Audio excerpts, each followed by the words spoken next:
The Pythagorean theory of music and color.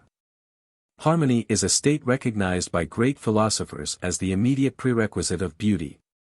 A compound is termed beautiful only when its parts are in harmonious combination.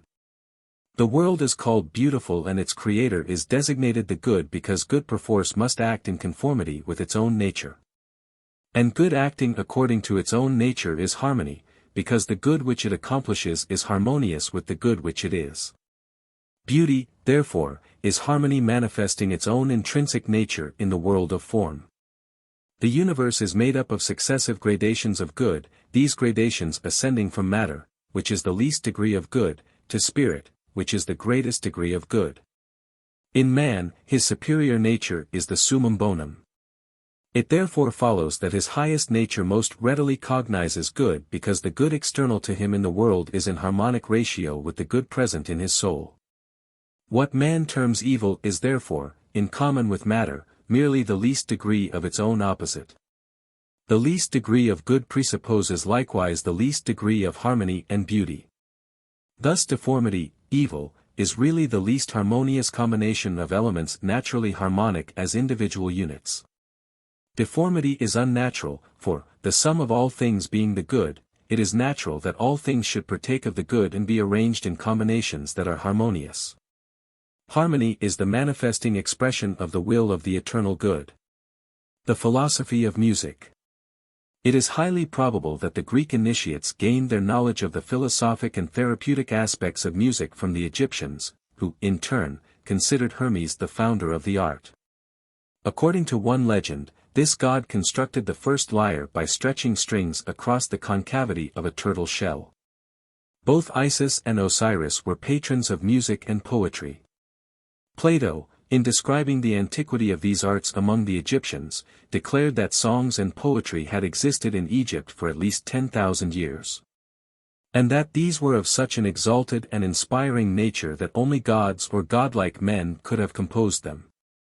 In the mysteries the lyre was regarded as the secret symbol of the human constitution, the body of the instrument representing the physical form, the strings the nerves, and the musician the spirit.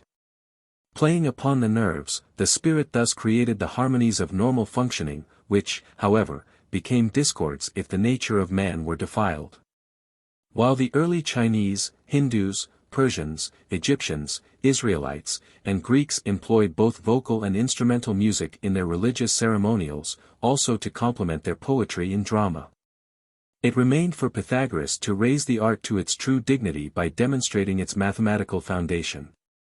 Although it is said that he himself was not a musician, Pythagoras is now generally credited with the discovery of the diatonic scale. Having first learned the divine theory of music from the priests of the various mysteries into which he had been accepted, Pythagoras pondered for several years upon the laws governing consonance and dissonance. How he actually solved the problem is unknown, but the following explanation has been invented. One day while meditating upon the problem of harmony, Pythagoras chanced to pass a brazier's shop where workmen were pounding out a piece of metal upon an anvil. By noting the variances in pitch between the sounds made by large hammers and those made by smaller implements, and carefully estimating the harmonies and discords resulting from combinations of these sounds, he gained his first clue to the musical intervals of the diatonic scale. He entered the shop, and after carefully examining the tools and making mental note of their weights, returned to his own house and constructed an arm of wood so that it extended out from the wall of his room. At regular intervals along this arm he attached 4 cords, all of like composition, size, and weight. To the first of these he attached a 12-pound weight, to the second a 9-pound weight, to the third an 8-pound weight, and to the fourth a 6-pound weight. These different weights corresponded to the sizes of the brazier's hammers. Pythagoras thereupon discovered that the first and fourth strings when sounded together produced the harmonic interval of the octave, for doubling the weight had the same effect as having the string. The tension of the first string being twice that of the fourth string, their ratio was said to be 2-to-1, or duple. By similar experimentation he ascertained that the first and third string produced the harmony of the diapente, or the interval of the fifth. The tension of the first string being half again as much as that of the third string, their ratio was said to be 3-to-2, or sesquialter. Likewise the second and fourth strings, having the same ratio as the first and third strings, yielded a diapente harmony. Continuing his investigation, Pythagoras discovered that the first and second strings produced the harmony of the diatessaron, or the interval of the third. And the tension of the first string being a third greater than that of the second string, their ratio was said to be 4:3, or sesquitertian. The third and fourth strings, having the same ratio as the first and second strings, produced another harmony of the diatessaron. According to Iamblichus, the second and third strings had the ratio of 8:9, or epogdoon. The key to harmonic ratios is hidden in the famous Pythagorean tetractys, or pyramid of dots. The tetractys is made up of the first four numbers, 1, 2, 3, and 4, which in their proportions reveal the intervals of the octave, the diapente, and the diatessaron. While the law of harmonic intervals as set forth above is true, it has been subsequently proved that hammers striking metal in the manner described will not produce the various tones ascribed to them. In all probability, therefore, Pythagoras actually worked out his theory of harmony from the monochord A contrivance consisting of a single string stretched between two pegs and supplied with movable frets. To Pythagoras music was one of the dependencies of the divine science of mathematics, and its harmonies were inflexibly controlled by mathematical proportions. The Pythagoreans averred that mathematics demonstrated the exact method by which the good established and maintained its universe. Number therefore preceded harmony, since it was the immutable law that governs all harmonic proportions. After discovering these harmonic ratios, Pythagoras gradually initiated his disciples into this, the supreme arcanum of his mysteries. He divided the multitudinous parts of creation into a vast number of planes or spheres, to each of which he assigned a tone, a harmonic interval, a number, a name, a color, and a form. He then proceeded to prove the accuracy of his deductions by demonstrating them upon the different planes of intelligence and substance ranging from the most abstract logical premise to the most concrete geometrical solid. From the common agreement of these diversified methods of proof he established the indisputable existence of certain natural laws. The intervals and harmonies of the spheres. From Stanley's The History of Philosophy. In the Pythagorean concept of the music of the spheres, the interval between the earth and the sphere of the fixed stars was considered to be a diapason, the most perfect harmonic interval. The allowing arrangement is most generally accepted for the musical intervals of the planets between the earth and the sphere of the fixed stars, from the sphere of the earth to the sphere of the moon, 1 tone. From the sphere of the moon to that of Mercury, 1/2 tone, from Mercury to Venus, 1/2, from Venus to the Sun, 1 1/2 tones, from the Sun to Mars, 1 tone, from Mars to Jupiter, 1/2 tone. From Jupiter to Saturn, 1/2 tone, from Saturn to the fixed stars, 1/2 tone. The sum of these intervals equals the 6 whole tones of the octave.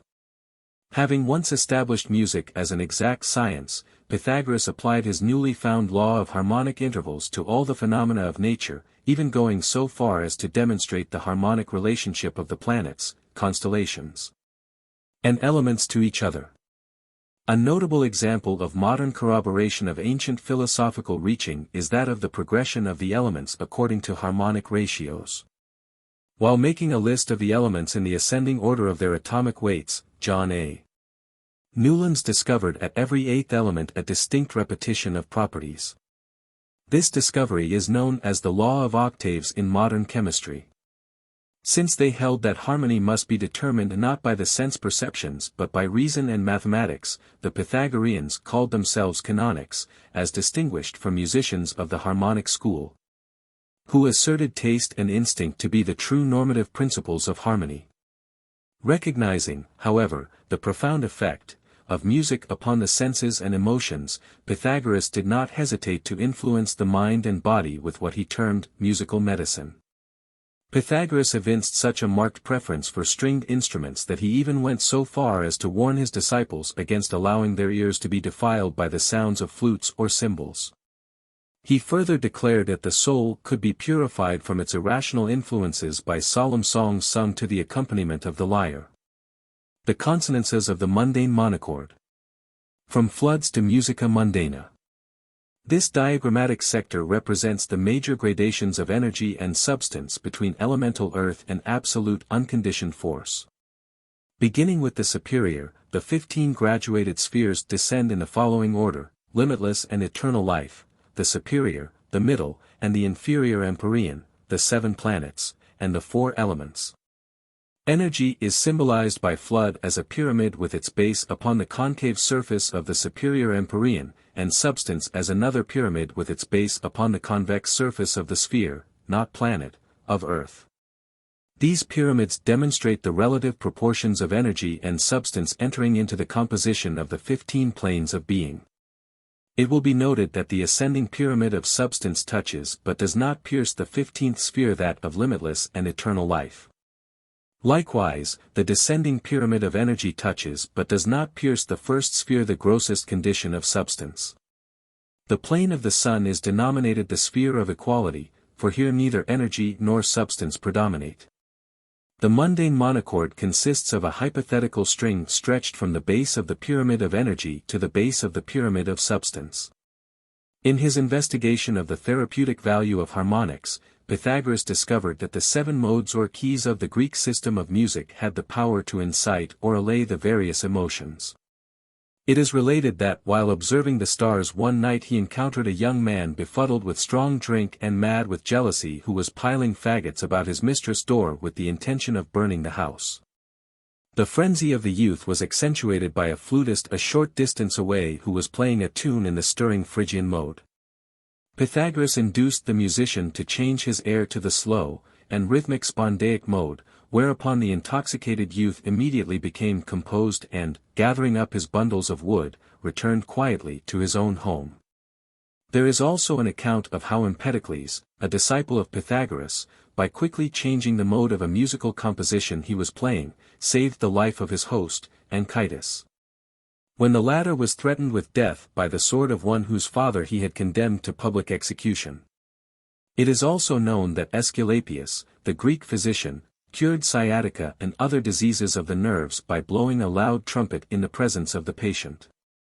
Pythagoras cured many ailments of the spirit, soul, and body by having certain specially prepared musical compositions played in the presence of the sufferer, or by personally reciting short selections from such early poets as Hesiod and Homer. In his university at Crotona it was customary for the Pythagoreans to open and to close each day with songs, those in the morning calculated to clear the mind from sleep and inspire it to the activities of the coming day. Those in the evening of a mode soothing, relaxing, and conducive to rest.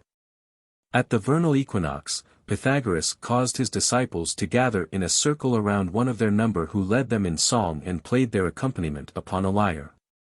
The therapeutic music of Pythagoras is described by Iamblichus thus: and there are certain melodies devised as remedies against the passions of the soul, and also against despondency and lamentation, which Pythagoras invented as things that afford the greatest assistance in these maladies. And again, he employed other melodies against rage and anger, and against every aberration of the soul. There is also another kind of modulation invented as a remedy against desires. See the life of Pythagoras. It is probable that the Pythagoreans recognized a connection between the 7 Greek modes and the planets. As an example, Pliny declares that Saturn moves in the Dorian mode and Jupiter in the Phrygian mode. It is also apparent that the temperaments are keyed to the various modes, and the passions likewise. Thus, anger, which is a fiery passion, may be accentuated by a fiery mode or its power neutralized by a watery mode. The far-reaching effect exercised by music upon the culture of the Greeks is thus summed up by Emil Naumann. Plato depreciated the notion that music was intended solely to create cheerful and agreeable emotions, maintaining rather that it should inculcate a love of all that is noble, and hatred of all that is mean, and that nothing could more strongly influence man's innermost feelings than melody and rhythm. Firmly convinced of this, he agreed with Damon of Athens, the musical instructor of Socrates, that the introduction of a new and presumably enervating scale would endanger the future of a whole nation, and that it was not possible to alter a key without shaking the very foundations of the state. Plato affirmed that music which ennobled the mind was of a far higher kind than that which merely appealed to the senses. And he strongly insisted that it was the paramount duty of the legislature to suppress all music of an effeminate and lascivious character, and to encourage only that which was pure and dignified. That bold and stirring melodies were for men, gentle and soothing ones for women. From this it is evident that music played a considerable part in the education of the Greek youth. The greatest care was also to be taken in the selection of instrumental music, because the absence of words rendered its signification doubtful, and it was difficult to foresee whether it would exercise upon the people a benign or baneful influence. Popular taste, being always tickled by sensuous and meretricious effects, was to be treated with deserved contempt. See the history of music. Even today martial music is used with telling effect in times of war, and religious music, while no longer developed in accordance with the ancient theory, still profoundly influences the emotions of the laity. The music of the spheres. The most sublime but least known of all the Pythagorean speculations was that of sidereal harmonics. It was said that of all men only Pythagoras heard the music of the spheres. Apparently the Chaldeans were the first people to conceive of the heavenly bodies joining in a cosmic chant as they moved in stately manner across the sky. Job describes a time when the stars of the morning sang together, and in The Merchant of Venice the author of the Shakespearean plays writes, "There's not the smallest orb which thou beholdst but in his motion like an angel sings." So little remains, however, of the Pythagorean system of celestial music that it is only possible to approximate his actual theory. Pythagoras conceived the universe to be an immense monochord, with its single string connected at its upper end to absolute spirit and at its lower end to absolute matter, in other words, a chord stretched between heaven and earth. Counting inward from the circumference of the heavens, Pythagoras, according to some authorities, divided the universe into 9 parts, according to others, into 12 parts. The 12-fold system was as follows: the first division was called the Empyrean, or the sphere of the fixed stars, and was the dwelling place of the immortals. The second to 12th divisions were, in order, the spheres of Saturn, Jupiter, Mars, the Sun, Venus, Mercury, and the Moon, and fire, air, water, and earth. This arrangement of the 7 planets, the Sun and Moon being regarded as planets in the old astronomy, is identical with the candlestick symbolism of the Jews, the Sun in the center as the main stem with 3 planets on either side of it. The names given by the Pythagoreans to the various notes of the diatonic scale were, according to Macrobius, derived from an estimation of the velocity and magnitude of the planetary bodies. Each of these gigantic spheres as it rushed endlessly through space was believed to sound a certain tone caused by its continuous displacement of the ethereal diffusion.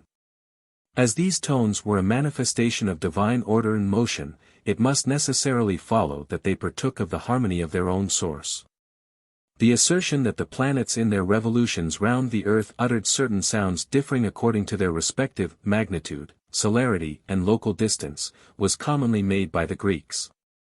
Thus Saturn, the farthest planet, was said to give the gravest note, while the Moon, which is the nearest, gave the sharpest. These sounds of the 7 planets, and the sphere of the fixed stars, together with that above us, Antichthon, are the 9 muses, and their joint symphony is called mnemosyne. See the canon. This quotation contains an obscure reference to the 9-fold division of the universe previously mentioned. The mundane monochord with its proportions and intervals. From Floods to Musica Mundana. In this chart is set forth a summary of Flood's theory of universal music. The interval between the element of earth and the highest heaven is considered as a double octave, thus showing the 2 extremes of existence to be in diapason harmony. It signifies that the highest heaven, the sun, and the earth have the same time, the difference being in pitch. The sun is the lower octave of the highest heaven and the earth the lower octave of the sun. The lower octave, gamma to G, comprises that part of the universe in which substance predominate over energy. Its harmonies, therefore, are more gross than those of the higher octave, G to G, wherein energy predominates over substance. If struck in the more spiritual part, writes Flood, the monochord will give eternal life, if in the more material part, transitory life. It will be noted that certain elements, planets, and celestial spheres sustain a harmonic ratio to each other. Flood advanced this as a key to the sympathies and antipathies existing between the various departments of nature. The Greek initiates also recognized a fundamental relationship between the individual heavens or spheres of the 7 planets, and the 7 sacred vowels. The first heaven uttered the sound of the sacred vowel alpha, alpha. The second heaven, the sacred vowel epsilon, epsilon, the third, eta, eta, the fourth, iota, iota, the fifth, omicron, omicron, the sixth, upsilon, upsilon, and the seventh heaven, the sacred vowel omega, omega. When these 7 heavens sing together they produce a perfect harmony which ascends as an everlasting praise to the throne of the Creator. See Irenaeus against heresies. Although not so stated, it is probable that the planetary heavens are to be considered as ascending in the Pythagorean order, beginning with the sphere of the moon, which would be the first heaven. Many early instruments had 7 strings, and it is generally conceded that Pythagoras was the one who added the 8th string to the lyre of Terpander. The 7 strings were always related both to their correspondences in the human body and to the planets. The names of God were also conceived to be formed from combinations of the 7 planetary harmonies. The Egyptians confined their sacred songs to the 7 primary sounds, forbidding any others to be uttered in their temples. One of their hymns contained the following invocation: the 7 sounding tones praise thee, the great God, the ceaseless working Father of the whole universe.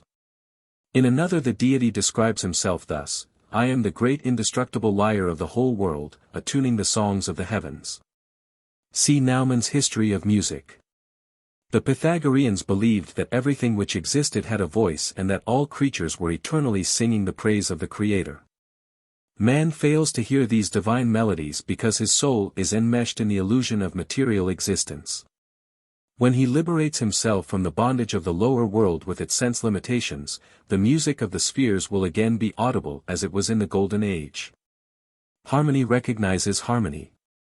And when the human soul regains its true estate it will not only hear the celestial choir but also join with it in an everlasting anthem of praise to that eternal good controlling the infinite number of parts and conditions of being. The Greek mysteries included in their doctrines a magnificent concept of the relationship existing between music and form. The elements of architecture, for example, were considered as comparable to musical modes and notes, or as having a musical counterpart. Consequently, when a building was erected in which a number of these elements were combined, the structure was then likened to a musical chord, which was harmonic only when it fully satisfied the mathematical requirements of harmonic intervals. The realization of this analogy between sound and form led Goethe to declare that architecture is crystallized music. In constructing their temples of initiation, the early priests frequently demonstrated their superior knowledge of the principles underlying the phenomena known as vibration. A considerable part of the mystery rituals consisted of invocations and intonements, for which purpose special sound chambers were constructed. A word whispered in one of these apartments was so intensified that the reverberations made the entire building sway and be filled with a deafening roar.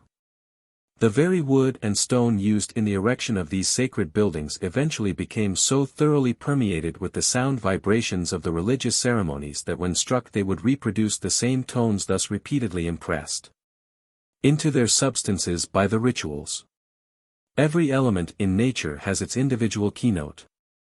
If these elements are combined in a composite structure the result is a chord that, if sounded, will disintegrate the compound into its integral parts. Likewise each individual has a keynote that, if sounded, will destroy him. The allegory of the walls of Jericho falling when the trumpets of Israel were sounded is undoubtedly intended to set forth the arcane significance of individual keynote or vibration. The philosophy of color. Light, writes Edwin D. Babbitt, reveals the glories of the external world and yet is the most glorious of them all. It gives beauty, reveals beauty and is itself most beautiful. It is the analyzer, the truth-teller and the exposer of shams, for it shows things as they are. Its infinite streams measure off the universe and flow into our telescopes from stars which are quintillions of miles distant. On the other hand it descends to objects inconceivably small, and reveals through the microscope objects 50 millions of times less than can be seen by the naked eye. Like all other fine forces, its movement is wonderfully soft, yet penetrating and powerful. Without its vivifying influence, vegetable, animal, and human life must immediately perish from the earth, and general ruin take place. We shall do well, then, to consider this potential and beautiful principle of light and its component colors, for the more deeply we penetrate into its inner laws, the more will it present itself as a marvelous storehouse of power to vitalize, heal, refine, and delight mankind. See the principles of light and color. Since light is the basic physical manifestation of life, bathing all creation in its radiance, it is highly important to realize, in part at least, the subtle nature of this divine substance. That which is called light is actually a rate of vibration causing certain reactions upon the optic nerve. Few realize how they are walled in by the limitations of the sense perceptions. Not only is there a great deal more to light than anyone has ever seen, but there are also unknown forms of light which no optical equipment will ever register.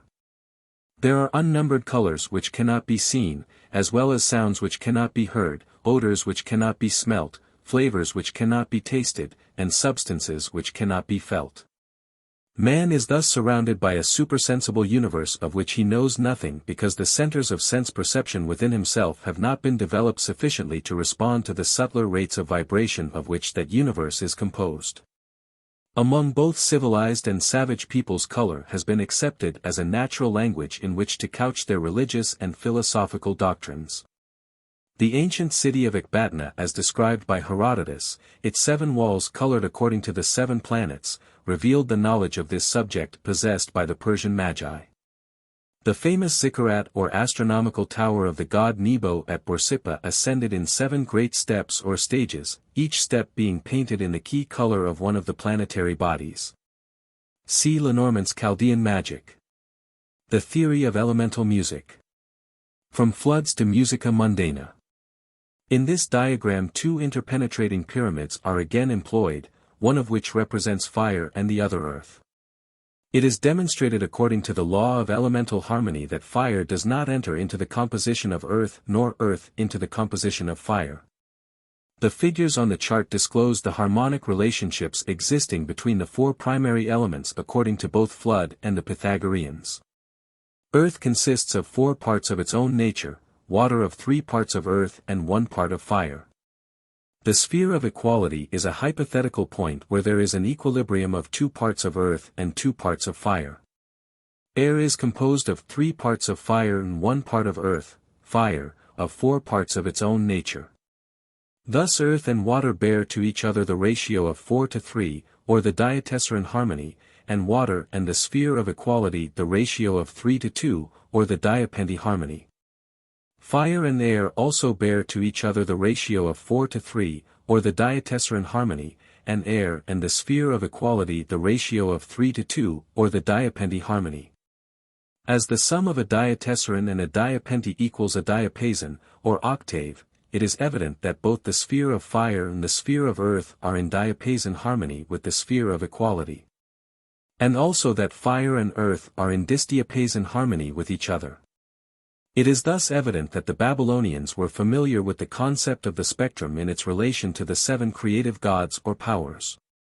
In India, one of the Mughal emperors caused a fountain to be made with 7 levels. The water pouring down the sides through specially arranged channels changed color as it descended, passing sequentially through all shades of the spectrum. In Tibet, color is employed by the native artists to express various moods. L. Austin Waddell, writing of northern Buddhist art, notes that in Tibetan mythology, white and yellow complexions usually typify mild moods, while the red, blue, and black belong to fierce forms, though sometimes light blue, as indicating the sky, means merely celestial. Generally the gods are pictured white, goblins red, and devils black, like their European relative. See the Buddhism of Tibet. In Meno, Plato, speaking through Socrates, describes color as an effluence of form, commensurate with sight, and sensible. In Theaetetus he discourses more at length on the subject thus: let us carry out the principle which has just been affirmed, that nothing is self-existent, and then we shall see that every color, white, black, and every other color arises out of the eye meeting the appropriate motion, and that what we term the substance of each color is neither the active nor the passive element, but something which passes between them, and is peculiar to each percipient. Are you certain that the several colors appear to every animal, say a dog, as they appear to you? In the Pythagorean Tetractes, the supreme symbol of universal forces and processes, are set forth the theories of the Greeks concerning color and music. The first 3 dots represent the threefold white light, which is the Godhead containing potentially all sound and color. The remaining 7 dots are the colors of the spectrum and the notes of the musical scale. The colors and tones are the active creative powers which, emanating from the first cause, establish the universe. The 7 are divided into 2 groups, one containing 3 powers and the other for a relationship also shown in the Tetractes. The higher group, that of 3, becomes the spiritual nature of the created universe, the lower group, that of 4, manifests as the irrational sphere, or inferior world. In the mysteries, the 7 logi, or creative lords, are shown as streams of force issuing from the mouth of the Eternal One. This signifies the spectrum being extracted from the white light of the Supreme Deity. The 7 creators, or fabricators, of the inferior spheres were called by the Jews the Elohim. By the Egyptians they were referred to as the builders, sometimes as the governors, and are depicted with great knives in their hands with which they carved the universe from its primordial substance. Worship of the planets is based upon their acceptation as the cosmic embodiments of the 7 creative attributes of God. The lords of the planets were described as dwelling within the body of the sun, for the true nature of the sun, being analogous to the white light, contains the seeds of all the tone and color potencies which it manifests. There are numerous arbitrary arrangements setting forth the mutual relationships of the planets, the colors, and the musical notes. The most satisfactory system is that based upon the law of the octave. The sense of hearing has a much wider scope than that of sight, for whereas the ear can register from 9 to 11 octaves of sound, the eye is restricted to the cognition of but 7 fundamental color tones, or 1 tone short of the octave. Red, when posited as the lowest color tone in the scale of chromatics, thus corresponds to do, the first note of the musical scale.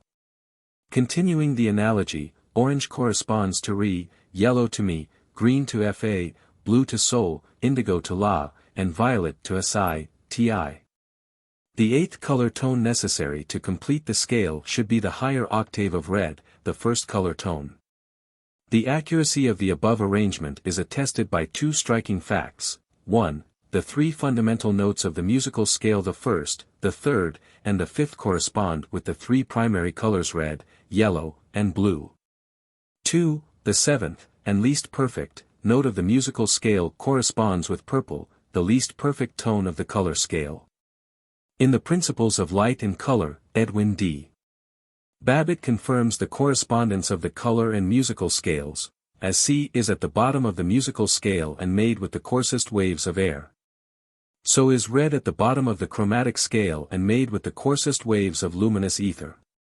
As the musical note B, the 7th note of the scale, requires 45 vibrations of air every time, the note C at the lower end of the scale requires 24, or but little over half as many. So does extreme violet require about 300 trillions of vibrations of ether in a second, while extreme red requires only about 450 trillions, which also are but little more than half as many.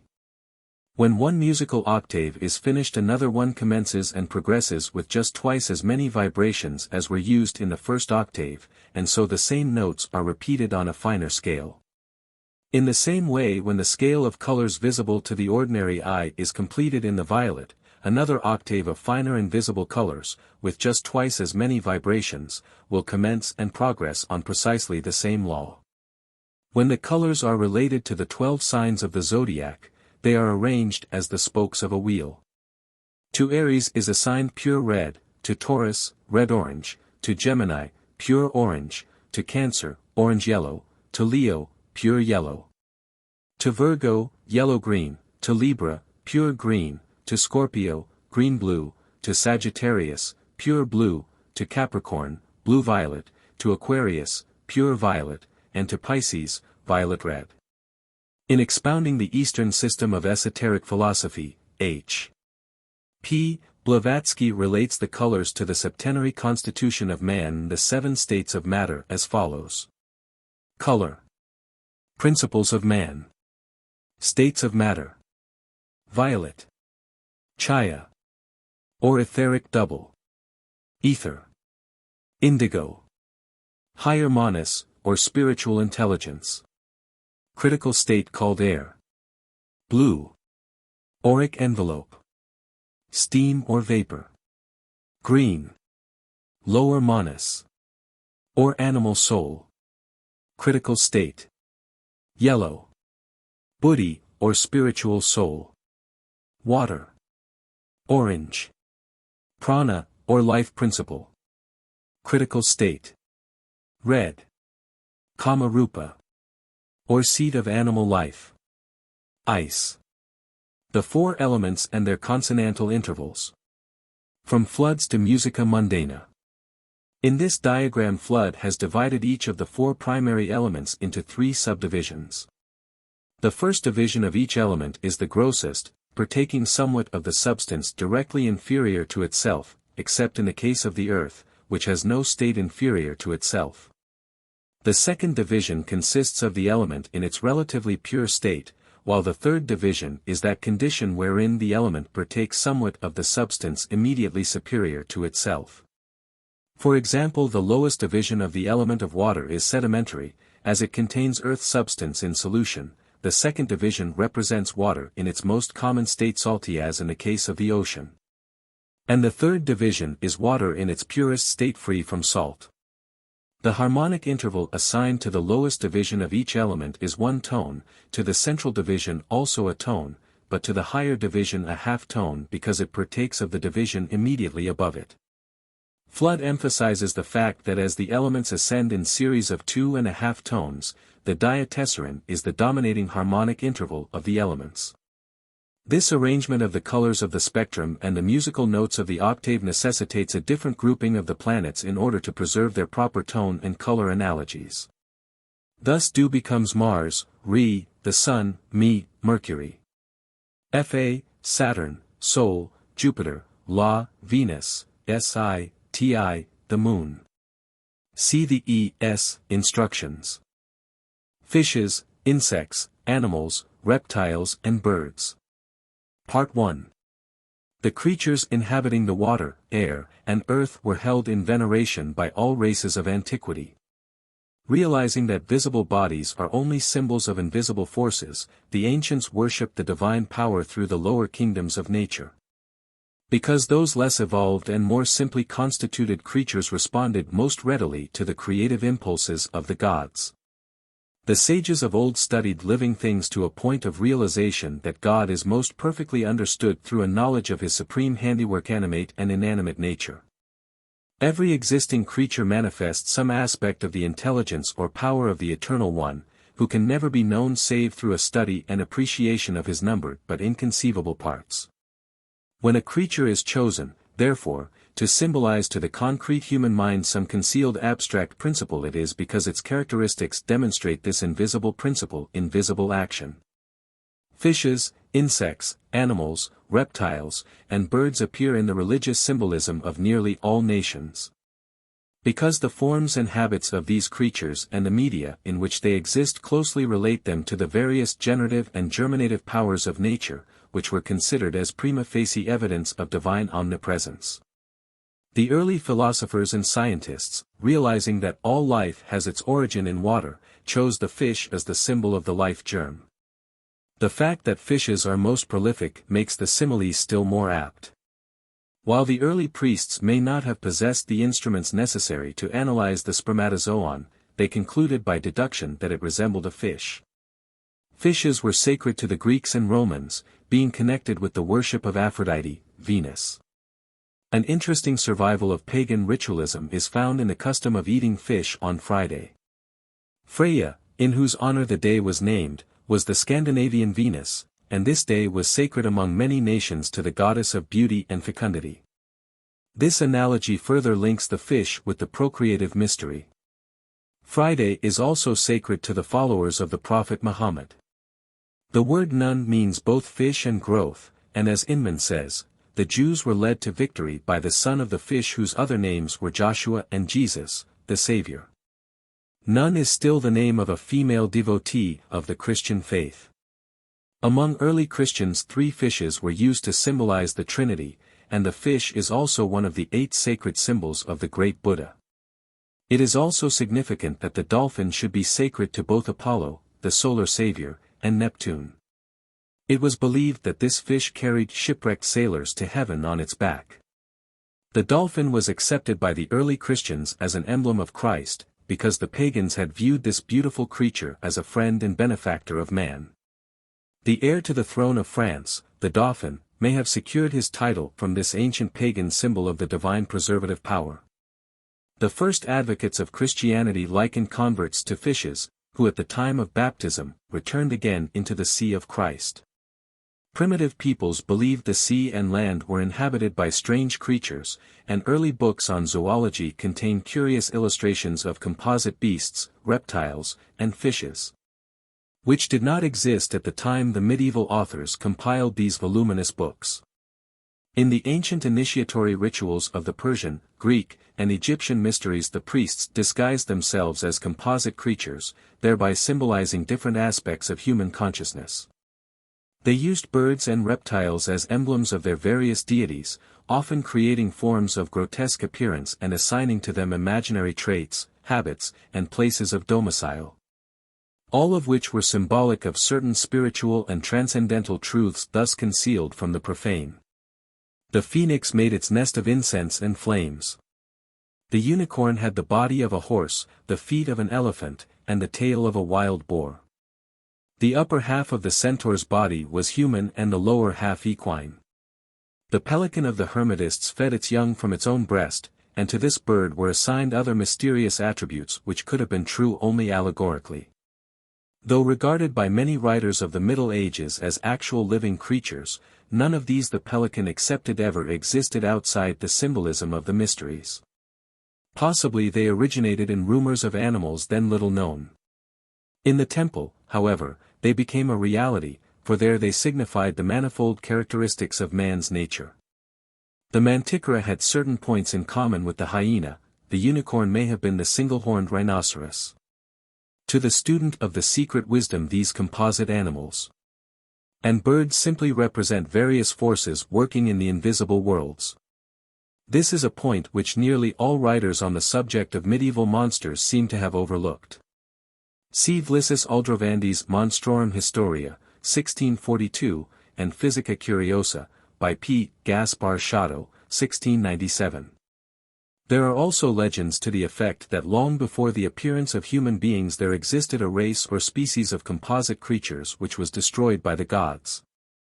The temples of antiquity preserved their own historical records and possessed information concerning the prehistoric world that has never been revealed to the uninitiated. According to these records, the human race evolved from a species of creature that partook somewhat of the nature of an amphibian, for at that time primitive man had the gills of a fish and was partly covered with scales. To a limited degree, the human embryo demonstrates the possibility of such a condition. As a result of the theory of man's origin in water, the fish was looked upon as the progenitor of the human family. This gave rise to the ichthyology of the Chaldeans, Phoenicians, and Brahmins. The American Indians believe that the waters of lakes, rivers, and oceans are inhabited by a mysterious people, the Water Indians. The fish has been used as an emblem of damnation, but among the Chinese it typified contentment and good fortune, and fishes appear on many of their coins. When Typhon, or Set, the Egyptian evil genius, had divided the body of the god Osiris into 14 parts, he cast one part into the river Nile, where, according to Plutarch, it was devoured by 3 fishes, the Lepidodus, probably the Lepidosiren, the Phagris, and the Oxyrhynchus, a form of pike. For this reason the Egyptians would not eat the flesh of these fishes, believing that to do so would be to devour the body of their god. When used as a symbol of evil, the fish represented the earth, man's lower nature, and the tomb, the sepulchre of the mysteries. Thus was Jonah 3 days in the belly of the great fish, as Christ was 3 days in the tomb. The first incarnation, or Matsya avatar, of Vishnu. From Picart's Religious Ceremonials. The fish has often been associated with the world saviors. Vishnu, the Hindu redeemer, who takes upon himself 10 forms for the redemption of the universe, was expelled from the mouth of a fish in his first incarnation. Isis, while nursing the infant Horus, is often shown with a fish on her headdress. Oannes, the Chaldean savior, borrowed from the Brahmins, is depicted with the head and body of a fish, from which his human form protrudes at various points. Jesus was often symbolized by a fish. He told his disciples that they should become fishers of men. The sign of the fish was also the first monogram of the Christians. The mysterious Greek name of Jesus, iota chi theta upsilon sigma, means a fish. The fish was accepted as a symbol of the Christ by a number of early canonized church fathers. St. Augustine likened the Christ to a fish that had been broiled, and it was also pointed out that the flesh of that fish was the food of righteous and holy men. Several early church fathers believed that the whale which swallowed Jonah was the symbol of God the Father, who, when the hapless prophet was thrown overboard, accepted Jonah into his own nature until a place of safety was reached. The story of Jonah is really a legend of initiation into the mysteries, and the great fish represents the darkness of ignorance which engulfs man when he is thrown over the side of the ship, is born, into the sea, life. The custom of building ships in the form of fishes or birds, common in ancient times, could give rise to the story, and mayhap Jonah was merely picked up by another vessel and carried into port. The pattern of the ship causing it to be called a great fish. Veritatis simplex oratio est. More probably the whale of Jonah is based upon the pagan mythological creature, hippocampus, part horse and part dolphin, for the early Christian statues and carvings show the composite creature and not a true whale. It is reasonable to suppose that the mysterious sea serpents, which, according to the Mayan and Toltec legends, brought the gods to Mexico were Viking or Chaldean ships, built in the shape of composite sea monsters or dragons. H.P. Blavatsky advances the theory that the word Cetus, the great whale, is derived from Keto, a name for the fish god, Dagon.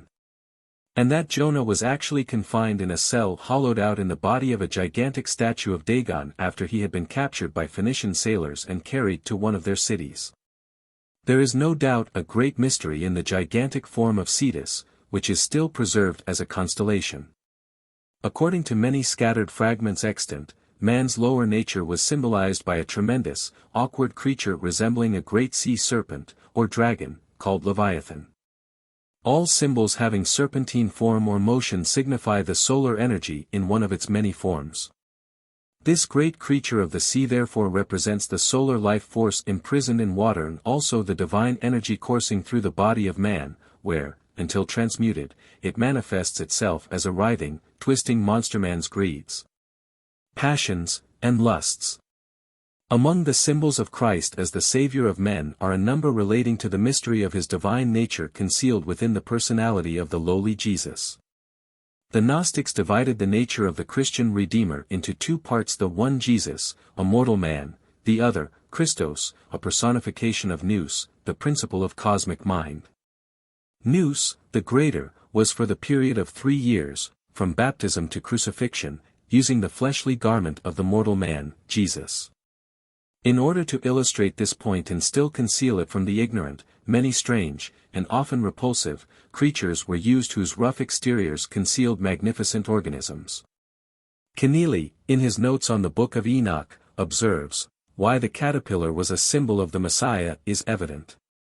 Because, under a lowly, creeping, and wholly terrestrial aspect, he conceals the beautiful butterfly form, with its radiant wings, emulating in its varied colors the rainbow, the serpent, the salmon, the scarab, the peacock, and the dying dolphin. Insects. In 1609 Henry Cunratha's Amphitheatrum Sapientiae Eterni was published. Eliphas Levi declared that within its pages are concealed all the great secrets of magical philosophy. A remarkable plate in this work shows the Hermetic sciences being attacked by the bigoted and ignorant pedagogues of the 17th century. In order to express his complete contempt for his slanderers, Cunrath made out of each a composite beast, adding donkey ears to one and a false tail to another. He reserved the upper part of the picture for certain petty backbiters whom he gave appropriate forms.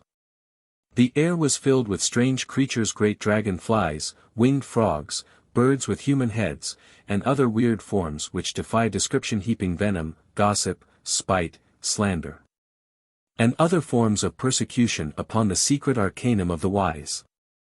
The drawing indicated that their attacks were ineffectual. Poisonous insects were often used to symbolize the deadly power of the human tongue. Insects of all kinds were also considered emblematic of the nature spirits and demons, for both were believed to inhabit the atmosphere. Medieval drawings showing magicians in the act of invoking spirits often portray the mysterious powers of the other world, which the conjurer has exorcised, as appearing to him in composite part insect forms. The early philosophers apparently held the opinion that the disease which swept through communities in the form of plagues were actually living creatures. But instead of considering a number of tiny germs, they viewed the entire plague as one individuality and gave it a hideous shape to symbolize its destructiveness. The fact that plagues came in the air caused an insect or a bird to be used as their symbol. Beautiful symmetrical forms were assigned to all natural benevolent conditions or powers, but to unnatural or malevolent powers were assigned contorted and abnormal figures. The evil one was either hideously deformed or else of the nature of certain despised animals. A popular superstition during the Middle Ages held that the devil had the feet of a rooster, while the Egyptians assigned to Typhon, devil, the body of a hog. The habits of the insects were carefully studied. Therefore the ant was looked upon as emblematic of industry and foresight, as it stored up supplies for the winter and also had strength to move objects many times its own weight. The locusts which swept down in clouds, and in some parts of Africa and Asia obscured the sun and destroyed every green thing, were considered fit emblems of passion, disease, hate, and strife. For these emotions destroy all that is good in the soul of man and leave a barren desert behind them. In the folklore of various nations, certain insects are given special significance, but the ones which have received worldwide veneration and consideration ate the scarab, the king of the insect kingdom, the scorpion, the great betrayer, the butterfly, the emblem of metamorphosis, and the bee, the symbol of industry. The Egyptian scarab is one of the most remarkable symbolic figures ever conceived by the mind of man.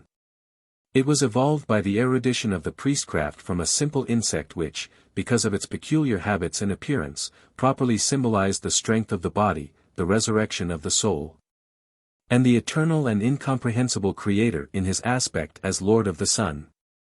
E. Wallace Budge says, in effect, of the worship of the scarab by the Egyptians. Yet another view held in primitive times was that the sky was a vast meadow over which a huge beetle crawled, pushing the disk of the sun before him.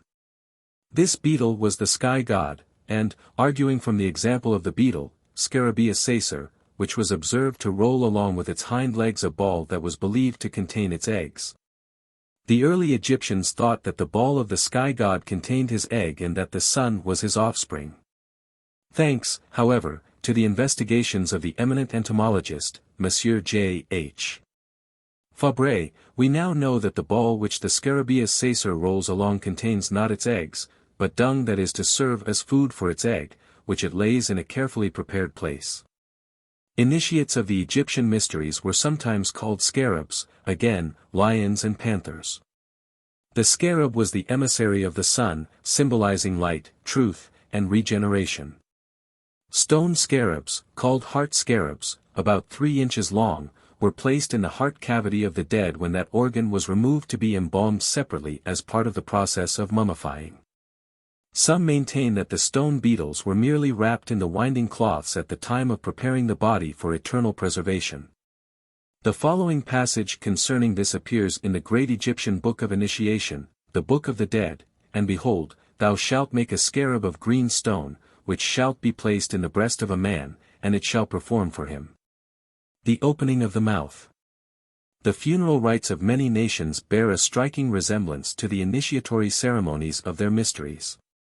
Ra, the god of the sun, had 3 important aspects. As the creator of the universe he was symbolized by the head of a scarab and was called Khepra, which signified the resurrection of the soul and a new life at the end of the mortal span. The mummy cases of the Egyptian dead were nearly always ornamented with scarabs.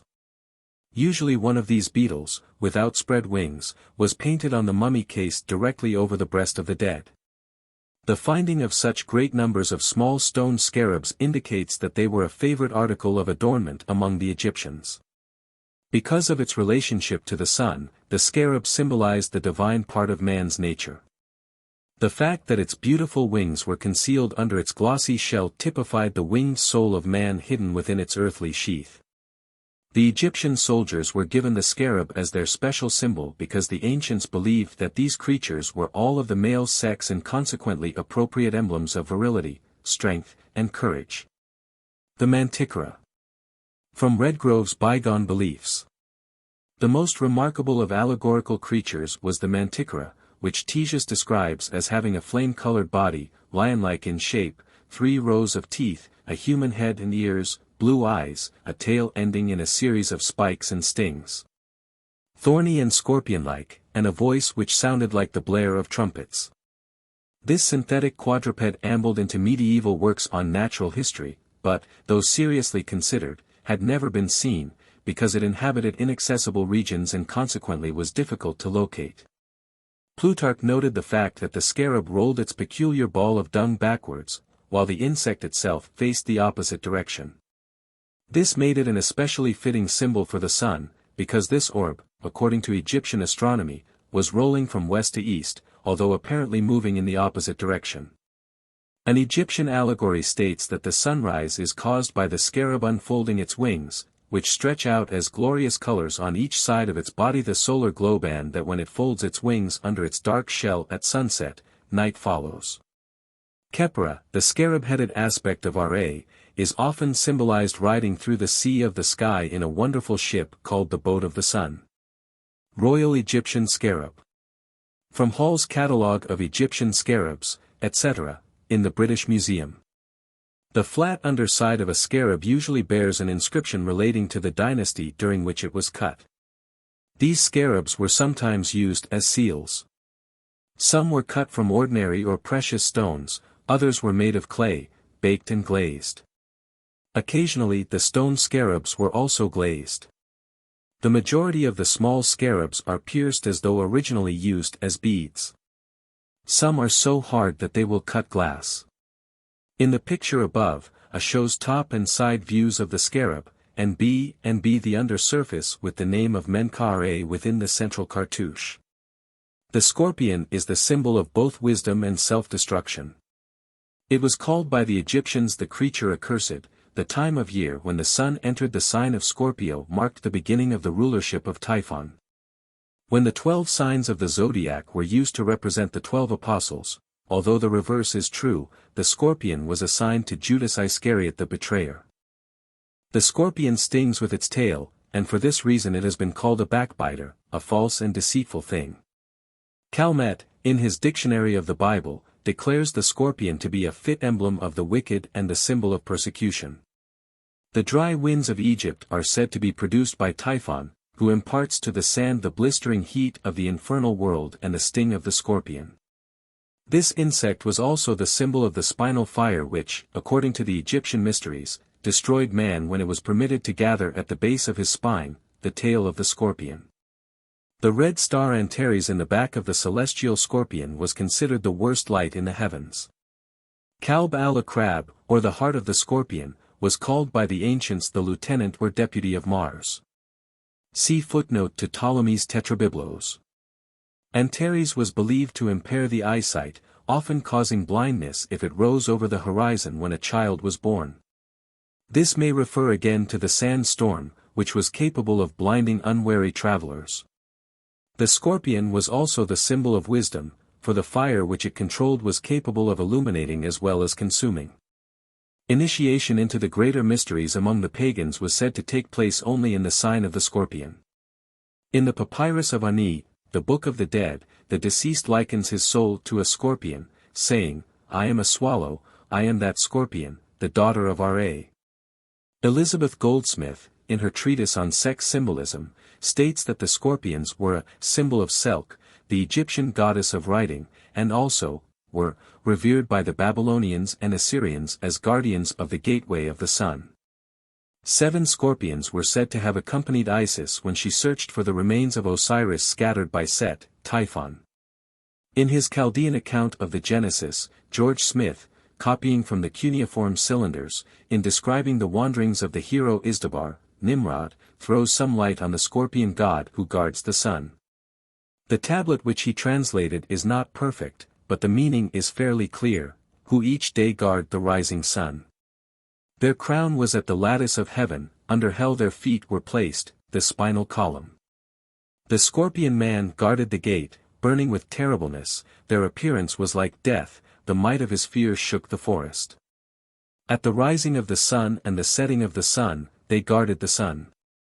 Izdubar saw them and fear and terror came into his face. Among the early Latins there was a machine of war called the scorpion. It was used for firing arrows and probably obtained its name from a long beam, resembling a scorpion's tail, which flew up to hurl the arrows. The missiles discharged by this machine were also called scorpions.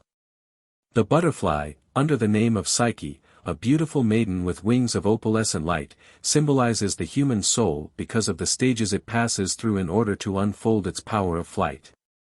The 3 divisions through which the butterfly passes in its unfoldment resemble closely the 3 degrees of the mystery school. Which degrees are regarded as consummating the unfoldment of man by giving him emblematic wings by which he may soar to the skies. Unregenerate man, ignorant and helpless, is symbolized by the stage between ovum and larva. The disciple, seeking truth and dwelling in meditation, by the 2nd stage, from larva to pupa, at which time the insect enters its chrysalis, the tomb of the mysteries. The 3rd stage, from pupa to imago, wherein the perfect butterfly comes forth, typifies the unfolded enlightened soul of the initiate rising from the tomb of his baser nature. Night moths typify the secret wisdom, because they are hard to discover and are concealed by the darkness, ignorance. Some are emblems of death, as Acherontia atropus, the death's head moth, which has a marking on its body somewhat like a human skull. The deathwatch beetle, which was believed to give warning of approaching death by a peculiar ticking sound, is another instance of insects involved in human affairs. Opinions differ concerning the spider. Its shape makes it an appropriate emblem of the nerve plexus and ganglia of the human body. Some Europeans consider it extremely bad luck to kill a spider, possibly because it is looked upon as an emissary of the evil one, whom no person desires to offend. There is a mystery concerning all poisonous creatures, especially insects. Paracelsus taught that the spider was the medium for a powerful but evil force which the black magicians used in their nefarious undertakings. Certain plants, minerals, and animals have been sacred among all the nations of the earth because of their peculiar sensitiveness to the astral fire, a mysterious agency in nature which the scientific world has contacted through its manifestations as electricity and magnetism. Lodestone and radium in the mineral world and various parasitic growths in the plant kingdom are strangely susceptible to this cosmic electric fire, or universal life force. The magicians of the Middle Ages surrounded themselves with such creatures as bats, spiders, cats, snakes, and monkeys, because they were able to appropriate the life forces of these species and use them to the attainment of their own ends. Some ancient schools of wisdom taught that all poisonous insects and reptiles are germinated out of the evil nature of man, and that when intelligent human beings no longer breed hate in their own souls there will be no more ferocious animals, loathsome diseases, or poisonous plants and insects. Among the American Indians is the legend of a Spider-Man, whose web connected the heaven worlds with the earth. The secret schools of India symbolize certain of the gods who labored with the universe during its making as connecting the realms of light with those of darkness by means of webs. Therefore the builders of the cosmic system who held the embryonic universe together with threads of invisible force were sometimes referred to as the spider gods, and their ruler was designated the Great Spider. The beehive is found in Masonry as a reminder that in diligence and labor for a common good true happiness and prosperity are found. The bee is a symbol of wisdom, for as this tiny insect collects pollen from the flowers, so men may extract wisdom from the experiences of daily life. The bee is sacred to the goddess Venus and, according to mystics, it is one of several forms of life which came to the earth from the planet Venus millions of years ago. Wheat and bananas are said to be of similar origin. This is the reason why the origin of these three forms of life cannot be traced. The fact that bees are ruled by queens is one reason why this insect is considered a sacred feminine symbol. In India, the god Prana, the personification of the universal life force, is sometimes shown surrounded by a circle of bees. Because of its importance in pollinizing flowers, the bee is the accepted symbol of the generative power. At one time the bee was the emblem of the French kings. The rulers of France wore robes embroidered with bees, and the canopies of their thrones were decorated with gigantic figures of these insects. The fly symbolizes the tormentor, because of the annoyance it causes to animals. The Chaldean god Baal was often called Baal-zebul, or the god of the dwelling place. The word Zebub, or Zabub, means a fly, and Baal-zebul became Baalzebub, or Beelzebub, a word which was loosely translated to mean Jupiter's fly. The fly was looked upon as a form of the divine power, because of its ability to destroy decaying substances and thus promote health. The fly may have obtained its name Zebub from its peculiar buzzing or humming. Inman believes that Baalzebub, which the Jews ridiculed as my lord of flies, really means my lord who hums or murmurs. Inman recalls the singing Memnon on the Egyptian desert, a tremendous figure with an Aeolian harp on the top of its head. When the wind blows strongly, this great statue sighs, or hums. The Jews changed Baalzebub into Beelzebub, and made him their prince of devils by interpreting demon as demon. Naudius, in defending Virgil from accusations of sorcery, attempted a wholesale denial of the miracles supposedly performed by Virgil and produced enough evidence to convict the poet on all counts. Among other strange fears, Virgil fashioned a fly out of brass, and after certain mysterious ceremonies, placed it over one of the gates of Naples. As a result, no flies entered the city for more than 8 years. Reptiles. The serpent was chosen as the head of the reptilian family. Serpent worship in some form has permeated nearly all parts of the earth. The serpent mounds of the American Indian, the carved stone snakes of Central and South America. The hooded cobras of India, Python, the great snake of the Greeks, the sacred serpents of the Druids, the Midgard snake of Scandinavia, the Nagas of Burma, Siam, and Cambodia, the brazen serpent of the Jews, the mystic serpent of Orpheus. The snakes at the oracle of Delphi twining themselves around the tripod upon which the Pythian priestess sat, the tripod itself being in the form of twisted serpents, the sacred serpents preserved in the Egyptian temples. The urias coiled upon the foreheads of the pharaohs and priests, all these bear witness to the universal veneration in which the snake was held. In the ancient mysteries, the serpent entwining a staff was the symbol of the physician. The serpent wound staff of Hermes remains the emblem of the medical profession. Among nearly all these ancient peoples, the serpent was accepted as the symbol of wisdom or salvation. The antipathy which Christendom feels towards the snake is based upon the little understood allegory of the Garden of Eden. The serpent is true to the principle of wisdom, for it tempts man to the knowledge of himself. Therefore the knowledge of self resulted from man's disobedience to the Demiurgus, Jehovah.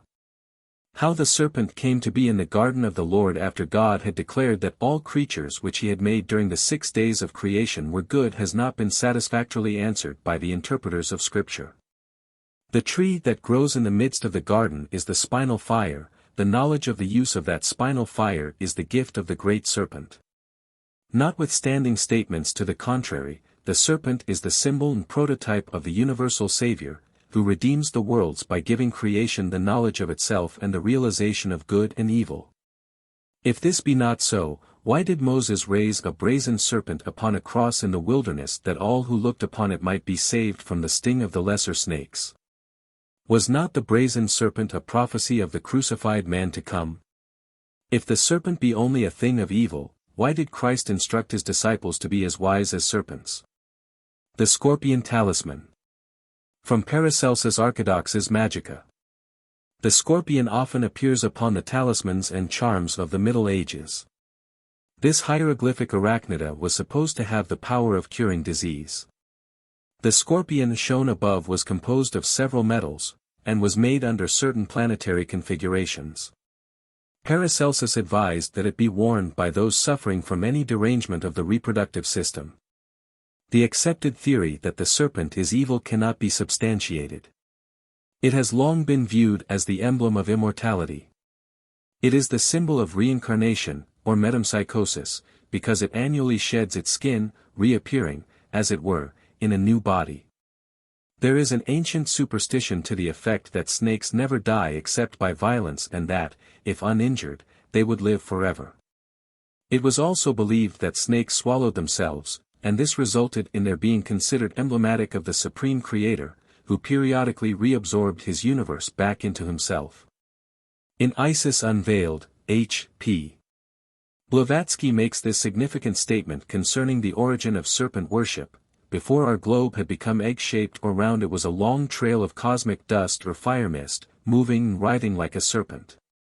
This, say the explanations, was the Spirit of God moving on the chaos until its breath had incubated cosmic matter and made it assume the annular shape of a serpent with its tail in its month, emblem of eternity in its spiritual and of our world in its physical sense.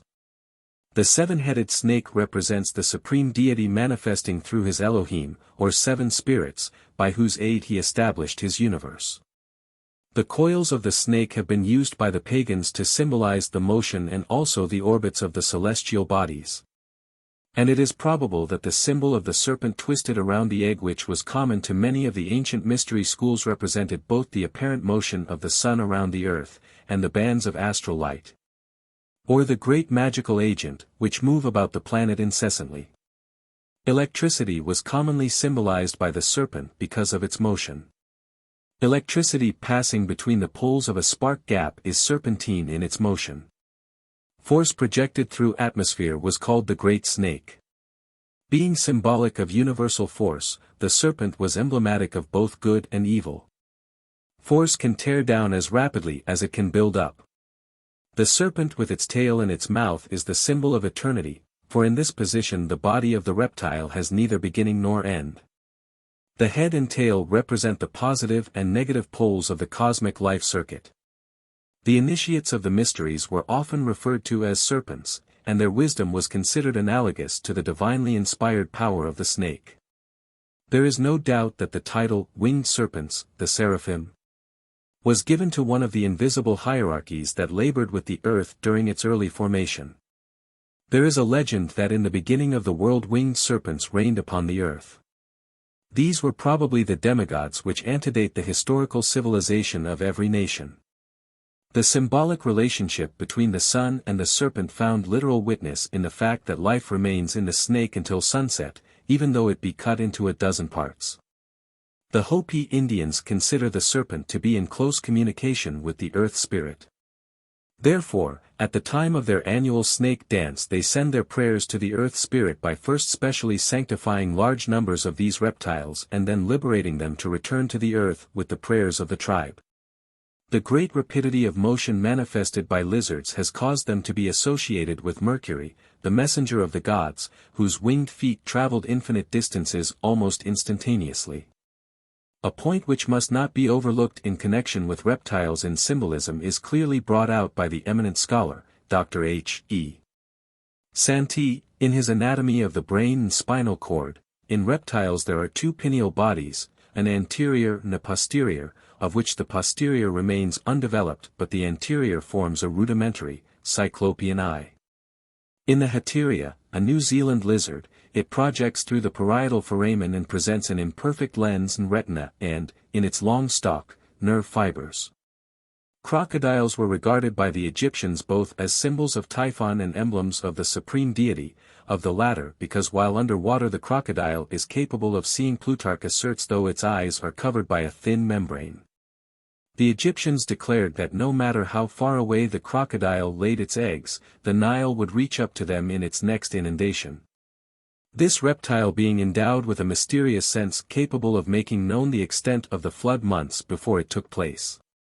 There were two kinds of crocodiles. The larger and more ferocious was hated by the Egyptians, for they likened it to the nature of Typhon, their destroying demon. Typhon waited to devour all who failed to pass the judgment of the dead, which rite took place in the Hall of Justice between the earth and the Elysian fields. Anthony Todd Thompson thus describes the good treatment accorded the smaller and tamer crocodiles, which the Egyptians accepted as personifications of good. They were fed daily and occasionally had mulled wine poured down their throats. Their ears were ornamented with rings of gold and precious stones, and their 4 feet adorned with bracelets. To the Chinese the turtle was a symbol of longevity. At a temple in Singapore a number of sacred turtles are kept, their age recorded by carvings on their shells. The American Indians used the ridge down the back of the turtle shell as a symbol of the great divide between life and death. The turtle is a symbol of wisdom because it retires into itself and is its own protection. It is also a phallic symbol, as its relation to long life would signify. The Hindus symbolized the universe as being supported on the backs of 4 great elephants who, in turn, are standing upon an immense turtle which is crawling continually through chaos. The Egyptian Sphinx, the Greek centaur, and the Assyrian man-bull have much in common. All are composite creatures combining human and animal members. In the mysteries all signify the composite nature of man and subtly refer to the hierarchies of celestial beings that have charge of the destiny of mankind. The Uraeus. From Kircher's Oedipus Aegyptiacus. The spinal cord was symbolized by a snake, and the serpent coiled upon the foreheads of the Egyptian initiates represented the divine fire which had crawled serpent-like up the tree of life. These hierarchies are the 12 holy animals now known as constellation star groups, which are merely symbols of impersonal spiritual impulses. Chiron, the centaur, teaching the sons of men, symbolizes the intelligences of the constellation of Sagittarius, who were the custodians of the secret doctrine while, geocentrically, the sun was passing through the sign of Gemini. The 5-footed Assyrian man-bull with the wings of an eagle and the head of a man is a reminder that the invisible nature of man has the wings of a god, the head of a man, and the body of a beast. The same concept was expressed through the Sphinx, that armed guardian of the mysteries who, crouching at the gate of the temple, denied entrance to the profane. Thus placed between man and his divine possibilities, the Sphinx also represented the secret doctrine itself. Children's fairy stories abound with descriptions of symbolic monsters, for nearly all such tales are based upon the ancient mystic folklore. Good and evil contending for the universal egg. From Morris's Indian Antiquities. Both Mithras, the Persian Redeemer, and Serapis, the Egyptian god of the earth, are symbolized by serpents coiled about their bodies. This remarkable drawing shows the good and evil principles of Persia, Ahura Mazda and Ahriman contending for the egg of the earth, which each trying to wrench from the teeth of the other. Part 2. As appropriate emblems of various human and divine attributes, birds were included in religious and philosophic symbolism, that of pagans and of Christians alike. Cruelty was signified by the buzzard, courage by the eagle, self-sacrifice by the pelican, and pride by the peacock. The ability of birds to leave the earth and fly aloft toward the source of light has resulted in their being associated with aspiration, purity, and beauty. Wings were therefore often added to various terrene creatures in an effort to suggest transcendency. Because their habitat was among the branches of the sacred trees in the hearts of ancient forests, birds were also regarded as the appointed messengers of the tree spirits and nature gods dwelling in these consecrated groves. And through their clear notes the gods themselves were said to speak. Many myths have been fabricated to explain the brilliant plumage of birds. A familiar example is the story of Juno's peacock, in whose tail feathers were placed the eyes of Argus. Numerous American Indian legends also deal with birds and the origin of the various colors of feathers. The Navajos declare that when all living things climbed to the stalk of a bamboo to escape the flood, the wild turkey was on the lowest branch and his tail feathers trailed in the water, hence the color was all washed out. Gravitation, which is a law in the material world, is the impulse toward the center of materiality. Levitation, which is a law in the spiritual world, is the impulse toward the center of spirituality. Seeming to be capable of neutralizing the effect of gravity, the bird was said to partake of a nature superior to other terrestrial creation. And its feathers, because of their sustaining power, came to be accepted as symbols of divinity, courage, and accomplishment. A notable example is the dignity attached to eagle feathers by the American Indians, among whom they are insignia of merit. Angels have been invested with wings because, like birds, they were considered to be the intermediaries between the gods and men and to inhabit the air or middle kingdom betwixt heaven and earth. As the dome of the heavens was likened to a skull in the Gothic mysteries, so the birds which flew across the sky were regarded as thoughts of the deity. For this reason Odin's two messenger ravens were called Hugin and Munin, thought and memory. Among the Greeks and Romans, the eagle was the appointed bird of Jupiter and consequently signified the swiftly moving forces of the demiurgus. Hence it was looked upon as the mundane lord of the birds, in contradistinction to the phoenix, which was symbolic of the celestial ruler. The eagle typified the sun in its material phase and also the immutable demiurgic law beneath which all mortal creatures must bend. The eagle was also the Hermetic symbol of sulfur, and signified the mysterious fire of Scorpio, the most profoundly significant sign of the zodiac and the gate of the great mystery. Being one of the three symbols of Scorpio, the eagle, like the goat of Mendes, was an emblem of the theurgic art and the secret processes by which the infernal fire of the scorpion was transmuted into the spiritual light fire of the gods. Among certain American Indian tribes the thunderbird is held in peculiar esteem. This divine creature is said to live above the clouds. The flapping of its wings causes the rumbling which accompanies storms, while the flashes from its eyes are the lightning. Birds were used to signify the vital breath. And among the Egyptians, mysterious hawk-like birds with human heads, and carrying in their claws the symbols of immortality, are often shown hovering as emblems of the liberated soul over the mummified bodies of the dead. In Egypt the hawk was the sacred symbol of the sun, and Ra, Osiris, and horns are often depicted with the heads of hawks. The cock, or rooster, was a symbol of Kashmala, Cadmilus, in the Samothracian mysteries, and is also a phallic symbol sacred to the sun. It was accepted by the Greeks as the emblem of Ares, Mars, and typified watchfulness and defense. When placed in the center of a weather vane it signifies the sun in the midst of the four corners of creation. The Greeks sacrificed a rooster to the gods at the time of entering the Eleusinian mysteries. Sir Francis Bacon is supposed to have died as the result of stuffing a fowl with snow. May this not signify Bacon's initiation into the pagan mysteries which still existed in his day? Both the peacock and the ibis were objects of veneration because they destroyed the poisonous reptiles which were popularly regarded as the emissaries of the infernal gods. Because of the myriad of eyes in its tail feathers the peacock was accepted as the symbol of wisdom, and on account of its general appearance it was often confused with the fabled phoenix of the mysteries.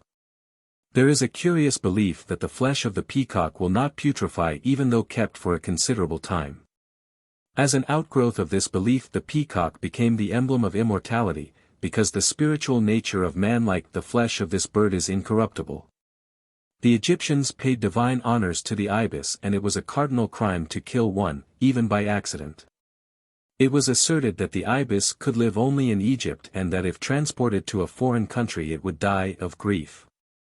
The Egyptians declared this bird to be the preserver of crops and especially worthy of veneration because it drove out the winged serpents of Libya which the wind blew into Egypt. The ibis was sacred to Thoth, and when its head and neck were tucked under its wing its body closely resembled a human heart. See Montfaucon's Antiquities. The black and white ibis was sacred to the moon. But all forms were revered because they destroyed crocodile eggs, the crocodile being a symbol of the detested Typhon. Nocturnal birds were appropriate symbols of both sorcery and the secret divine sciences, sorcery because black magic cannot function in the light of truth, day, and is powerful only when surrounded by ignorance, night. And the divine sciences because those possessing the arcana are able to see through the darkness of ignorance and materiality. Owls and bats were consequently often associated with either witchcraft or wisdom. The goose was an emblem of the first primitive substance or condition from which and within which the worlds were fashioned. In the Mysteries, the universe was likened to an egg which the cosmic goose had laid in space. Because of its blackness, the crow was the symbol of chaos or the chaotic darkness preceding the light of creation. The grace and purity of the swan were emblematic of the spiritual grace and purity of the initiate. This bird also represented the mysteries which unfolded these qualities in humanity. This explains the allegories of the gods, the secret wisdom, incarnating in the body of a swan, the initiate. Being scavengers, the vulture, the buzzard, and the condor signified that form of divine power which by disposing of refuse and other matter dangerous to the life and health of humanity cleanses and purifies the lower spheres. These birds were therefore adopted as symbols of the disintegrative processes which accomplish good while apparently destroying, and by some religions have been mistakenly regarded as evil. Birds such as the parrot and raven were accorded veneration because, being able to mimic the human voice, they were looked upon as links between the human and animal kingdoms. The dove, accepted by Christianity as the emblem of the Holy Ghost, is an extremely ancient and highly revered pagan yonic emblem. In many of the ancient mysteries it represented the third person of the creative triad, or the fabricator of the world. As the lower worlds were brought into existence through a generative process, so the dove has been associated with those deities identified with the procreative functions. It is sacred to Astarte, Cybele, Isis, Venus, Juno, Melita, and Aphrodite. On account of its gentleness and devotion to its young, the dove was looked upon as the embodiment of the maternal instinct. The dove is also an emblem of wisdom, for it represents the power and order by which the lower worlds are maintained.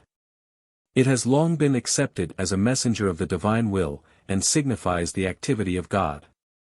The name dove has been given to oracles and to prophets. The true name of the dove was Iona or Ionas. It was a very sacred emblem, and at tone time almost universally received. It was adopted by the Hebrews, and the mystic dove was regarded as a symbol from the days of Noah by all those who were of the Church of God.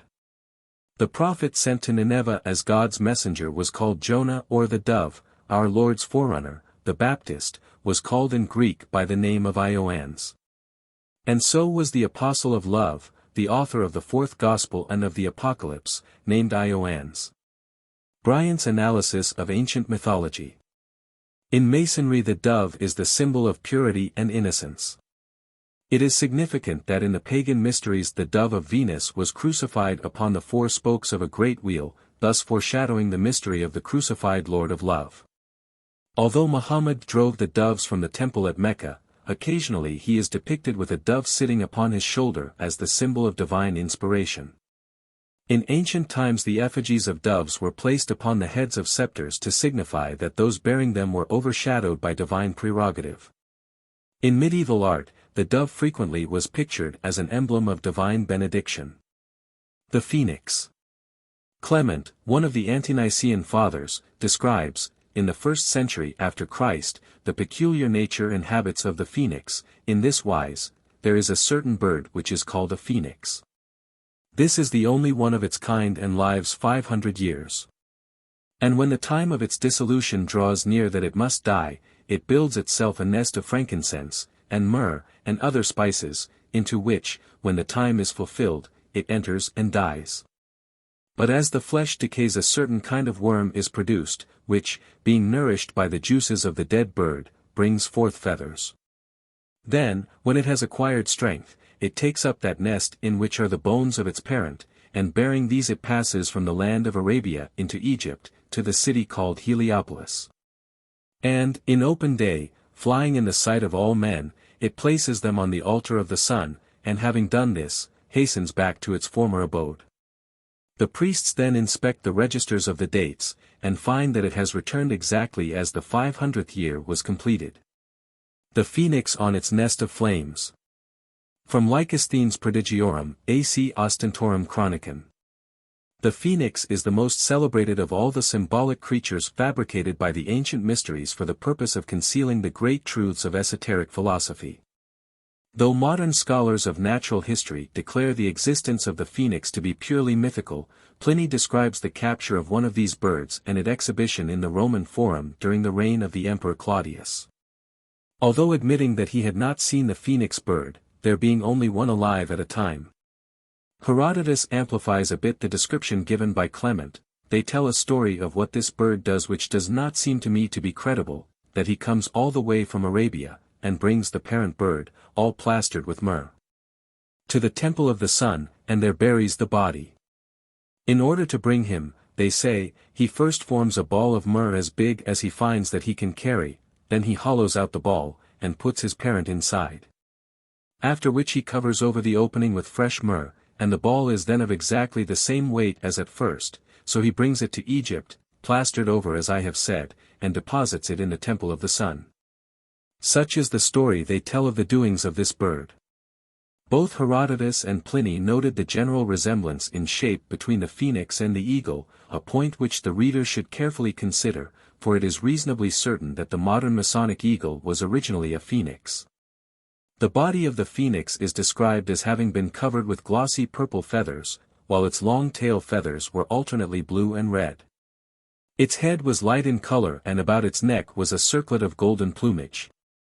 At the back of its head the phoenix had a peculiar tuft of feathers, a fact quite evident, although it has been overlooked by most writers and symbolists. The phoenix was regarded as sacred to the sun. And the length of its life, 500 to 1,000 years, was taken as a standard for measuring the motion of the heavenly bodies and also the cycles of time used in the mysteries to designate the periods of existence. The diet of the bird was unknown.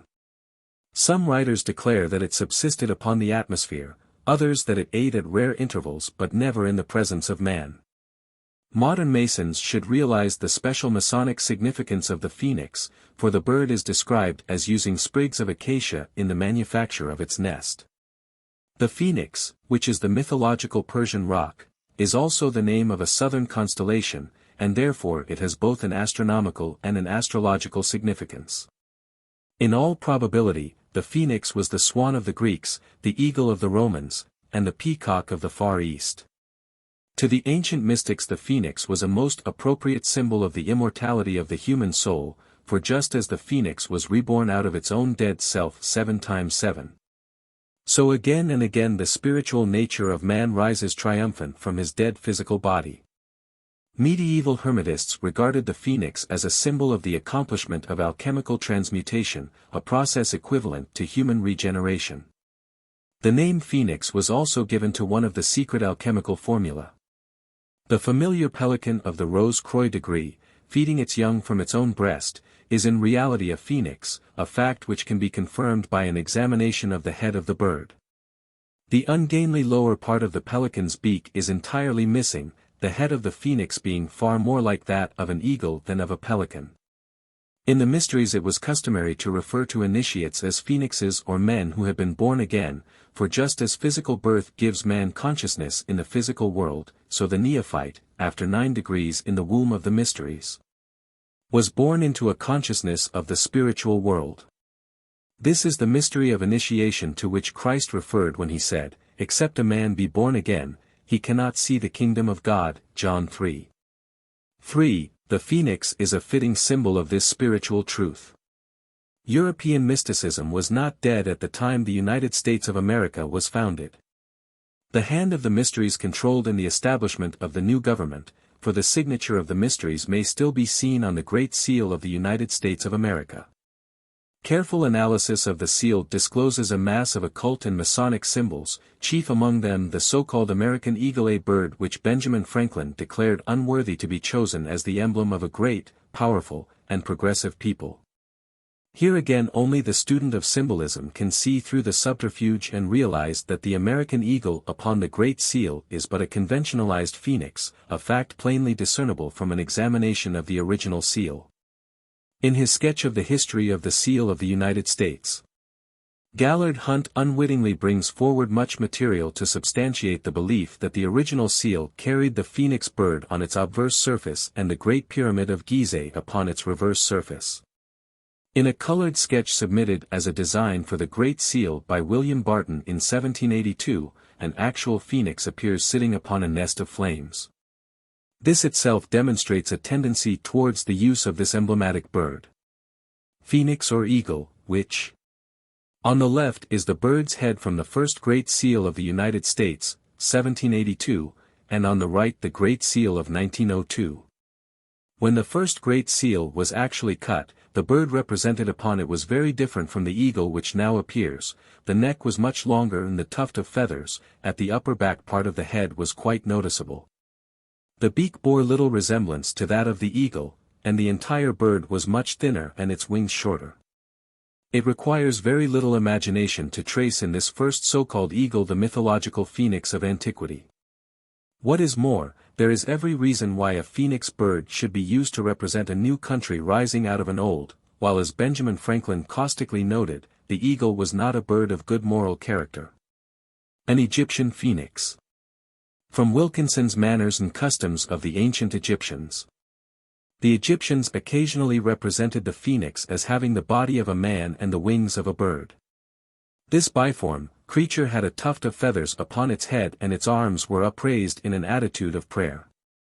As the phoenix was the symbol of regeneration, the tuft of feathers on the back of its head might well symbolize the activity of the pineal gland, or third eye, the occult function of which was apparently well understood by the ancient priestcraft.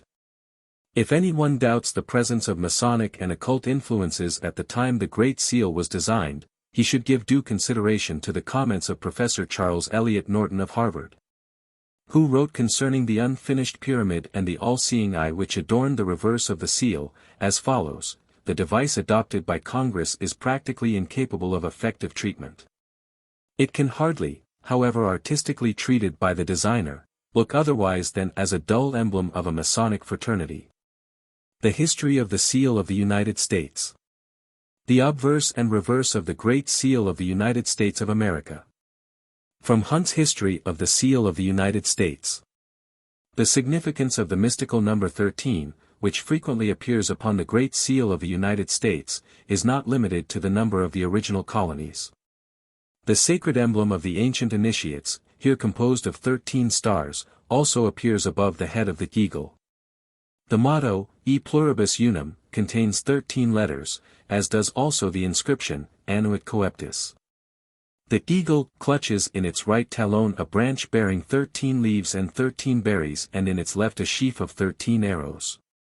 The face of the pyramid, exclusive of the panel containing the date, consists of 72 stones arranged in 13 rows.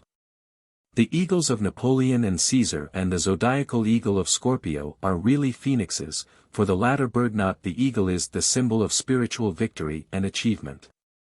Masonry will be in a position to solve many of the secrets of its esoteric doctrine when it realizes that both its single and double-headed eagles are phoenixes. And that to all initiates and philosophers the phoenix is the symbol of the transmutation and regeneration of the creative energy commonly called the accomplishment of the great work.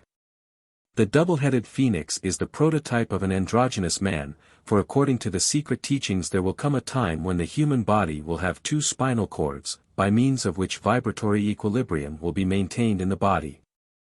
Not only were many of the founders of the United States government Masons, but they received aid from a secret and august body existing in Europe, which helped them to establish this country for a peculiar and particular purpose known only to the initiated few.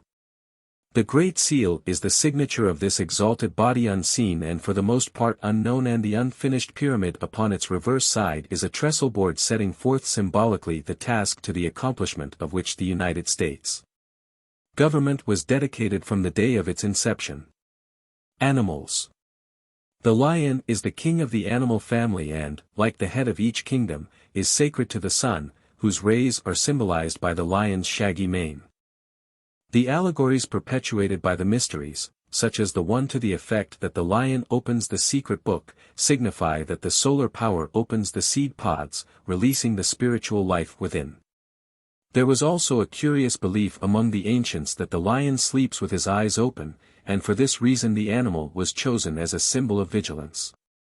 The figure of a lion placed on either side of doors and gateways is an emblem of divine guardianship. King Solomon was often symbolized as a lion. For ages the feline family has been regarded with peculiar veneration. In several of the mysteries, most notably the Egyptian, the priests wore the skins of lions, tigers, panthers, pumas, or leopards. Hercules and Samson, both solar symbols, slew the lion of the constellation of Leo and robed themselves in his skin, thus signifying that they represented the sun itself when at the summit of the celestial arch. At Bubastis in Egypt was the temple of the famous goddess Bast, the cat deity of the Ptolemies. The Egyptians paid homage to the cat, especially when its fur was of 3 shades or its eyes of different colors. To the priests the cat was symbolic of the magnetic forces of nature, and they surrounded themselves with these animals for the sake of the astral fire which emanated from their bodies. The cat was also a symbol of eternity, for when it sleeps it curls up into a ball with its head and tail touching. Among the Greeks and Latins the cat was sacred to the goddess Diana. The Buddhists of India invested the cat with special significance, but for a different reason. The cat was the only animal absent at the death of the great Buddha, because it had stopped on the way to chase a mouse. That the symbol of the lower astral forces should not be present at the liberation of the Buddha is significant.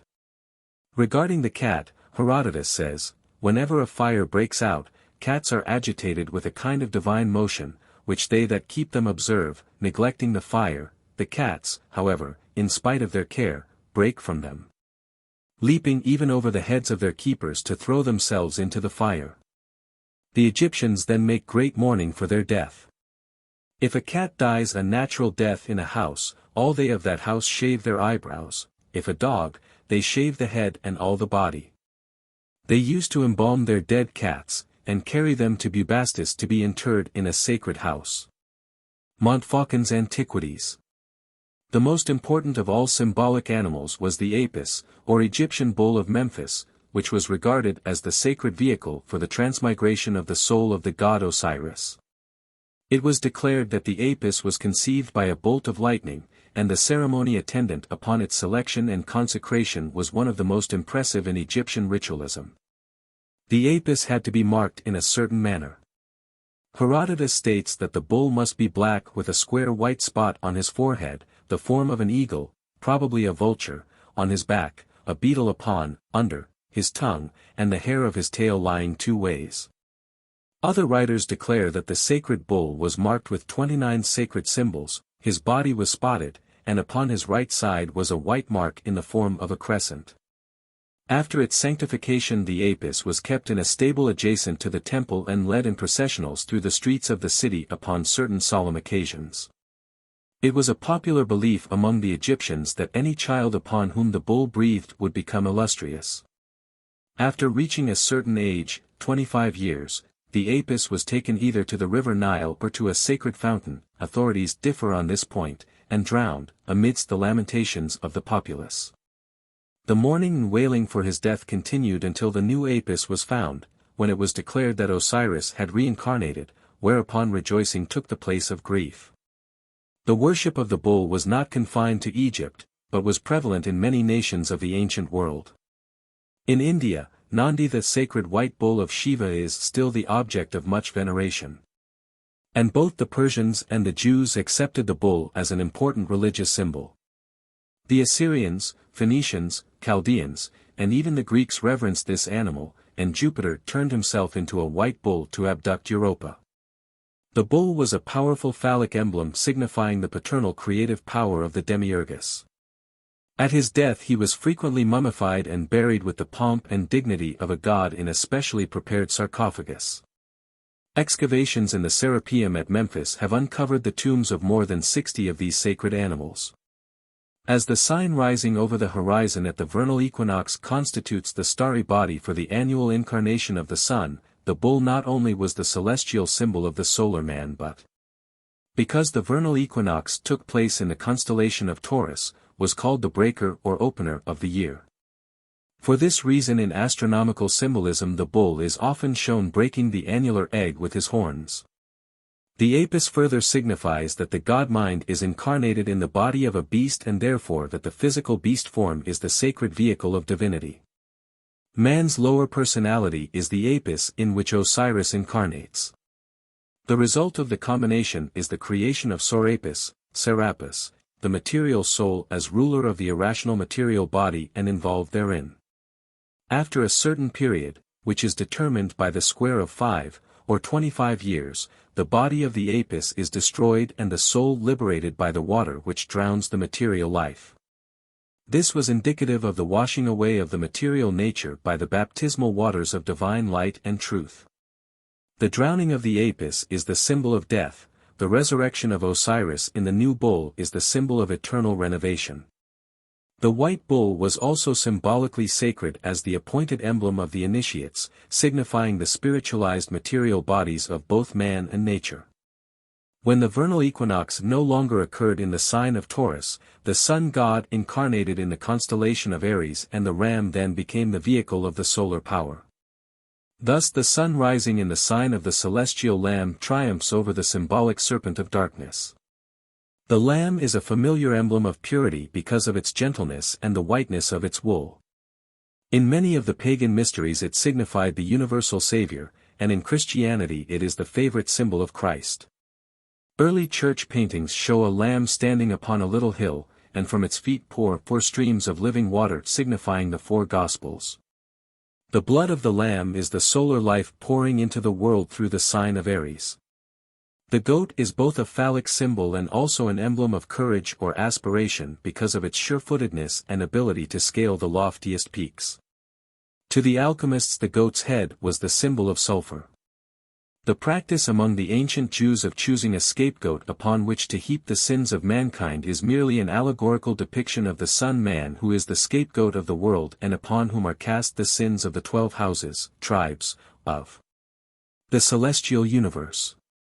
Truth is the divine lamb worshipped throughout pagandom and slain for the sins of the world, and since the dawn of time the savior gods of all religions have been personifications of this truth. The golden fleece sought by Jason and his Argonauts is the celestial lamb, the spiritual and intellectual sun. The secret doctrine is also typified by the golden fleece, the wool of the divine life, the rays of the sun of truth. Suedas declares the golden fleece to have been in reality a book, written upon skin, which contained the formulae for the production of gold by means of chemistry. The mysteries were institutions erected for the transmutation of base ignorance into precious illumination. The dragon of ignorance was the terrible creature set to guard the golden fleece, and represents the darkness of the old year which battles with the sun at the time of its equinoctial passage. Deer were sacred in the Bakshik mysteries of the Greeks, the Bacchantes were often clothed in fawnskins. Deer were associated with the worship of the moon goddess and the Bakshik orgies were usually conducted at night. The grace and speed of this animal caused it to be accepted as the proper symbol of aesthetic abandon. Deer were objects of veneration with many nations. In Japan, herds of them are still maintained in connection with the temples. The wolf is usually associated with the principle of evil, because of the mournful discordance of its howl and the viciousness of its nature. In Scandinavian mythology the Fenris wolf was one of the sons of Loki, the infernal god of the fires. With the temple of Asgard in flames about them, the gods under the command of Odin fought their last great battle against the chaotic forces of evil.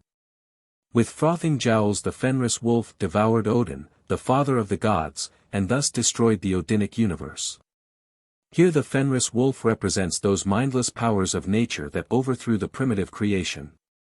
The unicorn, or Monoceros, was a most curious creation of the ancient initiates.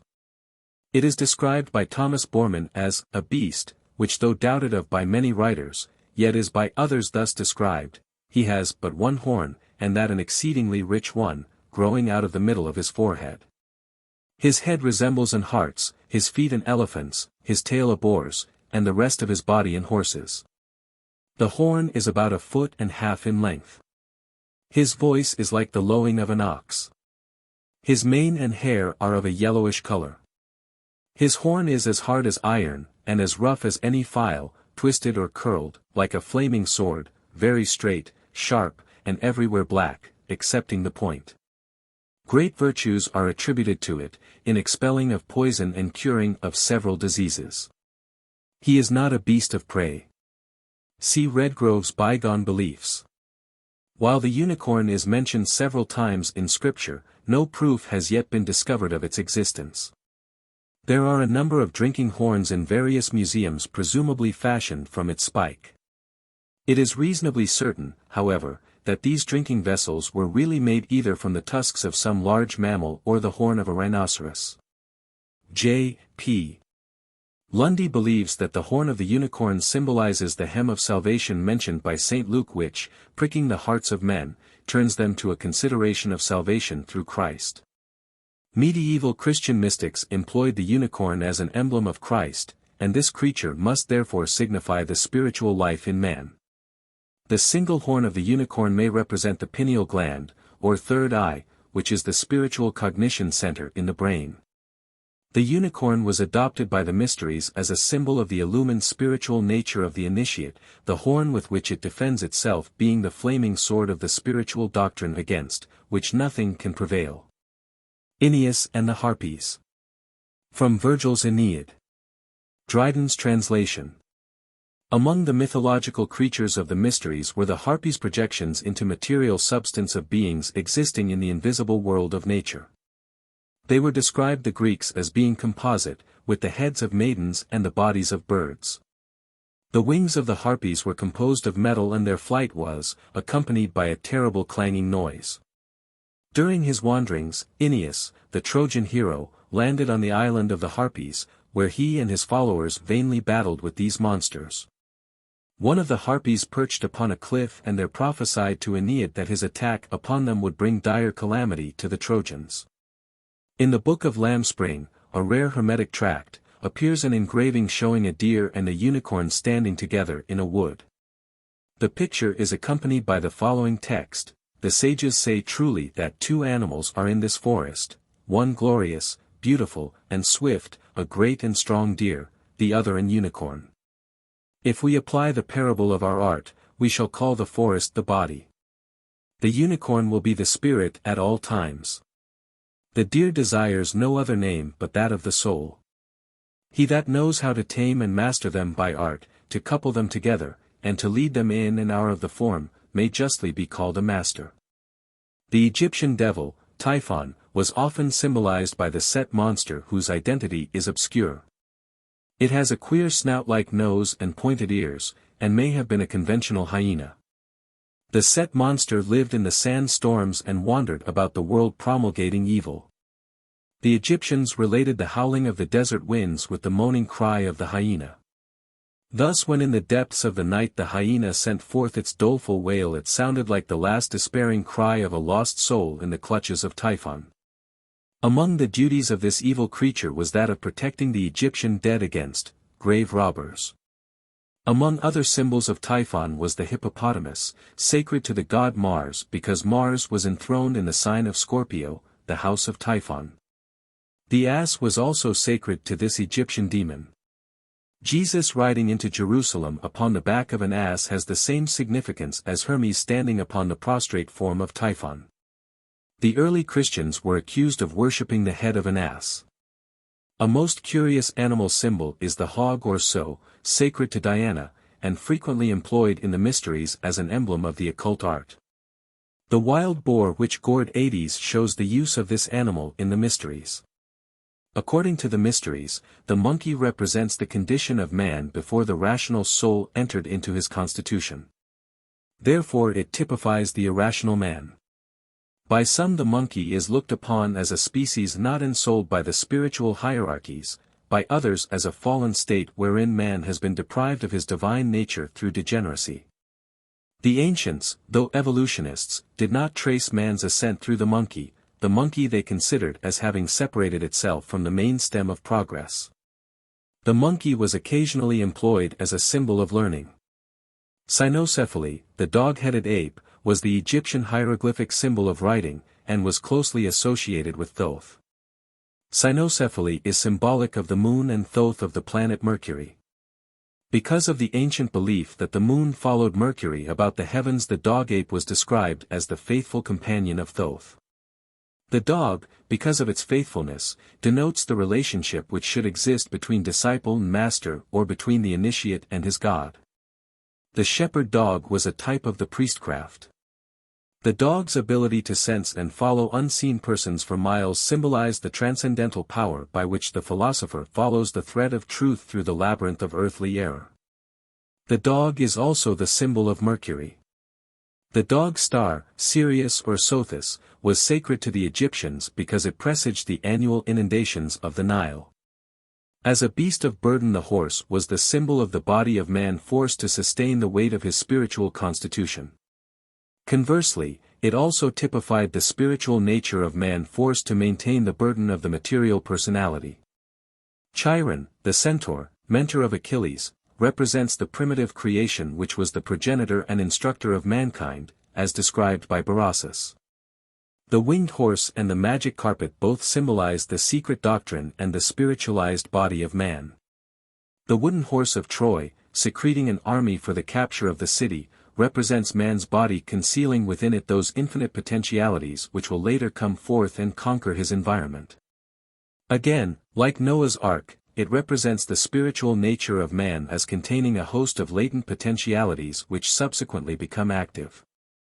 The Siege of Troy is a symbolic account of the abduction of the human soul, Helena, by the personality, Paris, and its final redemption, through persevering struggle, by the secret doctrine, the Greek army under the command of Agamemnon. Flowers, plants, fruits, and trees. The yoni and phallus were worshipped by nearly all ancient peoples as appropriate symbols of God's creative power. The Garden of Eden, the Ark, the Gate of the Temple, the Veil of the Mysteries, the Vesica Piscis or oval nimbus, and the Holy Grail are important yonic symbols.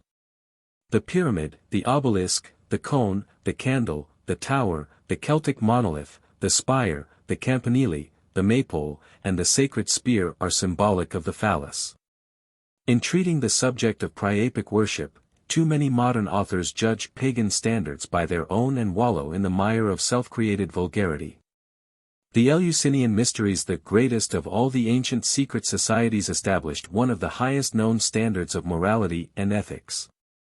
And those criticizing their use of phallic symbols should ponder the trenchant words of King Edward III, Honi soit mal y pense. The obscene rites practiced by the later Bacchanalia and Dionysia were no more representative of the standards of purity originally upheld by the mysteries than the orgies occasionally occurring among the adherents of Christianity till the 18th century were representative of primitive Christianity. Sir William Hamilton, British minister at the court of Naples, declares that in 1780, Isernia, a community of Christians in Italy, worshipped with phallic ceremonies the pagan god Priapus under the name of Saint Cosmo. See 2 essays on the worship of Priapus, by Richard Payne Knight. Father, mother, and child constitute the natural trinity. The mysteries glorified the home as the supreme institution consisting of this trinity functioning as a unit. Pythagoras likened the universe to the family, declaring that as the supreme fire of the universe was in the midst of its heavenly bodies, so, by analogy, the supreme fire of the world was upon its hearthstones. The Pythagorean and other schools of philosophy conceived the one divine nature of God to manifest itself in the threefold aspect of father, mother, and child. These three constituted the divine family, whose dwelling place is creation and whose natural and peculiar symbol is the 47th problem of Euclid. God the Father is spirit, God the Mother is matter, and God the Child, the product of the two, represents the sum of living things born out of and constituting nature. The seed of spirit is sown in the womb of matter, and by an immaculate, pure, conception the progeny is brought into being. Is not this the true mystery of the Madonna holding the holy babe in her arms? Who dares to say that such symbolism is improper?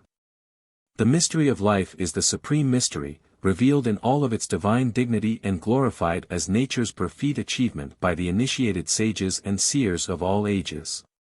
The prudery of today, however, declares this same mystery to be unfit for the consideration of holy-minded people.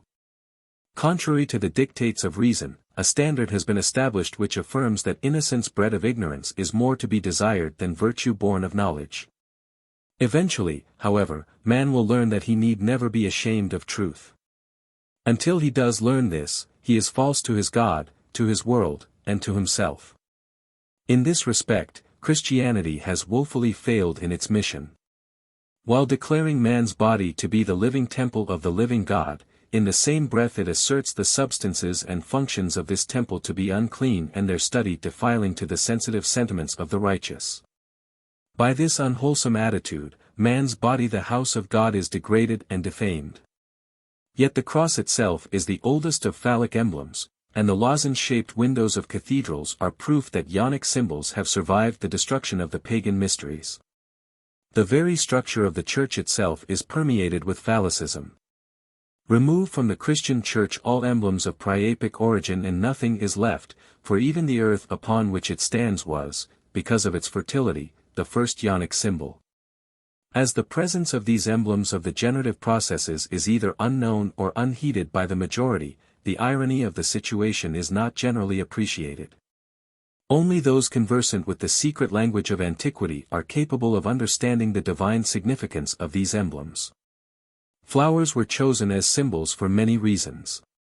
The great variety of flora made it possible to find some plant or flower which would be a suitable figure for nearly any abstract quality or condition.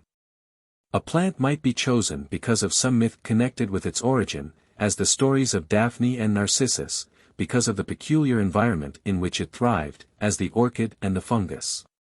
Because of its significant shape, as the passion flower and the Easter lily, because of its brilliance or fragrance, as the verbena and the sweet lavender, because it preserved its form indefinitely, as the everlasting flower.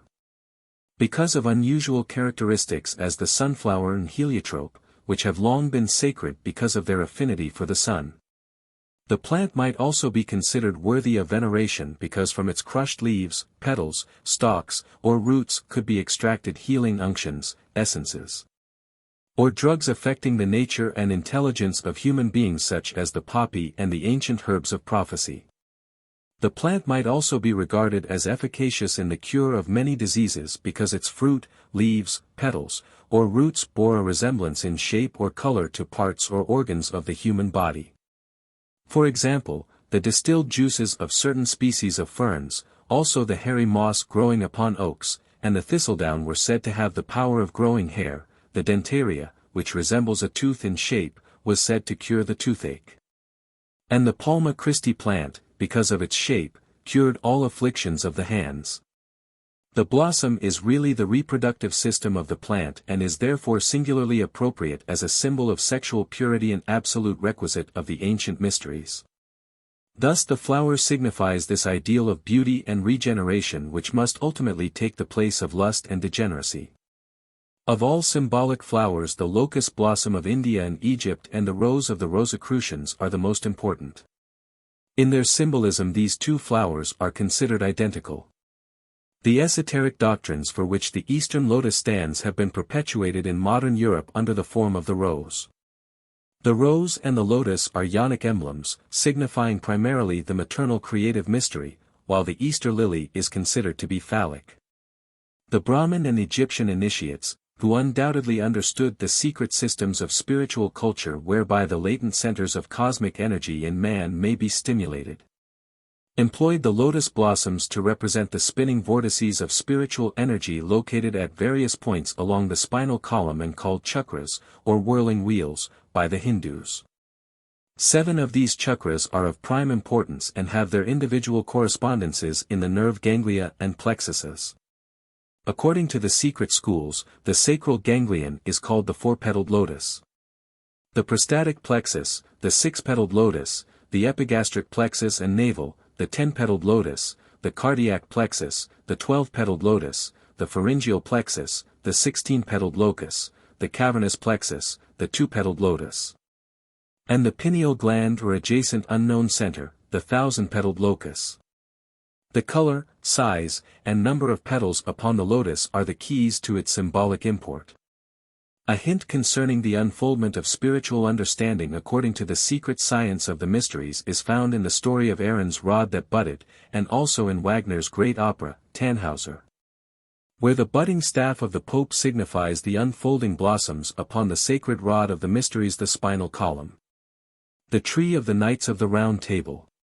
This remarkable example of the use of the tree in symbolism is from the Château de Pierrefonds in the little town of Pierrefonds, northern France.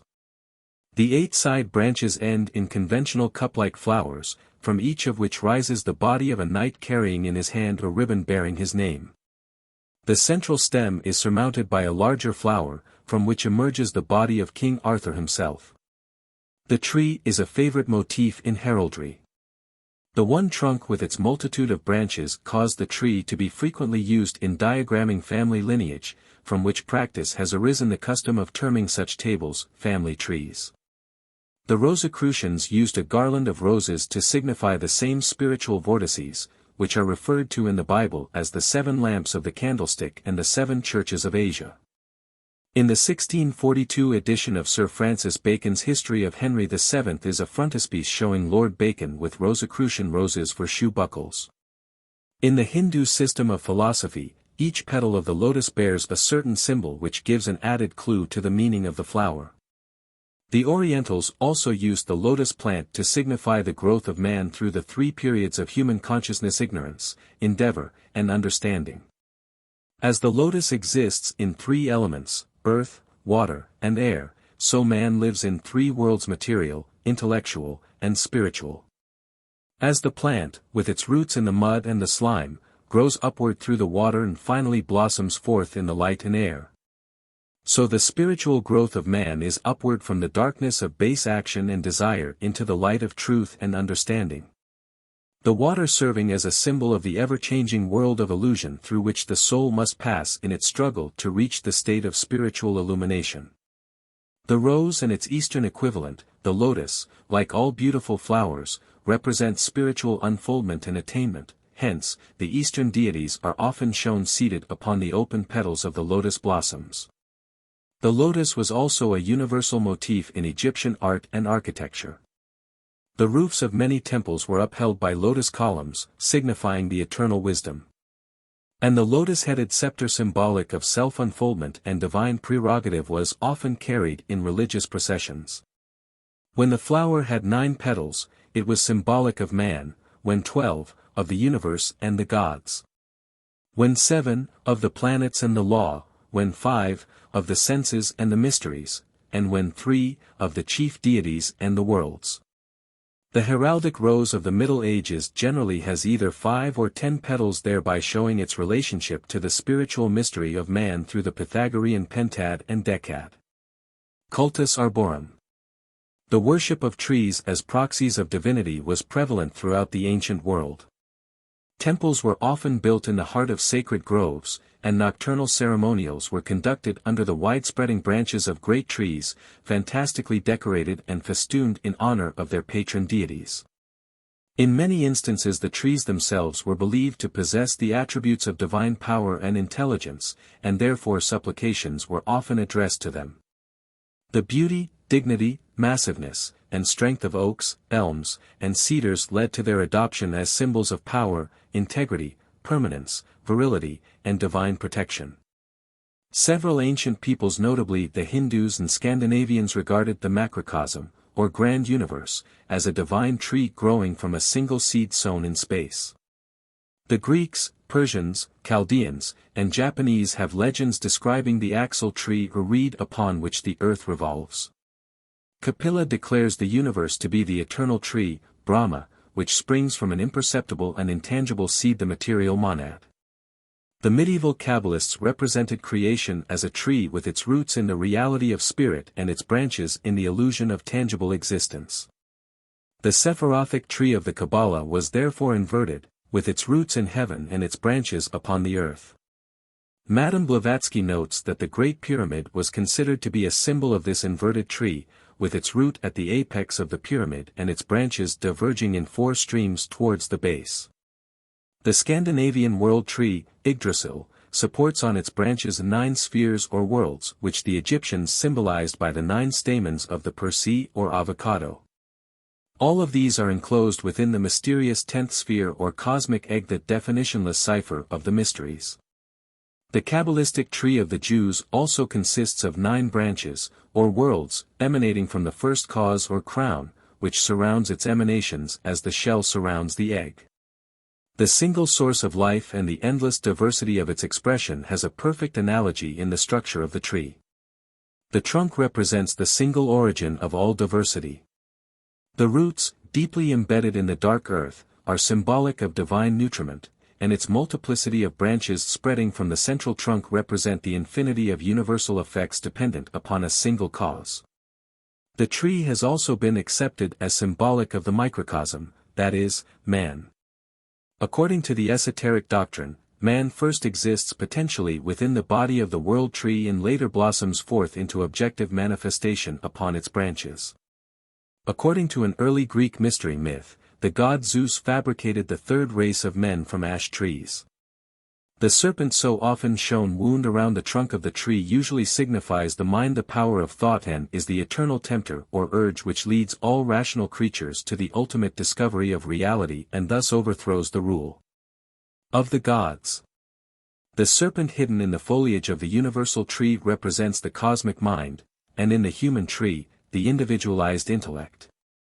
The concept that all life originates from seeds caused grain and various plants to be accepted as emblematic of the human spermatozoon, and the tree was therefore symbolic of organized life unfolding from its primitive germ.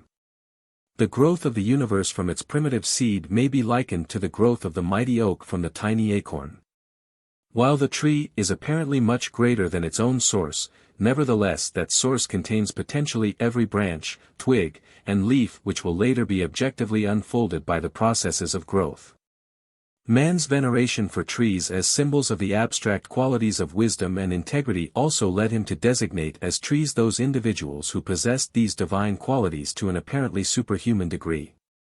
Highly illumined philosophers and priests were therefore often referred to as trees or tree men, for example, the Druids, whose name, according to one interpretation, signifies the men of the oak trees. Or the initiates of certain Syrian mysteries who were called cedars. In fact, it is far more credible and probable that the famous cedars of Lebanon, cut down for the building of King Solomon's temple, were really illumined, initiated sages. The mystic knows that the true supports of God's glorious house were not the logs subject to decay but the immortal and imperishable intellects of the tree hierophants. Trees are repeatedly mentioned in the Old and New Testaments, and in the scriptures of various pagan nations. The tree of life and the tree of the knowledge of good and evil mentioned in Genesis, the burning bush in which the angel appeared to Moses, the famous vine and fig tree of the New Testament. The grove of olives in the Garden of Gethsemane where Jesus went to pray, and the miraculous tree of Revelation, which bore 12 manners of fruit and whose leaves were for the healing of the nations. All bear witness to the esteem in which trees were held by the scribes of Holy Writ. Buddha received his illumination while under the Bodhi tree, near Madras in India, and several of the eastern gods are pictured sitting in meditation beneath the spreading branches of mighty trees. Many of the great sages and saviors carried wands, rods, or staves cut from the wood of sacred trees, as the rods of Moses and Aaron, Gungnir the spear of Odin cut from the tree of life. And the consecrated rod of Hermes, around which the fighting serpents entwined themselves. The numerous uses which the ancients made of the tree and its products are factors in its symbolism. Its worship was, to a certain degree, based upon its usefulness. Of this J.P. Lundy writes, trees occupy such an important place in the economy of nature by way of attracting and retaining moisture, and shading the water sources and the soil so as to prevent barrenness and desolation. Are so useful to man for shade, for fruit, for medicine, for fuel, for building houses and ships, for furniture, for almost every department of life, that it is no wonder that some of the more conspicuous ones, such as the oak, the pine, the palm, and the sycamore, have been made sacred and used for worship. See Monumental Christianity. The early fathers of the Church sometimes used the tree to symbolize Christ.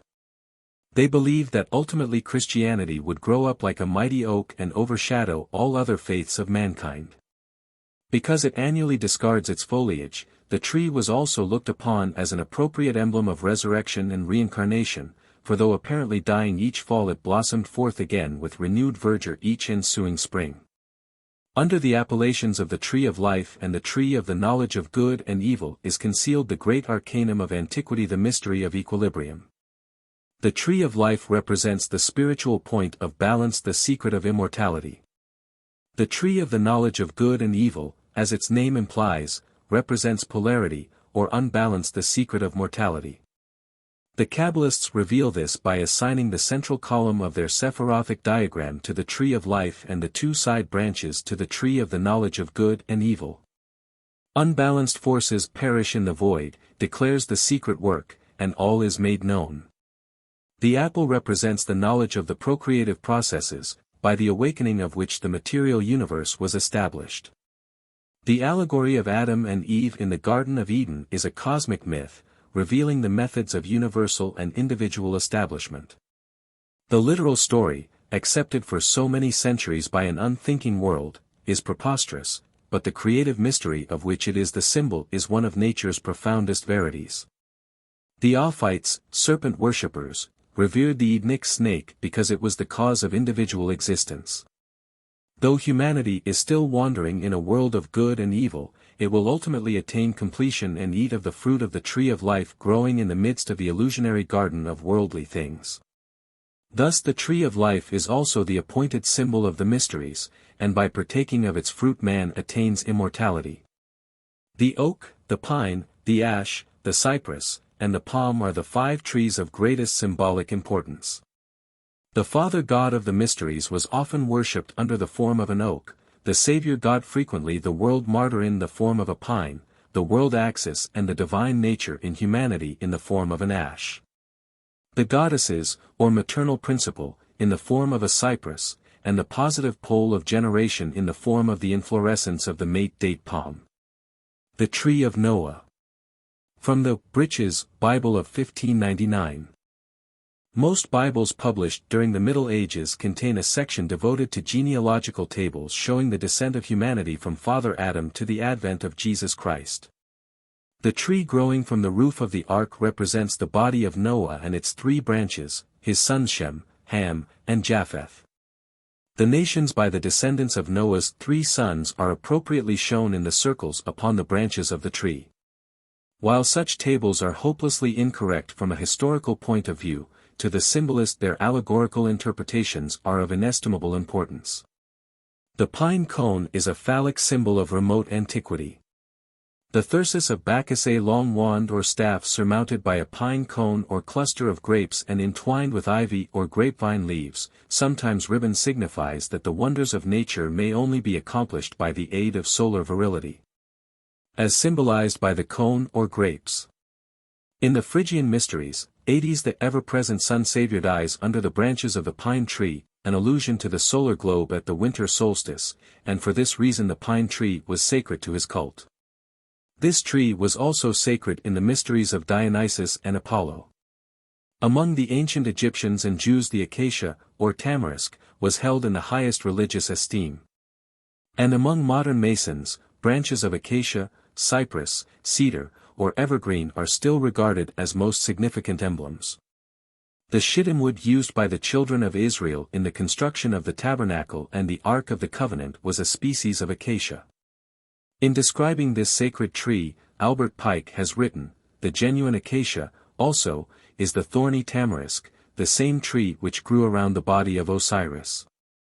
It was a sacred tree among the Arabs, who made of it the idol Al-Uzza, which Muhammad destroyed. It is abundant as a bush in the desert of Thursday, and of it the crown of thorns was composed, which was set on the forehead of Jesus of Nazareth.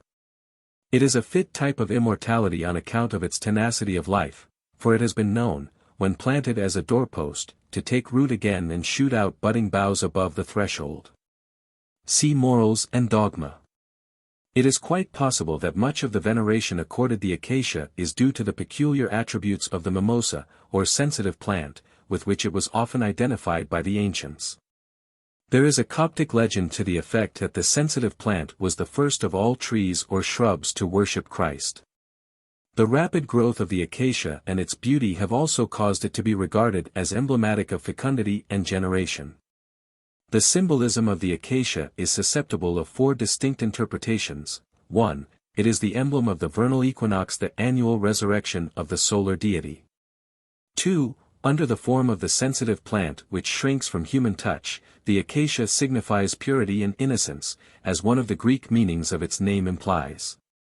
3. It fittingly typifies human immortality and regeneration, and under the form of the evergreen represents that immortal part of man which survives the destruction of his visible nature. 4. It is the ancient and revered emblem of the mysteries, and candidates entering the tortuous passageways in which the ceremonials were given carried in their hands branches of these sacred plants or small clusters of sanctified flowers. Albert G. Mackey calls attention to the fact that each of the ancient mysteries had its own peculiar plants sacred to the gods or goddesses in whose honor the rituals were celebrated. These sacred plants were later adopted as the symbols of the various degrees in which they were used. Thus, in the mysteries of Adonis, lettuce was sacred, in the Brahmin and Egyptian rites, the lotus, among the Druids, the mistletoe. And among certain of the Greek mysteries, the myrtle. See Encyclopedia of Freemasonry. As the legend of C. Hiram Abiff is based upon the ancient Egyptian mystery ritual of the murder and resurrection of Osiris, it is natural that the sprig of acacia should be preserved as symbolic of the resurrection of C. Hiram. The chest containing the body of Osiris was washed ashore near Byblos and lodged in the roots of a tamarisk, or acacia, which, growing into a mighty tree, enclosed within its trunk the body of the murdered god. This is undoubtedly the origin of the story that a sprig of acacia marks the grave of C. Hiram. The mystery of the evergreen marking the grave of the dead sun god is also perpetuated in the Christmas tree. The sunflower. From Kircher's Magnus Civda Arte Magnetica Opus Tripartitum. The above diagram illustrates a curious experiment in plant magnetism reproduced with several other experiments in Athanasius Kircher's rare volume on magnetism. Several plants were sacred to the ancient Egyptians, Greeks, and Hindus because of the peculiar effect which the sun exerted over them.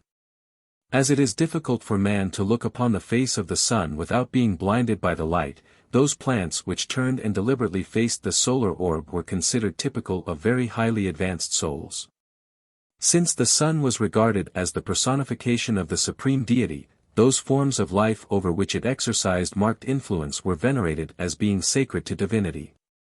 The sunflower, because of its plainly perceptible affinity for the sun, was given high rank among sacred plants. The apricot and quince are familiar Ionic symbols, while the bunch of grapes and the fig are phallic. The pomegranate is the mystic fruit of the Eleusinian rites. By eating it, Proserpine bound herself to the realms of Pluto. The fruit here signifies the sensuous life which, once tasted, temporarily deprives man of immortality. Also on account of its vast number of seeds the pomegranate was often employed to represent natural fecundity. For the same reason, Jacob Bryant in his Ancient Mythology notes that the ancients recognized in this fruit an appropriate emblem of the Ark of the Deluge, which contained the seeds of the new human race. Among the ancient mysteries the pomegranate was also considered to be a divine symbol of such peculiar significance that its true explanation could not be divulged. It was termed by the Qabri the forbidden secret. Many Greek gods and goddesses are depicted holding the fruit or flower of the pomegranate in their hands, evidently to signify that they are givers of life and plenty. Pomegranate capitals were placed upon the pillars of Jachin and Boaz standing in front of King Solomon's temple, and by the order of Jehovah, pomegranate blossoms were embroidered upon the bottom of the high priest's ephod. Strong wine made from the juice of the grape was looked upon as symbolic of the false life and false light of the universe, for it was produced by a false process artificial fermentation. The rational faculties are clouded by strong drink, and the animal nature, liberated from bondage, controls the individual facts which necessarily were of the greatest spiritual significance. As the lower nature is the eternal tempter seeking co-lead man into excesses which inhibit the spiritual faculties, the grape and its product were used to symbolize the adversary. The juice of the grape was thought by the Egyptians to resemble human blood more closely than did any other substance. In fact, they believed that the grape secured its life from the blood of the dead who had been buried in the earth. According to Plutarch, the priests of the sun at Heliopolis never carry any wine into their temples, and if they made use of it at any time in their libations to the gods, it was not because they looked upon it as in its own nature acceptable to them, but they poured it upon their altars as the blood of those enemies who formerly had fought against them. For they look upon the vine to have first sprung out of the earth after it was fattened with the carcasses of those who fell in the wars against the gods. And this, say they, is the reason why drinking its juice in great quantities makes men mad and beside themselves, filling them as it were with the blood of their own ancestors. See Isis and Osiris. Among some cults the state of intoxication was viewed as a condition somewhat akin to ecstasy, for the individual was believed to be possessed by the universal spirit of life, whose chosen vehicle was the vine. In the mysteries, the grape was often used to symbolize lust and debauchery because of its demoralizing effect upon the emotional nature. The fact was recognized, however, that fermentation was the certain evidence of the presence of the solar fire, hence the grape was accepted as the proper symbol of the solar spirit, the giver of divine enthusiasm. In a somewhat similar manner, Christians have accepted wine as the emblem of the blood of Christ, partaking of it in Holy Communion. Christ, the exoteric emblem of the solar spirit, said, "I am the vine." He was therefore worshipped with the wine of ecstasy in the same manner as were his pagan prototypes Bacchus, Dionysus, Ares, and Adonis.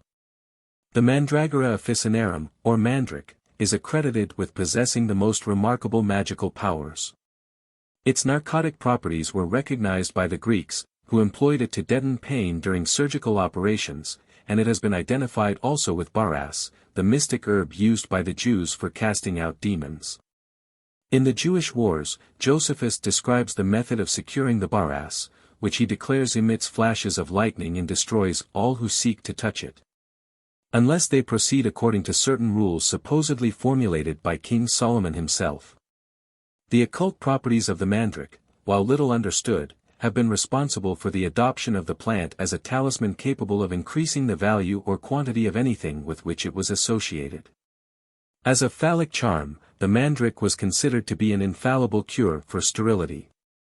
It was one of the priapic symbols which the Knights Templars were accused of worshipping. The root of the plant closely resembles a human body and often bore the outlines of the human head, arms, or legs. This striking similarity between the body of man and the mandragora is one of the puzzles of natural science and is the real basis for the veneration in which this plant was held. In Isis Unveiled, Madame Blavatsky notes that the mandragora seems to occupy upon earth the point where the vegetable and animal kingdoms meet, as the zoophytes and polypi do in Die Sea. This thought opens a vast field of speculation concerning the nature of this animal plant. According to a popular superstition, the mandrake shrank from being touched and, crying out with a human voice, clung desperately to the soil in which it was embedded. Anyone who heard its cry while plucking it either immediately died or went mad. To circumvent this tragedy, it was customary to dig around the roots of the mandrake until the plant was thoroughly loosened and then to tie one end of a cord about the stalk and fasten the other end to a dog. The dog, obeying his master's call, thereupon dragged the root from the earth and became the victim of the mandragora curse. When once uprooted, the plant could be handled with immunity. During the Middle Ages, mandrake charms brought great prices and an art was evolved by which the resemblance between the mandragora root and the human body was considerably accentuated. Like most superstitions, the belief in the peculiar powers of the mandrake was founded upon an ancient secret doctrine concerning the true nature of the plant. It is slightly narcotic, says Eliphas Levi, and an aphrodisiacal virtue was ascribed to it by the ancients, who represented it as being sought by Thessalian sorcerers for the composition of philters. Is this root the umbilical vestige of our terrestrial origin, as a certain magical mysticism has suggested? We dare not affirm it seriously, but it is true all the same that man issued from the slime of earth and his first appearance must have been in the form of a rough sketch. The analogies of nature compel us to admit the notion, at least as a possibility. The first men were, in this case, a family of gigantic, sensitive mandragores, animated by the sun, who rooted themselves up from the earth. See Transcendental Magic. The homely onion was revered by the Egyptians as a symbol of the universe because its rings and layers represented the concentric planes into which creation was divided according to the Hermetic mysteries. It was also regarded as possessing great medicinal virtue. Because of peculiar properties resulting from its pungency, the garlic plant was a powerful agent in transcendental magic. To this day no better medium has been found for the treatment of obsession. Vampirism and certain forms of insanity, especially those resulting from mediumship and the influences of elemental larvae, respond immediately to the use of garlic. In the Middle Ages, its presence in a house was believed to ward off all evil powers. Trifoliate plants, such as the shamrock, were employed by many religious cults to represent the principle of the Trinity. St. Patrick is supposed to have used the shamrock to illustrate this doctrine of the triune divinity. The reason for the additional sanctity conferred by a fourth leaf is that the fourth principle of the Trinity is man, and the presence of this leaf therefore signifies the redemption of humanity. Wreaths were worn during initiation into the mysteries and the reading of the sacred books to signify that these processes were consecrated to the deities. The Tree of Alchemy. From Museum Hermeticum Reformatum et Amplificatum. The alchemists were wont to symbolize their metals by means of a tree, to indicate that all seven were branches dependent upon the single trunk of solar life. As the seven spirits depend upon God and are branches of a tree of which he is the root, trunk, and the spiritual earth from which the root derives its nourishment. So the single trunk of divine life and power nourishes all the multitudinous forms of which the universe is composed. In Gloria Mundi, from which the above illustration is reproduced, there is contained an important thought concerning the plant-like growth of metals, all trees, herbs, stones, metals, and minerals grow and attain to perfection without being necessarily touched by any human hand, for the seed is raised up from the ground, puts forth flowers, and bears fruit, simply through the agency of natural influences. As it is with plants, so it is with metals. While they lie in the heart of the earth, in their natural ore, they grow and are developed, day by day, through the influence of the four elements. Their fire is the splendor of the sun and moon. The earth conceives in her womb the splendor of the sun, and by it the seeds of the metals are well and equally warmed, just like the grain in the fields. For as each tree of the field has its own peculiar shape, appearance, and fruit, so each mountain bears its own particular ore, those stones and that earth being the soil in which the metals grow. See translation of 1893. On the symbolism of wreaths, Richard Payne Knight writes, instead of beads, wreaths of foliage, generally of laurel, olive, myrtle, ivy, or oak, appear upon coins, sometimes encircling the symbolical figures, and sometimes as chaplets upon their heads. All these were sacred to some peculiar personifications of the deity, and significant of some particular attributes, and, in general, all evergreens were Dionysiac planes. That is, symbols of the generative power, signifying perpetuity of youth and vigor, as the circles of beads and diadems signify perpetuity of existence. See symbolical language of ancient art and mythology. Stones, metals and gems. Each of the four primary elements as taught by the early philosophers has its analogue in the quaternary terrestrial constitution of man. The rocks and earth correspond to the bones and flesh. The water to the various fluids, the air to the gases, and the fire to the bodily heat.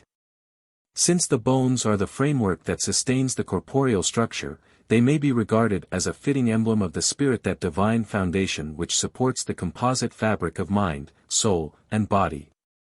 To the initiate, the skeleton of death holding in bony fingers the reaper's scythe denotes Saturn, Kronos, the father of the gods, carrying the sickle with which he mutilated Uranus, his own sire. In the language of the mysteries, the spirits of men are the powdered bones of Saturn.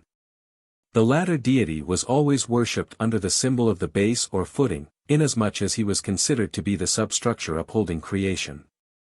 The myth of Saturn has its historical basis in the fragmentary records preserved by the early Greeks and Phoenicians concerning a king by that name who ruled over the ancient continent of Hyperborea.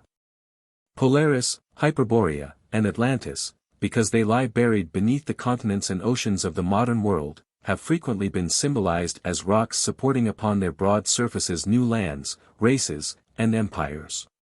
According to the Scandinavian mysteries, the stones and cliffs were formed from the bones of Ymir, the primordial giant of the seething clay, while to the Hellenic mystics the rocks were the bones of the Great Mother, Gaia. After the deluge sent by the gods to destroy mankind at the close of the Iron Age, only Deucalion and Pyrrha were left alive. Entering a ruined sanctuary to pray, they were directed by an oracle to depart from the temple and with heads veiled and garments unbound cast behind them the bones of their mother. Construing the cryptic message of the god to mean that the earth was the great mother of all creatures, Deucalion picked up loose rocks and, bidding Pyrrha do likewise, cast them behind him. From these rocks there sprang forth a new and stalwart race of human beings, the rocks thrown by Deucalion becoming men and those thrown by Pyrrha becoming women. In this allegory is epitomized the mystery of human evolution. For spirit, by ensouling matter, becomes that indwelling power which gradually but sequentially raises the mineral to the status of the plant to the plane of the animal to the dignity of man, and man to the estate of the gods. The solar system was organized by forces operating inward from the great ring of the Saturnian sphere. And since the beginnings of all things were under the control of Saturn, the most reasonable inference is that the first forms of worship were dedicated to him and his peculiar symbol the stone. Thus the intrinsic nature of Saturn is synonymous with that spiritual rock which is the enduring foundation of the solar temple, and has its antitip or lower octave in that terrestrial rock the planet Earth which sustains upon its jagged surface the diversified genera of mundane life. Although its origin is uncertain, litholatry undoubtedly constitutes one of the earliest forms of religious expression. Throughout all the world, writes Godfrey Higgins, the first object of idolatry seems to have been a plain, unwrought stone, placed in the ground, as an emblem of the generative or procreative powers of nature. See the Celtic Druids. Remnants of stone worship are distributed over the greater part of the Earth's surface, notable example being the menhirs at Carnac, in Brittany, where several thousand gigantic uncut stones are arranged in 11 orderly rows. Many of these monoliths stand over 20 feet out of the sand in which they are embedded, and it has been calculated that some of the larger ones weigh as much as 250,000 pounds. By some it is believed that certain of the menhirs mark the location of buried treasure, but the most plausible view is that which regards Carnac as a monument to the astronomical knowledge of antiquity. Scattered throughout the British Isles and Europe, these cairns, dolmens, menhirs, and kistvines stand as mute but eloquent testimonials to the existence and achievements of races now extinct. Of particular interest are the rocking or logan stones, which evince the mechanical skill of these early peoples. These relics consist of enormous boulders poised upon one or two small points in such a manner that the slightest pressure will sway them, but the greatest effort is not sufficient to overthrow them. These were called living stones by the Greeks and Latins, the most famous one being the Gigorian stone in the Strait of Gibraltar. Though so perfectly balanced that it could be moved with the stalk of a daffodil, this rock could not be upset by the combined weight of many men. There is a legend that Hercules raised a rocking stone over the graves of the two sons of Boreas whom he had killed in combat. This stone was so delicately poised that it swayed back and forth with the wind, but no application of force could overturn it. A number of logan stones have been found in Britain, traces of one no longer standing having been discovered in Stonehenge. See the Celtic Druids.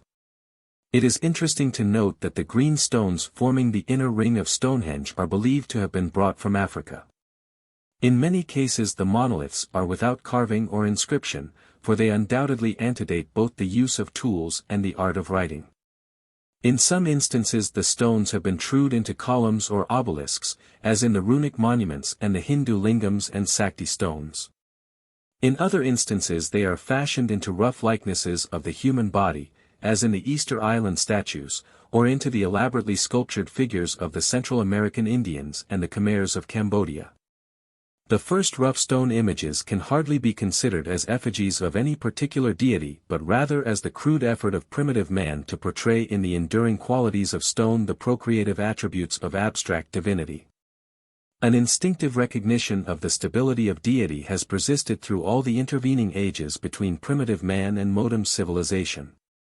Ample proof of the survival of litholatry in the Christian faith is furnished by allusions to the rock of refuge, the rock upon which the Church of Christ was to be founded, the cornerstone which the builders rejected.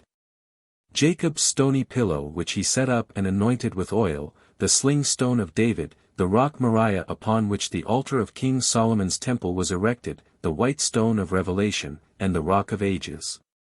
Stones were highly venerated by prehistoric peoples primarily because of their usefulness. Jagged bits of stone were probably man's first weapons.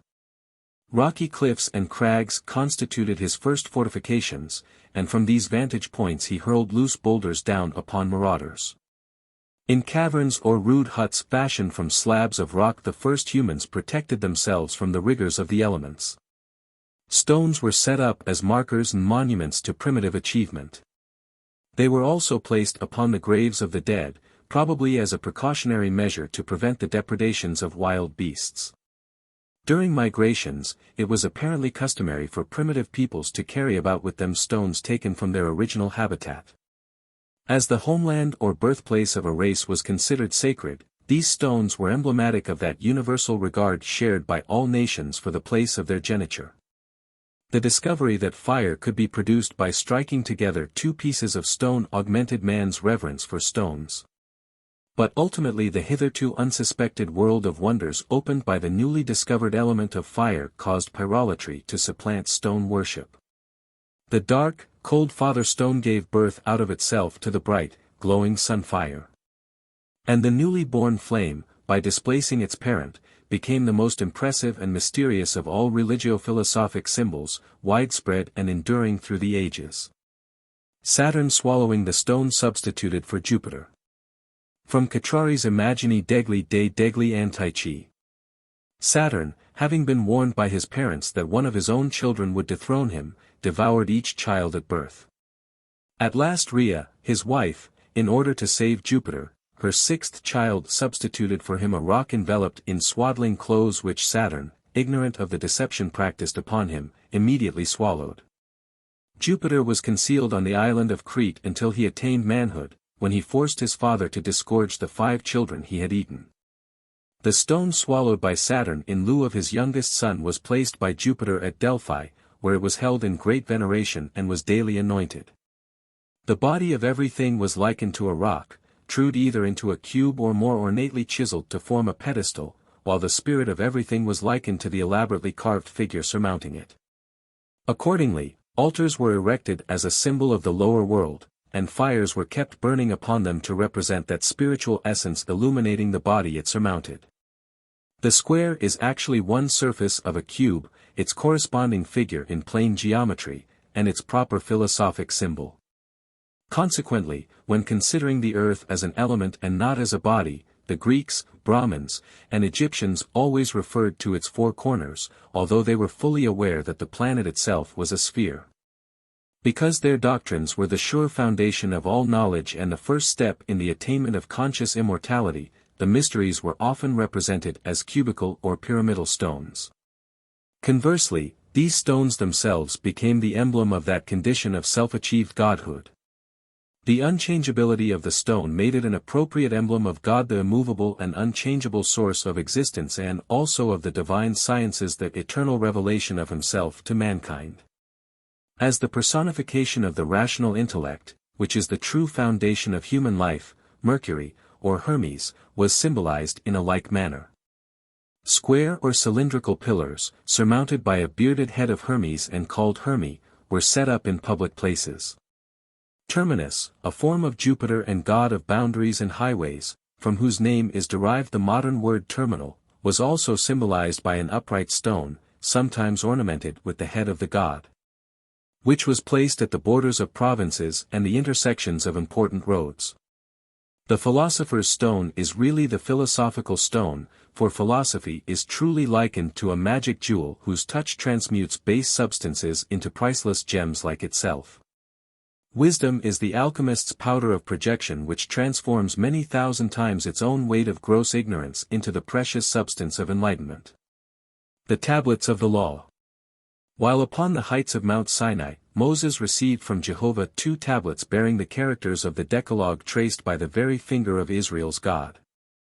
These tables were fashioned from the divine sapphire, Scythia, which the Most High, after removing from his own throne, had cast into the abyss to become the foundation and generator of the worlds. This sacred stone, formed of heavenly dew, was sundered by the breath of God, and upon the 2 parts were drawn in black fire the figures of the law.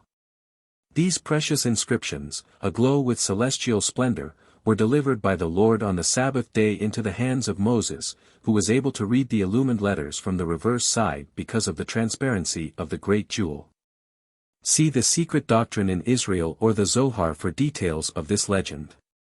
The 10 Commandments are the 10 shining gems placed by the Holy One in the sapphire sea of being, and in the depths of matter the reflections of these jewels are seen as the laws governing the sublunary spheres. They are the sacred 10 by which the Supreme Deity has stamped his will upon the face of nature. This same decade was celebrated by the Pythagoreans under the form of the tetractys, that triangle of spermatic points which reveals to the initiated the whole working of the cosmic scheme. For 10 is the number of perfection, the key to creation, and the proper symbol of God, man, and the universe. Because of the idolatry of the Israelites, Moses deemed the people unworthy to receive the sapphire tables. Hence he destroyed them, that the mysteries of Jehovah should not be violated. For the original set Moses substituted 2 tablets of rough stone into the surface of which he had cut 10 ancient letters. While the former tables partaking of the divinity of the tree of life blazed forth eternal verities, the latter partaking of the nature of the tree of good and evil revealed only temporal truths. Thus the ancient tradition of Israel returned again to heaven, leaving only its shadow with the children of the 12 tribes. One of the 2 tables of stone delivered by the lawgiver to his followers stood for the oral, the other for the written traditions upon which the rabbinical school was founded. Authorities differ widely as to the size and substance of the inferior tables. Some describe them as being so small that they could be held in the hollow of a man's hand. Others declare that each table was 10 or 12 cubits in length and of enormous weight. A few even deny that the tables were of stone, maintaining that they were of a wood called cedar, which, according to the Mohammedans, grows profusely in paradise. The 2 tables signify respectively the superior and the inferior worlds, the paternal and the maternal formative principles. In their undivided state they represent the cosmic androgyne. The breaking of the tables signifies obscurely the separation of the superior and the inferior spheres and also the division of the sexes. In the religious processionals of the Greeks and Egyptians an ark or ship was carried which contained stone tablets, cones, and vessels of various shapes emblematic of the procreative processes. The Ark of the Israelites, which was patterned after the sacred chests of the Isiac mysteries, contained 3 holy objects, each having an important phallic interpretation: the pot of manna, the rod that budded, and the tablets of the law, the first, second, and third principles of the creative triad. The manna, the blossoming staff, and the stone tables are also appropriate images respectively of the Qabbalah, the Mishnah, and the written law, the spirit, soul, and body of Judaism. When placed in King Solomon's everlasting house, the Ark of the Covenant contained only the tablets of the law. Does this indicate that even at that early date the secret tradition had been lost and the letter of the revelation alone remained? As representing the power that fabricated the lower, or demiurgic, sphere, the tablets of stone were sacred to Jehovah in contradistinction to the tablets of sapphire that signified the potency that established the higher, or celestial, sphere. Without doubt the Mosaic tablets have their prototype in the stone pillars or obelisks placed on either side of the entrance to pagan temples. These columns may pertain to that remote time when men worshipped the Creator through his zodiacal sign of Gemini, the symbol of which is still the phallic pillars of the celestial twins. The 10 Commandments, writes Hargrave Jennings, are inscribed in 2 groups of 5 each, in columnar form. The 5 to the right, looking from the altar, mean the law, the 5 to the left mean the prophets. The right stone is masculine, the left stone is feminine. They correspond to the 2 disjoined pillars of stone, or towers, in the front of every cathedral, and of every temple in the heathen times. See the Rosicrucians, their rites and mysteries. The same author states that the law is masculine because it was delivered direct from the deity, while the prophets, or gospels, were feminine because born through the nature of man. The right tablet of the law further signifies Jachin, the white pillar of light, the left tablet, Boaz, the shadowy pillar of darkness. These were the names of the 2 pillars cast from brass set up on the porch of King Solomon's temple. They were 18 cubits in height and beautifully ornamented with wreaths of chainwork, nets, and pomegranates. On the top of each pillar was a large bowl now erroneously called a ball or globe, one of the bowls probably containing fire and the other water. The celestial globe, originally the bowl of fire, surmounting the right-hand column, Jachin, symbolized the divine man, the terrestrial globe, the bowl of water, surmounting the left-hand column, Boaz, signified the earthly man. These two pillars respectively connote also the active and the passive expressions of divine energy, the sun and the moon, sulfur and salt, good and bad, light and darkness. Between them is the door leading into the house of God, and standing thus at the gates of sanctuary they are a reminder that Jehovah is both an androgynous and an anthropomorphic deity. As two parallel columns they denote the zodiacal signs of Cancer and Capricorn, which were formerly placed in the chamber of initiation to represent birth and death, the extremes of physical life. They accordingly signify the summer and the winter solstices, now known to Freemasons under the comparatively modern appellation of the two St. Johns. Moses receiving the tables of the law. From an old Bible.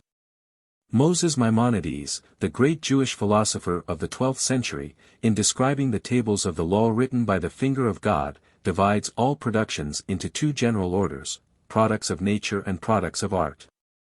God works through nature and man through art, he asserts in his Guide for the Perplexed. Thus the word of the Lord is the hand, or active principle, by which the will of the Creator is traced upon the face of his creation. The Tanaim, or initiates of the Jewish mystery school, alone possessed a complete understanding of the significance of the 10 Commandments. These laws are esoterically related to the 10 degrees of contemplation constituting the path of ecstasy, which winds upward through he 4 worlds and ends in the effulgence of Ein Sof.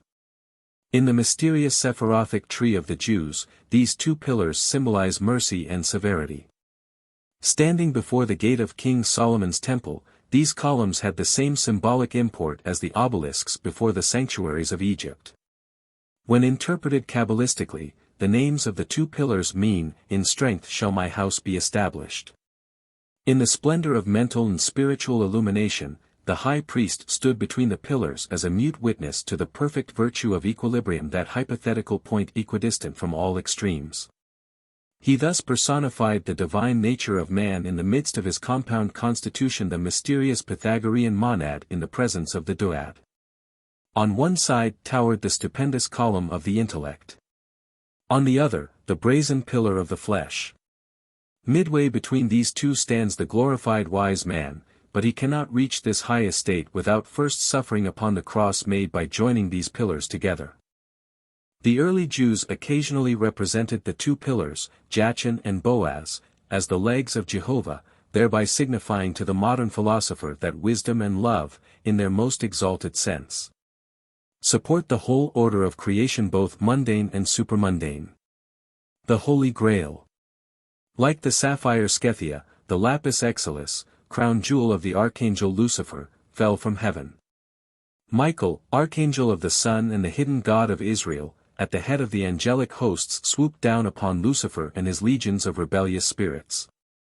During the conflict, Michael with his flaming sword struck the flashing lapis exilis from the coronet of his adversary, and the green stone fell through all the celestial rings into the dark and immeasurable abyss.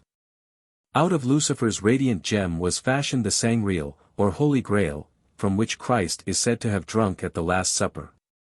Though some controversy exists as to whether the Grail was a cup or a platter, it is generally depicted in art as a chalice of considerable size and unusual beauty. According to the legend, Joseph of Arimathea brought the Grail cup to the place of the crucifixion, and in it caught the blood pouring from the wounds of the dying Nazarene.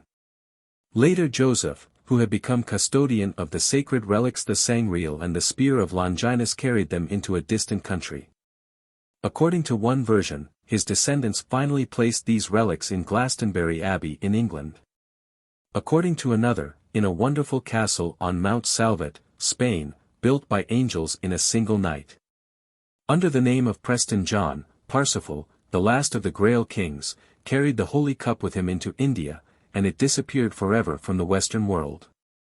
Subsequent search for the sangreal was the motif for much of the knight-errantry of the Arthurian legends and the ceremonials of the Round Table.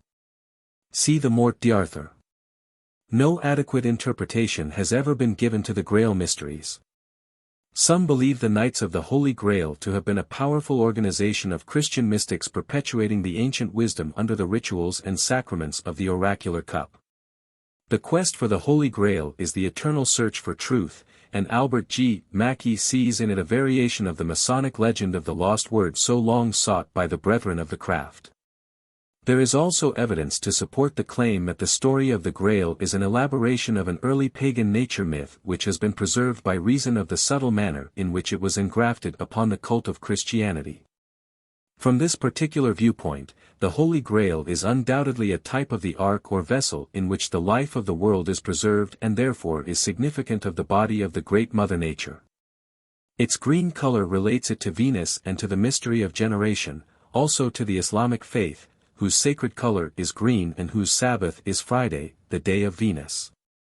The Holy Grail is a symbol both of the lower, or irrational, world and of the bodily nature of man, because both are receptacles for the living essences of the superior worlds. Such is the mystery of the redeeming blood which, descending into the condition of death, overcomes the last enemy by ensouling all substance with its own immortality. To the Christian, whose mystic faith especially emphasizes the love element, the Holy Grail typifies the heart in which continually swirls the living water of eternal life. Moreover, to the Christian, the search for the Holy Grail is the search for the real self which, when found, is the consummation of the magnum opus. The Holy Cup can be discovered only by those who have raised themselves above the limitations of sensuous existence. In his mystic poem, The Vision of Sir Launfal, James Russell Lowell discloses the true nature of the Holy Grail by showing that it is visible only to a certain state of spiritual consciousness. Only upon returning from the vain pursuit of haughty ambition did the aged and broken knight see in the transformed leper's cup the glowing chalice of his lifelong dream. Some writers trace a similarity between the Grail legend and the stories of the martyred sun gods whose blood, descending from heaven into the earth, was caught in the cup of matter and liberated therefrom by the initiatory rites. The Holy Grail may also be the seed pod so frequently employed in the ancient mysteries as an emblem of germination and resurrection. And if the cup-like shape of the Grail be derived from the flower, it signifies the regeneration and spiritualization of the generative forces in man. There are many accounts of stone images which, because of the substances entering into their composition and the ceremonials attendant upon their construction, were ensouled by the divinities whom they were created to resemble. To such images were ascribed various human faculties and powers, such as speech, thought, and even motion. While renegade priests doubtless resorted to trickery, an instance of which is related in a curious apocryphal fragment entitled Bel and the Dragon and supposedly deleted from the end of the Book of Daniel, many of the phenomena recorded in connection with sanctified statues and relics can hardly be explained unless the work of supernatural agencies be admitted. History records the existence of stones which, when struck, threw all who heard the sound into a state of ecstasy. There were also echoing images which whispered for hours after the room itself had become silent, and musical stones productive of the sweetest harmonies. In recognition of the sanctity which the Greeks and Latins ascribed to stones, they placed their hands upon certain consecrated pillars when taking an oath. In ancient times stones played a part in determining the fate of accused persons, for it was customary for juries to reach their verdicts by dropping pebbles into a bag. Divination by stones was often resorted to by the Greeks, and Helena is said to have foretold by lithomancy the destruction of Troy. Many popular superstitions about stones survive the so-called Dark Ages. Chief among these is the one concerning the famous black stone in the seat of the coronation chair in Westminster Abbey, which is declared to be the actual rock used by Jacob as a pillow. The black stone also appears several times in religious symbolism. It was called Heliogabalus, a word presumably derived from Elagabal, the Syrophoenician sun god. This stone was sacred to the sun and declared to possess great and diversified properties. The black stone in the Kaaba at Mecca is still revered throughout the Mohammedan world. It is said to have been white originally and of such brilliancy that it could be seen many days' journey from Mecca, but as ages passed it became blackened by the tears of pilgrims and the sins of the world. The magic of metals and gems. According to the teachings of the mysteries, the rays of the celestial bodies, striking the crystallizing influences of the lower world, become the various elements. Partaking of the astral virtues of their source, these elements neutralize certain unbalanced forms of celestial activity and, when properly combined, contribute much to the well-being of man. Little is known today concerning these magical properties, but the modern world may yet find it profitable to consider the findings of the early philosophers who determined these relationships by extensive experimentation. Out of such research arose the practice of identifying the metals with the bones of the various deities. For example, the Egyptians, according to Manetho, considered iron to be the bone of Mars and the lodestone the bone of Horus.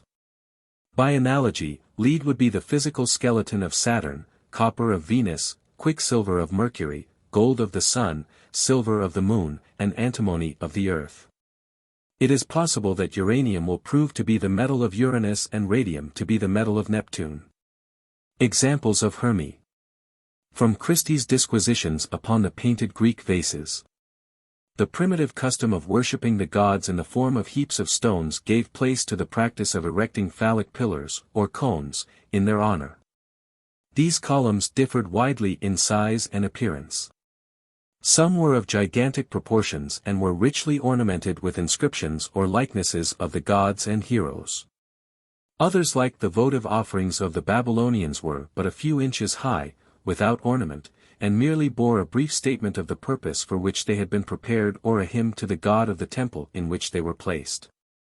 These small baked clay cones were identical in their symbolic meaning with the large Hermes set up by the roadside and in other public places. Later, the upper end of the column was surmounted by a human head. Often two projections, or tenons, corresponding to shoulders were placed, one on either side, to support the wreaths of flowers adorning the columns. Offerings, usually of food, were placed near the Hermes. Occasionally these columns were used to uphold roofs and were numbered among the art objects ornamenting the villas of wealthy Romans. The four ages of the Greek mystics, the Golden Age, the Silver Age, the Bronze Age, and the Iron Age, are metaphoric expressions referring to the four major periods in the life of all things. In the divisions of the day they signify dawn, midday, sunset, and midnight. In the duration of gods, men, and universes, they denote the periods of birth, growth, maturity, and decay. The Greek ages also bear a close correspondence to the four yugas of the Hindus: Krita Yuga, Treta Yuga, Dvapara Yuga, and Kali Yuga. Their method of calculation is described by Ulamudian as follows: in each of the 12 signs there are 1,800 minutes, multiply this number by 12 you have 21,600, e.g. 1800 times 12 is equal to 21,600. Multiply this 21,600 by 80 and it will give 1,728,000, which is the duration of the first age, called Krita Yuga. If the same number be multiplied by 60, it will give 1,296,000, the years of the second age, Treta Yuga. The same number multiplied by 40 gives 864,000, the length of the third age, Dvapara Yuga. The same multiplied by 20 gives 432,000, the fourth age, Kali Yuga. It will be noted that these multipliers decrease in inverse ratio to the Pythagorean tetracties, 1, 2, 3, and 4. H. P. Blavatsky declares that Orpheus taught his followers how to affect a whole audience by means of a lodestone, and that Pythagoras paid particular attention to the color and nature of precious stones.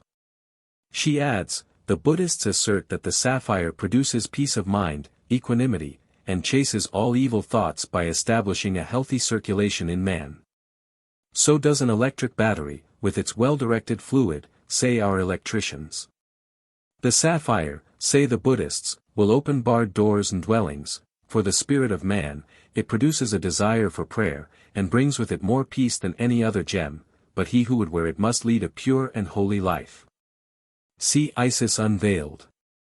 Mythology abounds with accounts of magical rings and talismanic jewels. In the second book of his Republic, Plato describes a ring which, when the collet was turned inward, rendered its wearer invisible. With this Gyges, the shepherd, secured for himself the throne of Lydia. Josephus also describes magical rings designed by Moses and King Solomon, and Aristotle mentions one which brought love and honor to its possessor. In his chapter dealing with the subject, Henry Cornelius Agrippa not only mentions the same rings, but states, upon the authority of Philostratus Jarchus, that Apollonius of Tyana extended his life to over 20 years with the aid of 7 magical rings presented to him by an East Indian prince. Each of these 7 rings was set with a gem partaking of the nature of one of the 7 ruling planets of the week. And by daily changing the rings Apollonius protected himself against sickness and death by the intervention of the planetary influences. The philosopher also instructed his disciples in the virtues of these talismanic jewels, considering such information to be indispensable to the theurgist. Agrippa describes the preparation of magical rings as follows: when any star, planet, ascends fortunately, with the fortunate aspect or conjunction of the moon, we must take a stone and herb that is under that star, and make a ring of the metal that is suitable to this star, and in it fasten the stone, putting the herb or root under it, not omitting the inscriptions of images, names, and characters, as also the proper suffumigations. See 3 books of occult philosophy. The ring has long been regarded as the symbol of attainment, perfection, and immortality, the last because the circlet of precious metal had neither beginning nor end. In the mysteries, rings chased to resemble a serpent with its tail in its mouth were worn by the initiates as material evidence of the position reached by them in the order. Signet rings, engraved with certain secret emblems, were worn by the Hierophants. And it was not uncommon for a messenger to prove that he was the official representative of a prince or other dignitary by bringing with his message either an impression from his master's ring or the signet itself. The wedding ring originally was intended to imply that in the nature of the one who wore it the state of equilibrium and completion had been attained. This plain band of gold therefore bore witness of the union of the higher self, God, with the lower self, nature, and the ceremony consummating this indissoluble blending of divinity and humanity in the one nature of the initiated mystic constituted the Hermetic marriage of the mysteries. In describing the regalia of a magician, Eliphaz Levi declares that on Sunday, the day of the sun, he should carry in his right hand a golden wand, set with a ruby or chrysolite. On Monday, the day of the moon, he should wear a collar of 3 strands consisting of pearls, crystals, and selenites. On Tuesday, the day of Mars, he should carry a wand of magnetized steel and a ring of the same metal set with an amethyst. On Wednesday, the day of Mercury, he should wear a necklace of pearls or glass beads containing mercury, and a ring set with an agate. On Thursday, the day of Jupiter, he should carry a wand of glass or resin and wear a ring set with an emerald or a sapphire. On Friday, the day of Venus, he should carry a wand of polished copper and wear a ring set with a turquoise and a crown or diadem decorated with lapis lazuli and beryl. And on Saturday, the day of Saturn, he should carry a wand ornamented with onyx stone and wear a ring set with onyx and a chain about the neck formed of lead. See the magical ritual of the Sanctum Regnum. Paracelsus, Agrippa, Kircher, Lilly, and numerous other magicians and astrologers have tabulated the gems and stones corresponding to the various planets and zodiacal signs. The following list has been compiled from their writings. To the sun is assigned the carbuncle, ruby, garnet, especially the pyrope, other fiery stones, sometimes the diamond; to the moon, the pearl, selenite, and other forms of crystal. To Saturn, the onyx, jasper, topaz, and sometimes the lapis lazuli; to Jupiter, the sapphire, emerald, and marble; to Mars, the amethyst, hyacinth, lodestone, sometimes the diamond; to Venus, the turquoise, beryl, emerald, and sometimes the pearl, alabaster, coral, and carnelian; to Mercury, the chrysolite, agate, and variegated marble. To the zodiac the same authorities assign the following gems and stones: to Aries the sardonyx, bloodstone, amethyst, and diamond; to Taurus the carnelian, turquoise, hyacinth, sapphire, moss agate, and emerald; to Gemini the topaz, agate, chrysoprase, crystal, and aquamarine, to Cancer the topaz, chalcedony, black onyx, moonstone, pearl, cat's eye, crystal, and sometimes the emerald. To Leo the jasper, sardonyx, beryl, ruby, chrysolite, amber, tourmaline, sometimes the diamond, to Virgo the emerald, chameleon, jade, chrysolite, and sometimes the pink jasper and hyacinth. To Libra the beryl, sardius, coral, lapis lazuli, opal, and sometimes the diamond, to Scorpio the amethyst, beryl, sardonyx, aquamarine, carbuncle, lodestone, topaz, and malachite. To Sagittarius dihyacinth, topaz, chrysolite, emerald, carbuncle, and turquoise, to Capricorn the chrysoprase, ruby, malachite, black onyx, white onyx, jet, and moonstone, to Aquarius the crystal, sapphire, garnet, zircon, and opal. To Pisces the sapphire, jasper, chrysolite, moonstone, and amethyst. Both the magic mirror and the crystal ball are symbols little understood. Woe to that benighted mortal who accepts literally the stories circulated concerning them. He will discover often at the cost of sanity and health that sorcery and philosophy, while often confused, have nothing in common. The Persian magi carried mirrors as an emblem of the material sphere which reflects divinity from its every part. The crystal ball, long misused as a medium for the cultivation of psychical powers, is a threefold symbol. 1. It signifies the crystalline universal egg in whose transparent depths creation exists. 2. It is a proper figure of deity previous to its immersion in matter. 3. It signifies the etheric sphere of the world in whose translucent essences is impressed and preserved the perfect image of all terrestrial activity. The Pythagorean signet ring. From Cartari's Imagini degli dei degli Antici. The number 5 was peculiarly associated by the Pythagoreans with the art of healing, and the pentagram, or five-pointed star, was to them the symbol of health. The above figure represents a magical ring set with a talismanic gem bearing the pentalpha, or star formed by 5 different positions of the Greek alpha. On this subject Mackey writes, the disciples of Pythagoras, who were indeed its real inventors, placed within each of its interior angles one of the letters of the Greek word upsilon gamma epsilon iota alpha, or the Latin one salus, both of which signify health. And thus it was made the talisman of health. They placed it at the beginning of their epistles as a greeting to invoke a secure health to their correspondent. But its use was not confined to the disciples of Pythagoras. As a talisman, it was employed all over the East as a charm to resist evil spirits. Meteors, or rocks from heaven, were considered tokens of divine favor and enshrined as evidence of a pact between the gods and the community in which they fell. Curiously marked or chipped natural stones are occasionally found. In China there is a slab of marble the grain of which forms a perfect likeness of the Chinese dragon. The Aberammergau stone, chipped by nature into a close resemblance to the popular conception of the face of Christ, is so remarkable that even the crowned heads of Europe requested the privilege of beholding it. Stones of such nature were held in the highest esteem among primitive peoples and even today exert a wide influence upon the religiously minded. Ceremonial magic and sorcery. Ceremonial magic is the ancient art of invoking and controlling spirits by a scientific application of certain formulae. A magician, enveloped in sanctified vestments and carrying a wand inscribed with hieroglyphic figures, could by the power vested in certain words and symbols control the invisible inhabitants of the elements and of the astral world. While the elaborate ceremonial magic of antiquity was not necessarily evil, there arose from its perversion several false schools of sorcery, or black magic. Egypt, a great center of learning and the birthplace of many arts and sciences, furnished an ideal environment for transcendental experimentation.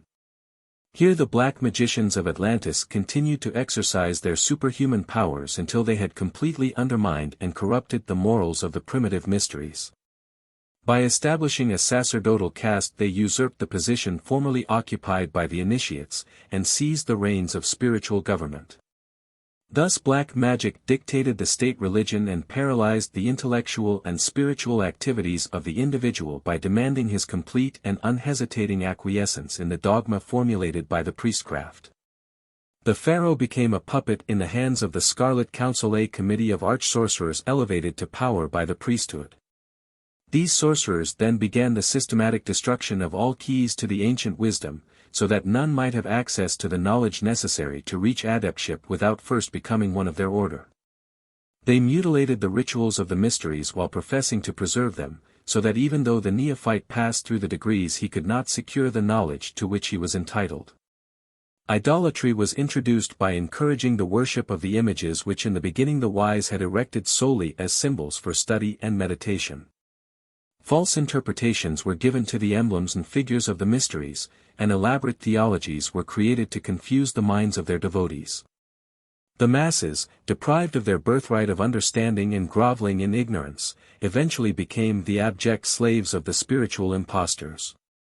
Superstition universally prevailed and the black magicians completely dominated national affairs, with the result that humanity still suffers from the sophistries of the priestcrafts of Atlantis and Egypt.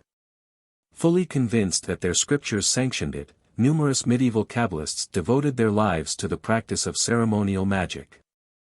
The transcendentalism of the Kabbalists is founded upon the ancient and magical formula of King Solomon, who has long been considered by the Jews as the prince of ceremonial magicians.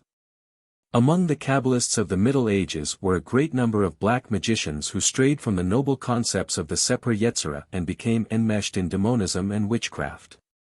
They sought to substitute magic mirrors, consecrated daggers, and circles spread around posts of coffin nails, for the living of that virtuous life which, without the assistance of complicated rituals or submundane creatures, unfailingly brings man to the state of true individual completion. Those who sought to control elemental spirits through ceremonial magic did so largely with the hope of securing from the invisible worlds either rare knowledge or supernatural power. The Little Red Demon of Napoleon Bonaparte and the infamous oracular heads of de' Medici are examples of the disastrous results of permitting elemental beings to dictate the course of human procedure. While the learned and godlike demon of Socrates seems to have been an exception, this really proves that the intellectual and moral status of the magician has much to do with the type of elemental he is capable of invoking. But even the demon of Socrates deserted the philosopher when the sentence of death was passed. Transcendentalism and all forms of phenomenalistic magic are but blind alleys, outgrowths of Atlantean sorcery. And those who forsake the straight path of philosophy to wander therein almost invariably fall victims to their imprudence. Man, incapable of controlling his own appetites, is not equal to the task of governing the fiery and tempestuous elemental spirits. Many a magician has lost his life as the result of opening a way whereby submundane creatures could become active participants in his affairs. When Eliphaz Levi invoked the spirit of Apollonius of Tyana, what did he hope to accomplish? Is the gratification of curiosity a motive sufficient to warrant the devotion of an entire lifetime to a dangerous and unprofitable pursuit? If the living Apollonius refused to divulge his secrets to the profane, is there any probability that after death he would disclose them to the curious-minded? Levi himself did not dare to assert that the spectre which appeared to him was actually the great philosopher, for Levi realized only too well the proclivity of elementals to impersonate those who have passed on. The majority of modern mediumistic apparitions are but elemental creatures masquerading through bodies composed of thought substance supplied by the very persons desiring to behold these wraiths of decarnate beings. The theory and practice of black magic. Some understanding of the intricate theory and practice of ceremonial magic may be derived from a brief consideration of its underlying premises. First, the visible universe has an invisible counterpart, the higher planes of which are peopled by good and beautiful spirits. The lower planes, dark and foreboding, are the habitation of evil spirits and demons under the leadership of the fallen angel and his 10 princes. Second, by means of the secret processes of ceremonial magic it is possible to contact these invisible creatures and gain their help in some human undertaking. Good spirits willingly lend their assistance to any worthy enterprise, but the evil spirits serve only those who live to pervert and destroy. Third, it is possible to make contracts with spirits whereby the magician becomes for a stipulated time the master of an elemental being. Fourth, true black magic is performed with the aid of a demoniacal spirit, who serves the sorcerer for the length of his earthly life, with the understanding that after death the magician shall become the servant of his own demon. For this reason a black magician will go to inconceivable ends to prolong his physical life, since there is nothing for him beyond the grave. The most dangerous form of black magic is the scientific perversion of occult power for the gratification of personal desire. Its less complex and more universal form is human selfishness, for selfishness is the fundamental cause of all worldly evil. A man will barter his eternal soul for temporal power, and down through the ages a mysterious process has been evolved which actually enables him to make this exchange. In its various branches the black art includes nearly all forms of ceremonial magic, necromancy, witchcraft, sorcery, and vampirism. Under the same general heading are also included mesmerism and hypnotism, except when used solely for medical purposes, and even then there is an element of risk for all concerned. Though the demonism of the Middle Ages seems to have disappeared, there is abundant evidence that in many forms of modern thought, especially the so-called prosperity psychology, willpower building metaphysics, and systems of high-pressure salesmanship, black magic has merely passed through a metamorphosis, and although its name be changed its nature remains the same. Baphomet, the goat of Mendes. From Levi's Transcendental Magic. The practice of magic, either white or black, depends upon the ability of the adept to control the universal life force, that which Eliphas Levi calls the great magical agent or the astral light. By the manipulation of this fluidic essence the phenomena of transcendentalism are produced. The famous hermaphroditic goat of Mendes was a composite creature formulated to symbolize this astral light. It is identical with Baphomet, the mystic pantheos of those disciples of ceremonial magic, the Templars, who probably obtained it from the Arabians. A well-known magician of the Middle Ages was Dr. Johannes Faustus, more commonly known as Dr. Faust. By a study of magical writings he was enabled to bind to his service an elemental who served him for many years in various capacities. Strange legends are told concerning the magical powers possessed by Dr. Faust. Upon one occasion the philosopher, being apparently in a playful mood, threw his mantle over a number of eggs in a marketwoman's basket, causing them to hatch instantly. At another time, having fallen overboard from a small boat, he was picked up and returned to the craft with his clothes still dry. But, like nearly all other magicians, Dr. Faust came at length to disaster. He was found one morning with a knife in his back, and it was commonly believed that his familiar spirit had murdered him. Although Goethe's Dr. Faust is generally regarded as merely a fictional character, this old magician actually lived during the 16th century. Dr. Faust wrote a book describing his experiences with spirits, a section of which is reprinted below. Dr. Faust must not be confused with Johann Fust, the printer. Extract from the Book of Dr. Faust, Wittenberg, 1524. An abridged translation from the original German of a book ordered destroyed. From my youth I followed art and science and was tireless in my reading of books. Among those which came to my hand was a volume containing all kinds of invocations and magical formulae. In this book I discovered information to the effect that a spirit, whether he be of the fire, the water, the earth or the air, can be compelled to do the will of a magician capable of controlling him. I also discovered that according as one spirit has more power than another, each is adapted for a different operation and each is capable of producing certain supernatural effects. After reading this wonderful book, I made several experiments, desiring to test the accuracy of the statements made therein. At first I had little faith that what was promised would take place. But at the very first invocation which I attempted a mighty spirit manifested to me, desiring to know why I had invoked him. His coming so amazed me that I scarcely knew what to say, but finally asked him if he would serve me in my magical investigations. He replied that if certain conditions were agreed upon he would. The conditions were that I should make a pact with him. This I did not desire to do, but as in my ignorance I had not protected myself with a circle and was actually at the mercy of the spirit, I did not dare to refuse his request and resigned myself to the inevitable, considering it wisest to turn my mantle according to the wind. I then told him that if he would be serviceable to me according to my desires and needs for a certain length of time, I would sign myself over to him.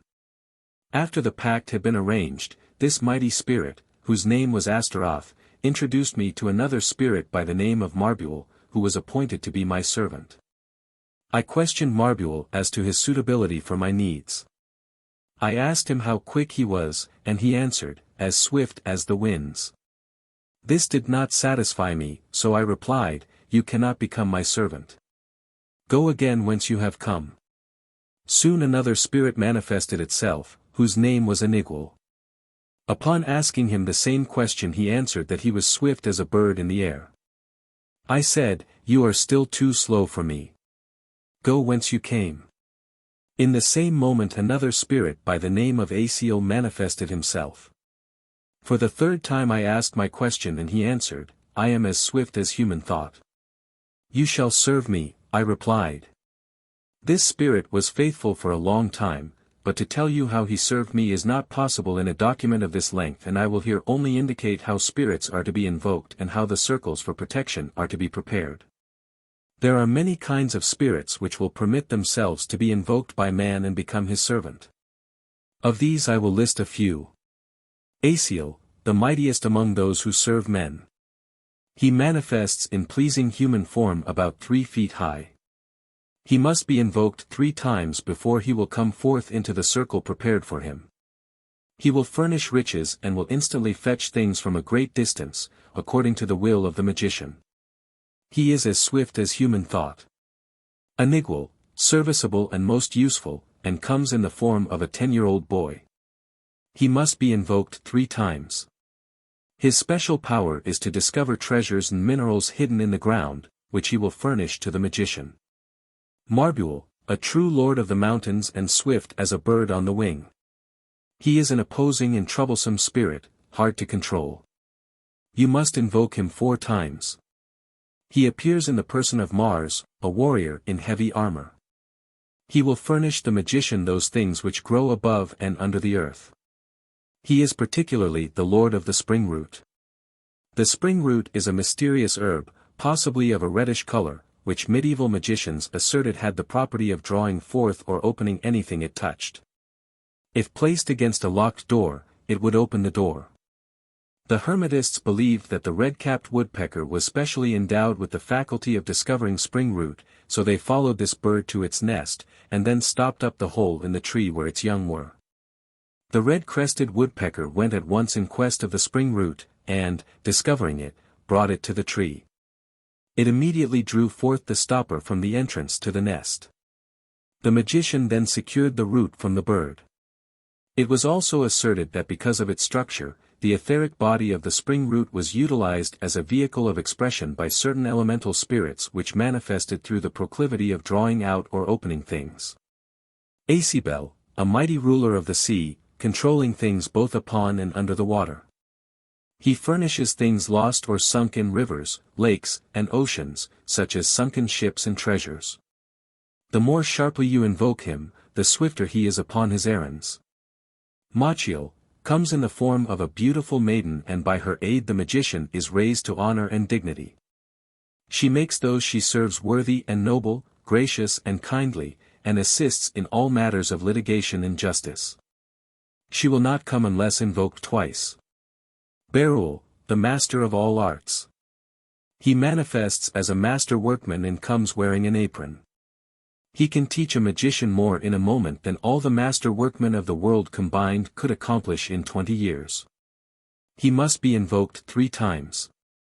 These are the spirits most serviceable to man, but there are numerous others which, for lack of space, I am unable to describe.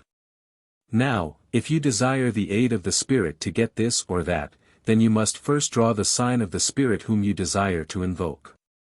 The drawing must be made just in front of a circle made before sunrise, in which you and your assistants will stand. If you desire financial assistance, then you must invoke the spirit Asiel. Draw his sign in front of the circle. If you need other things, then draw the sign of the spirit capable of furnishing them.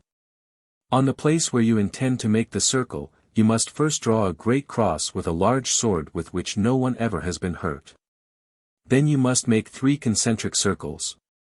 The innermost circle is made of a long narrow strip of virgin parchment and must be hung upon 12 crosses made of the wood of crossthorn. A magical sword. From Levi's The Magical Ritual. Eliphaz Levi describes the preparation of a magical sword in substance as follows: the steel blade should be forged in the hour of Mars, with new tools. The pommel should be of hollow silver containing quicksilver, and the symbols of Mercury and the Moon and the signatures of Gabriel and Samael should be engraved upon it.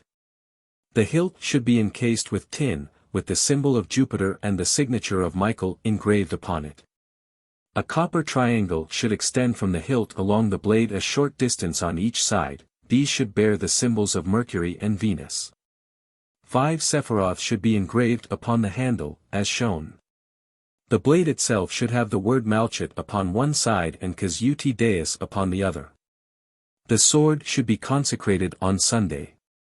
Upon the parchment you must write the names and symbols according to the figure which follows. Outside this first circle make the second as follows. First secure a thread of red silk that has been spun or twisted to the left instead of the right. Then place in the ground 12 crosses made of laurel leaves, and also prepare a long strip of new white paper. Write with an unused pen the characters and symbols as seen on the second circle. Wind this latter strip of paper around with the red silken thread and pin them upon the 12 crosses of laurel leaves. Outside this second circle make a third one which is also of virgin parchment and pinned upon 12 crosses of consecrated palm. When you have made these 3 circles, retire into them until at last you stand in the center upon a pentagram drawn in the midst of the great cross first drawn. Now, to ensure success, do everything according to the description, and when you have read off the sacred invocation pronounce the name of the spirit which you desire to appear. It is essential that you pronounce the name very distinctly. You must also note the day and the hour, for each spirit can only be invoked at certain times. While the black magician at the time of signing his pact with the elemental demon may be fully convinced that he is strong enough to control indefinitely the powers placed at his disposal, he is speedily undeceived. Before many years elapse he must turn all his energies to the problem of self-preservation. A world of horrors to which he has attuned himself by his own covetousness looms nearer every day, until he exists upon the edge of a seething maelstrom, expecting momentarily to be sucked down into its turbid depths. Afraid to die because he will become the servant of his own demon, the magician commits crime after crime to prolong his wretched earthly existence. Realizing that life is maintained by the aid of a mysterious universal life force which is the common property of all creatures, the black magician often becomes an occult vampire, stealing this energy from others. According to medieval superstition, black magicians turn themselves into werewolves and roam the earth at night, attacking defenseless victims for the life force contained in their blood. A Magic Circle. From the Complete Book of Magic Science, unpublished. The above figure is a complete and faithful representation of a magic circle as designed by medieval conjurers for the invocation of spirits. The magician accompanied by his assistant takes his place at the point formed by the crossing of the central lines marked magister. The words about the circle are the names of the invisible intelligences, and the small crosses mark points at which certain prayers and invocations are recited. The small circle outside is prepared for the spirit to be invoked, and while in use has the signature of the desired intelligence traced within the triangle. Modus operandi for the invocation of spirits. The following condensed extract from an ancient manuscript is reproduced herewith as representative of the ritualism of ceremonial magic. The extract is from the Complete Book of Magic Science, an unpublished manuscript, original in the British Museum, with pentacles in colors, mentioned by Francis Barrett in his Magus. Opening Prayer. Omnipotent and eternal God, who hath ordained the whole creation for thy praise and glory and for the salvation of man, I earnestly beseech thee that thou wouldst send one of thy spirits of the order of Jupiter, one of the messengers of Tzadkiel, whom thou hast appointed governor of thy firmament at the present time, most faithfully, willingly, and readily to show me these things which I shall ask, command or require of him, and truly execute my desires. Nevertheless, O most holy God, thy will and not mine be done through J.C., thine only begotten Son our Lord. Amen. The Invocation. The magician, having properly consecrated his vestments and utensils and being protected by his circle, now calls upon the spirits to appear and accede to his demands. Spirits, whose assistance I require, behold the sign in the very hallowed names of God full of power. Obey the power of this our pentacle, go out your hidden caves and dark places. Cease your hurtful occupations to those unhappy mortals whom without ceasing you torment, come into this place where the divine goodness has assembled us, be attentive to our orders and known to our just demands. Believe not that your resistance will cause us to abandon our operations. Nothing can dispense with your obeying us. We command you by the mysterious names Eloh Agla Elohim Adonai Jibort. Amen. I call upon thee, Tzadkiel, in the name of the Father, and of the Son, and of the Holy Ghost, blessed Trinity, unspeakable unity. I invoke and entreat thee, Tzadkiel, in this hour to attend to the words and conjurations which I shall use this day by the holy names of God Eloh El Elohim Elion Zebaoth Esrahi Ea Adonai Tetragrammaton. I conjure thee, I exorcise thee, thou spirit Tzadkiel, by these holy names Hagios O Theos Asiros Athanatos Paracletus Agla on Alpha Et Omega Iath Aglan Broth Abel Anathiel Tetragrammaton, and by all other great and glorious, holy and unspeakable, mysterious, mighty, powerful, incomprehensible names of God, that you attend unto the words of my mouth, and send unto me Pabial or other of your ministering, serving spirits, who may show me such things as I shall demand of him in the name of the Father, and of the Son, and of the Holy Ghost. Amen. I entreat thee, Pabial, by the whole spirit of heaven, seraphim, cherubim, thrones, dominations, witnesses, powers, principalities, archangels, and angels, by the holy, great, and glorious angels Orphaniel Tetradagial Salamla Asamoy Pastor Podi. That thou come forthwith, readily show thyself that we may see you and audibly hear you, speak unto us and fulfill our desires, and by your star which is Jupiter, and by all the constellations of heaven, and by whatsoever you obey. And by your character which you have given, proposed, and confirmed, that you attend unto me according to the prayer and petitions which I have made unto Almighty God, and that you forthwith send me one of your ministering spirits, who may willingly, truly, and faithfully fulfill all my desires, and that you command him to appear unto me in the form of a beautiful angel, gently, courteously, affably, and meekly, entering into communication with me. And that he neither permitting any evil spirit to approach in any sort of hurt, terrify or affright me in any way nor deceiving me in any wise. Through the virtue of our Lord J.C., in whose name I attend, wait for, and expect thy appearance. Fiat, fiat, fiat. Amen, amen, amen. Interrogatories. Having summoned the spirit unto his presence, the magician shall question him as follows. Comest thou in peace in the name of the Father and of the Son and of the Holy Ghost? And the spirit shall answer, Yes. Thou art welcome, noble spirit. What is thy name? And the spirit shall answer, Pabial. I have called thee in the name of Jesu of Nazareth, at whose name every knee doth bow in heaven, earth, and hell, and every tongue shall confess there is no name like unto the name of Jesus. Who hath given power unto man to bind and to loose all things in his most holy name, yea even unto those that trust in his salvation. Art thou the messenger of Tzadkiel? And the spirit shall answer, Yes.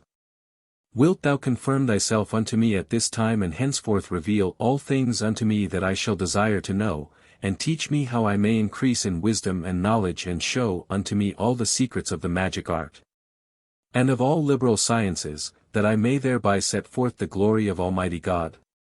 And the Spirit shall answer, Yes. Then I pray thee give and confirm thy character unto me whereby I may call thee at all times. And also swear unto me this oath, and I will religiously keep my vow and covenant unto Almighty God, and will courteously receive thee at all times where thou dost appear unto me. License to depart. Forasmuch as thou comest in peace and quietness and hath answered unto my petitions, I give humble and hearty thanks unto Almighty God, in whose name I called and thou camest. And now thou mayest depart in peace unto thine orders and return unto me again at what time soever I shall call thee by thine oath, or by thy name or by thine order, or by thine office which is granted thee from the Creator. And the power of God be with me and thee and upon the whole issue of God, Amen. Glory be to the Father, and to the Son, and to the Holy Ghost. Note: it would be advisable for the invocant to remain in the circle for a few minutes after reciting the license, and if the place of operation be in the open air, let him destroy all traces of the circle, etc., and return quietly to his home. But should the operation be performed in a retired part of a house, etc., the circle may remain, as it might serve in a like future operation, but the room or building must be locked up to avoid the intrusion of strangers. The agreement set forth above is purely ceremonial magic. In the case of black magic, it is the magician and not the demon who must sign the pact. When the black magician binds an elemental to his service, a battle of wits ensues, which the demon eventually wins. With his own blood the magician signs the pact between himself and the demon, for in the arcanum of magic it is declared that he controls the soul who controls the blood of another. As long as the magician does not fail, the elemental will fulfill to the letter his obligation under the pact, but the demon will try in every possible way to prevent the magician from carrying out his part of the contract. When the conjurer, ensconced within his circle, has evoked the spirit he desires to control and has made known his intention, the spirit will answer somewhat as follows: I cannot accede to your request nor fulfill it. Unless after 50 years you give yourself to me, body and soul, to do with as I may please. The Pentagram. From Levi's Transcendental Magic. The Pentagram. The pentagram is the figure of the microcosm, the magical formula of man. It is the one rising out of the human soul rising from the bondage of the animal nature. It is the true light, the star of the morning. It marks the location of 5 mysterious centers of force, the awakening of which is the supreme secret of white magic. If the magician refuses, other terms will be discussed. The spirit may say, I will remain in your service as long as on every Friday morning you will go forth upon the public street giving alms in the name of Lucifer. The first time you fail in this you belong to me. If the magician still refuses, realizing that the demon will make it impossible for him to fulfill his contract, other terms will be discussed, until at last a pact is agreed upon. It may read as follows: I hereby promise the great spirit Lucifuge, prince of demons, that each year I will bring unto him a human soul to do with as it may please him. And in return Lucifuge promises to bestow upon me the treasures of the earth and fulfill my every desire for the length of my natural life. If I fail to bring him each year the offering specified above, then my own soul shall be forfeit to him. Signed. Invocant signs pact with his own blood. The Pentagram. In symbolism, an inverted figure always signifies a perverted power. The average person does not even suspect the occult properties of emblematic pentacles. On this subject the great Paracelsus has written, no doubt many will scoff at the seals, their characters, and their uses, which are described in these books. Because it seems incredible to them that metals and characters which are dead should have any power and effect. Yet no one has ever proved that the metals and also the characters as we know them are dead, for the salts, sulfur, and quintessences of metals are the highest preservatives of human life and are far superior to all other simples. Translated from the original German. Form of pact with the spirit of Jupiter. From the Complete Book of Magic Science. The aforesaid bond of spirits, together with the seal and character of the planetary angel, must be written en virgin parchment and laid before the spirit, for signature, when he appears. At that time the invocant must not lose confidence but be patient, firm, bold, and persevering, and take care that he asks nor requires nothing of the spirit but with a view to the glory of God and the well-being fellow creatures. Having obtained his desires of the spirit, the invocant may license him to depart. The black magician cannot use the symbols of white magic without bringing down upon himself the forces of white magic, which would be fatal to his schemes. He must therefore distort the hierograms so that they typify the occult fact that he himself is distorting the principles for which the symbols stand. Black magic is not a fundamental art, it is the misuse of an art. Therefore it has no symbols of its own. It merely takes the emblematic figures of white magic, and by inverting and reversing them signifies that it is left-handed. The pentacles of the 7 planets and the seals and characters of the planetary angels. From a medieval book of spirits, unpublished. The 7 large circles are the planets, while the 2 small circles under each contain the seal and the character of the controlling intelligence of the planet. A good instance of this practice is found in the pentagram, or 5-pointed star, made of 5 connected lines. This figure is the time-honored symbol of the magical arts, and signifies the 5 properties of the great magical agent, the 5 senses of man, the 5 elements of nature, the 5 extremities of the human body. By means of the pentagram within his own soul, man not only may master and govern all creatures inferior to himself, but may demand consideration at the hands of those superior to himself. The pentagram is used extensively in black magic, but when so used its form always differs in one of 3 ways. The star may be broken at one point by not permitting the converging lines to touch. It may be inverted by having 1 point down and 2 up, or it may be distorted by having the points of varying lengths. When used in black magic, the pentagram is called the sign of the cloven hoof, or the footprint of the devil.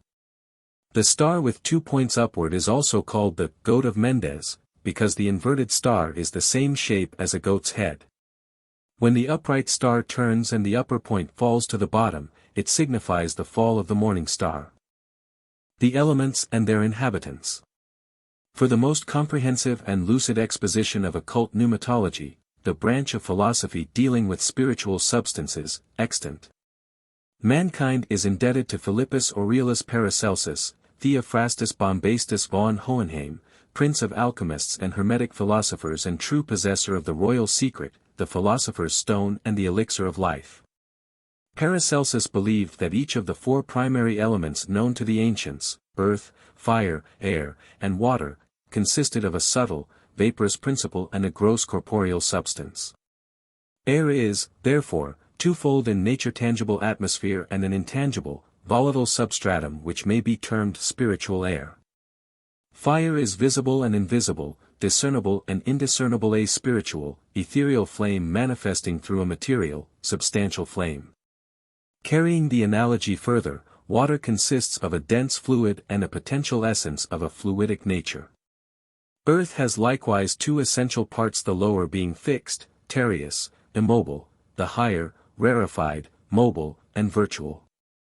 The general term elements has been applied to the lower, or physical, phases of these 4 primary principles, and the name elemental essences to their corresponding invisible, spiritual constitutions.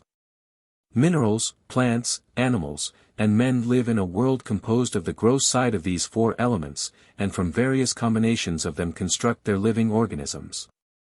Henry Drummond, in Natural Law and the Spiritual World, describes this process as follows: if we analyze this material point at which all life starts, we shall find it to consist of a clear structureless, jelly-like substance resembling albumin or white of egg. It is made of carbon, hydrogen, oxygen and nitrogen. Its name is protoplasm. And it is not only the structural unit with which all living bodies start in life, but with which they are subsequently built up.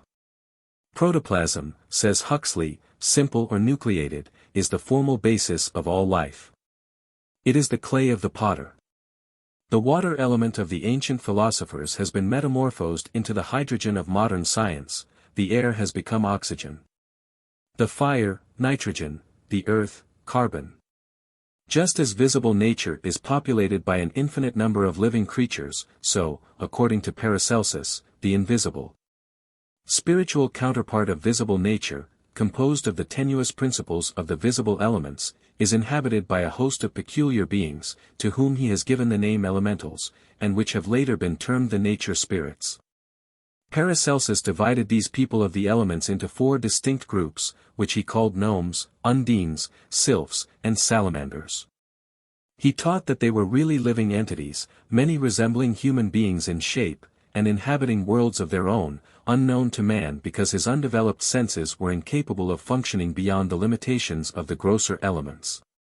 The civilizations of Greece, Rome, Egypt, China, and India believed implicitly in satyrs, sprites, and goblins. They peopled the sea with mermaids, the rivers and fountains with nymphs, the air with fairies, the fire with Laras and Penates, and the earth with fauns, dryads, and hamadryads. These nature spirits were held in the highest esteem, and propitiatory offerings were made to them. Occasionally, as the result of atmospheric conditions or the peculiar sensitiveness of the devotee, they became visible. Many authors wrote concerning them in terms which signify that they had actually beheld these inhabitants of nature's finer realms. A number of authorities are of the opinion that many of the gods worshipped by the pagans were elementals, for some of these invisibles were believed to be of commanding stature and magnificent deportment. The Greeks gave the name demon to some of these elementals, especially those of the higher orders, and worshipped them. Probably the most famous of these demons is the mysterious spirit which instructed Socrates, and of whom that great philosopher spoke in the highest terms. Those who have devoted much study to the invisible constitution of man realize that it is quite probable the demon of Socrates and the angel of Jacob Boehme were in reality not elementals, but the overshadowing divine natures of these philosophers themselves. In his notes to Apuleius on the God of Socrates, Thomas Taylor says, "As the demon of Socrates, therefore, was doubtless one of the highest order, as may be inferred from the intellectual superiority of Socrates to most other men. Apuleius is justified in calling this demon a god. And that the demon of Socrates indeed was divine, is evident from the testimony of Socrates himself in the first Alcibiades, for in the course of that dialogue he clearly says, 'I have long been of the opinion that the god did not as yet direct me to hold any conversation with you.' And in the Apology he most unequivocally evinces that this demon is allotted a divine transcendency, considered as ranking in the order of demons. The idea once held, that the invisible elements surrounding and interpenetrating the earth were peopled with living, intelligent beings, may seem ridiculous to the prosaic mind of today. This doctrine, however, has found favor with some of the greatest intellects of the world. The sylphs of Phaetus Cardan, the philosopher of Milan, the salamander seen by Benvenuto Cellini, the Pan of Saint Anthony, and Le Petit Homme Rouge, the Little Red Man, or Gnome, of Napoleon Bonaparte, have found their places in the pages of history. Literature has also perpetuated the concept of nature spirits. The mischievous Puck of Shakespeare's Midsummer Night's Dream, the elementals of Alexander Pope's Rosicrucian poem, the Rape of the Lock, the mysterious creatures of Lord Lytton's Zanoni, James Barrie's immortal Tinker Bell, and the famous bowlers that Rip Van Winkle encountered in the Catskill Mountains, are well-known characters to students of literature.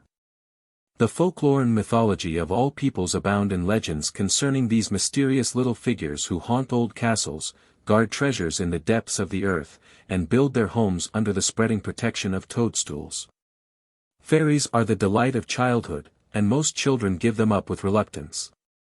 Not so very long ago the greatest minds of the world believed in the existence of fairies, and it is still an open question as to whether Plato, Socrates, and Iamblichus were wrong when they avowed their reality. Paracelsus, when describing the substances which constitute the bodies of the elementals, divided flesh into two kinds, the first being that which we have all inherited through Adam. This is the visible, corporeal flesh. The second was that flesh which had not descended from Adam and, being more attenuated, was not subject to the limitations of the former. The bodies of the elementals were composed of this transubstantial flesh. Paracelsus stated that there is as much difference between the bodies of men and the bodies of the nature spirits as there is between matter and spirit.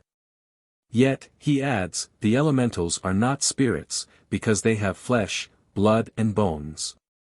They live and propagate offspring, they cat and talk, act and sleep, and consequently they cannot be properly called spirits. They are beings occupying a place between men and spirits, resembling men and spirits, resembling men and women in their organization and form, and resembling spirits in the rapidity of their locomotion. Philosophia Occulta, translated by Franz Hartmann. Later the same author calls these creatures composita, inasmuch as the substance out of which they are composed seems to be a composite of spirit and matter. He uses color to explain the idea. Thus, the mixture of blue and red gives purple, a new color, resembling neither of the others yet composed of both. Such is the case with the nature spirits. They resemble neither spiritual creatures nor material beings, yet are composed of the substance which we may call spiritual matter, or ether. A salamander, according to Paracelsus. From Paracelsus Auslegung von 30 magischen Figuren. The Egyptians, Chaldeans, and Persians often mistook the salamanders for gods, because of their radiant splendor and great power. The Greeks, following the example of earlier nations, deified the fire spirits and in their honor kept incense and altar fire, burning perpetually. Paracelsus further adds that whereas man is composed of several natures, spirit, soul, mind, and body, combined in one unit, the elemental has but one principle, the ether out of which it is composed and in which it lives. The reader must remember that by ether is meant the spiritual essence of one of the four elements. There are as many ethers as there are elements and as many distinct families of nature spirits as there are ethers. These families are completely isolated in their own ether and have no intercourse with the denizens of the other ethers. But, as man has within his own nature centers of consciousness sensitive to the impulses of all the four ethers, it is possible for any of the elemental kingdoms to communicate with him under proper conditions. The nature spirits cannot be destroyed by the grosser elements, such as material fire, earth, air, or water, for they function in a rate of vibration higher than that of earthy substances. Being composed of only one element or principle, the ether in which they function, they have no immortal spirit and at death merely disintegrate back into the element from which they were originally individualized. No individual consciousness is preserved after death, for there is no superior vehicle present to contain it.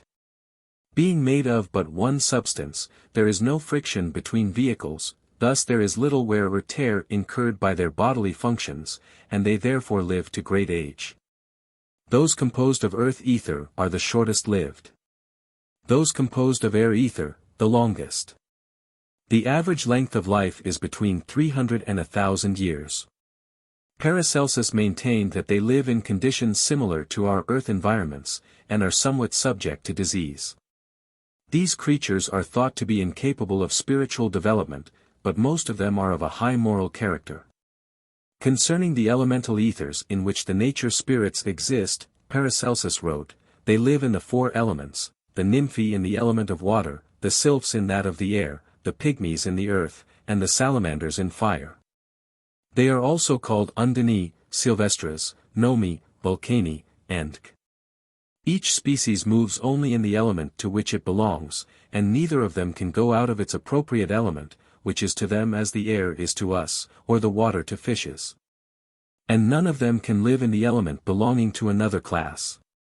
To each elemental being the element in which it lives is transparent, invisible and respirable, as the atmosphere is to ourselves. Philosophia Occulta, translated by Franz Hartmann. The reader should be careful not to confuse the nature spirits with the true life waves evolving through the invisible worlds. While the elementals are composed of only one etheric or atomic essence, the angels, archangels, and other superior, transcendental entities have composite organisms. Consisting of a spiritual nature and a chain of vehicles to express that nature not unlike those of men, but not including the physical body with its attendant limitations. To the philosophy of nature spirits is generally attributed an Eastern origin, probably Brahmanic, and Paracelsus secured his knowledge of them from Oriental sages with whom he came in contact during his lifetime of philosophical wanderings. The Egyptians and Greeks gleaned their information from the same source. The four main divisions of nature spirits must now be considered separately, according to the teachings of Paracelsus and the Abbé de Villers and such scanty writings of other authors as are available. The gnomes. The elementals who dwell in that attenuated body of the earth which is called the terreous ether are grouped together under the general heading of gnomes. The name is probably derived from the Greek genimus, meaning earth dweller. See New English Dictionary. Just as there are many types of human beings evolving through the objective physical elements of nature, so there are many types of gnomes evolving through the subjective ethereal body of nature. These earth spirits work in an element so close in vibratory rate to the material earth that they have immense power over its rocks and flora, and also over the mineral elements in the animal and human kingdoms. Some, like the pygmies, work with the stones, gems, and metals, and are supposed to be the guardians of hidden treasures. They live in caves, far down in what the Scandinavians called the land of the Nibelungen. In Wagner's wonderful opera cycle, The Ring of the Nibelungen, Alberich makes himself king of the pygmies and forces these little creatures to gather for him the treasures concealed beneath the surface of the earth. Besides the pygmies there are other gnomes, who are called tree and forest sprites.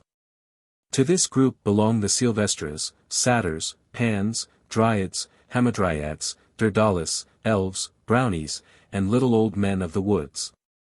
Paracelsus states that the gnomes build houses of substances resembling in their constituencies alabaster, marble, and cement, but the true nature of these materials is unknown, having no counterpart in physical nature. Some families of gnomes gather in communities, while others are indigenous to the substances with and in which they work. For example, the hamadryads live and die with the plants or trees of which they are a part. Every shrub and flower is said to have its own nature spirit, which often uses the physical body of the plant as its habitation.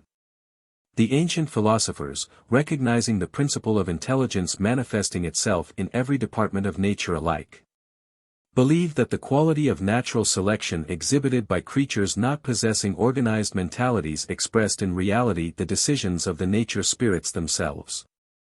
C. M. Gailey, in the Classic Myths, says, "It was a pleasing trait in the old paganism that it loved to trace in every operation of nature the agency of deity. The imagination of the Greeks peopled the regions of earth and sea with divinities, to whose agency it attributed the phenomena that our philosophy ascribes to the operation of natural law. Thus, in behalf of the plant it worked with, the elemental accepted and rejected food elements, deposited coloring matter therein, preserved and protected the seed, and performed many other beneficent offices. Each species was served by a different but appropriate type of nature spirit. Those working with poisonous shrubs, for example, were offensive in their appearance. It is said the nature spirits of poison hemlock resemble closely tiny human skeletons, thinly covered with a semi-transparent flesh. They live in and through the hemlock, and if it be cut down remain with the broken shoots until both die, but while there is the slightest evidence of life in the shrub it shows the presence of the elemental guardian. Great trees also have their nature spirits, but these are much larger than the elementals of smaller plants. The labors of the pygmies include the cutting of the crystals in the rocks and the development of veins of ore.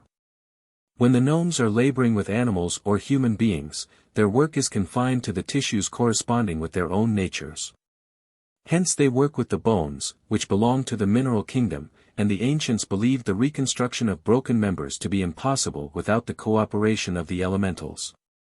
The gnomes are of various sizes, most of them much smaller than human beings, though some of them have the power of changing their stature at will. This is the result of the extreme mobility of the element in which they function. Concerning them the Abbé de Villers wrote, "The earth is filled well nigh to its center with gnomes, people of slight stature, who are the guardians of treasures, minerals and precious stones. They are ingenious, friends of man, and easy to govern." Not all authorities agree concerning the amiable disposition of the gnomes. Many state that they are of a tricky and malicious nature, difficult to manage, and treacherous. Writers agree, however, that when their confidence is won they are faithful and true. The philosophers and initiates of the ancient world were instructed concerning these mysterious little people and were taught how to communicate with them and gain their cooperation in undertakings of importance. The Magi were always warned, however, never to betray the trust of the elementals, for if they did, the invisible creatures, working through the subjective nature of man, could cause them endless sorrow and probably ultimate destruction. So long as the mystic served others, the gnomes would serve him, but if he sought to use their aid selfishly to gain temporal power they would turn upon him with unrelenting fury. The same was true if he sought to deceive them. The earth spirits meet at certain times of the year in great conclaves, as Shakespeare suggests in his Midsummer Night's Dream. where the elementals all gather to rejoice in the beauty and harmony of nature and the prospects of an excellent harvest. The gnomes are ruled over by a king, whom they greatly love and revere. His name is Gob, hence his subjects are often called goblins. Medieval mystics gave a corner of creation, one of the cardinal points, to each of the four kingdoms of nature spirits. And because of their earthy character the gnomes were assigned to the north, the place recognized by the ancients as the source of darkness and death. One of the four main divisions of human disposition was also assigned to the gnomes, and because so many of them dwelt in the darkness of caves and the gloom of forests, their temperament was said to be melancholy, gloomy, and despondent. By this it is not meant that they themselves are of such disposition, but rather that they have special control over elements of similar consistency. The gnomes marry and have families, and the female gnomes are called gnomides. Some wear clothing woven of the element in which they live. In other instances their garments are part of themselves and grow with them, like the fur of animals. The gnomes are said to have insatiable appetites, and to spend a great part of the rime eating, but they earn their food by diligent and conscientious labor. Most of them are of a miserly temperament, fond of storing things away in secret places. There is abundant evidence of the fact that small children often see the gnomes, inasmuch as their contact with the material side of nature is not yet complete and they still function more or less consciously in the invisible worlds. According to Paracelsus, man lives in the exterior elements and the elementals live in the interior elements.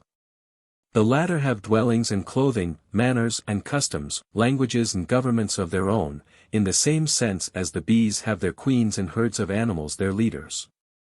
Philosophia Occulta, translated by Franz Hartmann. Paracelsus differs somewhat from the Greek mystics concerning the environmental limitations imposed on the nature spirits. The Swiss philosopher constitutes them of subtle invisible ethers. According to this hypothesis they would be visible only at certain times and only to those en rapport with their ethereal vibrations. The Greeks, on the other hand, apparently believed that many nature spirits had material constitutions capable of functioning in the physical world. Often the recollection of a dream is so vivid that, upon awakening, a person actually believes that he has passed through a physical experience. The difficulty of accurately judging as to the end of physical sight and the beginning of ethereal vision may account for these differences of opinion. Conventional gnomes. From Gellerup's Den Eldre Eddas Gutsang. The type of gnome most frequently seen is the brownie, or elf, a mischievous and grotesque little creature from 12 to 18 inches high, usually dressed in green or russet brown.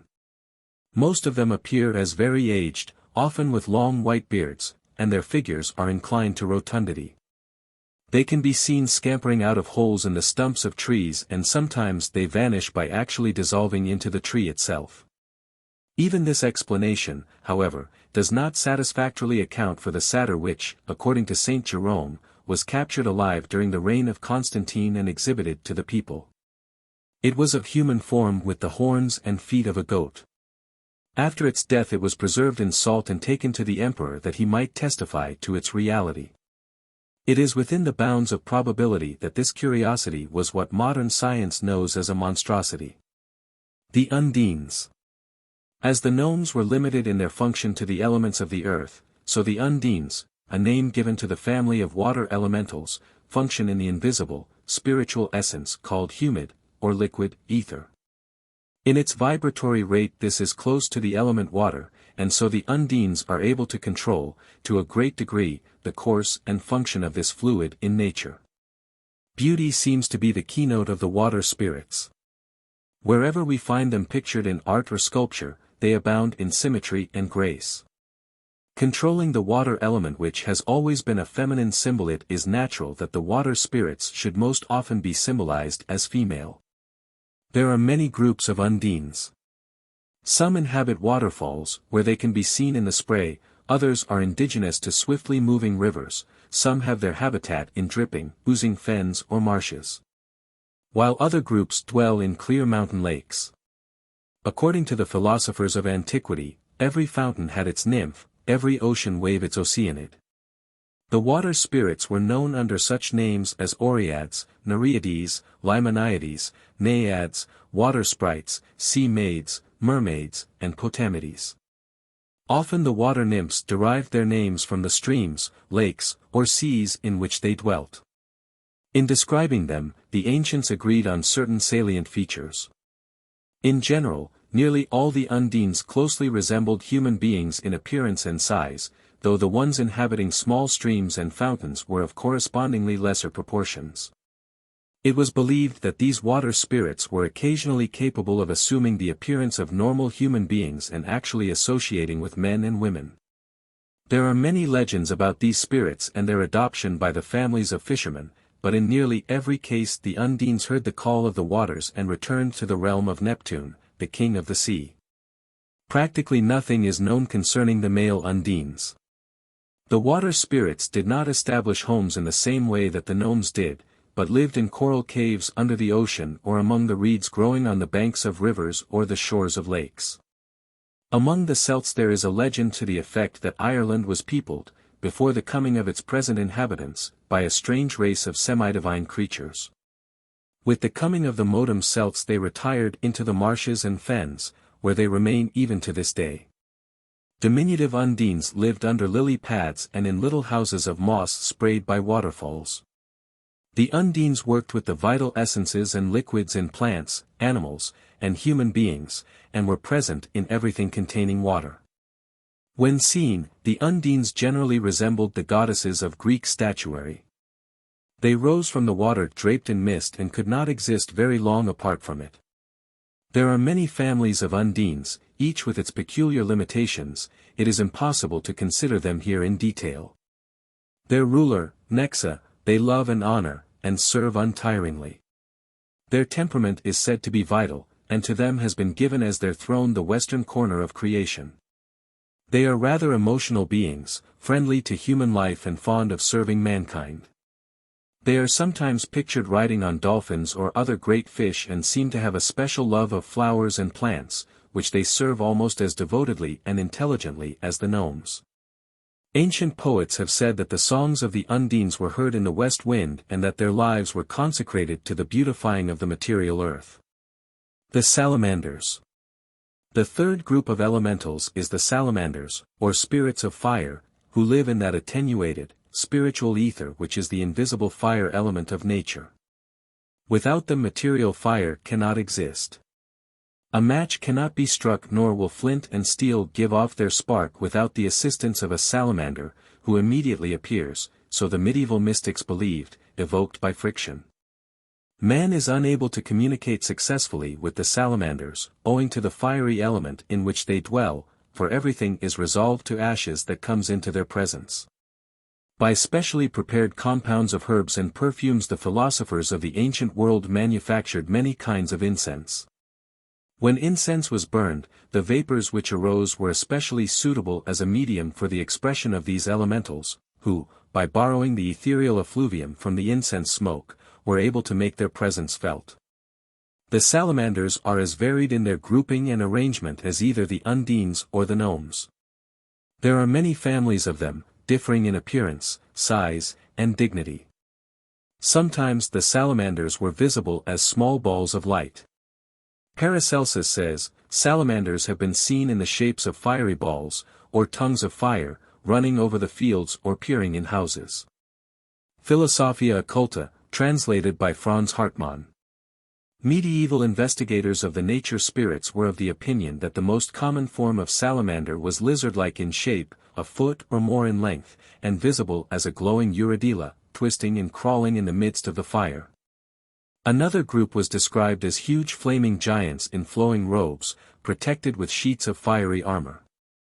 Certain medieval authorities, among them the Abbé de Villers, held that Zarathustra, Zoroaster, was the son of Vesta, believed to have been the wife of Noah, and the great salamander Oromasis. Hence, from that time onward, undying fires have been maintained upon the Persian altars in honor of Zarathustra's flaming father. One most important subdivision of the salamanders was the Acthnisi. These creatures appeared only as indistinct globes. They were supposed to float over water at night and occasionally to appear as forks of flame on the masts and rigging of ships, St. Elmo's fire. The salamanders were the strongest and most powerful of the elementals, and had as their ruler a magnificent flaming spirit called Jinn, terrible and awe-inspiring in appearance. The salamanders were dangerous and the sages were warned to keep away from them, as the benefits derived from studying them were often not commensurate with the price paid. As the ancients associated heat with the south, this corner of creation was assigned to the salamanders as their drone, and they exerted special influence over all beings of fiery or tempestuous temperament. In both animals and men, the salamanders work through the emotional nature by means of the body heat, the liver, and the blood stream. Without their assistance there would be no warmth. The sylphs. While the sages said that the fourth class of elementals, or sylphs, lived in the element of air, they meant by this not the natural atmosphere of the earth, but the invisible, intangible, spiritual medium and ethereal substance similar in composition to our atmosphere, but far more subtle. In the last Discourse of Socrates, as preserved by Plato in his Phaedo, the condemned philosopher says, "And upon the earth are animals and men, some in a middle region, others, elementals, dwelling about the air as we dwell about the sea. Others in islands which the air flows round, near the continent, and in a word, the air is used by them as the water and the sea are by us, and the ether is to them what the air is to us. Moreover, the temperament of their seasons is such that they have no disease." Paracelsus disputes this, and live much longer than we do, and have sight and bearing and smell, and all the other senses, in far greater perfection. In the same degree that air is purer than water or the ether than air.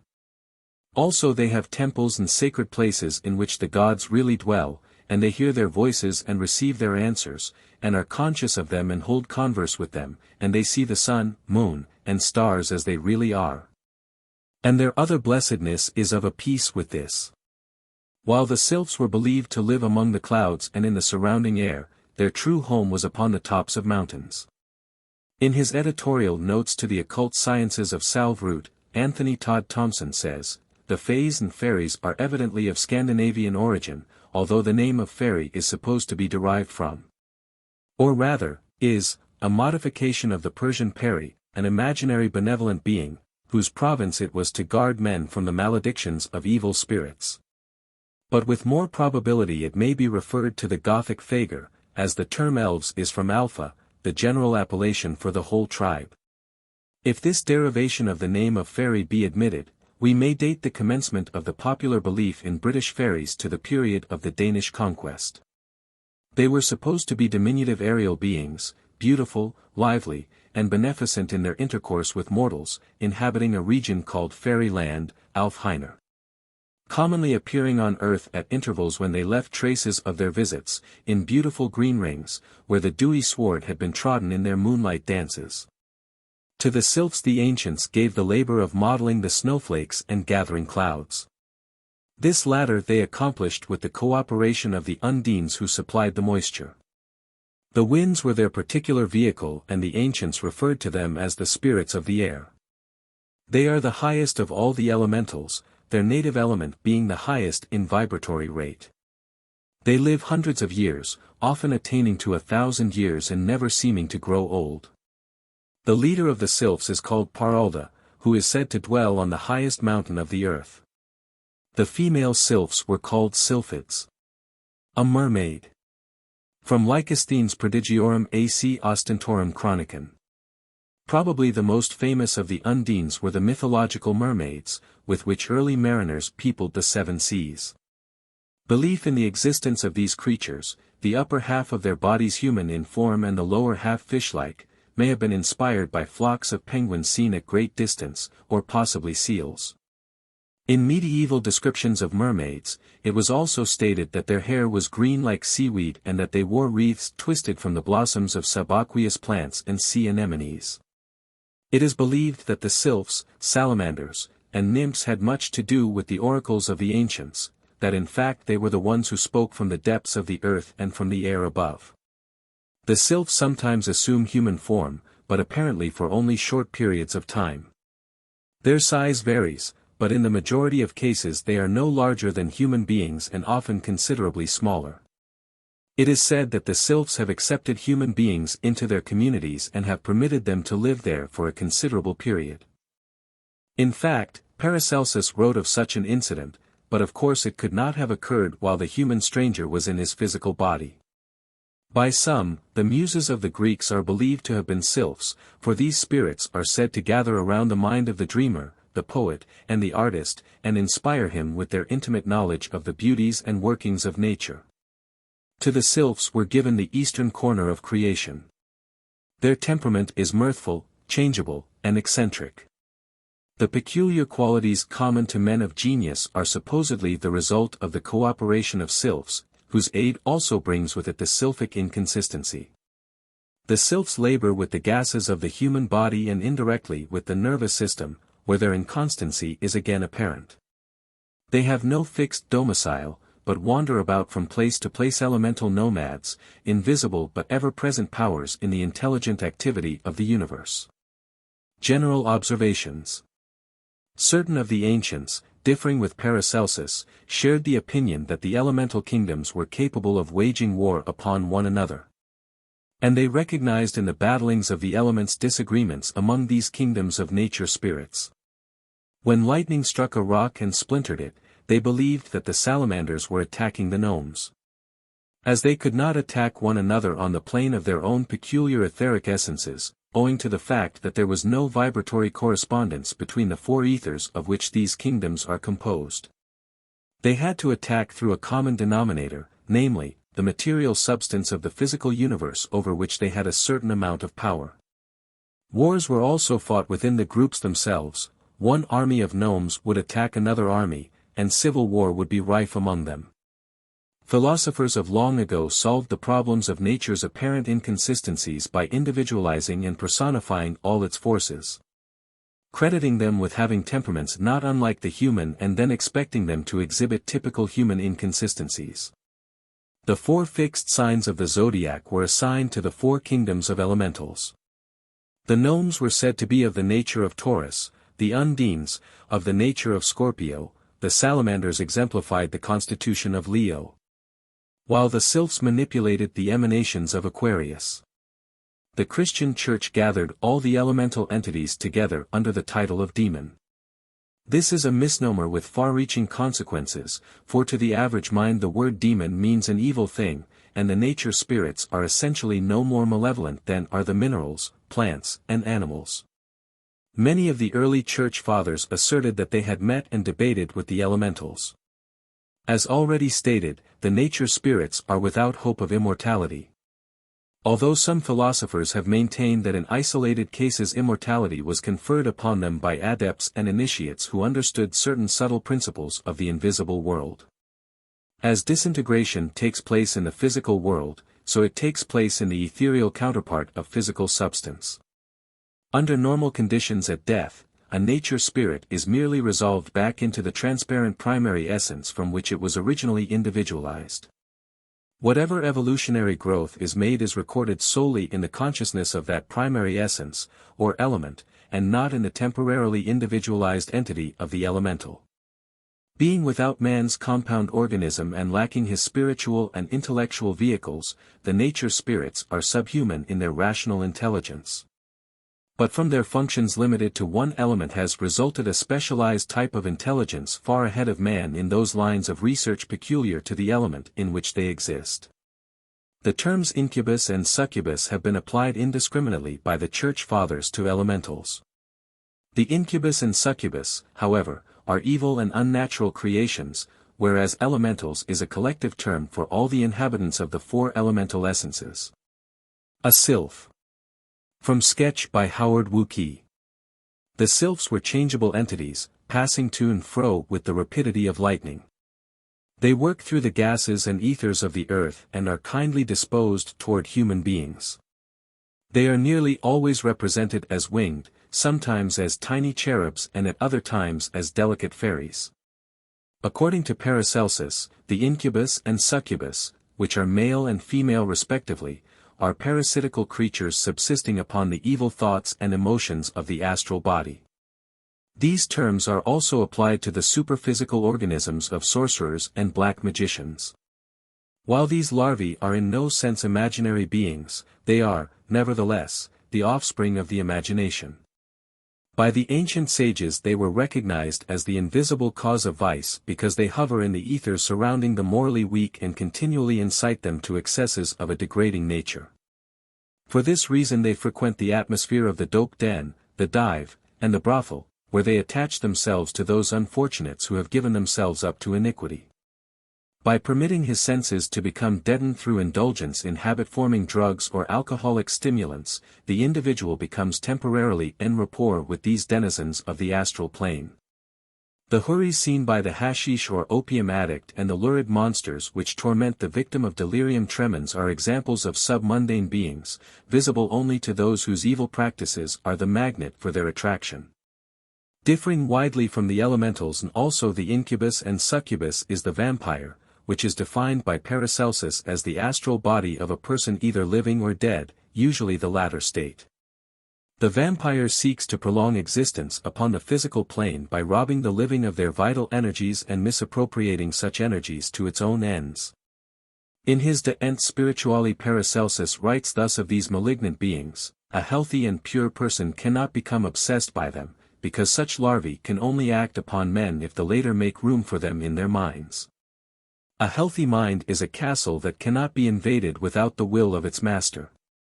But if they are allowed to enter, they excite the passions of men and women, they create cravings in them, they produce bad thoughts which act injuriously upon the brain, they sharpen the animal intellect and suffocate the moral sense. Evil spirits obsess only those human beings in whom the animal nature is predominating. Minds that are illuminated by the spirit of truth cannot be possessed. Only those who are habitually guided by their own lower impulses may become subjected to their influences. See Paracelsus, by Franz Hartmann. A strange concept, and one somewhat at variance with the conventional, is that evolved by the Count de Qabbalis concerning the Immaculate Conception, namely, that it represents the union of a human being with an elemental. Among the offspring of such unions he lists Hercules, Achilles, Aeneas, Theseus, Melchizedek, the divine Plato, Apollonius of Tyana, and Merlin the magician. Hermetic Pharmacology, Chemistry, and Therapeutics. The art of healing was originally one of the secret sciences of the priestcraft, and the mystery of its source is obscured by the same veil which hides the genesis of religious belief. All higher forms of knowledge were originally in the possession of the sacerdotal castes. The temple was the cradle of civilization. The priests, exercising their divine prerogative, made the laws and enforced them. Appointed the rulers and controlled them, ministered to the needs of the living, and guided the destinies of the dead. All branches of learning were monopolized by the priesthood, who admitted into their ranks only those intellectually and morally qualified to perpetuate their arcanum. The following quotation from Plato's Statesman is apropos of the subject: in Egypt, the king himself is not allowed to reign, unless he have priestly powers. And if he should be one of another class, and have obtained the throne by violence, he must get enrolled in the priestcraft. Candidates aspiring to membership in the religious orders underwent severe tests to prove their worthiness. These ordeals were called initiations. Those who passed them successfully were welcomed as brothers by the priests and were instructed in the secret teachings. Among the ancients, philosophy, science, and religion were never considered as separate units, each was regarded as an integral part of the whole. Philosophy was scientific and religious. Science was philosophic and religious. Religion was philosophic and scientific. Perfect wisdom was considered unattainable save as the result of harmonizing all three of these expressions of mental and moral activity. While modern physicians accredit Hippocrates with being the father of medicine, the ancient Therapeutics ascribed to the immortal Hermes the distinction of being the founder of the art of healing. Clemens Alexandrinus, in describing the books purported to be from the stylus of Hermes, divided the sacred writings into 6 general classifications, one of which, the Pastophorus, was devoted to the science of medicine. The Smaragdin, or emerald tablet found in the valley of Ebron and generally accredited to Hermes, is in reality a chemical formula of a high and secret order. Hippocrates, the famous Greek physician, during the 5th century before Christ, dissociated the healing art from the other sciences of the temple and thereby established a precedent for separateness. One of the consequences is the present widespread crass scientific materialism. The ancients realized the interdependence of the sciences. The moderns do not. And as a result, incomplete systems of learning are attempting to maintain isolated individualism. The obstacles which confront present-day scientific research are largely the result of prejudicial limitations imposed by those who are unwilling to accept that which transcends the concrete perceptions of the 5 primary human senses. The Paracelsian system of medical philosophy. During the Middle Ages, the long-ignored axioms and formulae of Hermetic wisdom were assembled once more, and chronicled, and systematic attempts were made to test their accuracy. To Theophrastus of Hohenheim, who called himself Paracelsus, a name meaning greater than Celsus, the world is indebted for much of the knowledge it now possesses of the ancient systems of medicine. Paracelsus devoted his entire life to the study and exposition of Hermetic philosophy. Every notion and theory was grist to his mill, and, while members of the medical fraternity belittle his memory now as they opposed his system then, the occult world knows that he will yet be recognized as the greatest physician of all times. While the heterodox and exotic temperament of Paracelsus has been held against him by his enemies, and his wanderlust has been called vagabondage, he was one of the few minds who intelligently sought to reconcile the art of healing with the philosophic and religious systems of paganism and Christianity.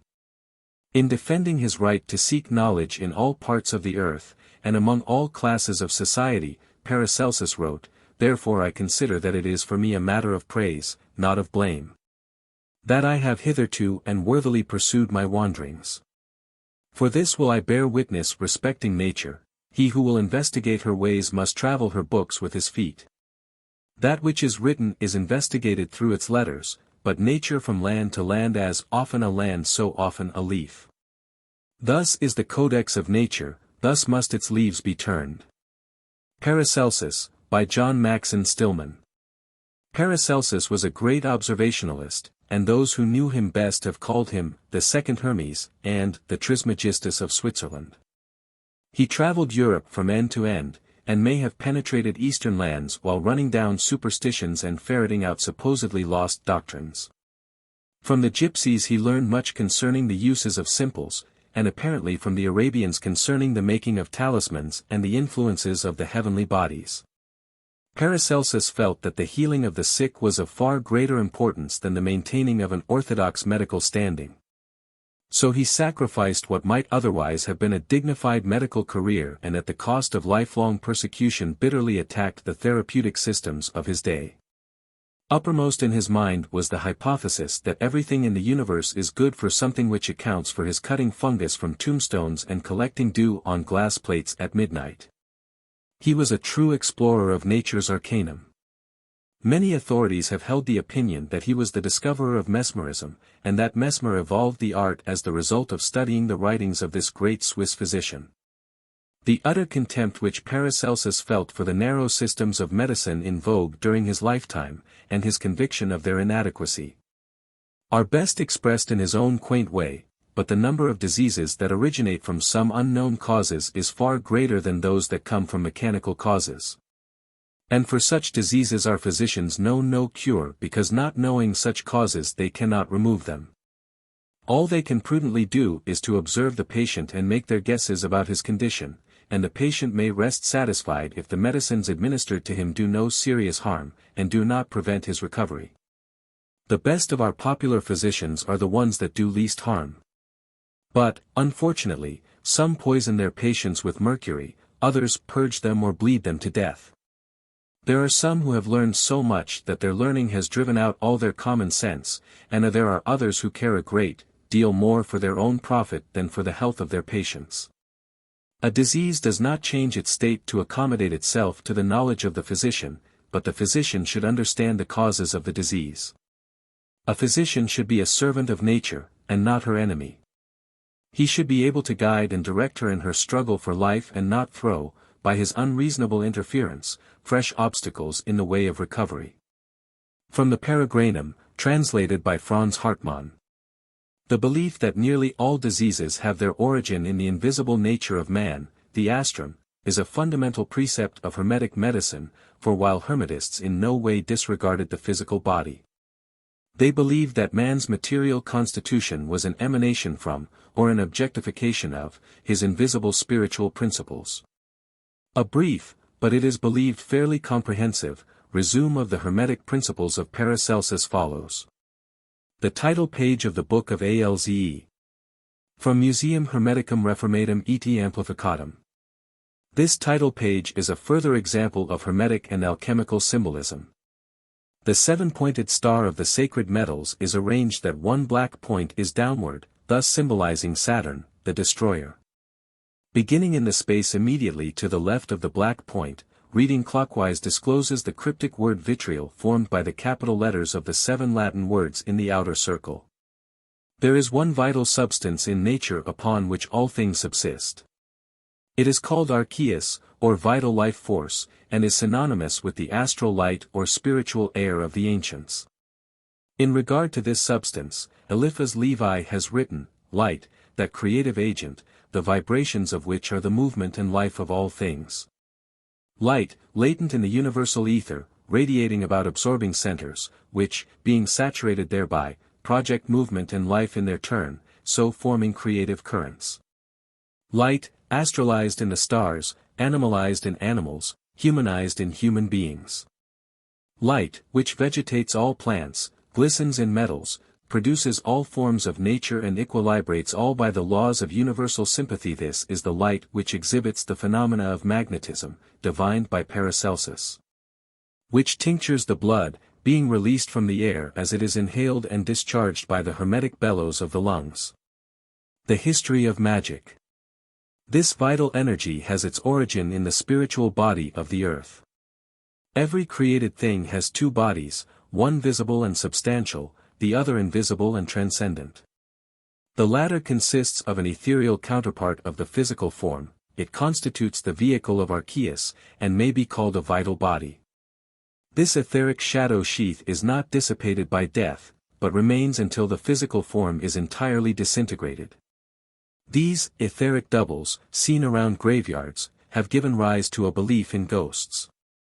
Being much finer in its substances than the earthly body, the etheric double is far more susceptible to impulses and inharmonies. It is derangements of this astral light body that cause much disease. Paracelsus taught that a person with a morbid mental attitude could poison his own etheric nature, and this infection, diverting the natural flow of vital life force, would later appear as a physical ailment. All plants and minerals have an invisible nature composed of this archeus, but each manifests it in a different way. Concerning the astrolite bodies of flowers, James Gaffarel, in 1650, wrote the following: I answer, that though they be chopped in pieces, brayed in a mortar, and even burnt to ashes, yet do they nevertheless retain, by a certain secret, and wonderful power of nature, both in the juice, and in the ashes, the self-same for me, and figure, that they had before, and though it be not there visible, yet it may by art be drawn forth, and made visible to the eye, by an artist. This perhaps will seem a ridiculous story to those, who read only the titles of books, but, those that please, may see this truth confirmed, if they but have recourse to the works of M. Duchesne, S. de la Violette, one of the best chymists that our age hath produced, who affirms, that himself saw an excellent Pollock physician of Cracovia, who kept, in glasses, the ashes of almost all the herbs that are known, so that, when any one, out of curiosity, had a desire to see any of them, as, for example, a rose, in one of his glasses, he took that where the ashes of a rose were preserved, and holding it over a lighted candle, so soon as it ever began to feel the heat, you should presently see the ashes begin to move, which afterwards rising up, and dispersing themselves about the glass, you should immediately observe a kind of little dark cloud, which dividing itself into many parts, it came at length to represent a rose. But so fair, so fresh, and so perfect a one, that you would have thought it to have been as substantial, and as odoriferous a rose, as grows on the rose tree. Unheard of curiosities concerning talismanical sculpture of the Persians. Paracelsus, recognizing derangements of the etheric double as the most important cause of disease, sought to reharmonize its substances by bringing into contact with it other bodies whose vital energy could supply elements needed, or were strong enough to overcome the diseased conditions existing in the aura of the sufferer. Its invisible cause having been thus removed, the ailment speedily vanished. The vehicle for the archeus, or vital life force, Paracelsus called the mumia. A good example of a physical mumia is vaccine, which is the vehicle of a semi-astral virus.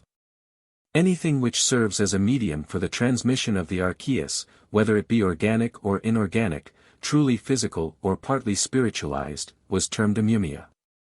The most universal form of the mumia was ether, which modern science has accepted as a hypothetical substance serving as a medium between the realm of vital energy and that of organic and inorganic substance. Johannes Baptiste van Helmont. From van Helmont's Ausgang der Arznenkunst. At the beginning of the 17th century, van Helmont, the Belgian alchemist, to whom incidentally, the world is indebted for the common term gas, as distinguished from other kinds of air, while experimenting with the root of A, touched it to the tip of his tongue, without swallowing any of the substance. He himself describes the result in the following manner. Immediately my head seemed tied tightly with a string, and soon after there happened to me a singular circumstance such as I had never before experienced. I observed with astonishment that I no longer felt and thought with the head, but with the region of the stomach, as if consciousness had now taken up its seat in the stomach. Terrified by this unusual phenomenon, I asked myself and inquired into myself carefully, but I only became the more convinced that my power of perception became greater and more comprehensive. This intellectual clearness was associated with great pleasure. I did not sleep, nor did I dream, I was perfectly sober, and my health was perfect. I had occasionally had ecstasies, but these had nothing in common with this condition of the stomach, in which it thought and felt, and almost excluded all cooperation of the head. In the meantime my friends were troubled with the fear that I might go mad. But my faith to God, and my submission to His will, soon dissipated this fear. This state continued for 2 hours, after which I had same dizziness. I afterwards frequently tasted of the A, but I never again could reproduce these sensations. Van Helmont, Demon's Idea. Reprinted by P. Davidson in The Mistletoe and Its Philosophy. Van Helmont is only one of many who have accidentally hit upon the secrets of the early priestcrafts, but none in this age give evidence of an adequate comprehension of the ancient Hermetic secrets. From the description Van Helmont gives, it is probable that the herb mentioned by him paralyzed temporarily the cerebrospinal nervous system. The result being that the consciousness was forced to function through the sympathetic nervous system and its brain, the solar plexus. The control of universal energy is virtually impossible, save through one of its vehicles, the mumia. A good example of this is food. Man does not secure nourishment from dead animal or plant organisms, but when he incorporates their structures into his own body he first gains control over the mumia, or etheric double, of the animal or plant. Having obtained this control, the human organism then diverts the flow of the archeus to its own uses. Paracelsus says, that which constitutes life is contained in the mumia, and by imparting the mumia we impart life. This is the secret of the remedial properties of talismans and amulets, for the mumia of the substances of which they are composed serves as a channel to connect the person wearing them with certain manifestations of the universal vital life force. According to Paracelsus, in the same way that plants purify the atmosphere by accepting into their constitutions the carbon dioxide exhaled by animals and humans, so may plants and animals accept disease elements transferred to them by human beings. These lower forms of life, having organisms and needs different from man, are often able to assimilate these substances without ill effect. At other times, the plant or animal dies, sacrificed in order that the more intelligent, and consequently more useful, creature may survive. Paracelsus discovered that in either case the patient was gradually relieved of his malady. When the lower life had either completely assimilated the foreign mumia from the patient, or had itself died and disintegrated as the result of its inability to do so, complete recovery resulted. Many years of investigation were necessary to determine which herb or animal most readily accepted the mumia of each of various diseases. Paracelsus discovered that in many cases plants revealed by their shape the particular organs of the human body which they served most effectively. The medical system of Paracelsus was based on the theory that by removing the diseased etheric mumia from the organism of the patient and causing it to be accepted into the nature of some distant and disinterested thing of comparatively little value, it was possible to divert from the patient the flow of the archeus which had been continually revitalizing and nourishing the malady. Its vehicle of expression being transplanted, the archeus necessarily accompanied its mumia, and the patient recovered. The Hermetic theory concerning the causations of disease. According to the Hermetic philosophers, there were 7 primary causes of disease. The first was evil spirits. These were regarded as creatures born of degenerate actions, subsisting on the vital energies of those to whom they attached themselves. The second cause was a derangement of the spiritual nature and the material nature. These two, failing to coordinate, produced mental and physical subnormality. The third was an unhealthy or abnormal mental attitude. Melancholia, morbid emotions, excess of feeling, such as passions, lusts, greeds, and hates, affected the mumia, from which they reacted into the physical body, where they resulted in ulcers, tumors, cancers, fevers, and tuberculosis. The ancients viewed the disease germ as a unit of mumia which had been impregnated with the emanations from evil influences which it had contacted. In other words, germs were minute creatures born out of man's evil thoughts and actions. The fourth cause of disease was what the Orientals called karma, that is, the law of compensation, which demanded that the individual pay in full for the indiscretions and delinquencies of the past. A physician had to be very careful how he interfered with the workings of this law, lest he thwart the plan of eternal justice. The fifth cause was the motion and aspects of the heavenly bodies. The stars did not compel the sickness but rather impelled it. The Hermetists taught that a strong and wise man ruled his stars, but that a negative, weak person was ruled by them. These 5 causes of disease are all superphysical in nature. They must be estimated by inductive and deductive reasoning and a careful consideration of the life and temperament of the patient. The 6th cause of disease was a misuse of faculty, organ, or function, such as overstraining a member or overtaxing the nerves. The 7th cause was the presence in the system of foreign substances, impurities, or obstructions. Under this heading must be considered diet, air, sunlight, and the presence of foreign bodies. This list does not include accidental injuries, such do not belong under the heading of disease. Frequently they are methods by which the law of karma expresses itself. According to the Hermetists, disease could be prevented or successfully combated in 7 ways. First, by spells and invocations, in which the physician ordered the evil spirit causing the disease to depart from the patient. This procedure was probably based on the biblical account of the man possessed of devils whom Jesus healed by commanding the devils to leave the man and enter into a herd of swine. Sometimes the evil spirits entered a patient at the bidding of someone desiring to injure him. In these cases the physician commanded the spirits to return to the one who sent them.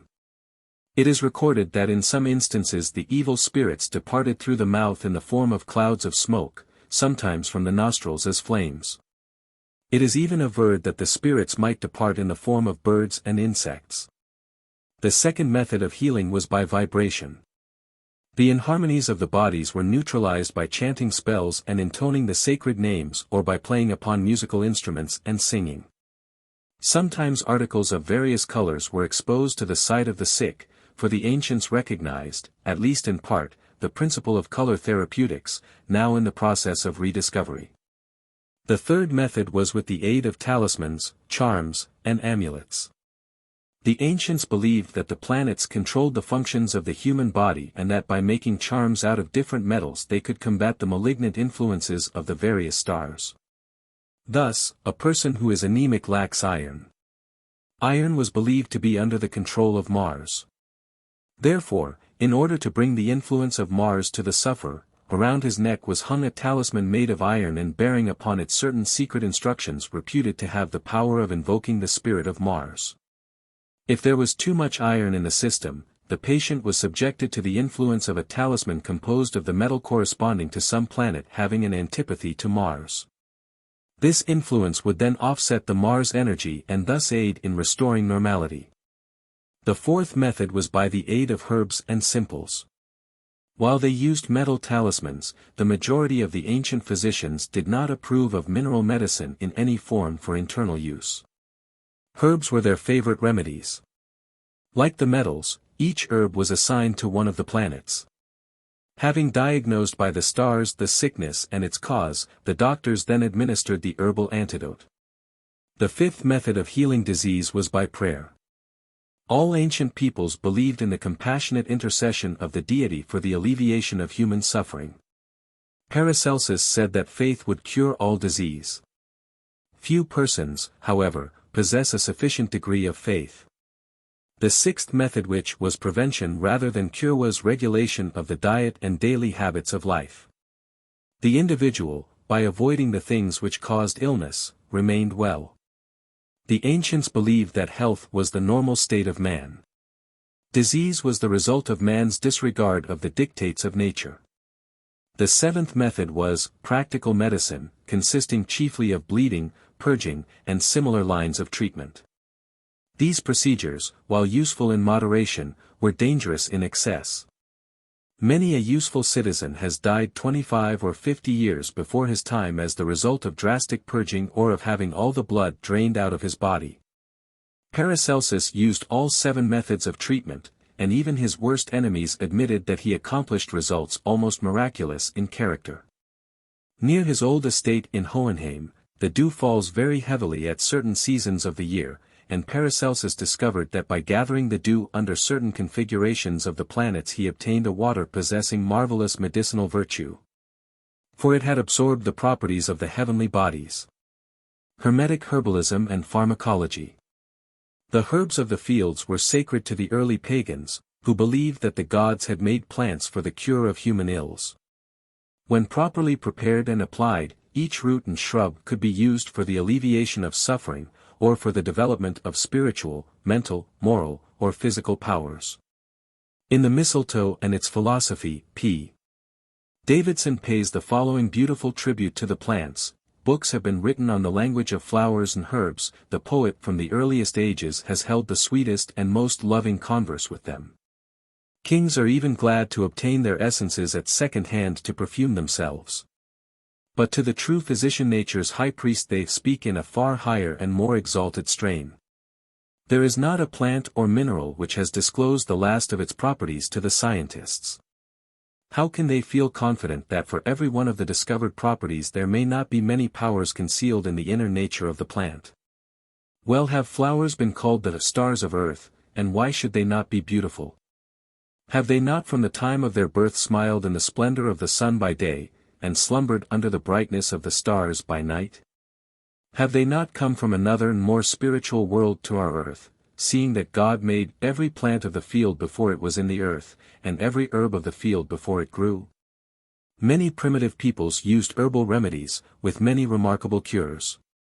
The Chinese, Egyptians, and American Indians cured with herbs diseases for which modern science knows no remedy. Dr. Nicholas Culpeper, whose useful life ended in 1654, was probably the most famous of herbalists. Finding that the medical systems of his day were unsatisfactory in the extreme, Culpeper turned his attention to the plants of the fields, and discovered a medium of healing which gained for him national renown. Nicholas Culpeper. From Culpeper's Semiotica Uranica. This famous physician, herbalist, and astrologer spent the greater part of his useful life ranging the hills and forests of England and cataloguing literally hundreds of medicinal herbs. Condemning the unnatural methods of contemporaneous medicos, Culpeper wrote, "This not being pleasing, and less profitable tome, I consulted with my 2 brothers, Dr. Reason and Dr. Experience, and took a voyage to visit my mother Nature, by whose advice, together with the help of Dr. Diligence, I at last obtained my desire, and, being warned by Honesty, a stranger in our days, to publish it to the world, I have done it. From the introduction to the 1835 edition of the Complete Herbal, Dr. Johnson said of Culpeper that he merited the gratitude of posterity. In Dr. Culpeper's correlation of astrology and herbalism, each plant was under the jurisdiction of one of the planets or luminaries. He believed that disease was also controlled by celestial configurations. He summed up his system of treatment as follows: you may oppose diseases by herbs of the planet opposite to the planet that causes them, as diseases of Jupiter by herbs of Mercury, and the contrary. Diseases of the luminaries by the herbs of Saturn, and the contrary, diseases of Mars by herbs of Venus and the contrary. There is a way to cure diseases sometimes by sympathy, and so every planet cures his own disease. As the sun and moon by their herbs cure the eyes, Saturn the spleen, Jupiter the liver, Mars the gall and diseases of choler, and Venus diseases in the instruments of generation. The Complete Herbal. Medieval European herbalists rediscovered only in part the ancient Hermetic secrets of Egypt and Greece. These earlier nations evolved the fundamentals of nearly all modern arts and sciences. At that time the methods used in healing were among the secrets imparted to initiates of the mysteries. Unctions, collyria, philters, and potions were concocted to the accompaniment of strange rites. The effectiveness of these medicines is a matter of historical record. Incenses and perfumes were also much used. Barrett in his Magus describes the theory on which they worked, as follows: for, because our spirit is the pure, subtle, lucid, airy and unctuous vapor of the blood, nothing, therefore, is better adapted for collyriums than the like vapors which are more suitable to our spirit in substance. For then, by reason of their likeness, they do more stir up, attract and transform the spirit. Poisons were thoroughly studied, and in some communities extracts of deadly herbs were administered to persons sentenced to death, as in the case of Socrates. The infamous Borgias of Italy developed the art of poisoning to its highest degree. Unnumbered brilliant men and women were quietly and efficiently disposed of by the almost superhuman knowledge of chemistry which for many centuries was preserved in the Borgia family. Egyptian priests discovered herb extracts by means of which temporary clairvoyance could be induced, and they made use of these during the initiatory rituals of their mysteries. The drugs were sometimes mixed with the food given to candidates, and at other times were presented in the form of sacred potions, the nature of which was explained. Shortly after the drugs were administered to him, the neophyte was attacked by a spell of dizziness. He found himself floating through space, and while his physical body was absolutely insensible, being guarded by priests that no ill should befall it, the candidate passed through a number of weird experiences, which he was able to relate after regaining consciousness. In the light of present-day knowledge, it is difficult to appreciate an art so highly developed that by means of drafts, perfumes, and incenses any mental attitude desired could be induced almost instantaneously. Yet such an art actually existed among the priestcraft of the early pagan world. Concerning this subject, H.P. Blavatsky, the foremost occultist of the 19th century, has written, "Plants also have like mystical properties in a most wonderful degree, and the secrets of the herbs of dreams and enchantments are only lost to European science. And useless to say, too, are unknown to it, except in a few marked instances, such as opium and hashish. Yet, the psychical effects of even these few upon the human system are regarded as evidences of a temporary mental disorder. The women of Thessaly and Epirus, the female hierophants of the rites of Sabazius, did not carry their secrets away with the downfall of their sanctuaries. They are still preserved, and those who are aware of the nature of soma, know the properties of other plants as well." Isis unveiled. Herbal compounds were used to cause temporary clairvoyance in connection with the oracles, especially the one at Delphi. Words spoken while in these imposed trances were regarded as prophetic.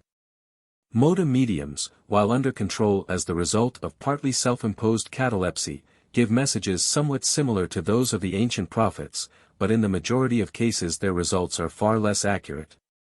For the soothsayers of today lack the knowledge of nature's hidden forces. The mysteries taught that during the higher degrees of initiation the gods themselves took part in the instruction of candidates or at least were present, which was in itself a benediction.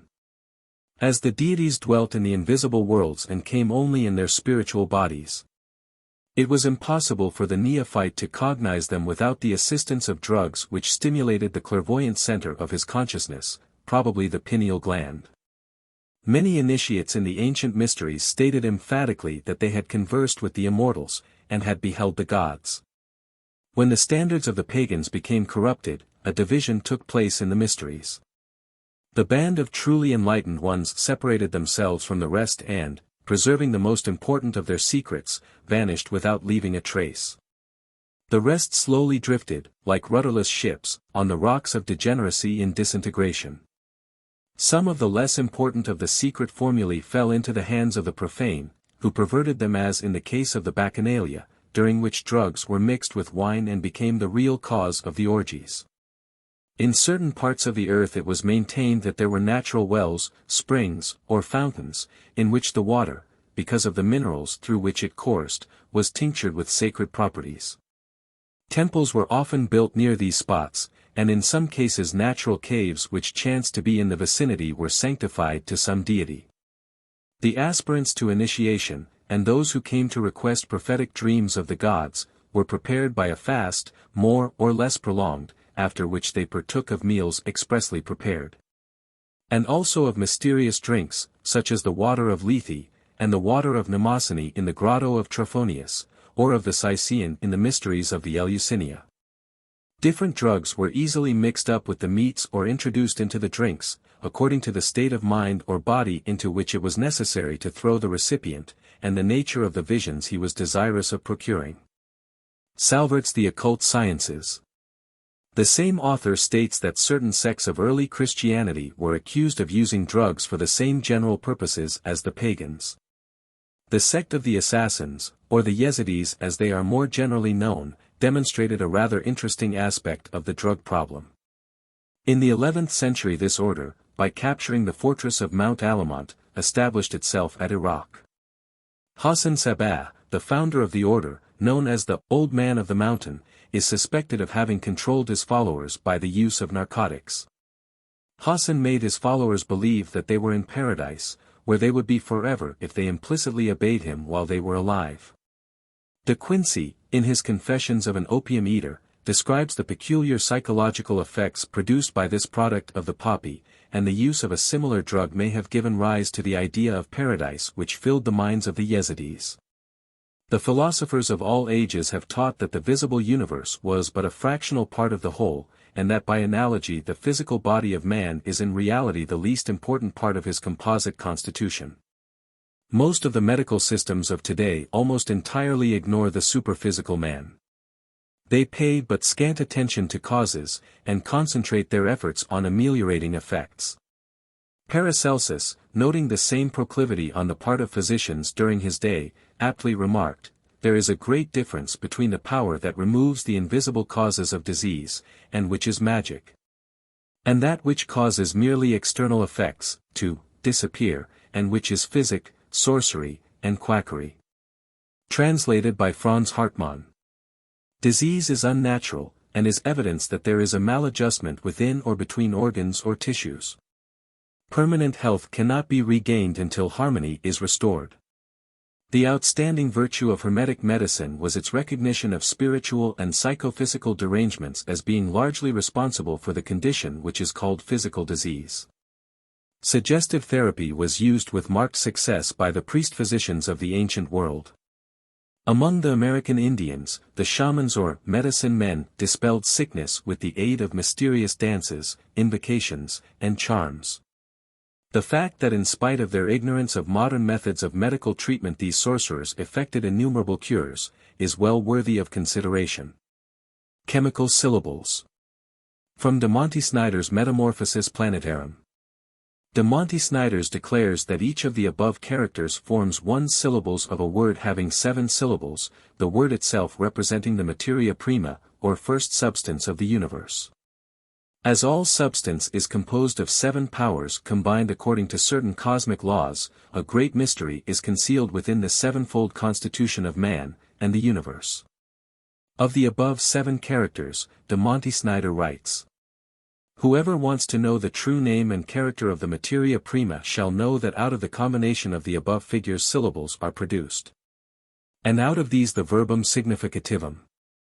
The magic rituals used by the Egyptian priests for the curing of disease were based upon a highly developed comprehension of the complex workings of the human mind and its reactions upon the physical constitution.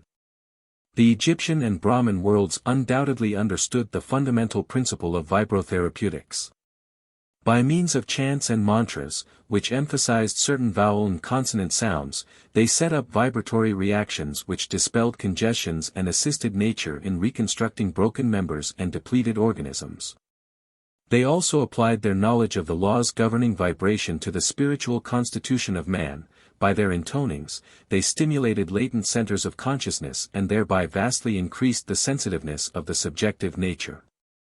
In the Book of Coming Forth by Day, many of the Egyptian secrets have been preserved to this generation.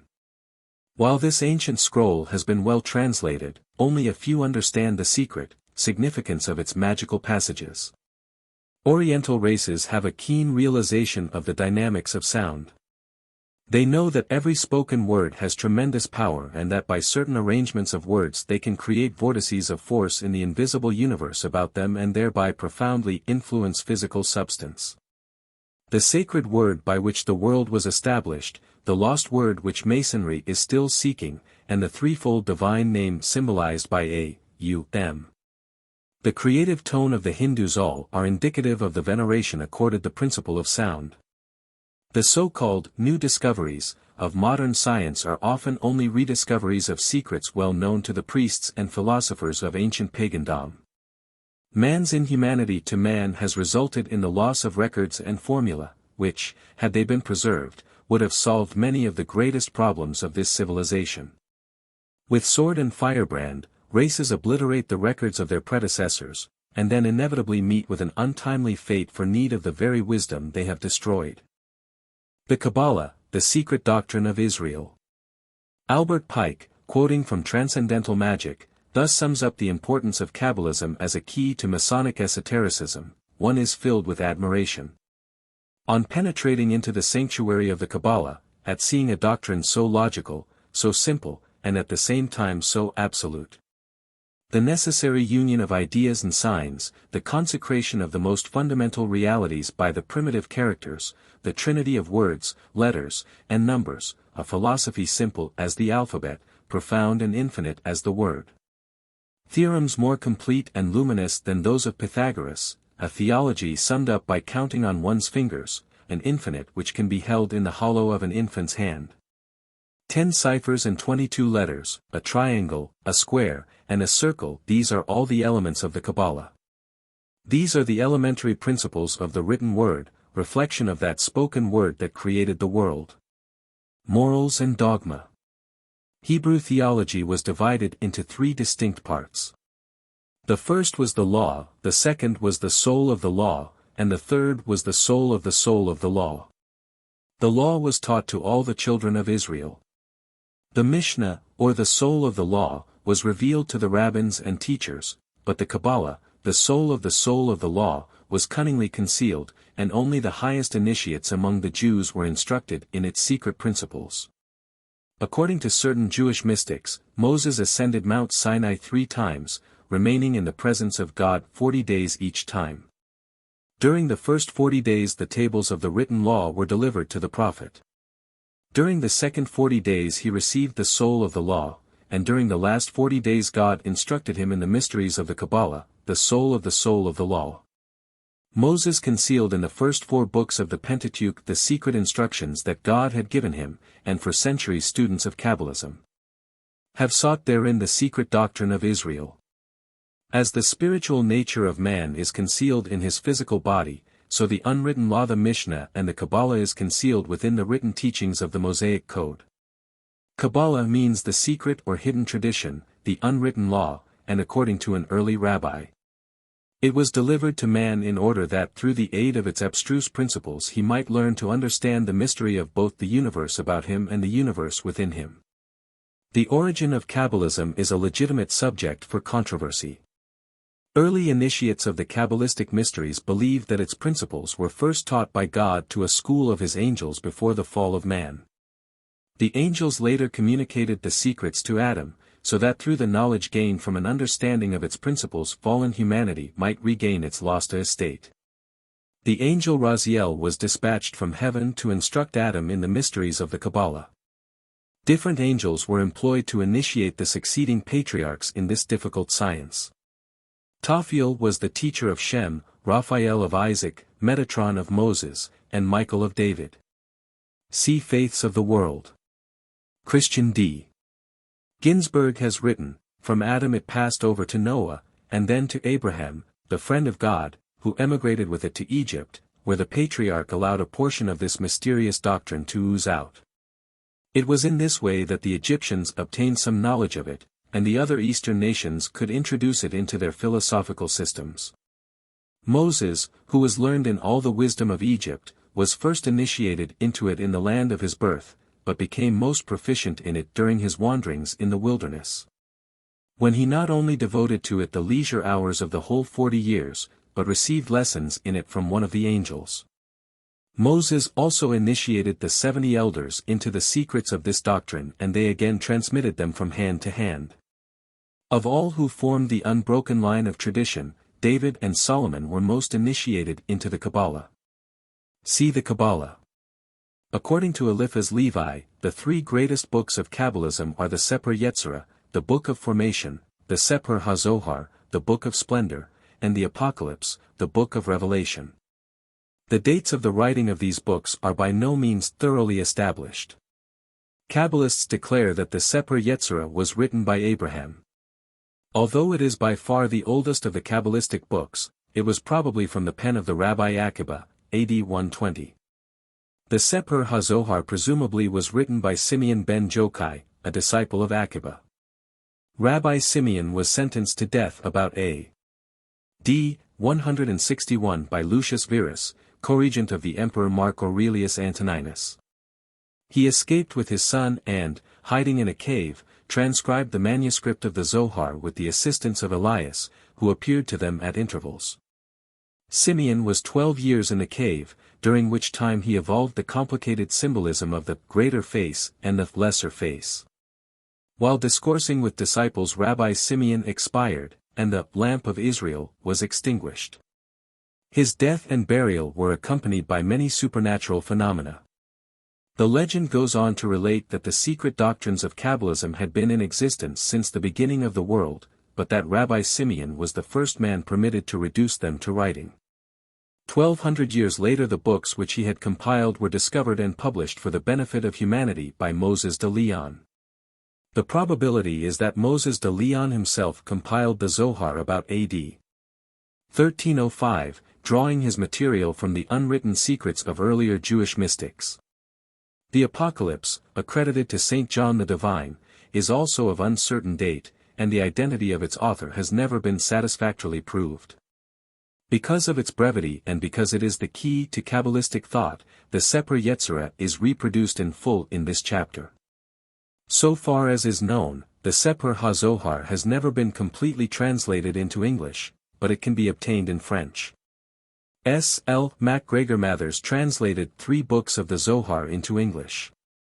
The Zohar contains a vast number of philosophical tenets, and a paraphrase of its salient points is embodied in this work. Few realize the influence exerted by Kabbalism over medieval thought, both Christian and Jewish. It taught that there existed within the sacred writings a hidden doctrine which was the key to those writings. This is symbolized by the crossed keys upon the papal crest. Scores of learned minds began to search for those arcane truths by which the race should be redeemed, and that their labor was not without its reward, their subsequent writings have demonstrated. The theories of Kabbalism are inextricably interwoven with the tenets of alchemy, Hermeticism, Rosicrucianism, and Freemasonry. The 72 Names of God. From Kircher's Oedipus Aegyptiacus. This rare cut shows the name of God in 72 languages inscribed upon the petals of a symbolic sunflower. Above the circle are the 72 powers of God according to the Hebrew Qabbalah. Below 2 trees, that on the left bearing the symbols of the planets and that on the right the signs of the zodiac and the names of the tribes of Israel. The esoteric doctrines of the Qabbalah are in alignment with the secret teachings of all the schools of philosophy, but the method by which its secrets are revealed to the wise and concealed from the ignorant is most unusual. As the religious world interprets its scriptures with 20th-century educational facilities, it becomes ever more apparent that the sacred books were not historical documents, but that the kings, sages, prophets, and saviors whom Bible students have revered for ages as once existing personalities are in reality only personified attributes of man himself. The words Kabbalism and Hermeticism are now considered as synonymous terms covering all the arcana and esotericism of antiquity. The simple Kabbalism of the first centuries of the Christian era gradually evolved into an elaborate theological system, which became so involved that it was next to impossible to comprehend its dogma. The Kabbalists divided the uses of their sacred science into 5 sections. The natural Qabbalah was used solely to assist the investigator in his study of nature's mysteries. The analogical Qabbalah was formulated to exhibit the relationship which exists between all things in nature, and it revealed to the wise that all creatures and substances were one in essence. And that man the little universe was a replica in miniature of God the great universe. The contemplative Qabbalah was evolved for the purpose of revealing through the higher intellectual faculties the mysteries of the celestial spheres.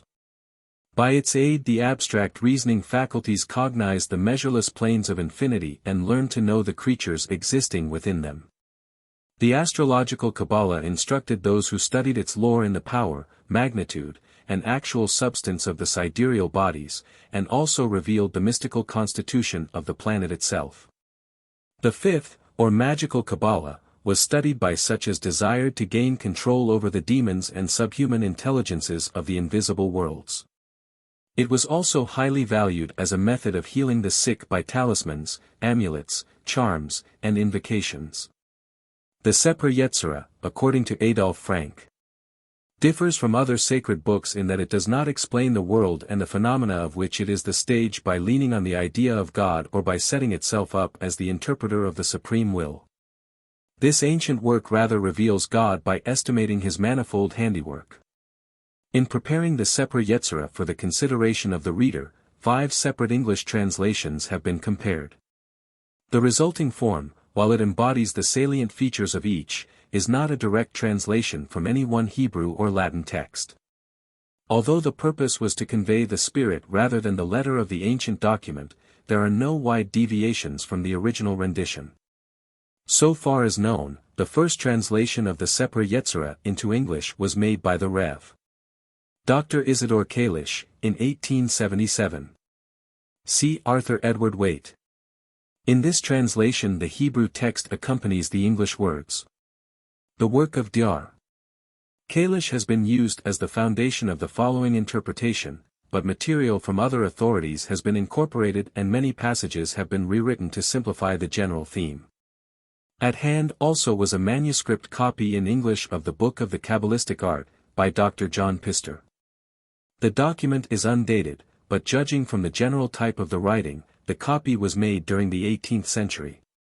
The 3rd volume used as a reference was the Sefer Yetzirah, by the late Win Westcott, Magus of the Rosicrucian Society of England.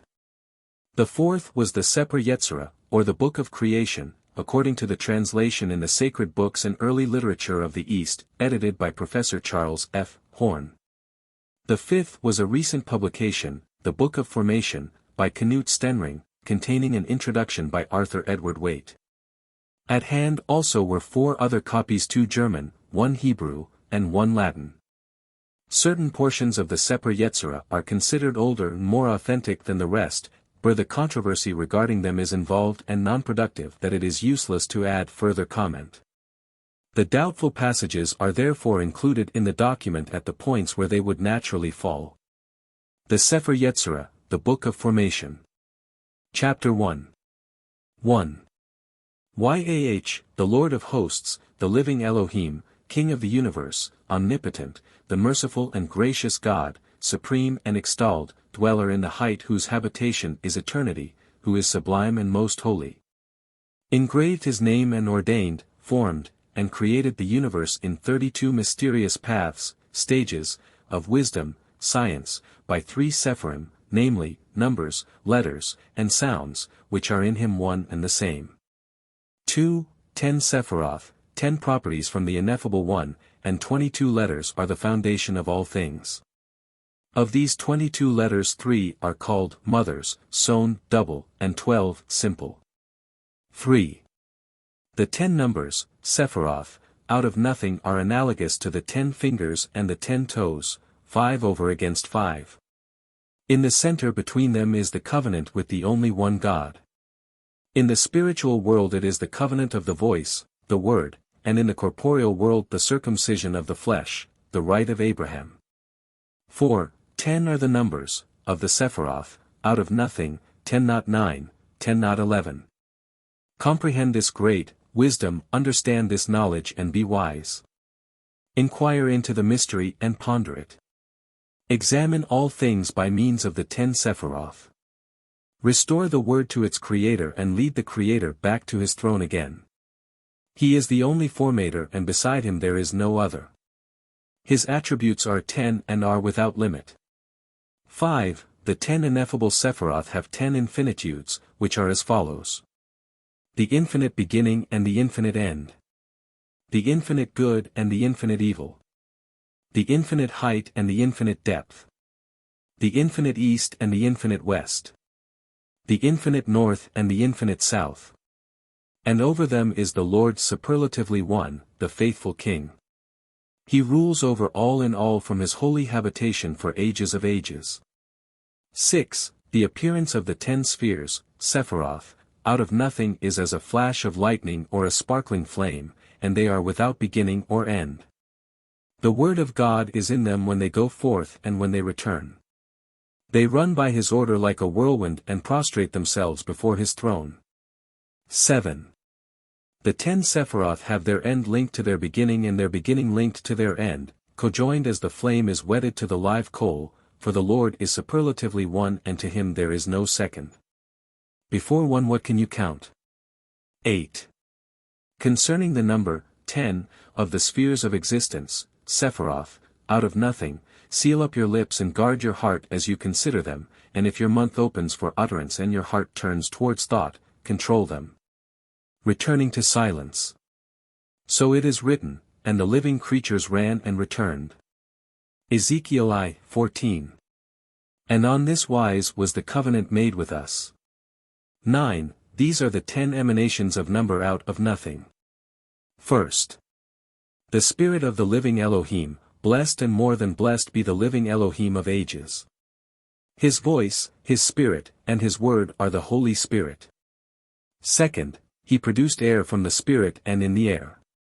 He formed and established 22 sounds the letters. 3 of them were fundamental, or mothers, 7 were double, and 12 were simple, single, but the Spirit is the first one and above all. Third. Primordial water he extracted from the air. He formed therein 22 letters and established them out of mud and loam, making them like a border, putting them up like a wall, and surrounding them as with a rampart. He poured snow upon them and it became earth, as it reads, he said to the snow be thou earth. Job 37, 6. Fourth, fire, ether, he drew forth from the water. He engraved and established by it the throne of glory. He fashioned the seraphim, the ophanim, and the holy living creatures, cherubim, as his ministering angels, and with, of, these 3 he formed his habitation, as it reads, who made his angels spirits, his ministers a flaming fire. Psalm Civ. 4. The Tetragrammaton. By arranging the 4 letters of the great name, IHVH, in the form of the Pythagorean tetractys, the 72 powers of the great name of God are manifested. The key to the problem is as follows. Equals. I. Equals. 10. Equals. 10. Equals. HI. Equals. 5 plus 10. Equals. 15. Equals. VHI equals 6 plus 5 plus 10 equals 21 equals HVHI equals 5 plus 6 plus 5 plus 10 equals 26. The great name of God equals 72. Fifth. He selected 3 consonants, I, H, V, from the simple ones A secret belonging to the 3 mothers, or first elements. A, M, SH, air, water, fire, ether. He sealed them with his spirit and fashioned them into a great name, and with this sealed the universe in 6 directions. He turned towards the above and sealed the height with I, H, V. Sixth. He turned towards the below and sealed the depth with H, I, V. Seventh. He turned forward and sealed the east with V, I, H. Eighth. He turned backward and sealed the west with V, H, I. Ninth. He turned to the right and sealed the south with I, V, H. 10th. He turned to the left and sealed the north with H, V, I. Note. This arrangement of the letters of the great name is according to the Reverend Dr. Isidore Kalish. 10. These are the 10 ineffable existences out of nothing, from the spirit of the living God emanated air, from the air, water, from the water, fire, ether, from the fire, the height and the depth, the east and the west, the north and the south. Chapter 2. 1. There are 22 basic sounds and letters. 3 are the first elements, water, air, fire, fundamentals, or mothers, 7 are double letters, and 12 are simple letters. The 3 fundamental letters have as their basis the balance. At one end of the scale are the virtues and at the other the vices, placed in equilibrium by the tongue. Of the fundamental letters, M, is mute like the water, SH, hissing like fire, A, a reconciling breath between them. T. 2. The 22 basic letters having been designed, appointed, and established by God, he combined, weighed, and exchanged them, each with the others, and formed by them all beings which are in existence. And all which will be formed in time to come. 3. He established 22 basic letters, formed by the voice and impressed upon the air by the breath. He set them to be audibly uttered in 5 different parts of the human mouth, namely, gutturals, palatals, linguals, dentals, labials. 4. He fixed the 22 basic letters in a ring, sphere, like a wall with 231 gates, and turned the sphere forward and backward. Turned forward, the sphere signified good, when reversed, evil. 3 letters may serve for an illustration. There is nothing better than O, N, G, pleasure, joy, and nothing worse than N, G, O, plague, sorrow. 5. How was it all accomplished? He combined, weighed, and changed, the A, with all the other letters in succession, and all the others again with A, and all again with B, and so with the whole series of letters. Hence it follows that there are 231 formations, or gates, through which the powers of the letters go forth. Every creature and every language proceeded from one name and the combinations of its letters. 6. He created a reality out of nothing. He called the nonentity into existence and hewed colossal pillars from intangible air.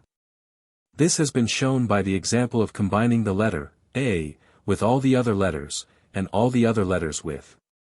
By speaking he created every creature and every word by the power of one name. As an illustration, consider the 22 elementary substances from the primitive substance of.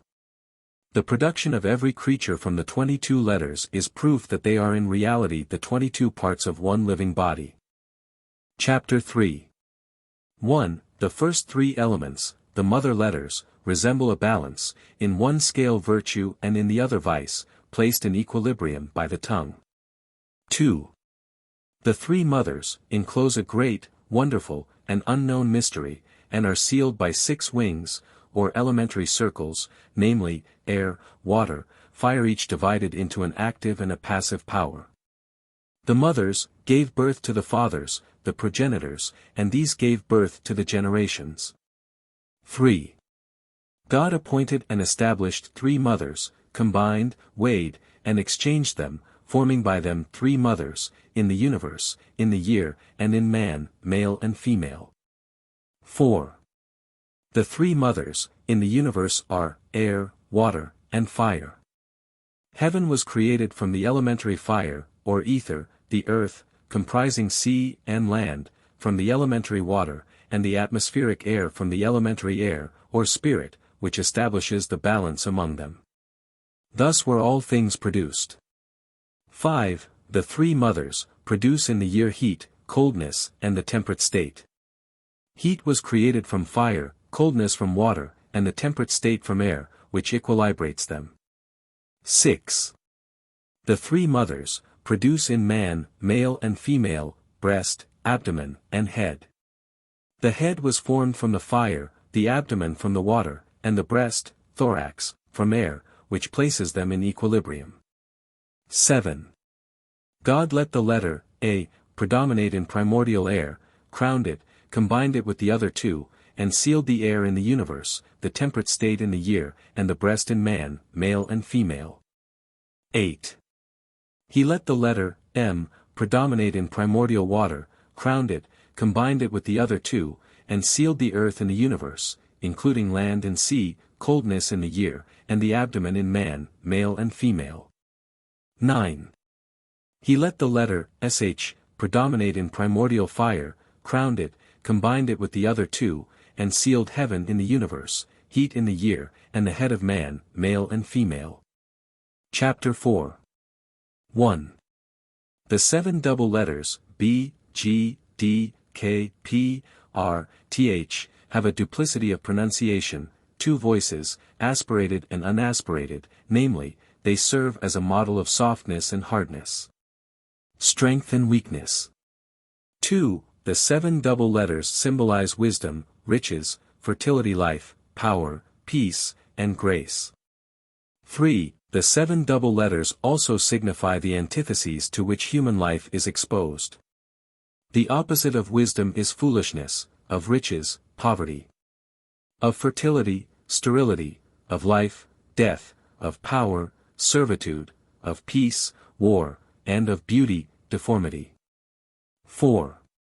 The 7 double letters point out the 6 dimensions, height, depth, east and west, north and south, and the holy temple in the center, which sustains them all.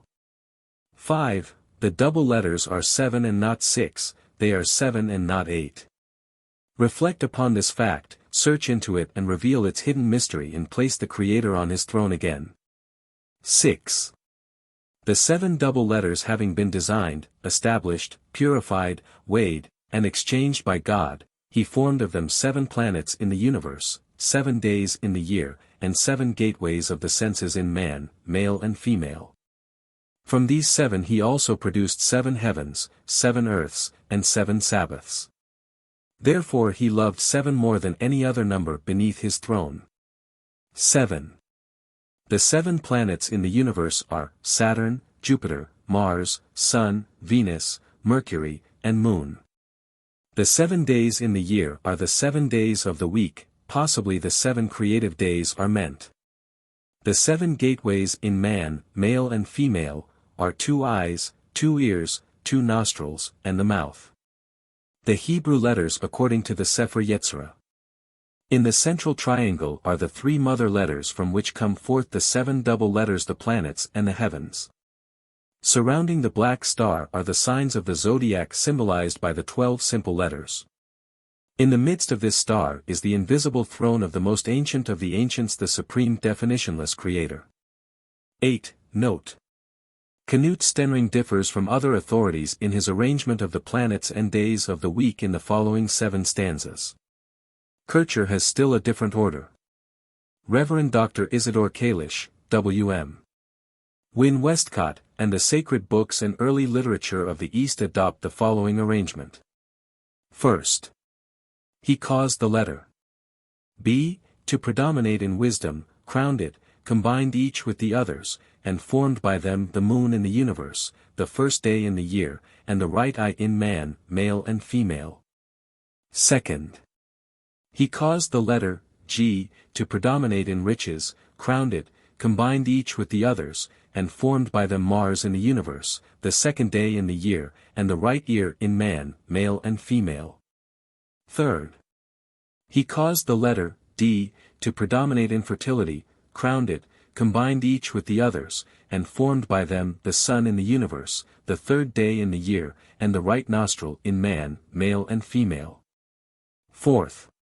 He caused the letter, K, to predominate in life, crowned it, combined each with the others, and formed by them Venus in the universe, the fourth day in the year, and the left eye in man, male and female. Fifth. He caused the letter, P, to predominate in power, crowned it, combined each with the others, and formed by them Mercury in the universe, the fifth day in the year, and the left ear in man, male and female. Sixth. He caused the letter, R, to predominate in peace, crowned it, combined each with the others, and formed by them Saturn in the universe, the sixth day in the year, and the left nostril in man, male and female. Seventh. He caused the letter, Th, to predominate in grace, crowned it, combined each with the others, and formed by them Jupiter in the universe, the seventh day in the year, and the mouth of man, male and female. 9.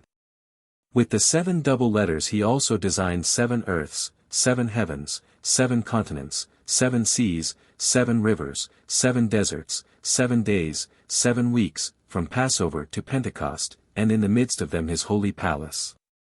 There is a cycle of 7 years, and the 7th is the release year, and after 7 release years is the Jubilee. For this reason God loves the number 7 more than any other thing under the heavens. 10. In this manner God joined the 7 double letters together. 2 stones build 2 houses, 3 stones build 6 houses, 4 stones build 24 houses, 5 stones build 120 houses, 6 stones build 720 houses, and 7 stones build 5,040 houses. Make a beginning according to this arrangement and reckon further than the mouth can express or the ear can hear. Chapter 5. 1. The 12 simple letters, H, V, Z, CH, T, I, L, N, S, O, T, Z, Q, symbolize the 12 fundamental properties: speech, thought, movement, sight, hearing, work, coition, smell, sleep, anger, taste, or swallowing, and mirth.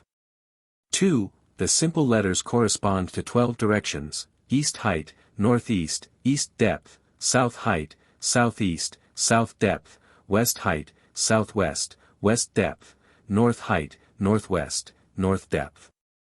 They diverge to all eternity and are the arms of the universe. 3. The simple letters having been designed, established, weighed, and exchanged by God, he produced by them 12 zodiacal signs in the universe, 12 months in the year, and 12 chief organs in human body, male and female. 4. The signs of the zodiac are Aries, Taurus, Gemini, Cancer, Leo, Virgo, Libra, Scorpio, Sagittarius, Capricorn, Aquarius, and Pisces. The months of the year are Nisan, Lyre, Sivan, Tammuz, Ab, Elul, Tisri, Marcheshvan, Kislev, Teves, Sebet, and Adar. The organs of the human body are 2 hands, 2 feet, 2 kidneys, gall, small intestine, liver, esophagus, stomach, and spleen. 5. Note. In the following 12 stanzas, Knut Stenring again differs, this time as to the arrangement of properties. First. God caused the letter H to predominate in speech, crowned it, combined it with the others, and fashioned by them Aries, the ram, in the universe, the month Nisan in the year, and the right foot of the human body, male and female. Second. He caused the letter V to predominate in thought, crowned it, combined it with the others, and fashioned by them Taurus, the bull, in the universe, the month Lyre in the year, and the right kidney of the human body, male and female. Third. He caused the letter, Z, to predominate in movement, crowned it, combined it with the others, and fashioned by them Gemini, the twins, in the universe, the month Sivan in the year, and the left foot of the human body, male and female. Fourth. He caused the letter, CH, to predominate in sight, crowned it, combined it with the others, and fashioned by them Cancer, the crab, in the universe, the month Tammuz in the year, and the right hand of the human body, male and female. Fifth. He caused the letter, T, to predominate in hearing, crowned it, combined it with the others, and fashioned by them Leo, the lion, in the universe, the month Ab in the year, and the left kidney of the human body, male and female. Sixth. He caused the letter, I, to predominate in work, crowned it, combined it with the others, and fashioned by them Virgo, the virgin, in the universe, the month Elul in the year, and the left hand of the human body, male and female. Seventh. He caused the letter, L, to predominate in coition, crowned it, combined it with the others, and fashioned by them Libra, the balance, in the universe, the month Tisri in the year, and the gall of the human body, male and female. Eighth.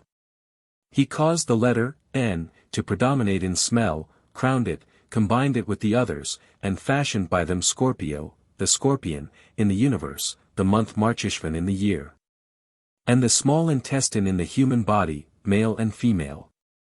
Ninth. He caused the letter, S, to predominate in sleep, crowned it, combined it with the others, and fashioned by them Sagittarius, the archer, in the universe, the month Kislev in the year, and the stomach in the human body, male and female. 10th. He caused the letter, O, to predominate in anger, crowned it, combined it with the others, and fashioned by them Capricorn, the goat, in the universe, the month Teves in the year, and the liver in the human body, male and female. 11th. He caused the letter, TZ, to predominate in taste, or swallowing, crowned it, combined it with the others, and fashioned by them Aquarius, the water-bearer, in the universe, the month Sebet in the year. And the esophagus in the human body, male and female. 12th.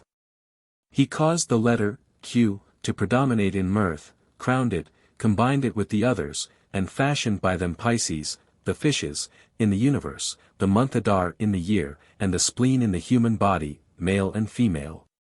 6. He made them as a conflict, he arranged them as provinces and drew them up like a wall. He armed them and set one against another as in warfare. The Elohim did likewise in the other spheres. Chapter 6. 1. There are three mothers or first elements, A, M, Sh, from which emanated three fathers, progenitors, primordial, spiritual, air, water, and fire, from which issued the 7 planets, heavens, with their angels. And the 12 oblique points, zodiac. 2. To prove this there are 3 faithful witnesses, the universe, the year, and man. There are the 12, the balance, and the 7. Above is the dragon, below is the world, and lastly the heart of man. And in the midst is God who regulates them all. 3. The first elements are air, water, and fire, the fire is above, the water is below, and a breath of air establishes balance between them. The token is, the fire carries the water. The letter, M, is mute, Sh, is hissing like fire, there is, A, among them, a breath of air which reconciles the two. 4. The dragon, Tali, is in the universe like a king upon his throne. The celestial sphere is in the year like a king in his empire, and the heart is in the body of men like a king in warfare.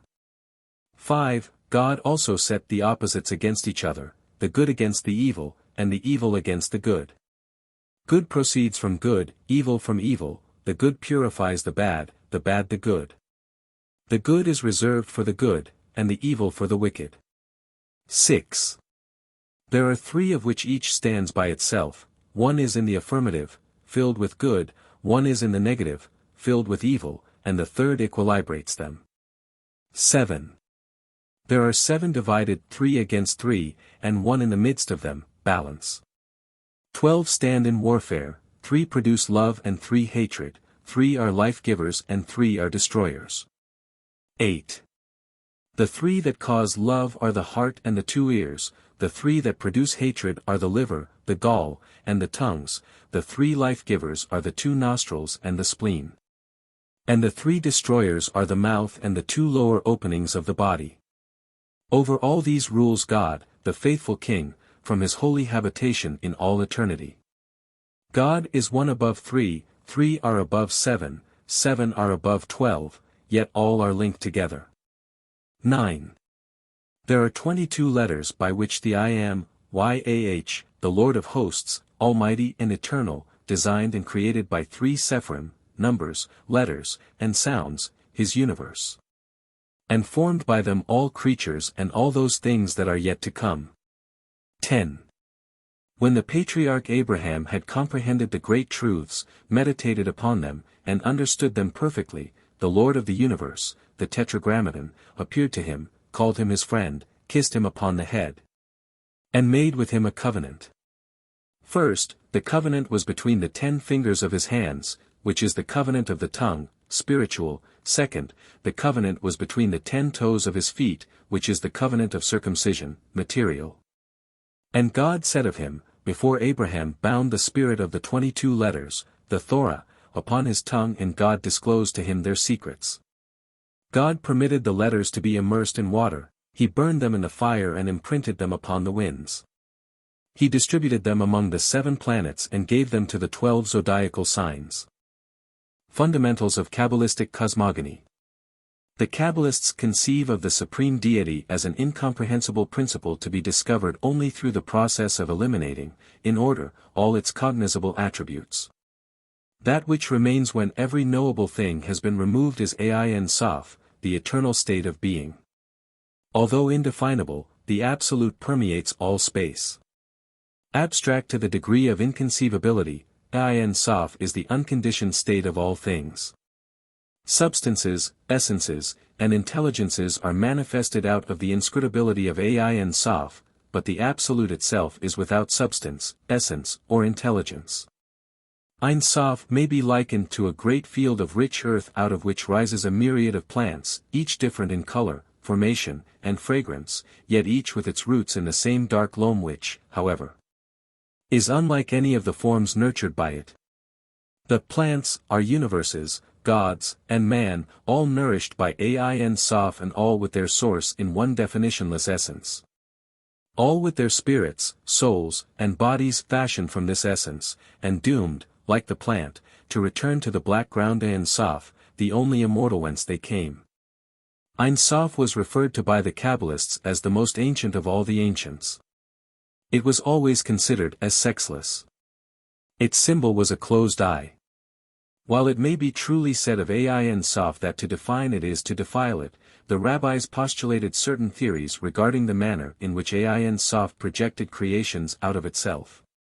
And they also assigned to this absolute not being certain symbols as being descriptive, in part at least, of its powers. The nature of Ein Sof they symbolize by a circle, itself emblematic of eternity. This hypothetical circle encloses a dimensionless area of incomprehensible life, and the circular boundary of this life is abstract and measureless infinity. According to this concept, God is not only a center but also area. Centralization is the first step towards limitation. Therefore, centers which form in the substances of Ein Sof are finite because they are predestined to dissolution back into the cause of themselves, while Ein Sof itself is infinite because it is the ultimate condition of all things. The circular shape given to Ein Sof signifies that space is hypothetically enclosed within a great crystal-like globe, outside of which there is nothing, not even a vacuum. Within this globe symbolic of Ein Sof creation and dissolution take place. Every element and principle that will ever be used in the eternities of cosmic birth, growth, and decay is within the transparent substances of this intangible sphere. It is the cosmic egg which is not broken till the great day be with us, which is the end of the cycle of necessity, when all things return to their ultimate cause. In the process of creation, the diffused life of Ain Soph retires from the circumference to the center of the circle and establishes a point, which is the first manifesting one, the primitive limitation of the all-pervading O.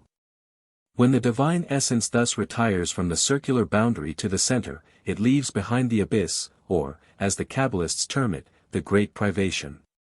Thus, in Ain Soph is established a twofold condition where previously had existed but one. The first condition is the central point, the primitive objectified radiance of the eternal, subjectified life. About this radiance is darkness caused by the deprivation of the life which is drawn to the center to create the first point, or universal germ. The universal Ain Soph, therefore, no longer shines through space, but rather upon space from an established first point. Isaac Meyer describes this process as follows: the Ein Soph at first was filling all and then made an absolute concentration into itself which produced the abyss, deep, or space, the Ave or Kadmon or primitive air, the Azoth.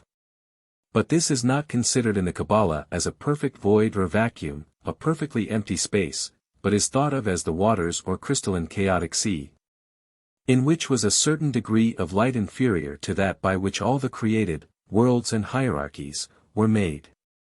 See the Qabbalah. In the secret teachings of the Qabbalah it is taught that man's body is enveloped in an ovoid of bubble-like iridescence, which is called the auric egg. This is the causal sphere of man. It bears the same relationship to man's physical body that the globe of Ain Soph bears to its created universes. In fact, this auric egg is the Ain Soph sphere of the entity called man. In reality, therefore, the supreme consciousness of man is in this aura, which extends in all directions and completely encircles his lower bodies. As the consciousness in the cosmic egg is withdrawn into a central point, which is then called God the Supreme One, so the consciousness in the auric egg of man is concentrated, thereby causing the establishment of a point of consciousness called the ego. As the universes in nature are formed from powers latent in the cosmic egg, so everything used by man in all his incarnations throughout the kingdoms of nature is drawn from the latent powers within his auric egg. Man never passes from this egg. It remains even after death. His births, deaths, and rebirths all take place within it, and it cannot be broken until the lesser day, be with us, when mankind like the universe is liberated from the wheel of necessity. The Kabbalistic system of worlds. On the accompanying circular chart, the concentric rings represent diagrammatically the 40 rates of vibration, called by the Kabbalist spheres, which emanate from Ain Soph. The circle X1 is the outer boundary of space. It circumscribes the area of Ain Soph. The nature of Ain Soph itself is divided into 3 parts, represented by the spaces respectively between x1 and x2, x2 and x3, x3 and A1. Thus, x1 to x2. Aen, the vacuum of pure spirit. x2 to x3. Ein Soph, the limitless and boundless. x3 to A1. Ein Soph Aur, the limitless light. It should be borne in mind that in the beginning the supreme substance, Ain, alone permeated the area of the circle, the inner rings had not yet come into manifestation. As the divine essence concentrated itself, the rings x2 and x3 became apprehensible, for Ain Soph is a limitation of Ain, and Ain Soph Aur, or light, is a still greater limitation.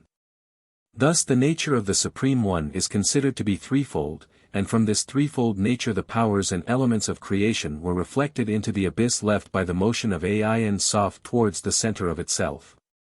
The continual motion of Ain Soph towards the center of itself resulted in the establishment of the dot in the circle. The dot was called God, as being the supreme individualization of the universal essence. Concerning this the Zohar says, "When the concealed of the concealed wished to reveal himself, he first made a single point. The infinite was entirely unknown, and diffused no light before this luminous point violently broke through into vision. The name of this point is I Am, called by the Hebrews He." The Kabbalists gave many names to this dot.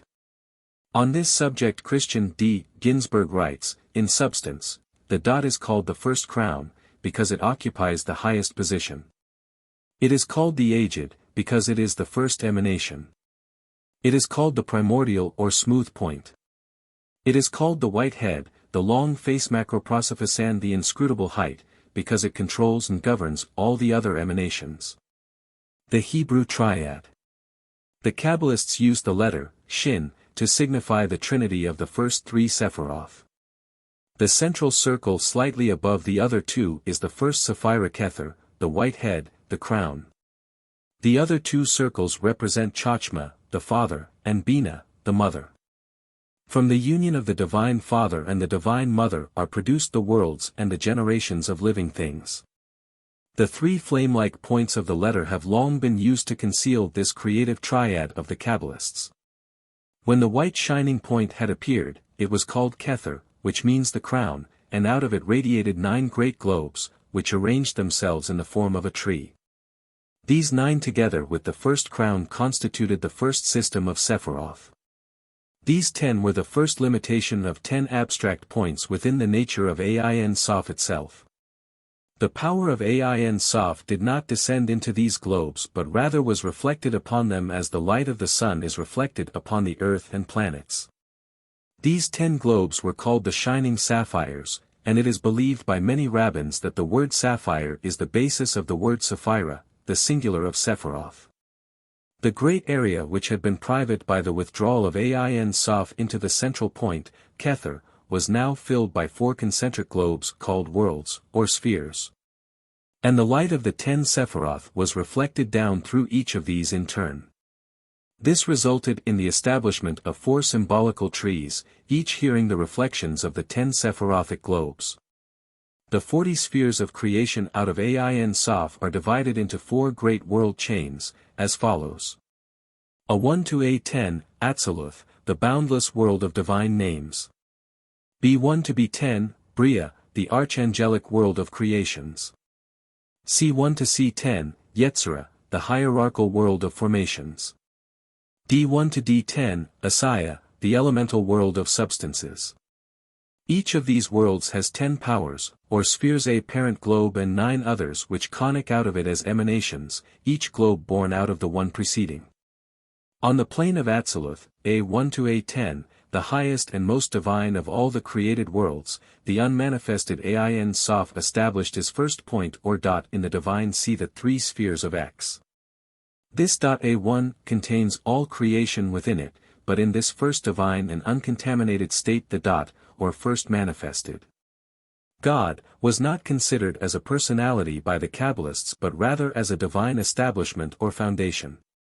It was called the first crown, and from it issued the other circles of the Atziluthic world, A2, A3, A4, A5, A6, A7, A8, A9, and A10.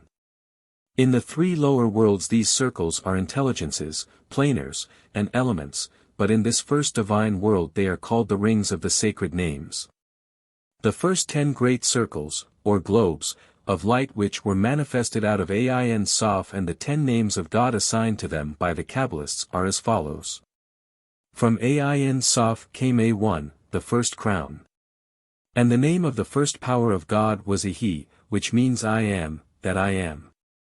From A1 came A2, the first wisdom, and the name of the second power of God was Jehovah, which means essence of being. From A2 came A3, the first understanding, and the name of the third power of God was Jehovah Elohim, which means God of gods. From A3 came A4, the first mercy, and the name of the fourth power of God was El, which means God the Creator.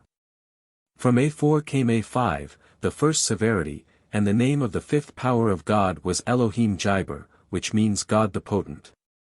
From A5 came A6, the first beauty, and the name of the sixth power of God was Eloah Vedath, which means God the Strong. From A6 came A7, the first victory, and the name of the seventh power of God was Jehovah Tsaboth, which means God of Hosts. From A7 came A8, the first glory, and the name of the eighth power of God was Elohim Tsaboth, which means Lord God of Hosts. From A8 came A9, the first foundation, and the name of the ninth power of God was Shaddai, El Chai, which means omnipotent. From A9 came A10, the first kingdom, and the name of the 10th power of God was Adonai Melech, which means God. From A10 came B1, the second crown, and the world of Bria was established. The 10 emanations from A1 to A10 inclusive are called the foundations of all creations. The Qabbalists designate them the 10 roots of the tree of life. They are arranged in the form of a great human figure called Adam Kadmon, the man made from the fire mist, red dirt, the prototypic universal man. In the Atsaluthic world, the powers of God are most purely manifested. These 10 pure and perfect radiations do not descend into the lower worlds and take upon themselves forms, but are reflected upon the substances of the inferior spheres. From the first, or Atsaluthic, world they are reflected into the second, or Briatic, world. As the reflection always lacks some of the brilliancy of the original image, so in the Briatic world the 10 radiations lose part of their infinite power. A reflection is always like the thing reflected, but smaller and fainter. In the second world, B1 to B10, the order of the spheres is the name as in the Atsaluthic world, but the 10 circles of light are less brilliant and more tangible, and are here referred to as 10 great spirits, divine creatures who assist in the establishment of order and intelligence in the universe. As already noted, B1 is born out of A10 and is included within all the spheres superior to itself. Out of B1 are taken 9 globes B2, B3, B4, B5, B6, B7, B8, B9, and B10, which constitute the world of Bria. These 10 subdivisions, however, are really the 10 Atsaluthic powers reflected into the substance of the Briatic world. B1 is the ruler of this world, for it contains all the other rings of its own world and also the rings of the third and fourth worlds, C and D. In the world of Bria the 10 spheres of light are called the archangels of Bria. Their order and powers are as follows. From A10 came B1, the second crown, it is called Metatron, the angel of the presence. From B1 came B2, the second wisdom. It is called Raziel, the herald of deity who revealed the mysteries of Qabbalah to Adam. From B2 came B3, the second understanding, it is called Safkiel, the contemplation of God. From B3 came B4, the second mercy. It is called Sadkiel, the justice of God. From B4 came B5, the second severity, it is called Samel, the severity of God. From B5 came B6, the second beauty, it is called Michael, like unto God. From B6 came B7, the second victory. It is called Haniel, the grace of God. From B7 came B8, the second glory, it is called Raphael, the divine physician. From B8 came B9, the second foundation, it is called Gabriel, the man-God. From B9 came B10, the second kingdom. It is called Sandalphon, the Meshas. From B10 came C1, the third crown, and the world of Yetzirah was established. The 10 archangels of Bria are conceived to be 10 great spiritual beings, whose duty is to manifest the 10 powers of the great name of God existent in the Atsaluthic world, which surrounds and interpenetrates the entire world of creation. All things manifesting in the lower worlds exist first in the intangible rings of the upper spheres, so that creation is, in truth, the process of making tangible the intangible by extending the intangible into various vibratory rates. The 10 globes of Briatic power, while themselves reflections, are mirrored downward into the third or Yetziratic world, where still more limited in their expression they become the spiritual and invisible zodiac which is behind the visible band of constellations. In this third world the 10 globes of the original Atsaluthic world are greatly limited and dimmed, but they are still infinitely powerful in comparison with the state of substance in which man dwells. In the third world, C1 to C10, the globes become hierarchies of celestial creatures, called the choirs of Yetzirah. Here again, all are included within the ring C1, the power which controls the Yetziratic world and which includes within itself and controls the entire world D. The order of the globes and the names of the hierarchies composing them are as follows. From B10 came C1, the third crown, the hierarchy is the cherubim, Chayoth HaKadosh, the holy animals. From C1 came C2, the third wisdom. The hierarchy is the cherubim, orphanim, the wheels. From C2 came C3, the third understanding. The hierarchy is the thrones, Eralim, the mighty ones. From C3 came C4, the third mercy. The hierarchy is the dominations, Chashmalim, the brilliant ones. From C4 came C5, the third severity. The hierarchy is the powers, Seraphim, the flaming serpents. From C5 came C6, the third beauty. The hierarchy is the virtues, Malachim, the kings. From C6 came C7, the third victory. The hierarchy is the principalities, Elohim, the gods. From C7 came C8, the third glory. The hierarchy is the archangels, Ben Elohim, the sons of God. From C8 came C9, the third foundation. The hierarchy is the angels, cherubim, the scat of the sons. From C9 came C10, the third kingdom. The hierarchy is humanity, the Ashim, the souls of just men. From C10 came D1, the fourth crown, and the world of Asaya was established. From the Yetziratic world the light of the 10 spheres is reflected into the world of Asaya, the lowest of the 4. The 10 globes of the original Atziluthic world here take upon themselves forms of physical matter, and the sidereal system is the result. The world of Asaya, or the elemental world of substance, is the one into which humanity descended at the time of Adam's fall. The Garden of Eden is the 3 upper worlds, and for his sins man was forced into the sphere of substance and assumed coats of skin, bodies. All of the spiritual forces of the upper worlds, A, B, C, when they strike against the elements of the lower world, D, are distorted and perverted, resulting in the creation of hierarchies of demons to correspond with the good spirits in each of the higher worlds. In all the ancient mysteries, matter was regarded as the source of all evil and spirit the source of all good, for matter inhibits and limits, often so clogging the inner perceptions that man is unable to recognize his own divine potentialities. Since matter thus prevents humanity from claiming its birthright, it is called the adversary, the power of evil. The fourth world, D, is the world of solar systems, comprising not only the one of which the Earth is a part but all the solar systems in the universe. Opinions differ as to the arrangement of the globes of this last world, D1 to D10 inclusive. The ruler of the fourth world is D1, called by some the fiery heaven, by others the prima mobile, or the first motion. From this whirling fire emanates the material starry zodiac, D2, in contradistinction to the invisible spiritual zodiac of the Yetziratic world. From the zodiac, D2, are differentiated the spheres of the planets in concatenate order. The 10 spheres of the world of Asaya are as follows. From C10 came D1, the fourth crown, Rasheth Hagalagalam, the prima mobile, the fiery mist which is the beginning of the material universe. The plan of divine activity. According to the Qabbalists, the life of the Supreme Creator permeates all substance, all space, and all time, but for diagrammatic purposes the supreme, all-inclusive life is limited by circle 3.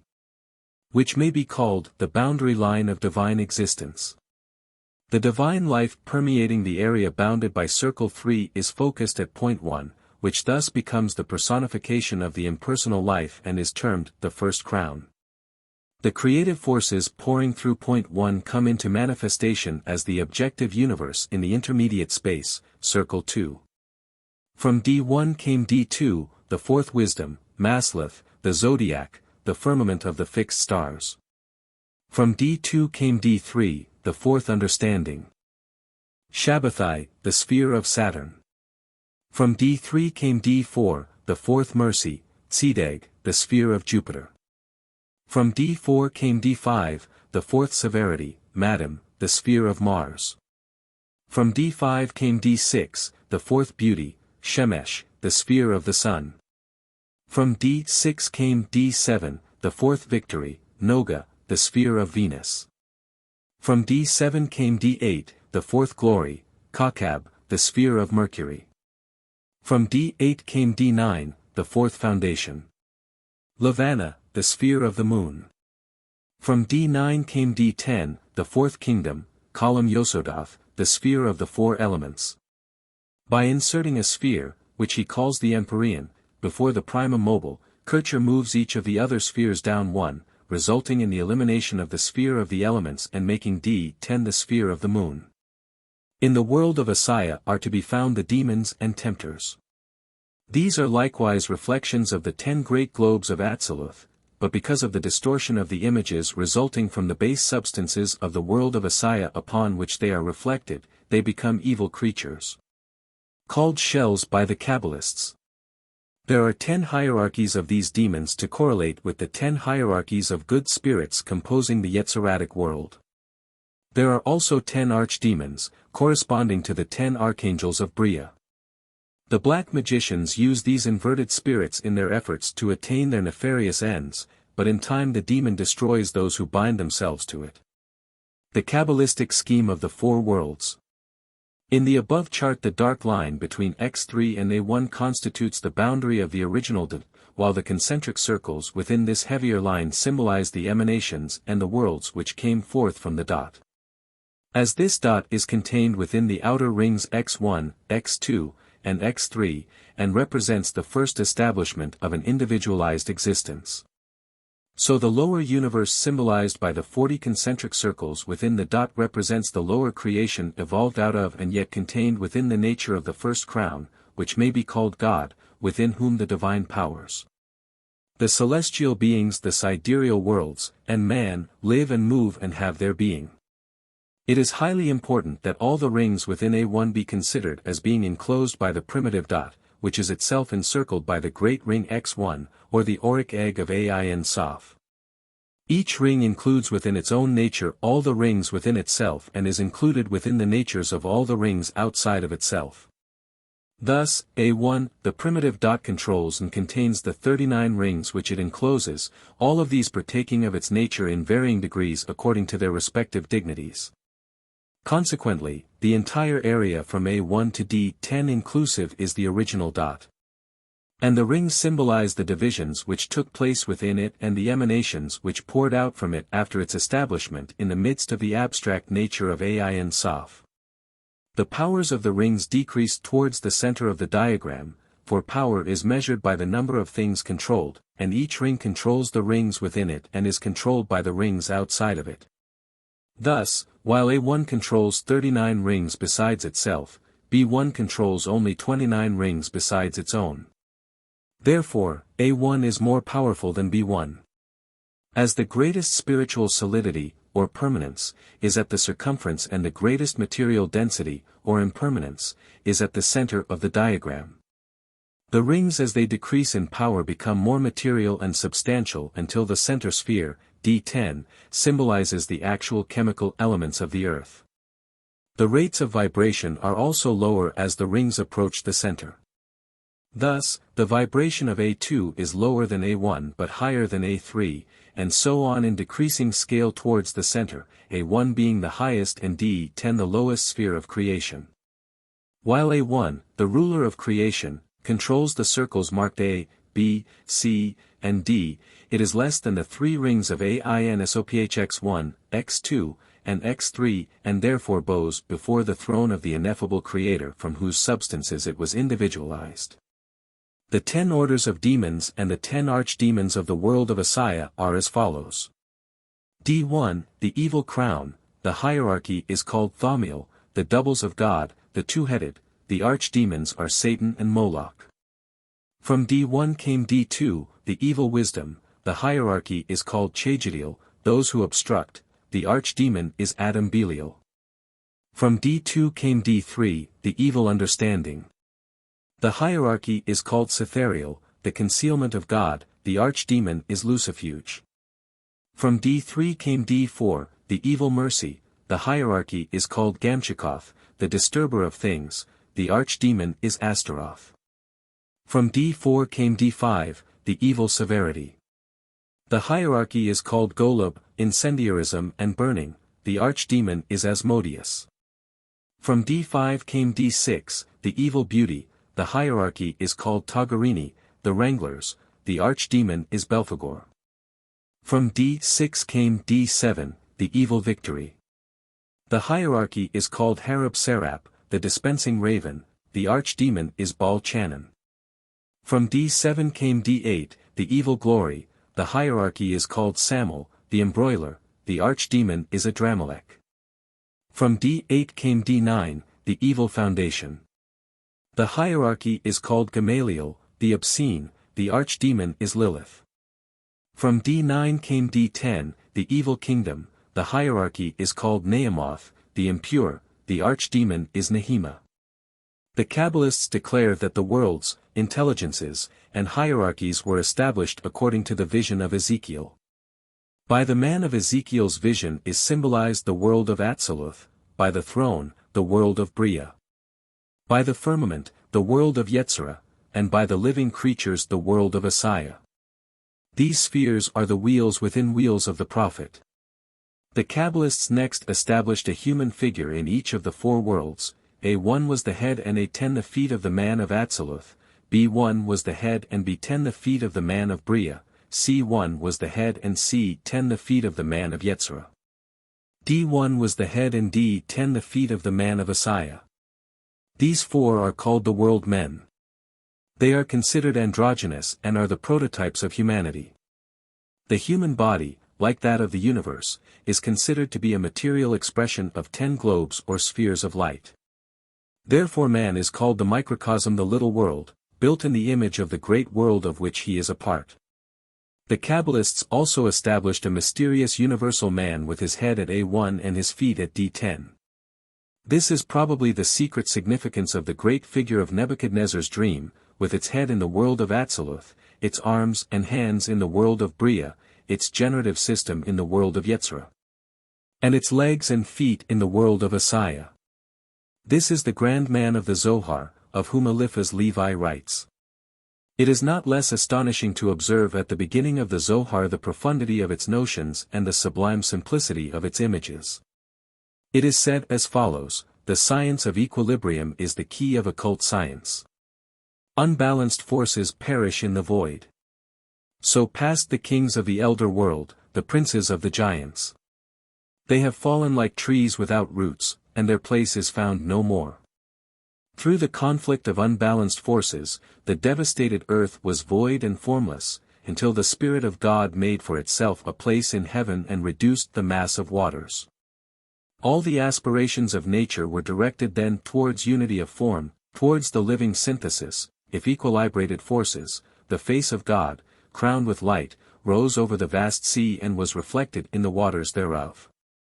His two eyes were manifested, radiating with splendor, darting two beams of light which crossed with those of the reflection. The brow of God and his eyes formed a triangle in heaven, and its reflection formed a second triangle in the waters. So was revealed the number 6, being that of universal creation. The text, which would be unintelligible in a literal version, is translated here by way of interpretation.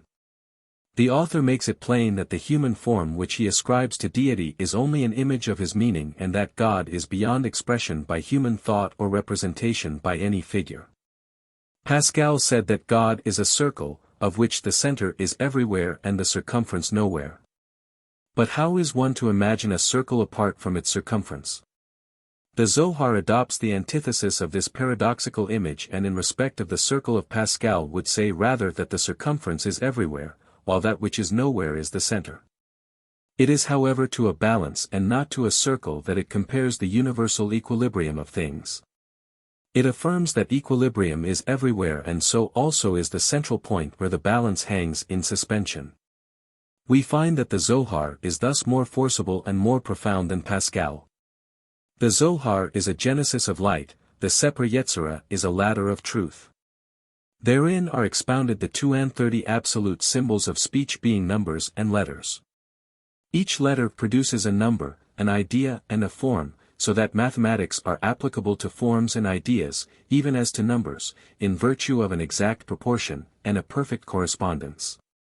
By the science of the Sefer Yetzirah, the human mind is rooted in truth and in reason. It accounts for all progress possible to intelligence by means of the evolution of numbers.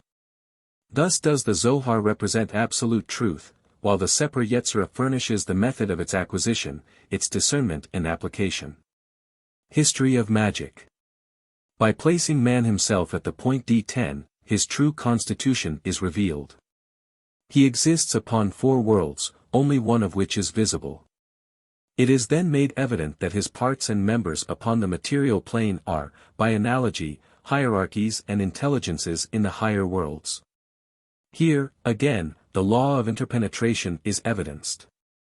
Although within man is the entire universe, the 43 spheres interpenetrating D10, he is ignorant of its existence because he cannot exercise control over that which is superior to or greater than himself.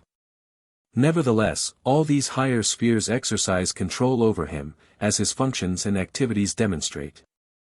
If they did not, he would be an inert mass of substance. Death is merely the result of deflecting the life impulses of the higher rings away from the lower body. The control of the transubstantial rings over their own material reflection is called life, and the spirit of man is, in reality, a name given to this great host of intelligences, which are focused upon substance through a point called the ego. Established in the midst of themselves. X1 is the outside boundary of the human auric egg, and the entire diagram becomes a cross-section of the constitution of man, or a cross-section of the cosmic constitution, if correlated with the universe.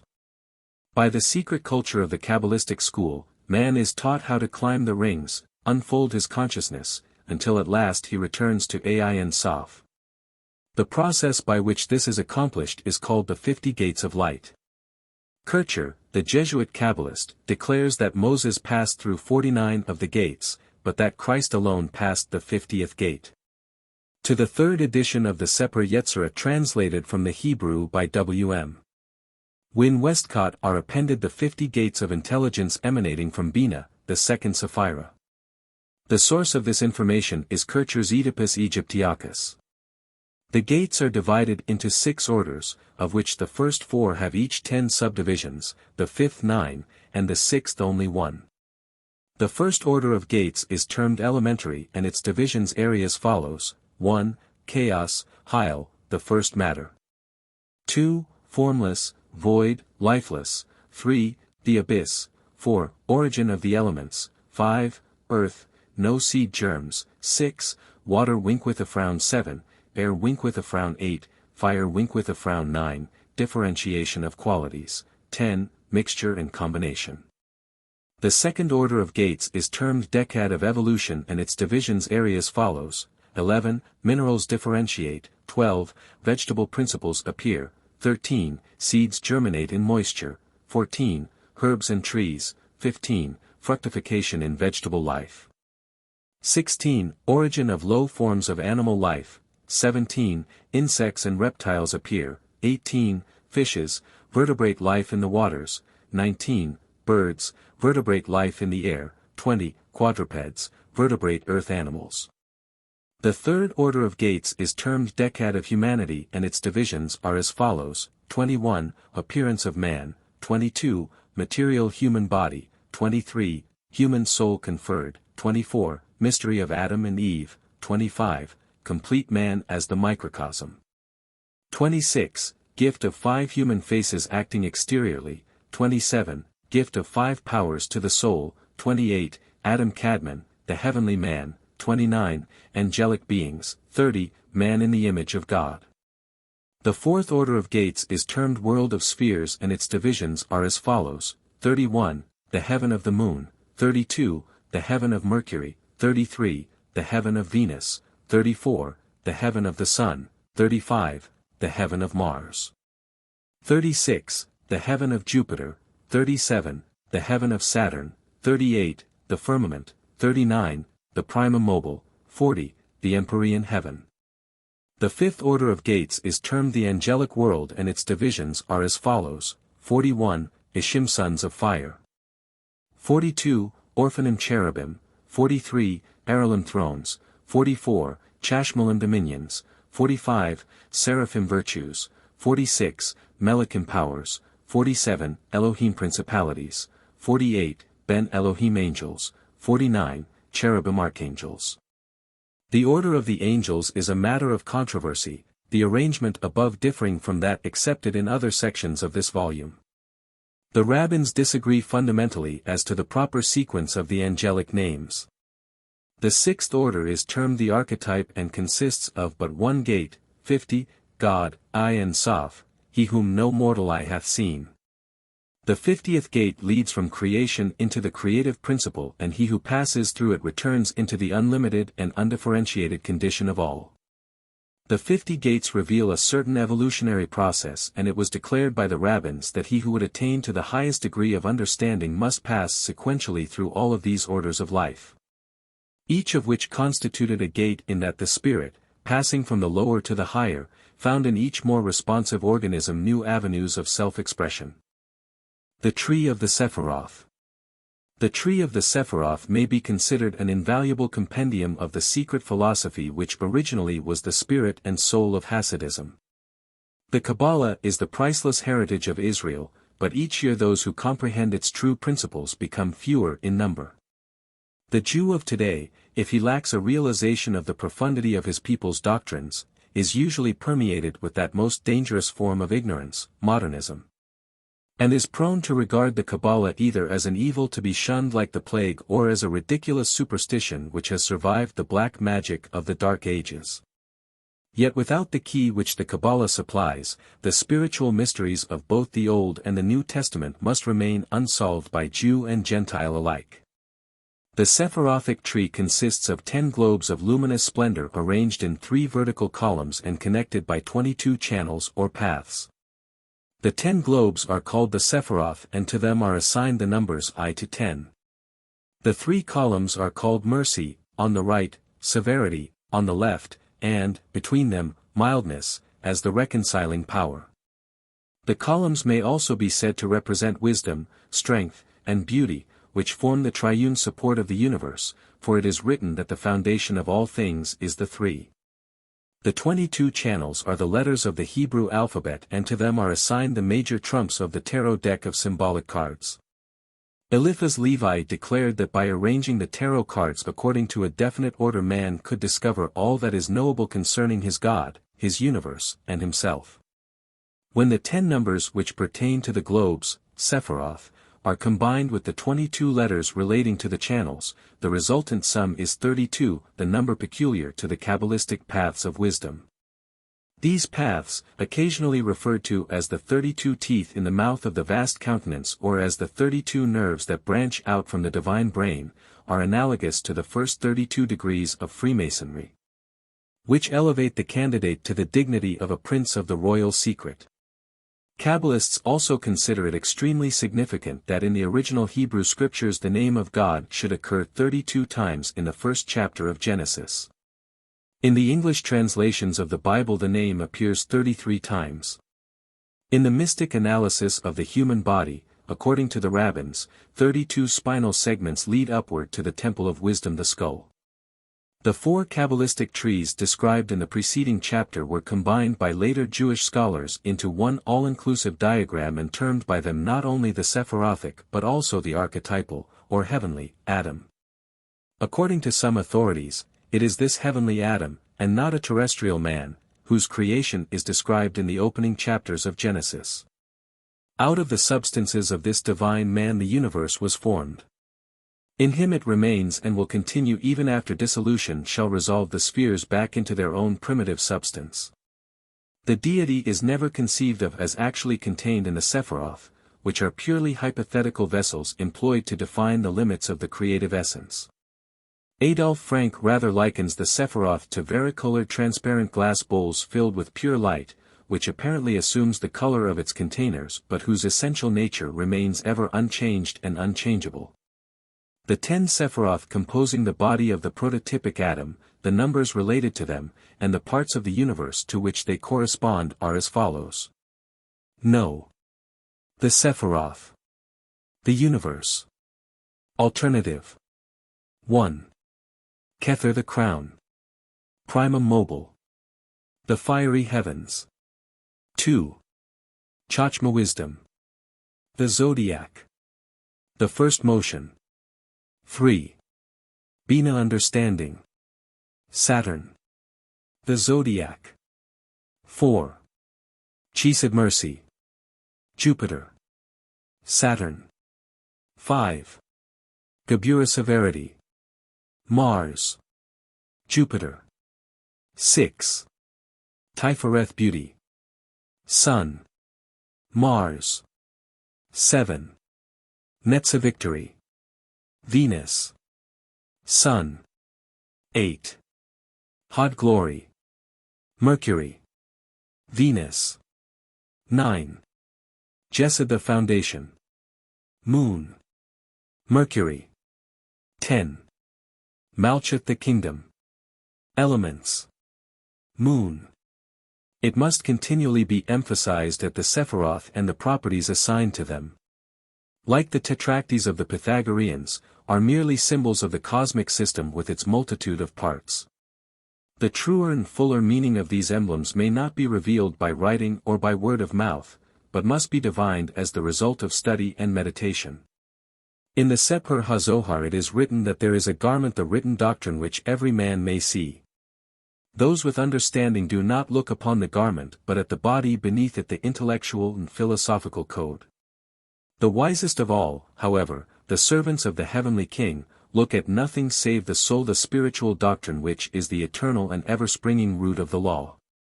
Of this great truth Eliphaz Levi also writes, declaring that none can gain entrance to the secret house of wisdom unless he wear the voluminous cape of Apollonius of Tyana and carry in his hand the lamp of Hermes. The cape signifies the qualities of self-possession and self-reliance which must envelope the seeker as a cloak of strength. While the ever-burning lamp of the sage represents the illumined mind and perfectly balanced intellect without which the mystery of the ages can never be solved. The Sephirothic tree is sometimes depicted as a human body, thus more definitely establishing the true identity of the first, or heavenly, man Adam Kadmon, the idea of the universe. The 10 divine globes, Sephiroth, are then considered as analogous to the 10 sacred members and organs of the protogonos, according to the following arrangement. Kether is the crown of the prototypic head and perhaps refers to the pineal gland.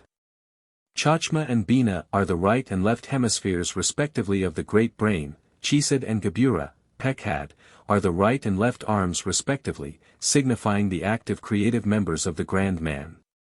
Tifereth is the heart or, according to some, the entire viscera. Netza and Hod are the right and left legs respectively, or the supports of the world. Jesed is the generative system, or the foundation of form.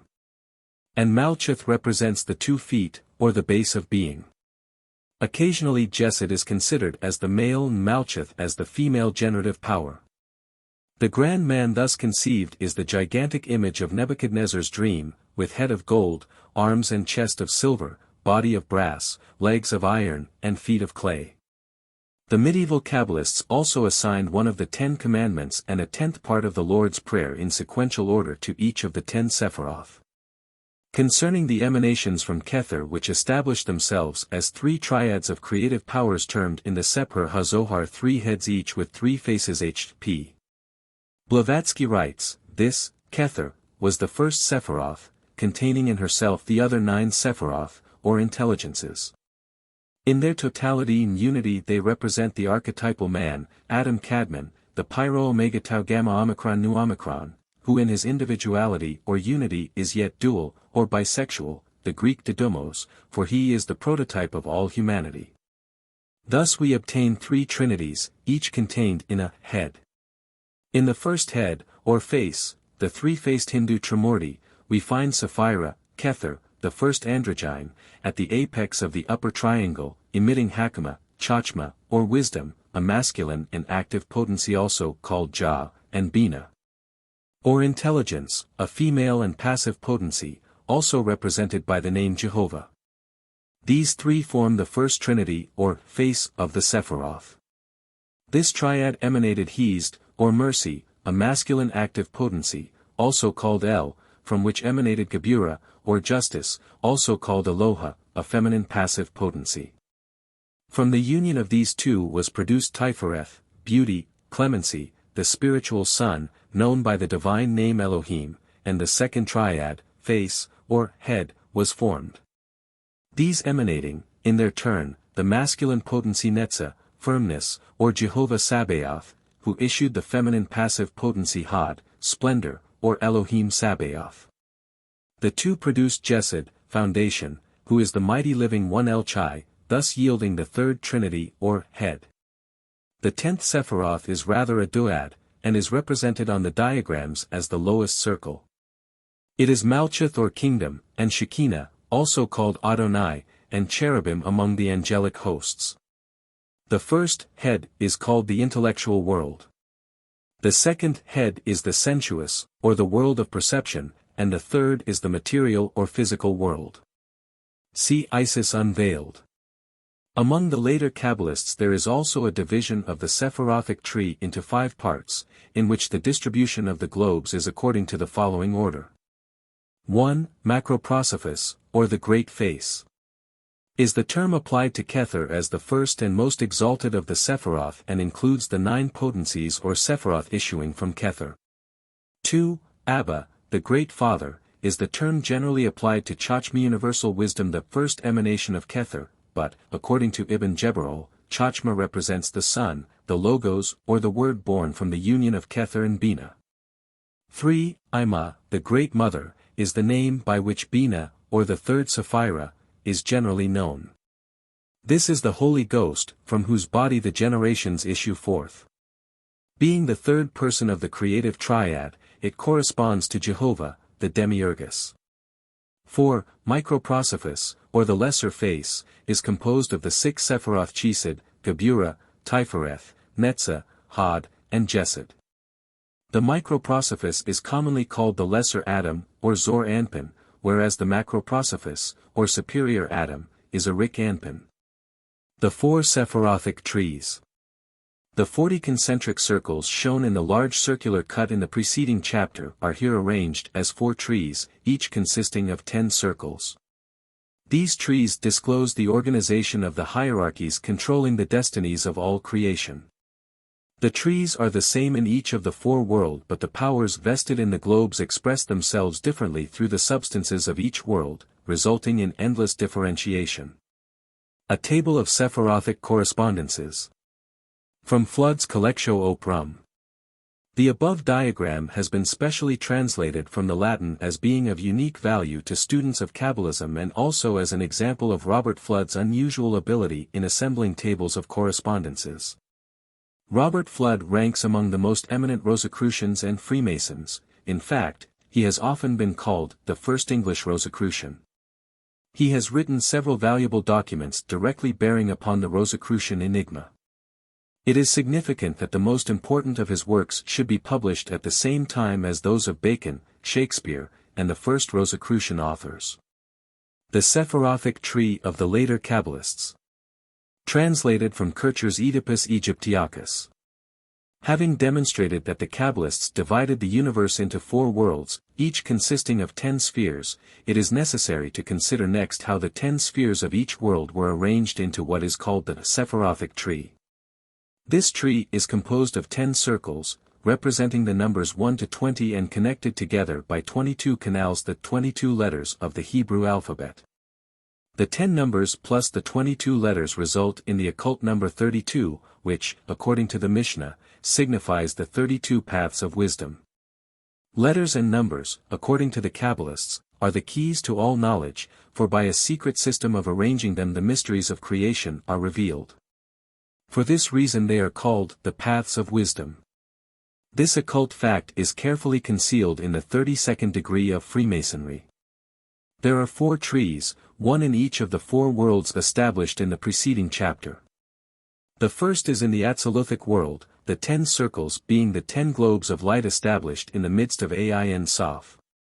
The powers and attributes of this tree are reflected into each of the 3 lower worlds, the form of the tree remaining the same but its power diminishing as it descends. To further complicate their doctrine, the Kabbalists created another tree, which was a composite of all 4 of the world trees but consisted of only 10 globes. In this single tree were condensed all the arcana previously scattered through the voluminous archives of Kabbalistic literature. The lesser face is properly symbolized by the 6-pointed star or interlaced triangles of Zion and also by the 6 faces of the cube.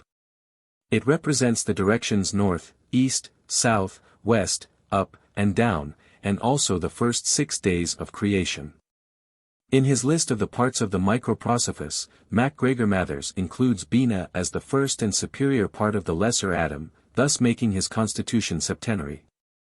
If microprosopis be considered as sexpartite, then his globes, Sephiroth, are analogous to the 6 days of creation, and the 10th globe, Malcheth, to the Sabbath of rest.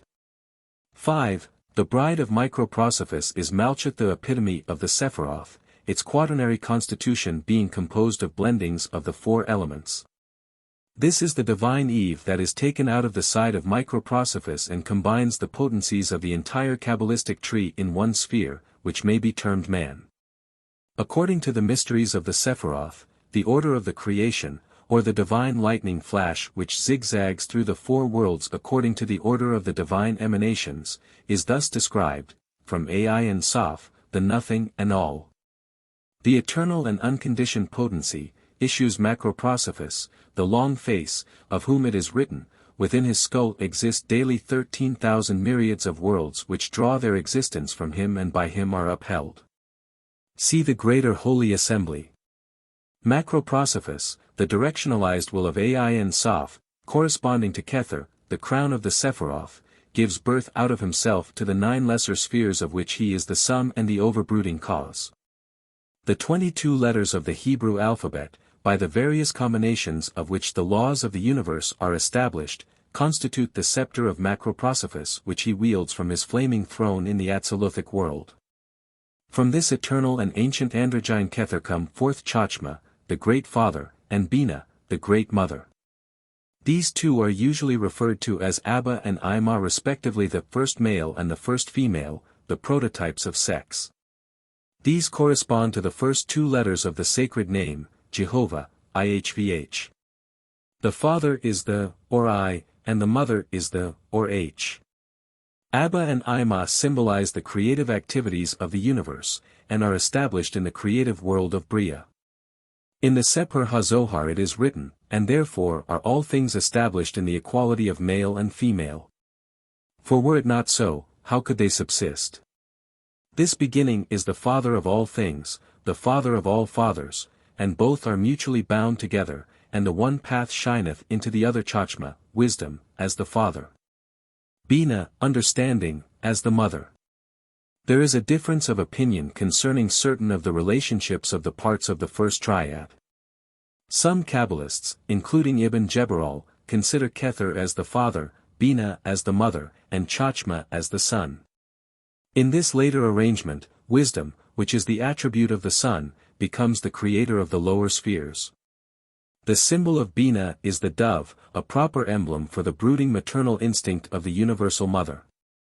Because of the close similarity of their creative triad to the Christian Trinity, the later Kabbalists rearranged the first 3 Sephiroth and added a mysterious point called Dath, a hypothetical 11th Sephira. This is located where the horizontal line connecting Chachma and Bina crosses the vertical line joining Kether and Tiferet. While Dath is not mentioned by the first Kabbalists, it is a highly important element, and its addition to the Sephirothic tree was not made without full realization of the significance of such action. If Chachma be considered the active, intelligent energy of Kether, and Bina the receptive capacity of Kether, then Dath becomes the thought which, created by Chachma, flows into Bina. The postulation of Dath clarifies the problem of the creative trinity, for here it is diagrammatically represented as consisting of Chachma, the Father, Bina, the Mother, or Holy Ghost, and Dath, the word by which the worlds were established. Isaac Meyer discounts the importance of Dath, declaring it a subterfuge to conceal the fact that Kether, and not Chachma, is the true father of the creative triad. He makes no attempt to give a satisfactory explanation for the symbolism of this hypothetical Sephira. According to the original conception, from the union of the Divine Father and the Divine Mother is produced microprosopis, that short face or the lesser countenance, which is established in the Yetziratic world of formation and corresponds to the letter, or V, in the Great Name. The 6 powers of microprosopis flow from and are contained in their own source, which is Bina, the mother of the lesser atom. These constitute the spheres of the sacred planets, their name is Elohim, and they move upon the face of the deep. The 10th Sephira Malcheth, the kingdom is described as the bride of the lesser Adam, created back to back with her Lord, and to it is assigned the final, or H, the last letter of the sacred name. The dwelling place of Malkuth is in the fourth world Asaya, and it is composed of all the superior powers reflected into the elements of the terrestrial sphere. Thus it will be seen that the Kabbalistic tree extends through 4 worlds, with its branches in matter and its roots in the Ancient of Ancients macroprosophists. 3 vertical columns support the universal system as typified by the Sephirothic tree. The central pillar has its foundation in Kether, the Eternal One.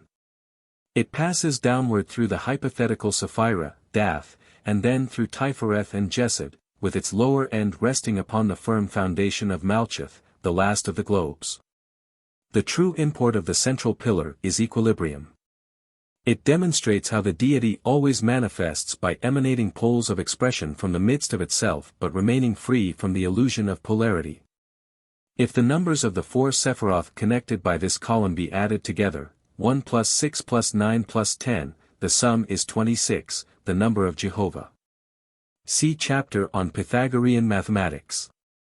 The column on the right, which is called Jachin, has its foundation on Chachma, the outpouring wisdom of God. The 3 globes suspended from it are all masculine potencies. The column at the left is called Boaz. The 3 globes upon it are feminine and receptive potencies, for it is founded in understanding, a receptive and maternal potency. Wisdom, it will be noted, is considered as radiant or outpouring, and understanding as receptive, or something which is filled by the flowing of wisdom. The 3 pillars are ultimately united in Malkuth, in which all the powers of the superior worlds are manifested. The Sephiroth in the form of the solar system. From Morris's Indian Antiquities. Thomas Maurice reproduces the above engraving, which is modification of the elaborate tree on the preceding page. The Sephiroth are here superimposed, decreasing in size as they decrease in power and dignity. Thus, the crown is the greatest and the all-inclusive, and the kingdom which represents the physical universe is the smallest and of least importance. The 4 globes upon the central column reveal the function of the creative power in the various worlds. In the first world the creative power is will, the one divine cause. In the second world, the hypothetical Dath, the word coming forth from the divine thought. In the third world, Tifereth, the sun, or focal point between God and nature. In the fourth world it is twofold, being the positive and negative poles of the reproductive system, of which Jesed is the male and Malkuth the female. In Kircher's Sephirothic tree it should be especially noted that the ornaments of the tabernacle appear in the various parts of the diagram. These indicate a direct relationship between the sacred house of God and the universe, a relationship which must always be considered as existing between the deity through whose activity the world is produced and the world itself, which must be the house or vehicle of that deity. Could the modern scientific world but sense the true profundity of these philosophical deductions of the ancients, it would realize that those who fabricated the structure of the Qabbalah possessed a knowledge of the celestial plan comparable in every respect with that of the modern savant. The Tetragrammaton, or the 4-lettered name of God, written thus, is pronounced Jehovah. The first letter is Yod, the germ, the life, the flame, the cause, the one, and the most fundamental of the Jewish phallic emblems. Its numerical value is 10, and it is to be considered as the one containing the 10. In the Qabbalah it is declared that the Yod is in reality 3 Yods, of which the first is the beginning, the second is the center, and the third is the end. Its throne is the Sephira Chachma, according to Ibn Jebbarol, Kether, from which it goes forth to impregnate Bina, which is the first, he. The result of this union is Tifereth, which is the Vav, whose power is 6 and which symbolizes the 6 members of the lesser Adam. The final, he, is Malkuth, the inferior mother, partaking in part of the potencies of the divine mother, the first he. By placing the 4 letters of the Tetragrammaton in a vertical column, a figure closely resembling the human body is produced, with Yod for the head, the first he for the arms and shoulders, Vav for the trunk of the body, and the final he for the hips and legs. If the Hebrew letters be exchanged for their English equivalents, the form is not materially changed or the analogy altered. It is also extremely significant that by inserting the letter, shin, in the middle of the name Jehovah, the word Jehoshua, or Jesus, is formed thus. In the Kabbalistic mysteries, according to Eliphaz Levi, the name Jehovah is occasionally written by connecting together 24 dots, the 24 powers before the throne, and it is believed that the name of the power of evil is the sign of Jehovah reversed or inverted. See Transcendental Magic. Of the Great Word, Albert Pike writes, "The true word of a Mason is to be found in the concealed and profound meaning of the ineffable name of deity, communicated by God to Moses, and which meaning was long lost by the very precautions taken to conceal it. The true pronunciation of that name was in truth a secret, in which, however, was involved the far more profound secret of its meaning. In that meaning is included all the truth that can be known by us, in regard to the nature of God." See Morals and Dogma. Kabbalistic Keys to the Creation of Man. Henry Stephen, in A World of Wonders, published in 1607, mentions a monk of St. Anthony who declared that while in Jerusalem the patriarch of that city had shown him not only one of the ribs of the Word made flesh and some rays from the Star of Bethlehem, but also the snout of a seraph, a finger-nail of a cherub, the horns of Moses, and a casket containing the breath of Christ. To a people believing implicitly in a seraph sufficiently tangible to have its proboscis preserved, the more profound issues of Judaistic philosophy must necessarily be incomprehensible. Nor is it difficult to imagine the reaction taking place in the mind of some ancient sage should he hear that a cherub which, according to St. Augustine, signifies the evangelists.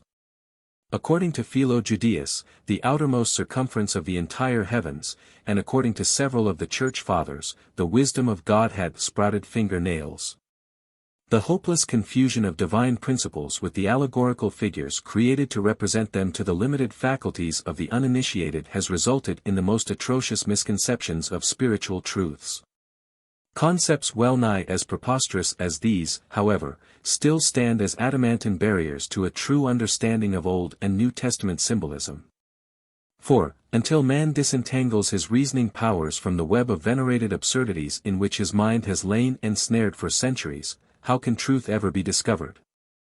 The Old Testament, especially the Pentateuch, contains not only the traditional account of the creation of the world and of man, but also, locked within it, the secrets of the Egyptian initiators of the Moses concerning the genesis of the God-man, the initiate, and the mystery of his rebirth through philosophy.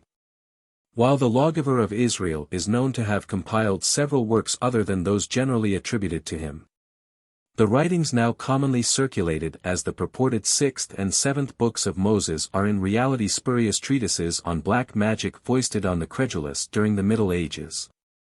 Out of the hundreds of millions of pious and thoughtful students of Holy Writ, it is almost inconceivable that but a mere handful have sensed the sublimity of the esoteric teachings of Sod, the Jewish mysteries of Adonai. Yet familiarity with the three Kabbalistical processes termed Gematria, Notarikon, and Tamura makes possible the discovery of many of the profoundest truths of ancient Jewish superphysics. By Gematria is meant not only the exchange of letters for their numerical equivalents but also the method of determining by an analysis of its measurements the mystic purpose for which a building or other object was constructed. S.L. MacGregor Mathers, in the Qabbalah Unveiled, gives this example of the application of Gematria, thus also the passage, Gen 18. 2 VHNHSHLSH, Vehenna Shalisha, and lo, 3 men, equals in numerical value ALV Mikhail Briel Verpel, ELO Mikhail Gabriel V. Raphael, these are Mikhail, Gabriel and Raphael, for each phrase equals 701. Assuming the sides of a scalene to be 11, 9, and 6 inches, a triangle of such dimensions would then be an appropriate symbol of Jehovah, for the sum of its 3 sides would be 26, the numerical value of the Hebrew word IHVH. Gematria also includes the system of discovering the arcane meaning of a word by analyzing the size and arrangement of the strokes employed in the formation of its various letters. Gematria was employed by the Greeks as well as the Jews. The books of the New Testament, particularly those attributed to St. John, contain many examples of its use. Nicephorus Callistus declared the Gospel according to St. John to have been discovered in a cavern under the temple at Jerusalem, the volume having been secreted long anterior to the Christian era. The existence of interpolated material in the fourth Gospel substantiates the belief that the work was originally written without any specific reference to the man Jesus. The statements therein accredited to him being originally mystical discourses delivered by the personification of the universal mind. The remaining Johannine writings, the epistles and the Apocalypse, are enshrouded by a similar veil of mystery. By notaricon, each letter of a word may become the initial character of a new word. Thus from Brashith, first word in the book of Genesis, are extracted 6 words which mean that, in the beginning the Elohim saw that Israel would accept the law. Mr.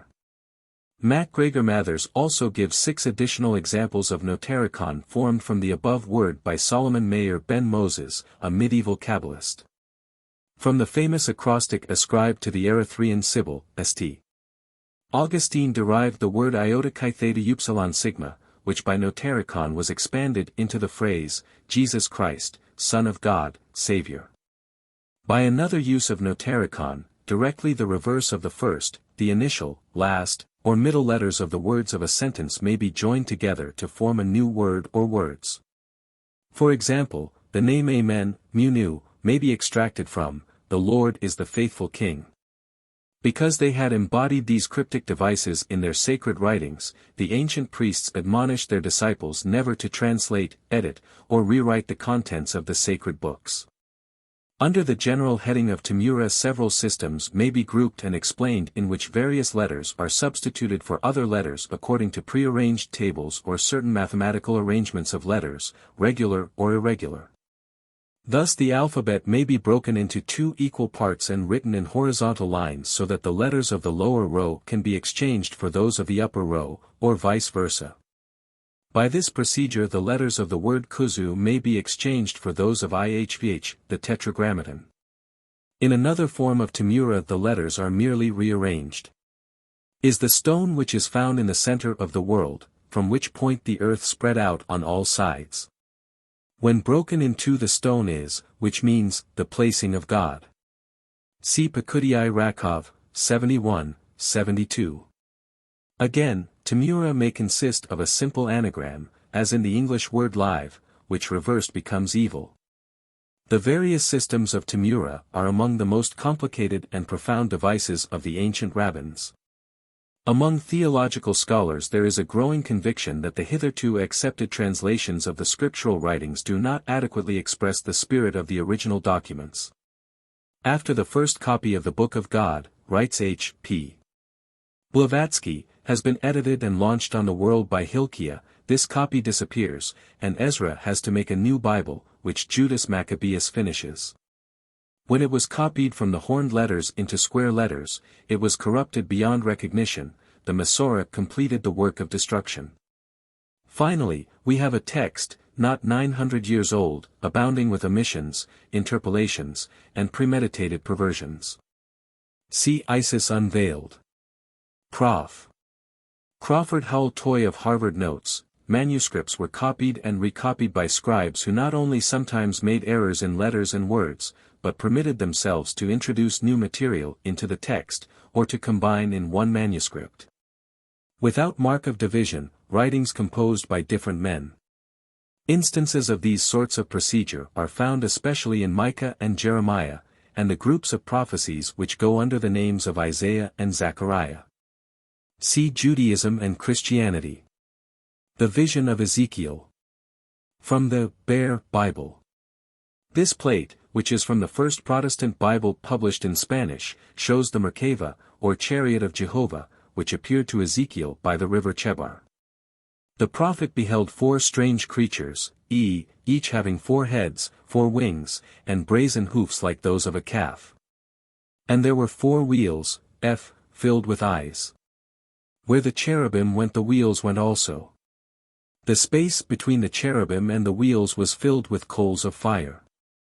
Upon the top of the chariot was a throne, upon which sat the likeness of a man, Ezekiel fell upon his knees when he beheld the Merkava surrounded by a whirlwind of clouds and flames, A, B, C.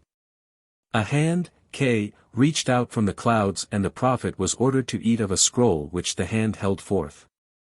According to the mystics, the wheels supporting the throne of God represent the orbits of the planets, and the entire solar system is properly the Merkava, or chariot of God.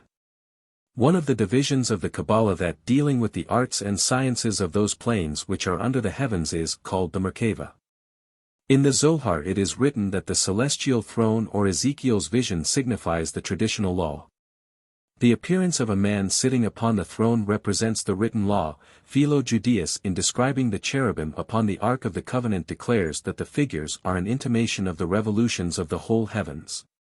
One of the cherubim representing the outer circumference and the other the inner sphere. Facing each other, they represent the two hemispheres of the world. The flaming sword of the cherubim of Genesis is the central motion and agitation of the heavenly bodies. In all probability it also represents the solar ray.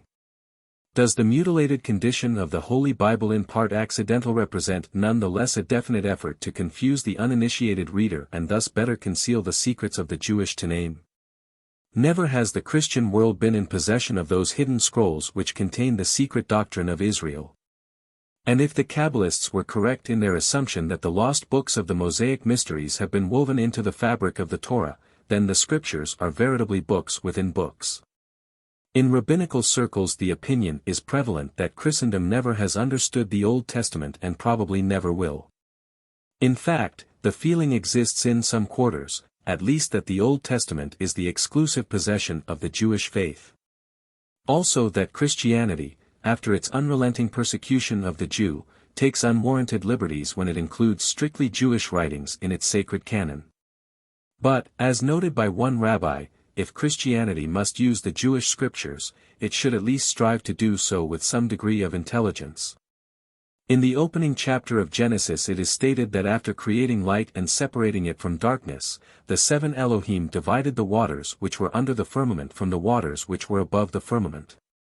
Having thus established the inferior universe in perfect accord with the esoteric teachings of the Hindu, Egyptian, and Greek mysteries, the Elohim next turned their attention to the production of flora and fauna and lastly man.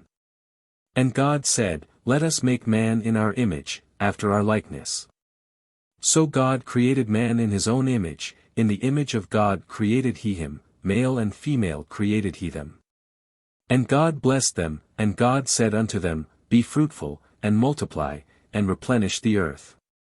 Consider in thoughtful silence the startling use of pronouns in the above extract from the most perfect example of English literature. When the plural and androgynous Hebrew word Elohim was translated into the singular and sexless word God, the opening chapters of Genesis were rendered comparatively meaningless. It may have been feared that had the word been correctly translated as the male and female creative agencies, the Christians would have been justly accused of worshipping a plurality of gods in the face of their repeated claims to monotheism. The plural form of the pronouns us and our reveals unmistakably, however, the pantheistic nature of divinity. Further, the androgynous constitution of the Elohim, God, is disclosed in the next verse, where he, referring to God, is said to have created man in his own image, male and female. Or, more properly, as the division of the sexes had not yet taken place, male-female. This is a death blow to the time-honored concept that God is a masculine potency as portrayed by Michelangelo on the ceiling of the Sistine Chapel.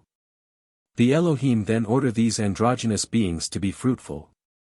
Note that neither the masculine nor the feminine principle as yet existed in a separate state. And, lastly, note the word replenish. The prefix re-denotes back to an original or former state or position, or repetition or restoration. See Webster's International Dictionary, 1926. This definite reference to a humanity existing prior to the creation of man described in Genesis must be evident to the most casual reader of Scripture. An examination of Bible dictionaries, encyclopedias, and commentaries discloses the plural form of the word Elohim to be beyond the comprehension of their respected authors and editors. The new Schaff-Herzog Encyclopedia of Religious Knowledge thus sums up the controversy over the plural form of the word Elohim. Does it now or did it originally signify plurality of divine being? A Dictionary of the Bible, edited by James Hastings, contains the following conclusion, which echoes the sentiments of more critical etymologists of the Bible. the use of the plur. Elohim is also difficult to explain. Dar. Havernick considers the plural form Elohim to signify the abundance and superrichness existing in the divine being. His statement, which appears in the popular and critical Bible encyclopedia, is representative of the efforts made to circumvent this extremely damaging word.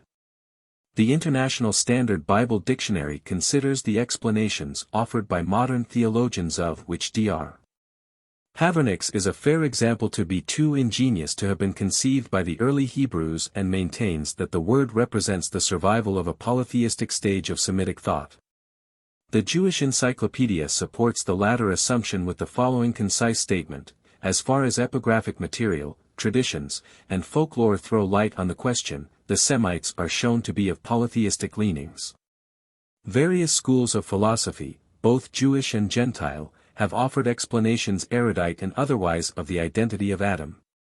In this primordial man, the Neoplatonists recognize the Platonic idea of humanity, the archetype or pattern of the genus Homo. Philo-Judaeus considered Adam to represent the human mind, which could understand, and hence give names to, the creatures about it, but could not comprehend, and hence left nameless, the mystery of its own nature. Adam was also likened to the Pythagorean monad, which by virtue of its state of perfect unity could dwell in the Edenic sphere. When through a process akin to fission the monad became the duad, the proper symbol of discord and delusion, the creature thus formed was exiled from its celestial home. Thus the twofold man was driven from the paradise belonging to the undivided creation, and cherubim and a flaming sword were placed on guard at the gates of the causal world. Consequently, only after the re-establishment of unity within himself can man regain his primal spiritual state. According to the Iserim, the secret doctrine of Israel taught the existence of 4 Adams, each dwelling in one of the 4 Qabbalistic worlds. The first, or heavenly, Adam dwelt alone in the Atziluthic sphere, and within his nature existed all spiritual and material potentialities. The second Adam resided in the sphere of Bria. Like the first Adam, this being was androgynous, and the 10th division of its body, its heel, Malchith, corresponded to the Church of Israel that shall bruise the serpent's head. The third Adam, likewise androgynous, was clothed in a body of light and abode in the sphere of Yetzirah. The fourth Adam was merely the third Adam after the fall into the sphere of Asaya, at which time the spiritual man took upon himself the animal shell or coat of skins. The fourth Adam was still considered as a single individual, though division had taken place within his nature, and 2 shells or physical bodies existed, in one of which was incarnated the masculine and in the other the feminine potency. For further details consult Isaac Meyer. The universal nature of Adam is revealed in the various accounts concerning the substances of which he was formed. It was originally ordained that the dirt to be used in fashioning him was to be derived from the 7 worlds. As these planes, however, refused to give of their substances, the Creator wrenched from them by force the elements to be employed in the Adamic constitution.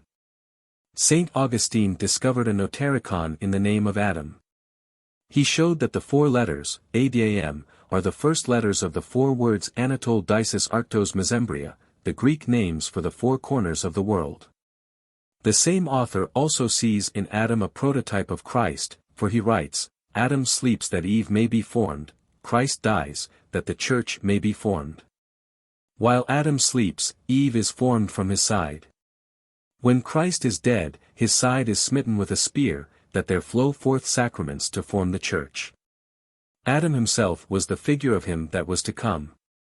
In his recent work, Judaism, George Footmore thus describes the proportions of the Adamic man: he was a huge mass that filled the whole world to all the points of the compass. The dust of which his body was formed was gathered from every part of the world, or from the site of the future altar. Of greater interest is the notion that man was created androgynous, because it is probably a bit of foreign lore adapted to the first pair in Genesis. R. Samuel Bar Naaman, 3rd century, said, when God created Adam, he created him facing both ways, then he sawed him in 2 and made 2 backs, 1 for each figure. The Zohar holds the concept of 2 Adams, the first a divine being who, stepping forth from the highest original darkness, created the second, or earthly, Adam in his own image. The higher, or celestial, man was the causal sphere with its divine potencies and potentialities considered as a gigantic personality, its members, according to the Gnostics, being the basic elements of existence. This atom may have been symbolized as facing both ways to signify that with one face it looked upon the proximate cause of itself and with the other face looked upon the vast sea of cosmos into which it was to be immersed. Philosophically, Adam may be regarded as representative of the full spiritual nature of man, androgynous and nor subject to decay.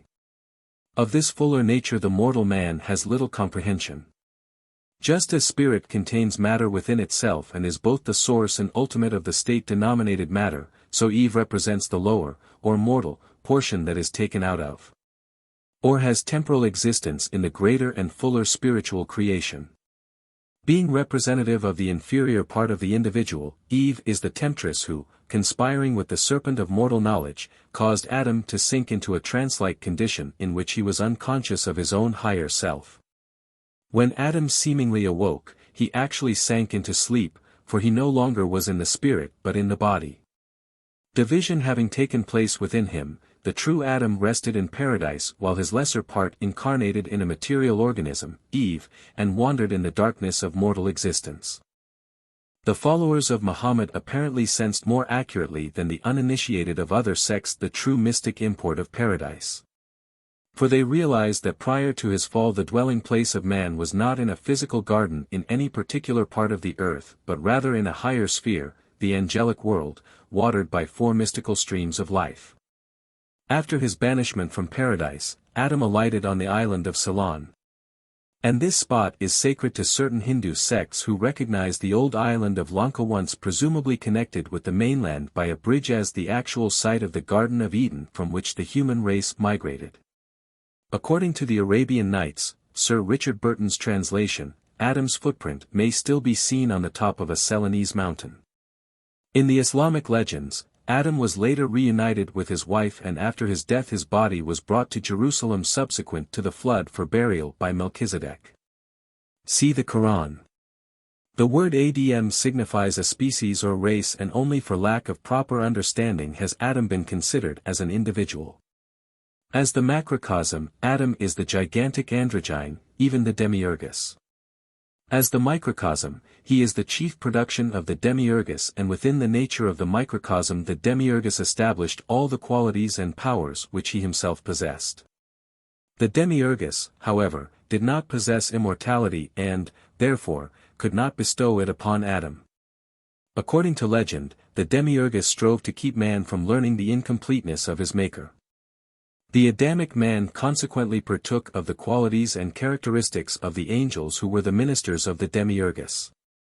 It was affirmed by the Gnostic Christians that the redemption of humanity was assured through the descent of Nous, universal mind, who was a great spiritual being superior to the demiurgus and who, entering into the constitution of man, conferred conscious immortality upon the demiurgic fabrications.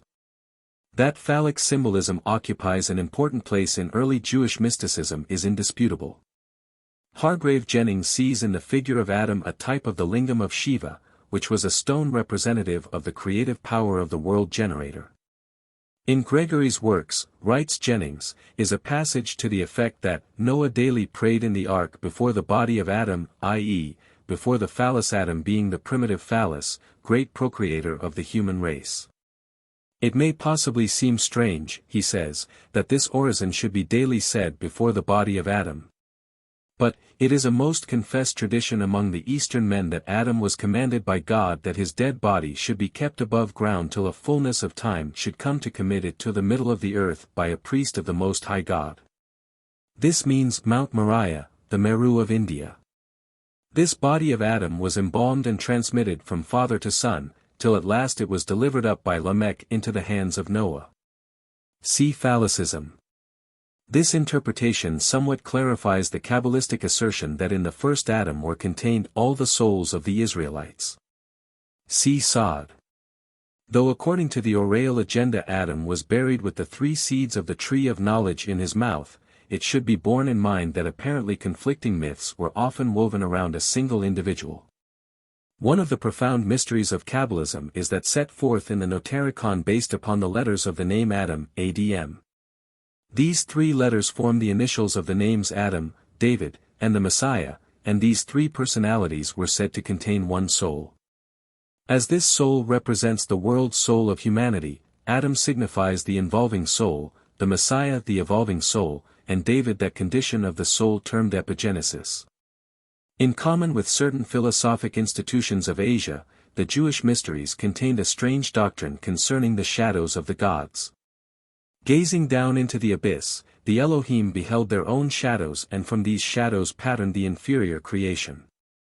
In the dramatic representation of the creation of man in the mysteries, writes the anonymous master of Balliol College, the Elim, Elohim, were represented by men who, when sculpturing the form of an Adamite being, of a man, traced the outline of it on their own shadow, or modeled it on their own shadow traced on the wall. This is how the art of drawing originated in Egypt, and the hieroglyphic figures carved on the Egyptian monuments have so little relief that they still resemble a shadow. In the ritualism of the early Jewish mysteries the pageantry of creation was enacted, the various actors impersonating the creative agencies. The red dirt from which the Adamic man was fashioned may signify fire, particularly since Adam is related to the Yod, or fire flame, which is the first letter of the sacred name Jehovah. In John 2:20 it is written that the temple was 46 years in the building, a statement in which St. Augustine sees a secret and sacred gematria, for, according to the Greek philosophy of numbers, the numerical value of the name Adam is 46. Adam thus becomes the type of the temple, for the house of God-like primitive man was a microcosm or epitome of the universe. Noah and his zodiacal ark. From Meyer's Qabbalah. The early church father notably Tertullian, Firmilian, St. Cyprian, St. Augustine, and St. Chrysostom recognized in the ark a type or symbol of the Holy Catholic Church. Bede the Venerable, declared that Noah in all things typified Christ as Noah alone of his generation was just, so Christ alone was without sin. With Christ there was a sevenfold spirit of grace, with Noah 7 righteous persons. Noah by water and wood saved his own family, Christ by baptism and the cross saves Christians.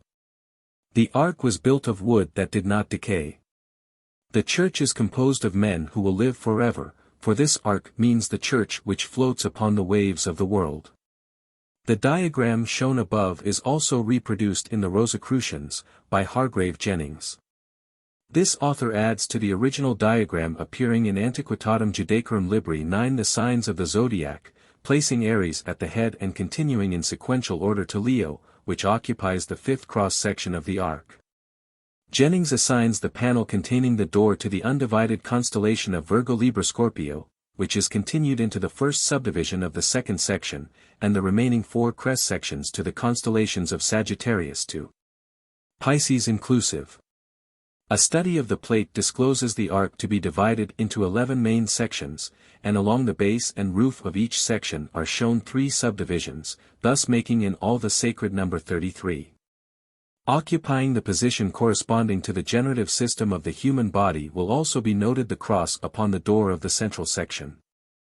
2 openings are shown in the ark, one the main door representing the orifice through which the animal lives descend into physical existence.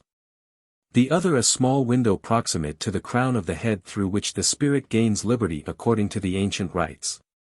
When the androgenic Scorpio-Virgo was separated and the balance or harmony made from Scorpio, and placed between Scorpio, i.e., male, and Virgo, i.e., female, then appeared the 32 constellations or signs, as we now have them.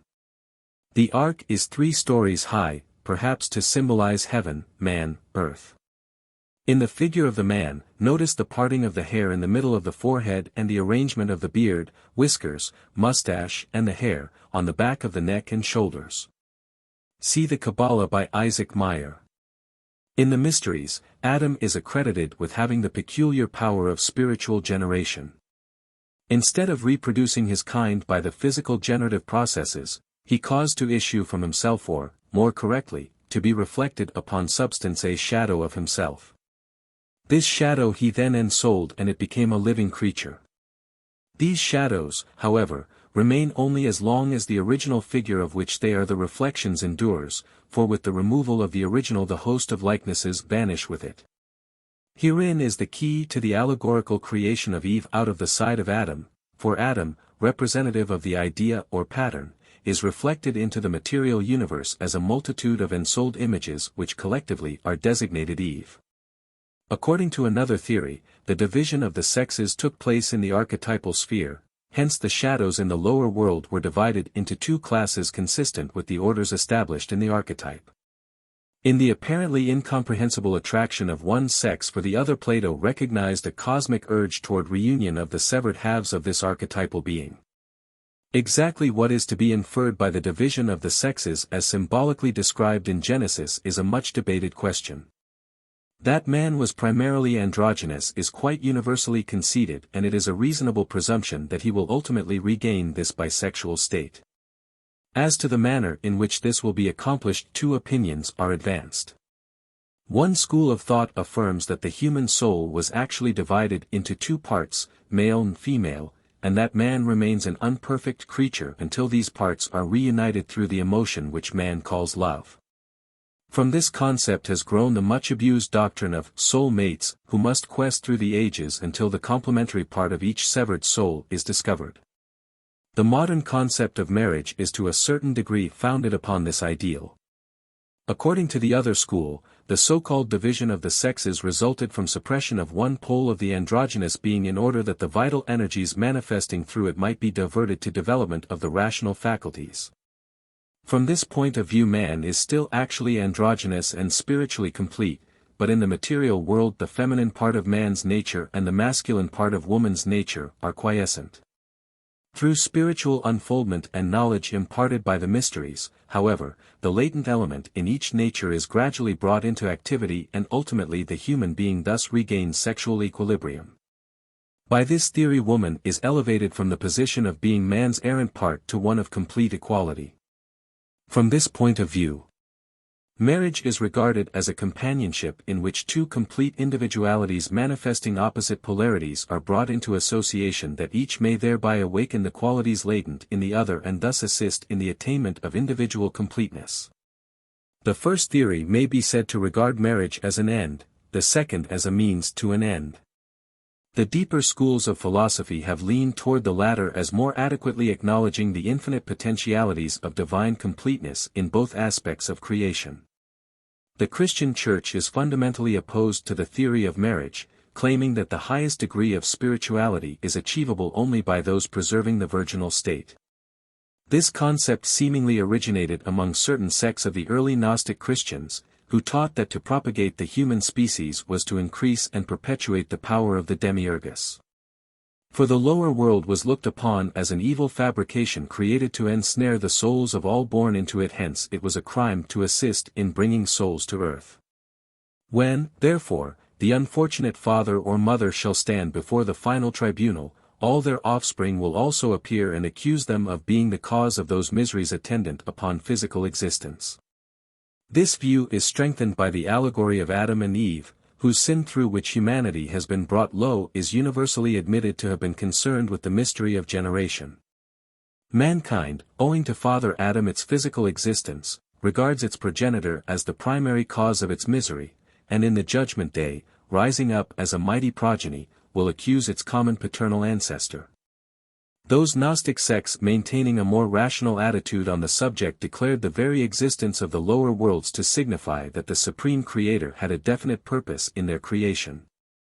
To doubt his judgment was, therefore, a grievous error. The Church, however, seemingly arrogated to itself the astonishing prerogative of correcting God in this respect, for wherever possible it continued to impose celibacy, a practice resulting in an alarming number of neurotics. In the mysteries, celibacy is reserved for those who have reached a certain degree of spiritual unfoldment. When advocated for the mass of unenlightened humanity, however, it becomes a dangerous heresy, fatal alike to both religion and philosophy. As Christendom in its fanaticism has blamed every individual Jew for the crucifixion of Jesus, so with equal consistency it has maligned every member of the feminine sex.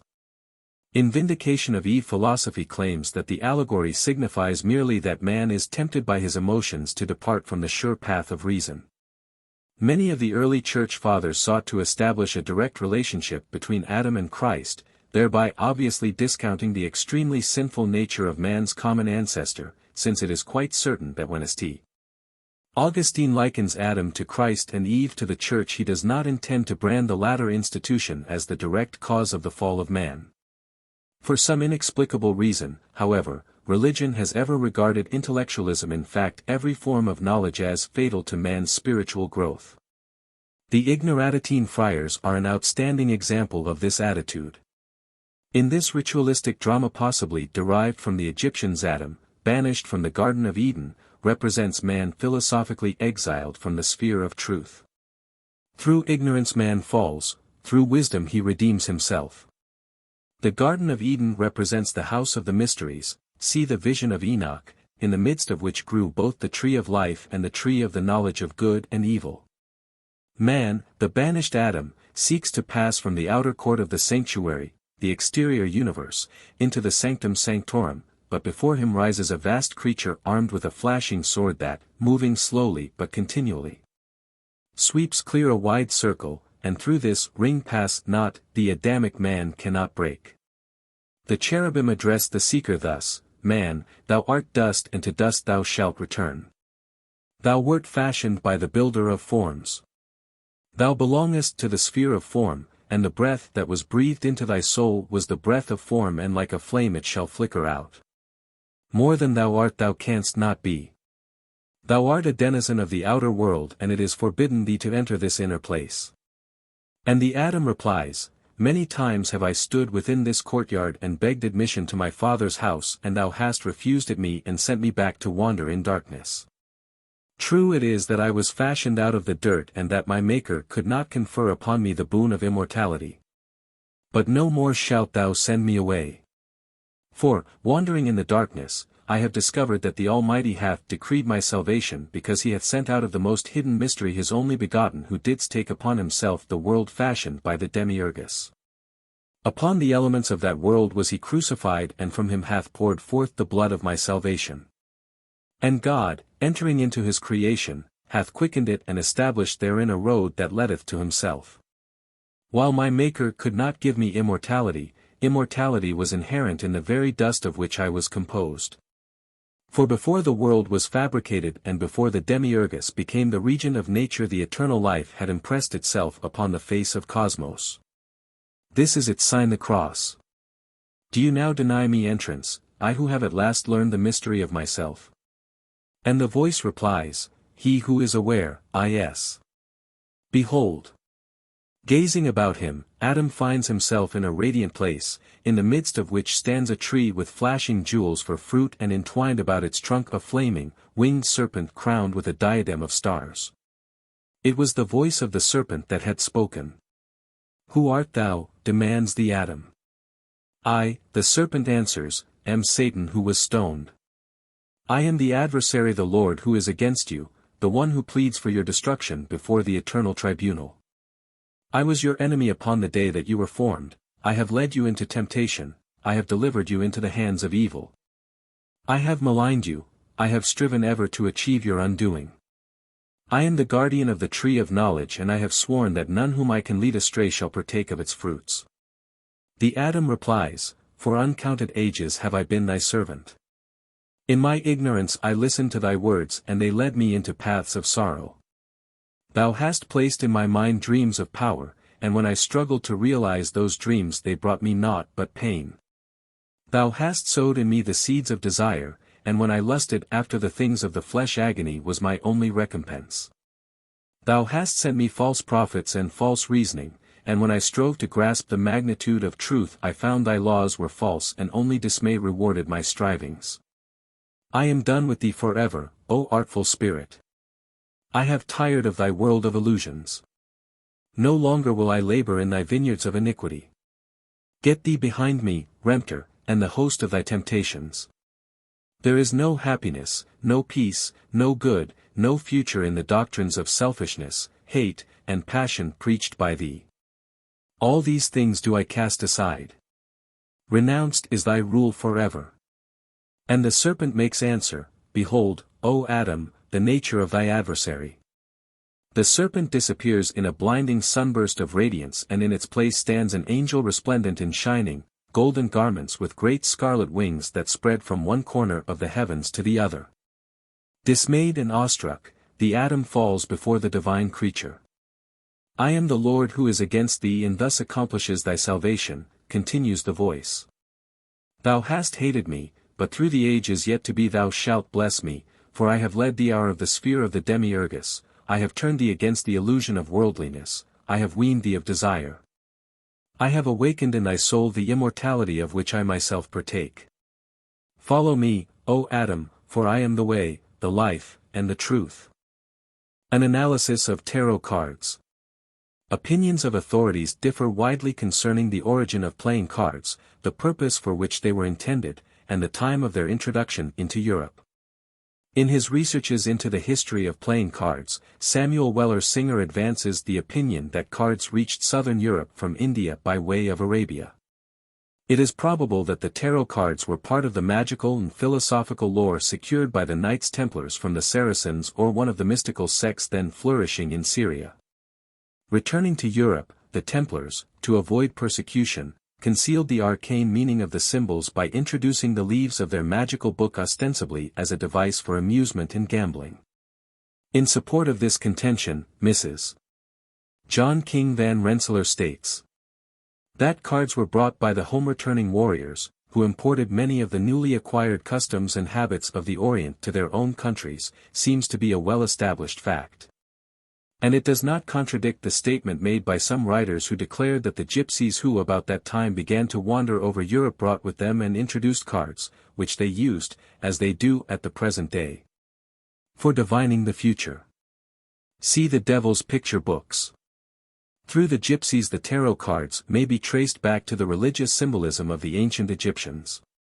In his remarkable work, The Gypsies, Samuel Roberts presents ample proof of their Egyptian origin. In one place he writes, when gypsies originally arrived in England is very uncertain. They are first noticed in our laws, by several statutes against them in the reign of Henry VIII. In which they are described as an outlandish people, calling themselves Egyptians who do not profess any craft or trade, but go about in great numbers. A curious legend relates that after the destruction of the Serapeum in Alexandria, the large body of attendant priests banded themselves together to preserve the secrets of the rites of Serapis. Their descendants, gypsies, carrying with them the most precious of the volumes saved from the burning library, the Book of Enoch, or Thoth, the Tarot, became wanderers upon the face of the earth.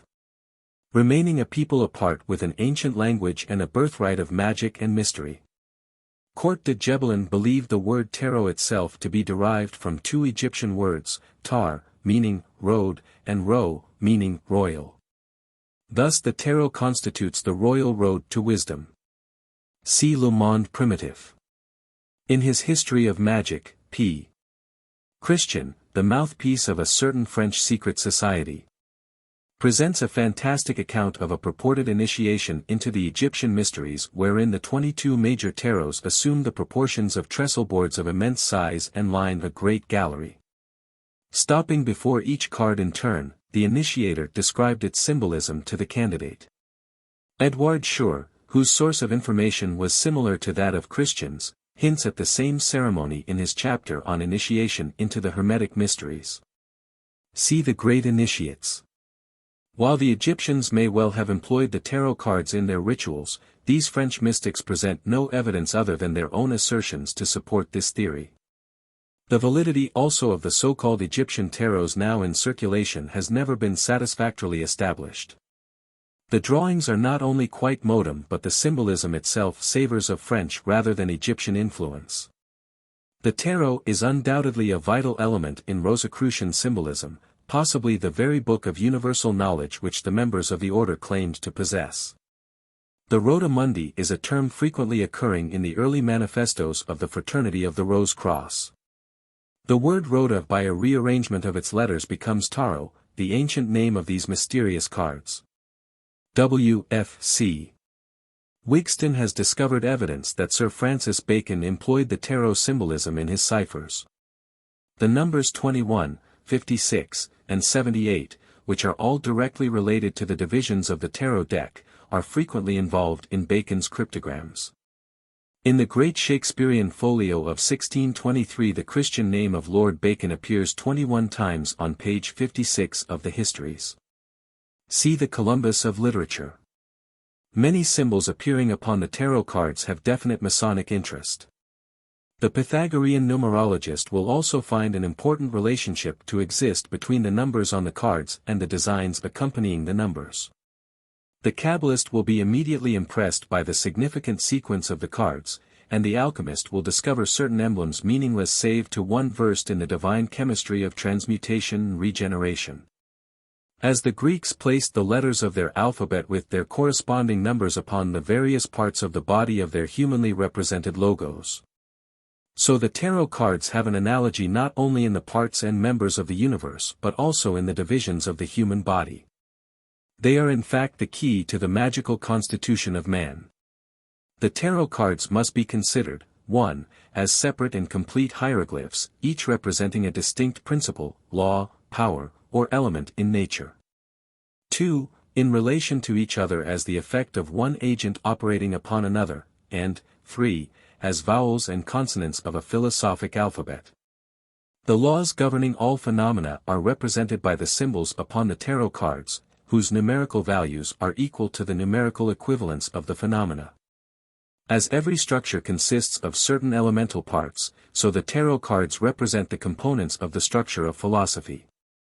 Irrespective of the science or philosophy with which the student is working, the tarot cards can be identified with the essential constituents of his subject.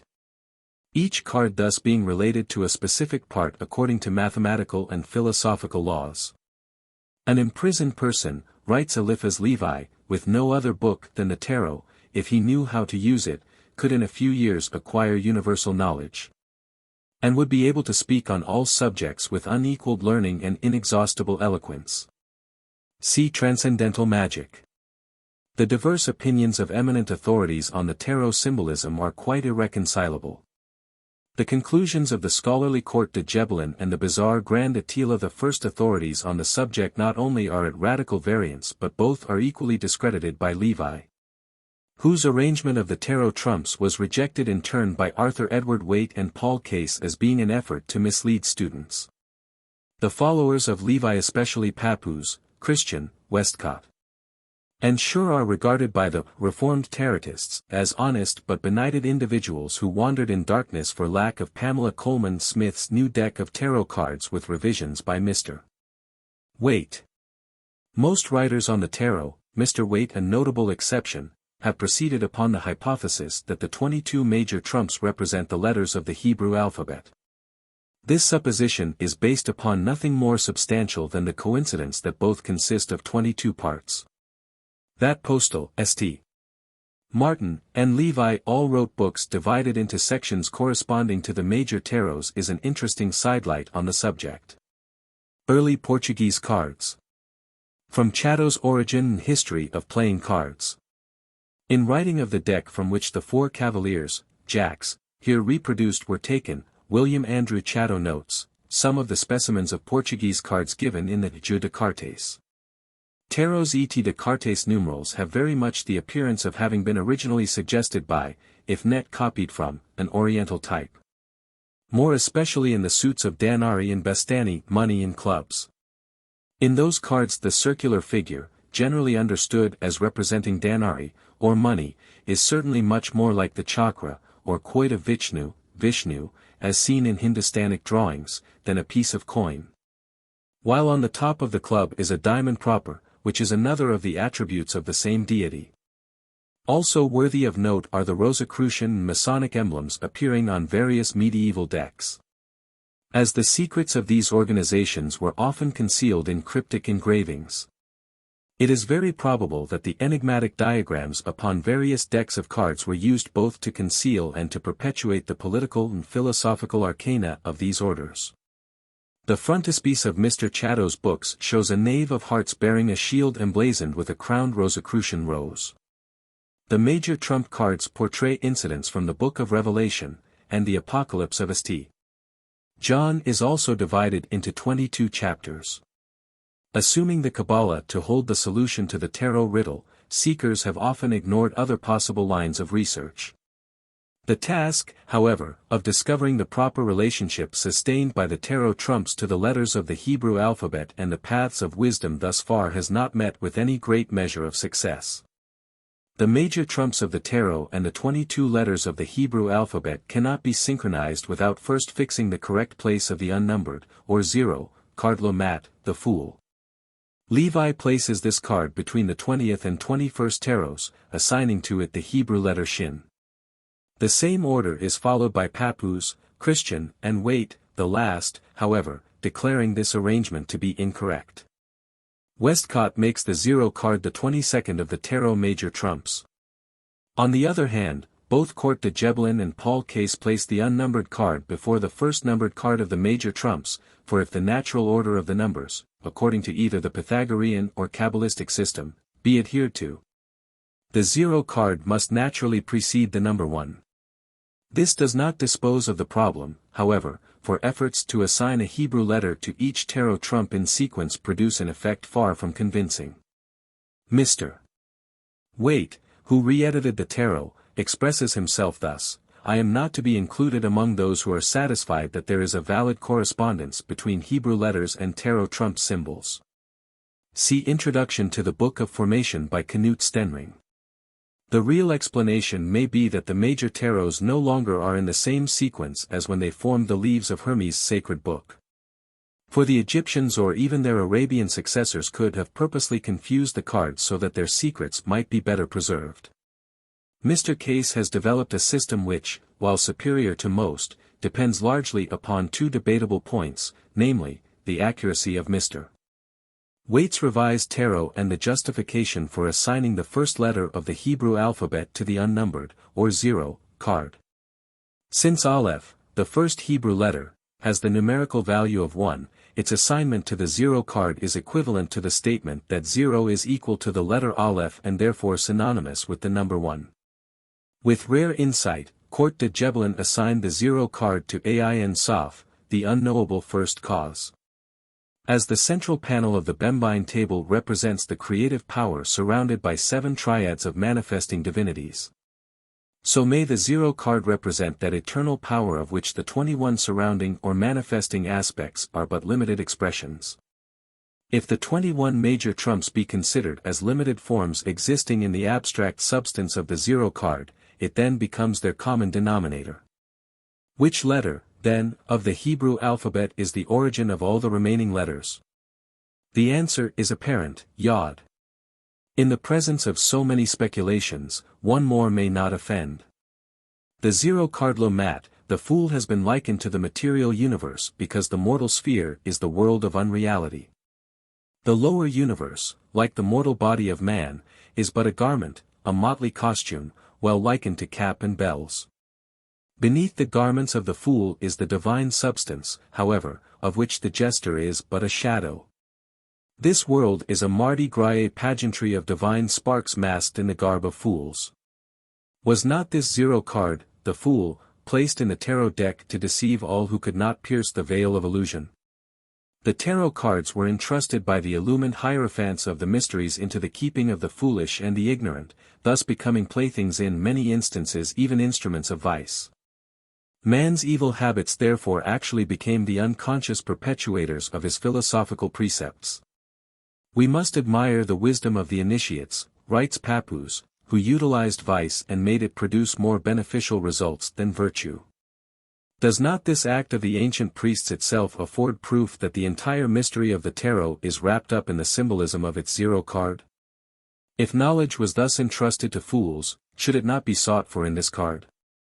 If Lomat be placed before the first card of the tarot deck and the others laid out in a horizontal line in sequence from left to right, it will be found that the Fool is walking toward the other trumps as though about to pass through the various cards.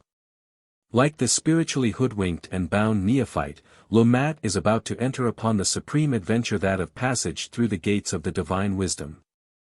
If the 0 card be considered as extraneous to the major trumps, this destroys the numerical analogy between these cards and the Hebrew letters by leaving one letter without a tarot correspondent. In this event it will be necessary to assign the missing letter to a hypothetical tarot card called the Elements, assumed to have been broken up to form the 56 cards of the minor trumps. It is possible that each of the major trumps may be subject to a similar division. The first numbered major trump is called le battleur, the juggler, and according to Court de Gebelin, indicates the entire fabric of creation to be but a dream, existence a juggling of divine elements, and life a perpetual game of hazard. The seeming miracles of nature are but feats of cosmic legerdemain. Man is like the little ball in the hands of the juggler, who waves his wand and, presto, the ball vanishes. The world looking on does not realize that the vanished article is still cleverly concealed by the juggler in the hollow of his hand. This is also the adept whom Omar Khayyam calls the master of the show. His message is that the wise direct the phenomena of nature and are never deceived thereby. The magician stands behind a table on which are spread out a number of objects, prominent among them a cup, the Holy Grail, and the cup placed by Joseph in Benjamin's sack. A coin, the tribute money and the wages of a master builder, and a sword, that of Goliath, and also the mystic blade of the philosopher which divides the false from the true.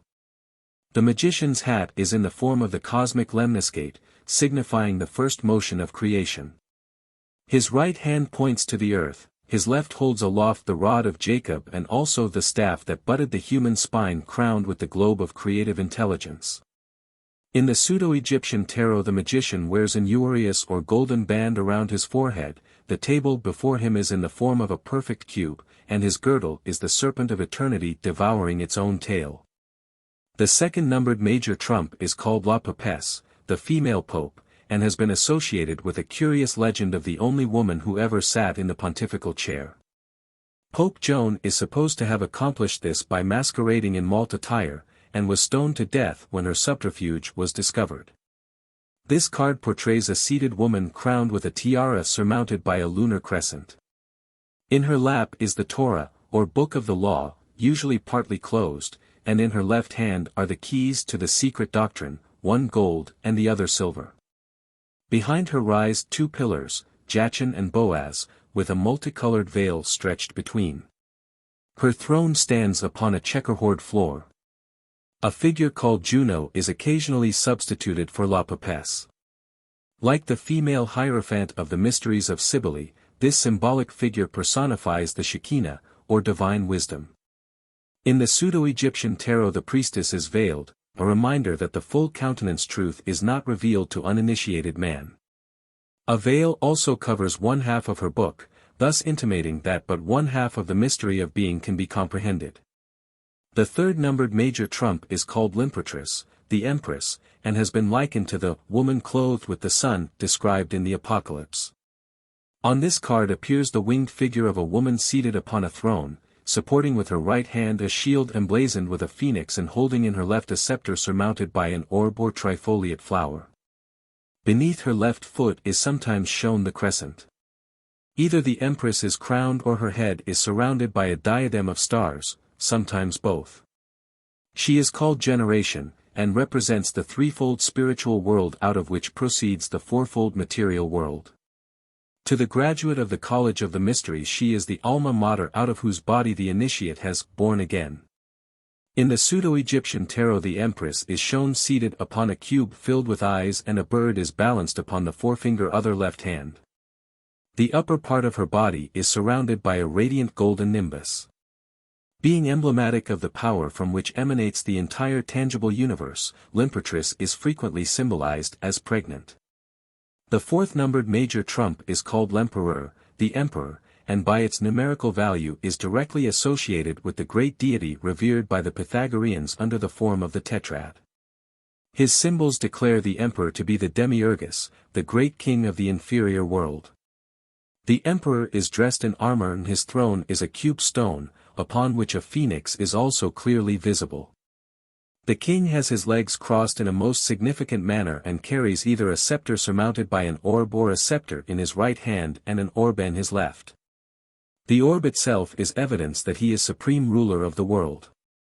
Upon his right and left breasts respectively appear the symbols of the sun and moon, which in symbolism are referred to as the eyes of the great king.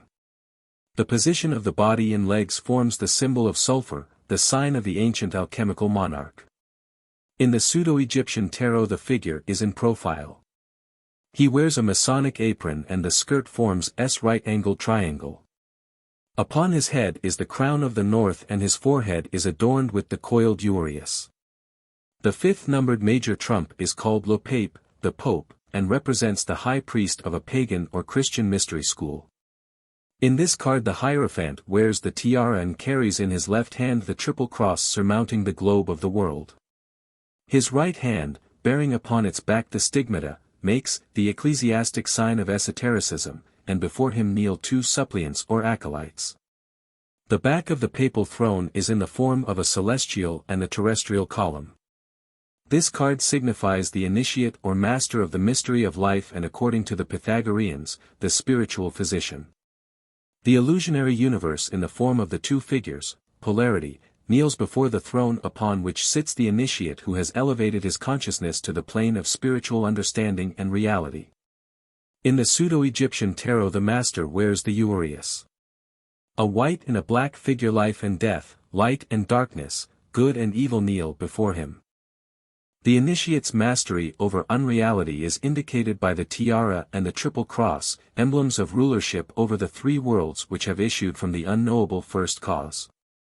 The sixth numbered major trump is called l'amoro, the lovers. There are two distinct forms of this tarot. One shows a marriage ceremony in which a priest is uniting a youth and a maiden, Adam and Eve, in holy wedlock. Sometimes a winged figure above transfixes the lovers with his dart. The second form of the card portrays a youth with a female figure on either side. One of these figures wears a golden crown and is winged, while the other is attired in the flowing robes of the Bacchante and on her head is a wreath of vine leaves. The maidens represent the twofold soul of man, spiritual and animal, the first his guardian angel and the second his ever-present demon. The youth stands at the beginning of mature life, the parting of the ways, where he must choose between virtue and vice, the eternal and the temporal. Above, in a halo of light, is the genius of fate, his star, mistaken for Cupid by the uninformed.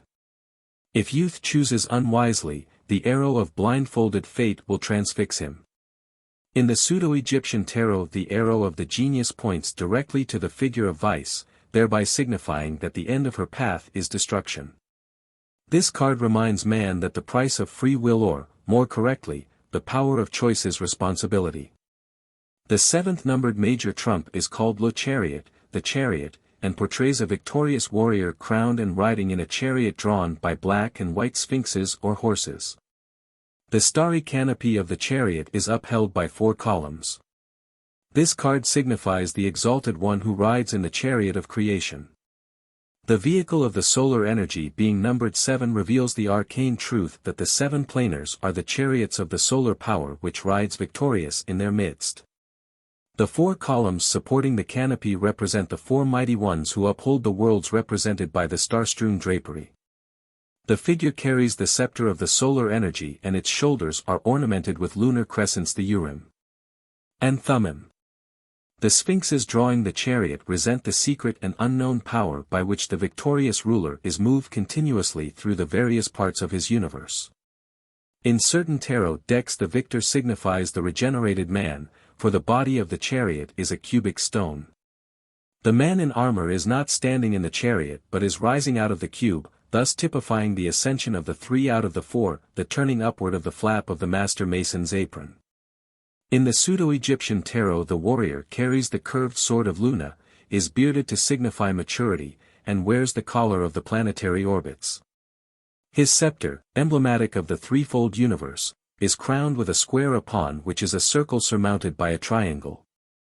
The 8th numbered major trump is called La Justice, justice, and portrays a seated figure upon a throne, the back of which rises in the form of 2 columns.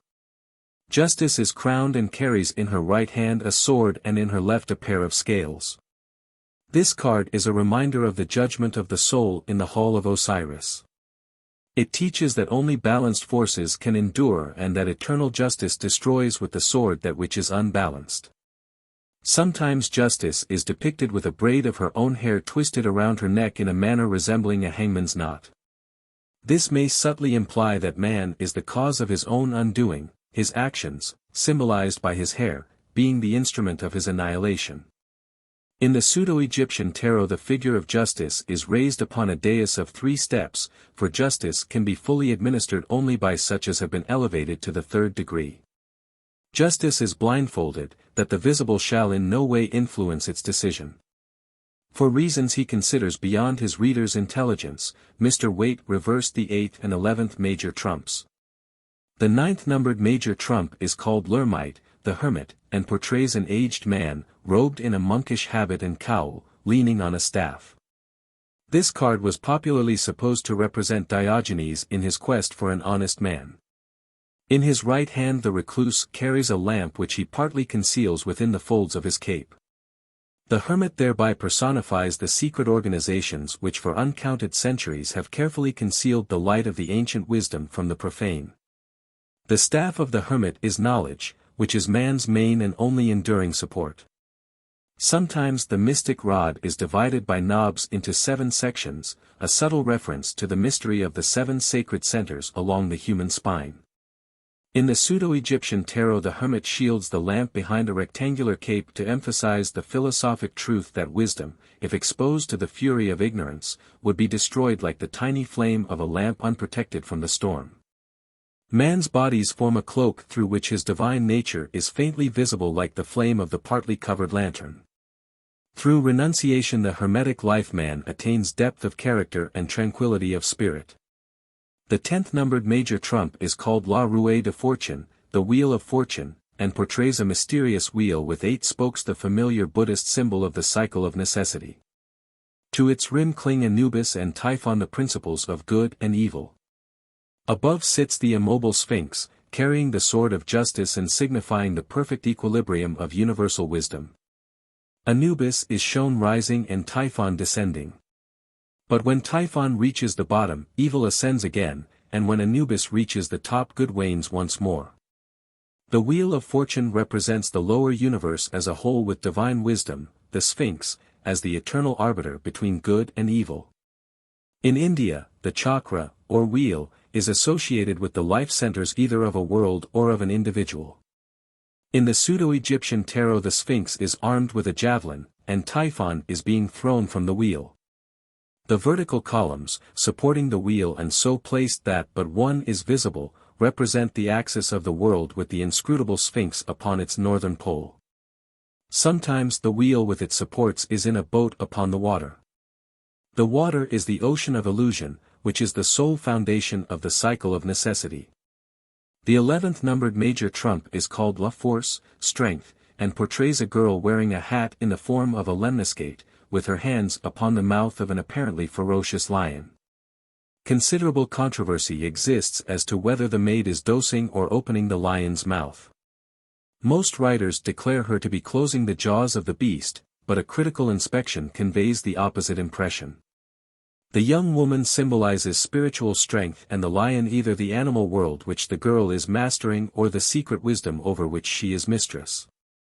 The lion also signifies the summer solstice and the girl, Virgo, for when the sun enters this constellation, the Virgin robs the lion of his strength.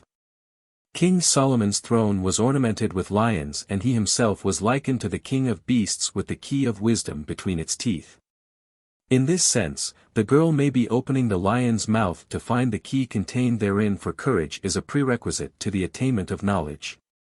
In the Pseudo-Egyptian tarot the symbolism is the same except that the maiden is represented as a priestess wearing an elaborate crown in the form of a bird surmounted by serpents and an ibis. The 12th numbered major trump is called Lopendu, the hanged man, and portrays a young man hanging by his left leg from a horizontal beam, the latter supported by 2 tree trunks from each of which 6 branches have been removed. The right leg of the youth is crossed in back of the left and his arms are folded behind his back in such a way as to form a cross surmounting a downward pointing triangle. The figure thus forms an inverted symbol of sulfur and, according to Levi, signifies the accomplishment of the magnum opus. In some decks the figure carries under each arm a money bag from which coins are escaping. Popular tradition associates this card with Judas Iscariot, who is said to have gone forth and hanged himself, the money bags representing the payment he received for his crime. Levi likens the hanged man to Prometheus, the eternal sufferer, further declaring that the upturned feet signify the spiritualization of the lower nature. It is also possible that the inverted figure denotes the loss of the spiritual faculties, for the head is below the level of the body. The stumps of the 12 branches are the signs of the zodiac divided into two groups, positive and negative. The picture therefore depicts polarity temporarily triumphant over the spiritual principle of equilibrium. To attain the heights of philosophy, therefore, man must reverse, or invert, the order of his life. He then loses his sense of personal possession because he renounces the rule of gold in favor of the golden rule. In the Pseudo-Egyptian tarot, the hanged man is suspended between two palm trees and signifies the sun god who dies perennially for his world. The 13th numbered major trump is called La Mort, death, and portrays a reaping skeleton with a great scythe cutting off the heads, hands, and feet rising out of the earth about it. In the course of its labors the skeleton has apparently cut off one of its own feet. Not all tarot decks show this peculiarity, but this point well emphasizes the philosophic truth that unbalance and destructiveness are synonymous. The skeleton is the proper emblem of the first and supreme deity because it is the foundation of the body, as the absolute is the foundation of creation. The reaping skeleton physically signifies death, but philosophically that irresistible impulse in nature which causes every being to be ultimately absorbed into the divine condition in which it existed before the illusionary universe had been manifested. The blade of the scythe is the moon with its crystallizing power. The field in which death reaps is the universe, and the card discloses that all things growing out of the earth shall be cut down and return to earth again. Kings, queens, courtesans, and knaves are alike to death, the master of the visible and apparent parts of all creatures. In some tarot decks death is symbolized as a figure in armor mounted on a white horse which tramples underfoot old and young alike. In the Pseudo-Egyptian tarot a rainbow is seen behind the figure of death, thus signifying that the mortality of the body of itself achieves the immortality of the spirit. Death, though it destroys form, can never destroy life, which continually renews itself. This card is the symbol of the constant renovation of the universe, disintegration that reintegration may follow upon a higher level of expression. The 14th numbered major trump is called La Temperance, temperance, and portrays an angelic figure with the sun upon her forehead. She carries two urns, one empty and the other full, and continually pours the contents of the upper into the lower. In some tarot decks the flowing water takes the form of the symbol of Aquarius. Not one drop, however, of the living water is lost in this endless transference between the superior vessel and the inferior. When the lower urn is filled the vases are reversed, thus signifying that life pours first from the invisible into the visible, then from the visible back into the invisible. The spirit controlling this flow is an emissary of the great Jehovah, demiurgus of the world. The sun, or light cluster, upon the woman's forehead controls the flow of water, which, being drawn upward into the air by the solar rays, descends upon the earth as rain, to drawn up and fall again ad infinitum. Herein is also shown the passage of the human life forces back and forth between positive and negative poles of the creative system. In the Pseudo-Egyptian tarot the symbolism is the same, except that the winged figure is male instead of female.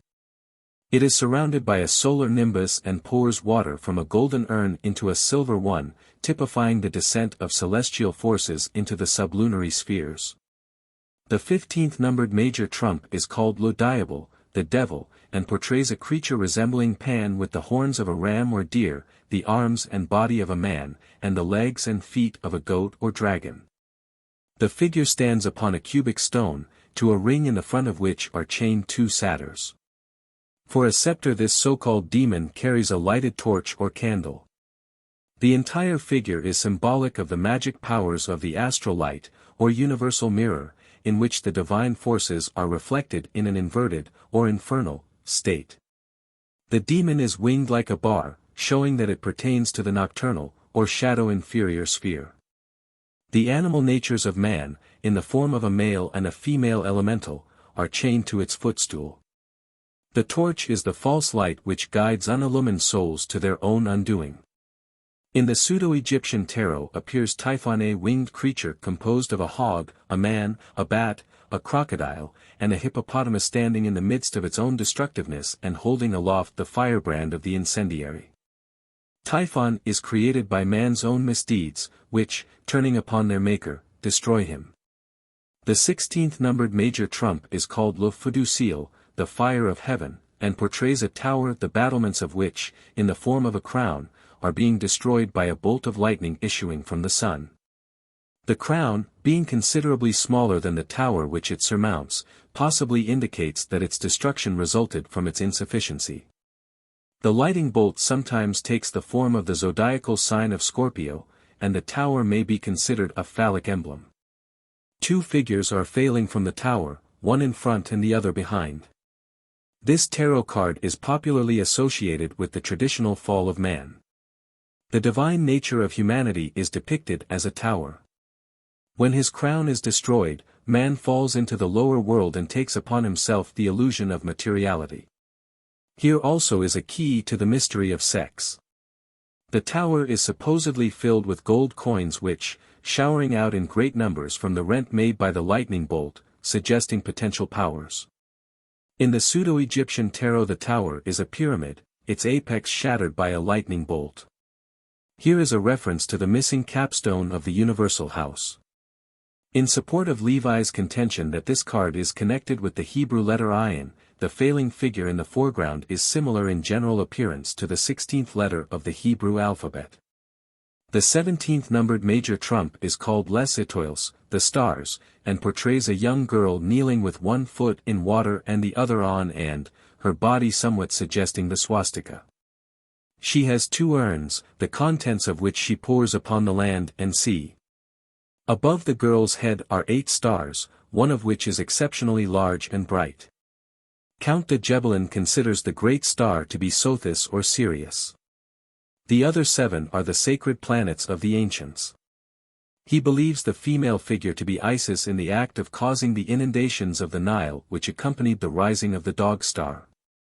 The unclothed figure of Isis may well signify that nature does not receive her garment of verdure until the rising of the Nile waters releases the germinal life of plants and flowers. The bush and bird, or butterfly, signify the growth and resurrection which accompany the rising of the waters. In the pseudo-Egyptian tarot the great star contains a diamond composed of a black and white triangle, and the flowering bush is a tall plant with a trifoliate head upon which a butterfly alights. Here Isis is in the form of an upright triangle and the vases have become shallow cups.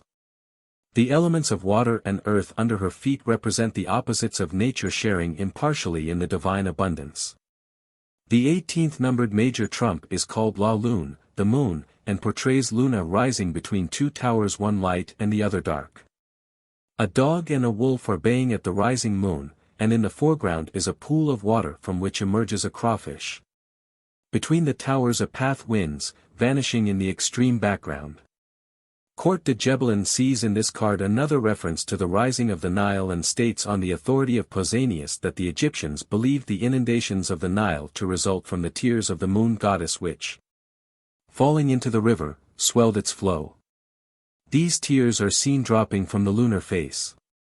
Court de Gebelin also relates the towers to the pillars of Hercules, beyond which, according to the Egyptians, the luminaries never passed. He notes also that the Egyptians represented the tropics as dogs who as faithful doorkeepers prevented the sun and moon from penetrating too near the poles. The crab or crawfish signifies the retrograde motion of the moon.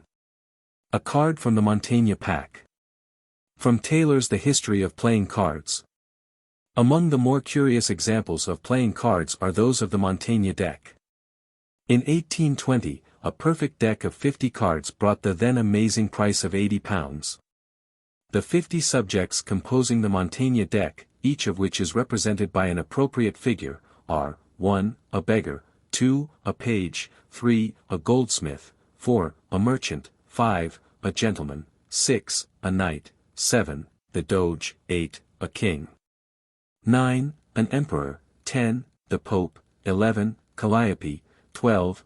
Urania, 13, Terpsichore, 14, Erato, 15, Polyhymnia, 16, Talia, 17, Melpomene, 18, Euterpe, 19, Clio, 20, Apollo, 21, Grammar, 22, Logic, 23, Rhetoric, 24, Geometry, 25, Arithmetic, 26, Music, 27, Poetry, 28, Philosophy, 29, Astrology, 30, Theology, 31, Astronomy, 32, Chronology, 33, Cosmogony, 34, Temperance, 35, Prudence, 36, Fortitude, 37, Justice, 38, Charity, 39, Fortitude, 40, Faith, 41, the Moon, 42, Mercury, 43, Venus, 45, the Sun, 45, Mars, 46, Jupiter, 47, Saturn, 48, the eighth sphere, 49, the primum mobile, 50, the first cause. The Kabbalistic significance of these cards is apparent, and it is possible that they have a direct analogy to the 50 gates of light referred to in Kabbalistic writings. This card also refers to the path of wisdom. Man in his quest of reality emerges from the pool of illusion. After mastering the guardians of the gates of wisdom, he passes between the fortresses of science and theology and follows the winding path leading to spiritual liberation. His way is faintly lighted by human reason, the moon, which is but a reflection of divine wisdom. In the Pseudo-Egyptian tarot, the towers are pyramids, the dogs are black and white respectively, and the moon is partly obscured by clouds. The entire scene suggests the dreary and desolate place in which the mystery dramas of the lesser rites were enacted. The 19th numbered major trump is called Le Soleil, the sun, and portrays two children, probably Gemini, the twins standing together in a garden surrounded by a magic ring of flowers. One of these children should be shown as male and the other female. Behind them is a brick wall apparently enclosing the garden. Above the wall the sun is rising, its rays alternately straight and curved. 13 teardrops are falling from the solar face. Levi, seeing in the two children faith and reason, which must coexist as long as the temporal universe endures, writes, human equilibrium requires 2 feet. The worlds gravitate by means of 2 forces, generation needs 2 sexes. Such is the meaning of the Arcanum of Solomon, represented by the 2 pillars of the temple, Jachin and Boaz. See Transcendental Magic. The Sun of Truth is shining into the garden of the world over which these 2 children, as personifications of eternal powers, reside. The harmony of the world depends upon the coordination of 2 qualities symbolized throughout the ages as the mind and the heart. In the Pseudo-Egyptian tarot, the children give place to a youth and a maiden. Above them in a solar nimbus is the phallic emblem of generation, a line piercing a circle. Gemini is ruled by Mercury, and the 2 children personify the serpents entwined around the caduceus. The 20th numbered major trump is called Le Jugement, the judgment, and portrays 3 figures rising apparently from their tombs, though but one coffin is visible. Above them in a blaze of glory is a winged figure, presumably the angel Gabriel, blowing a trumpet. This tarot represents the liberation of man's threefold spiritual nature from the sepulchre of his material constitution. Since but 1/3 of the spirit actually enters the physical body, the other 2/3 constituting the Hermetic anthropos or overman, only one of the 3 figures is actually rising from the tomb. Court de Gebelin believes that the coffin may have been an afterthought of the card makers and that the scene actually represents creation rather than resurrection. In philosophy, these 2 words are practically synonymous. The blast of the trumpet represents the creative word, by the intoning of which man is liberated from his terrestrial limitations. In the Pseudo-Egyptian tarot, it is evident that the 3 figures signify the parts of a single being, for 3 mummies are shown emerging from one mummy case. The 21st numbered major trump is called Le Monde, the world, and portrays a female figure draped with a scarf which the wind blows into the form of the Hebrew letter Kaf. Her extended hands, each of which holds a wand, in her left leg, which crosses behind the right, cause the figure to assume the form of the alchemical symbol of sulfur. The central figure is surrounded by a wreath in the form of a vesica piscis which Levi likens to the Kabbalistic crown Kether. The cherubim of Ezekiel's vision occupy the corners of the card. This tarot is called the microcosm and the macrocosm because in it are summed up every agency contributing to the structure of creation. The figure in the form of the emblem of sulfur represents the divine fire and the heart of the great mystery. The wreath is nature, which surrounds the fiery center. The cherubim represent the elements, worlds, forces, and planes issuing out of the divine fiery center of life. The wreath signifies the crown of the initiate which is given to those who master the four guardians and enter into the presence of unveiled truth. In the Pseudo-Egyptian tarot the cherubim surround a wreath composed of 12 trifoliate flowers, the decanates of the zodiac. A human figure kneels below this wreath, playing upon a harp of 3 strings, for the spirit must create harmony in the triple constitution of its inferior nature before it can gain for itself the solar crown of immortality. The 4 suits of the minor trumps are considered as analogous to the 4 elements, the 4 corners of creation, and the 4 worlds of Kabbalism. The key to the lesser tarots is presumably the tetragrammaton, or the 4-letter name of Jehovah, IHVH. The 4 suits of the minor trumps represent also the major divisions of society: cups are the priesthood, swords the military, coins the tradesman, and rods the farming class. From the standpoint of what Court de Gebelin calls political geography, cups represent the northern countries, swords the Orient, coins the Occident, and rods the southern countries. The 10 pip cards of each suit represent the nations composing each of these grand divisions. The kings are their governments, the queens their religions, the knights their histories and national characteristics, and the pages their arts and sciences. Elaborate treatises have been written concerning the use of the tarot cards in divination, but as this practice is contrary to the primary purpose of the tarot, no profit can result from its discussion. Many interesting examples of early playing cards are found in the museums of Europe, and there are also noteworthy specimens in the cabinets of various private collectors. A few hand-painted decks exist which are extremely artistic. These depict various important personages contemporary with the artists. In some instances, the court cards are portraitures of the reigning monarch and his family. In England, engraved cards became popular, and in the British Museum are also to be seen some extremely quaint stenciled cards. Heraldic devices were employed.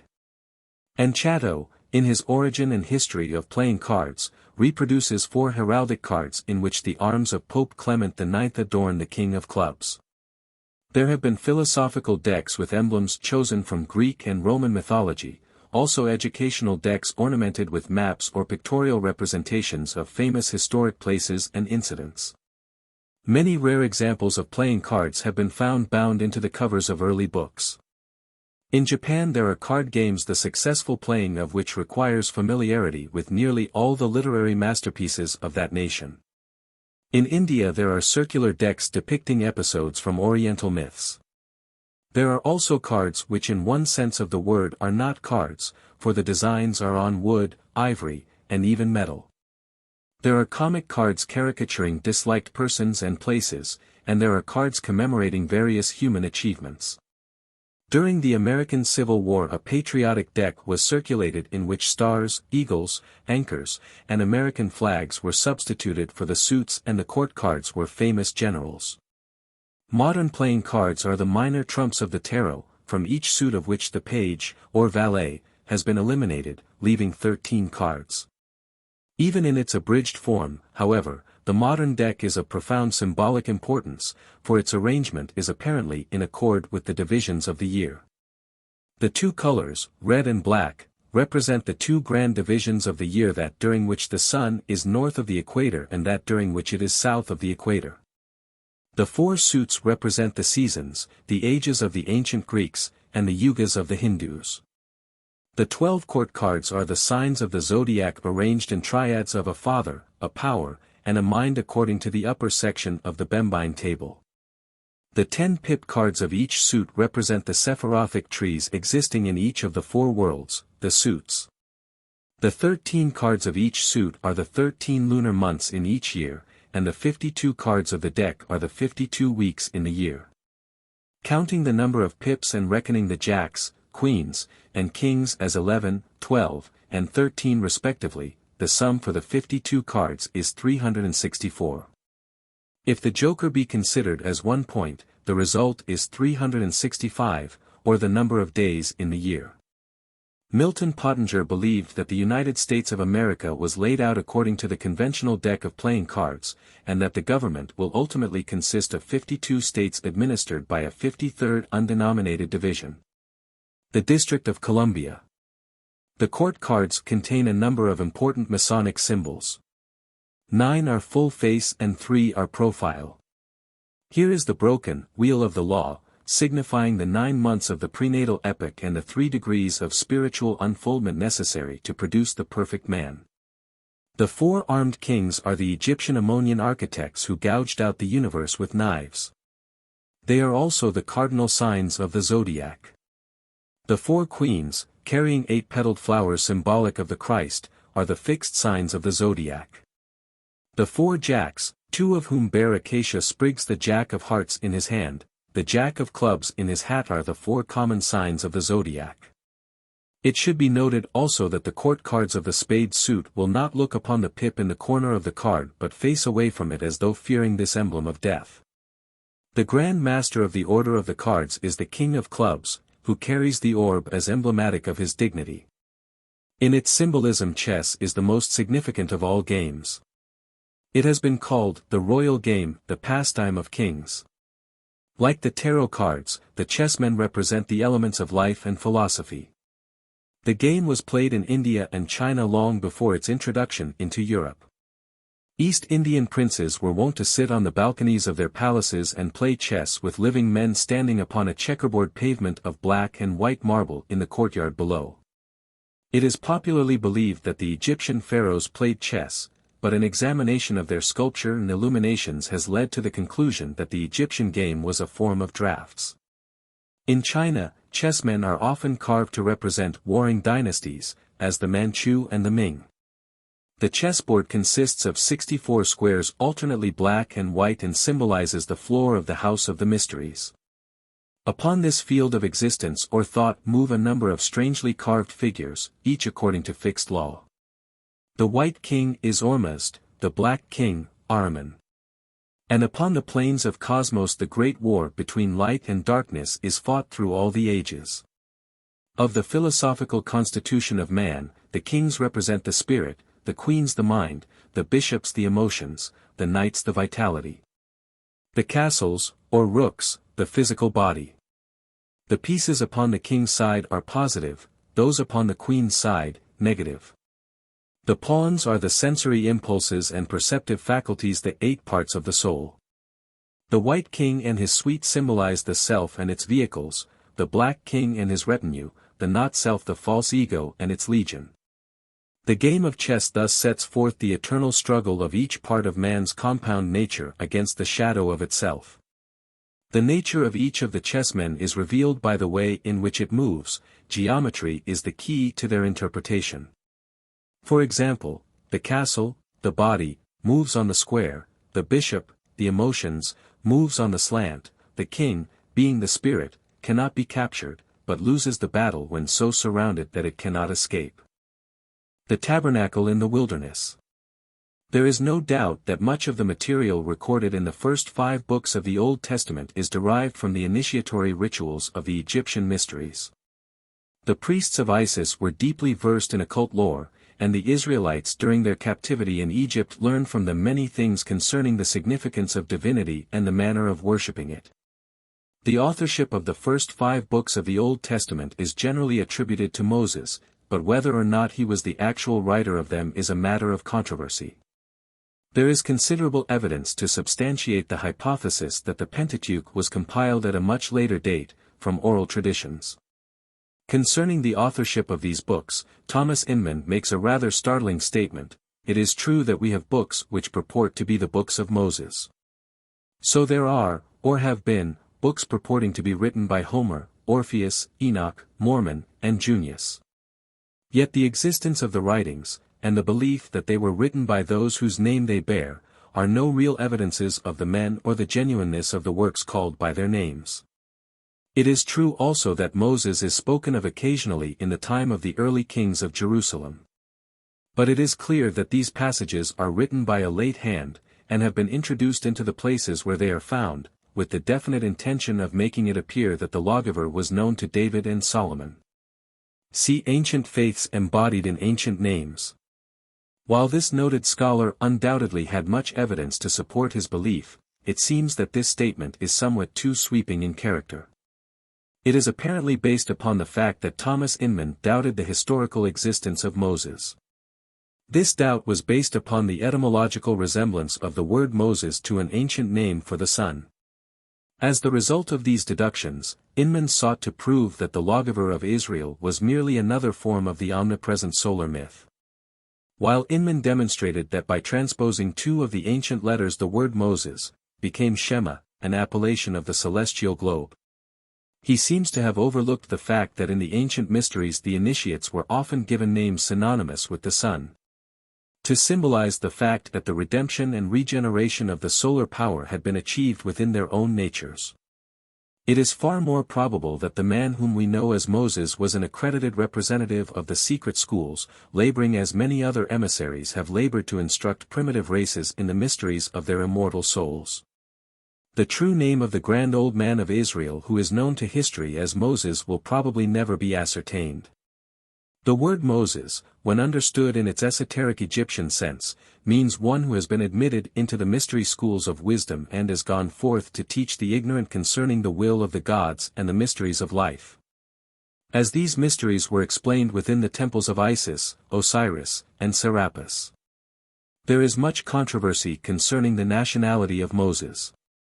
Some assert that he was a Jew, adopted and educated by the ruling house of Egypt, others hold the opinion that he was a full-blooded Egyptian. A few even believe him to be identical with the immortal Hermes, for both these illustrious founders of religious systems received tablets from heaven supposedly written by the finger of God. The stories told concerning Moses, his discovery in the Ark of Bulrushes by Pharaoh's daughter, his adoption into the royal family of Egypt, and his later revolt against Egyptian autocracy coincide exactly with certain ceremonies through which the candidates of the Egyptian mysteries passed in their ritualistic wanderings in search of truth and understanding. The analogy can also be traced in the movements of the heavenly bodies. It is not strange that the erudite Moses, initiated in Egypt, should teach the Jews a philosophy containing the more important principles of Egyptian esotericism. The religions of Egypt at the time of the Israelitic captivity were far older than even the Egyptians themselves realized. Histories were difficult to compile in those days, and the Egyptians were satisfied to trace their race back to a mythological period when the gods themselves walked the earth and with their own power established the double empire of the Nile. The Egyptians did not dream that these divine progenitors were the Atlanteans, who, forced to abandon their 7 islands because of volcanic cataclysms, had immigrated into Egypt, then an Atlantean colony where they established a great philosophic and literary center of civilization which was later to influence profoundly the religions and science of unnumbered races and peoples. Today Egypt is forgotten, but things Egyptian will always be remembered and revered. Egypt is dead, yet it lives immortal in its philosophy and architectonics. As Odin founded his mysteries in Scandinavia, and Quetzalcoatl in Mexico, so Moses, laboring with the then nomadic people of Israel's 12 tribes, established in the midst of them his secret and symbolic school, which has came to be known as the Tabernacle Mysteries. The Tabernacle of the Jews was merely a temple patterned after the temples of Egypt, and transportable to meet the needs of that roving disposition which the Israelites were famous. Every part of the tabernacle and the enclosure which surrounded it was symbolic of some great natural or philosophic truth. To the ignorant it was but a place to which to bring offerings and in which to make sacrifice. To the wise it was a temple of learning, sacred to the universal spirit of wisdom. While the greatest minds of the Jewish and Christian worlds have realized that the Bible is a book of allegories, few seem to have taken the trouble to investigate its symbols and parables.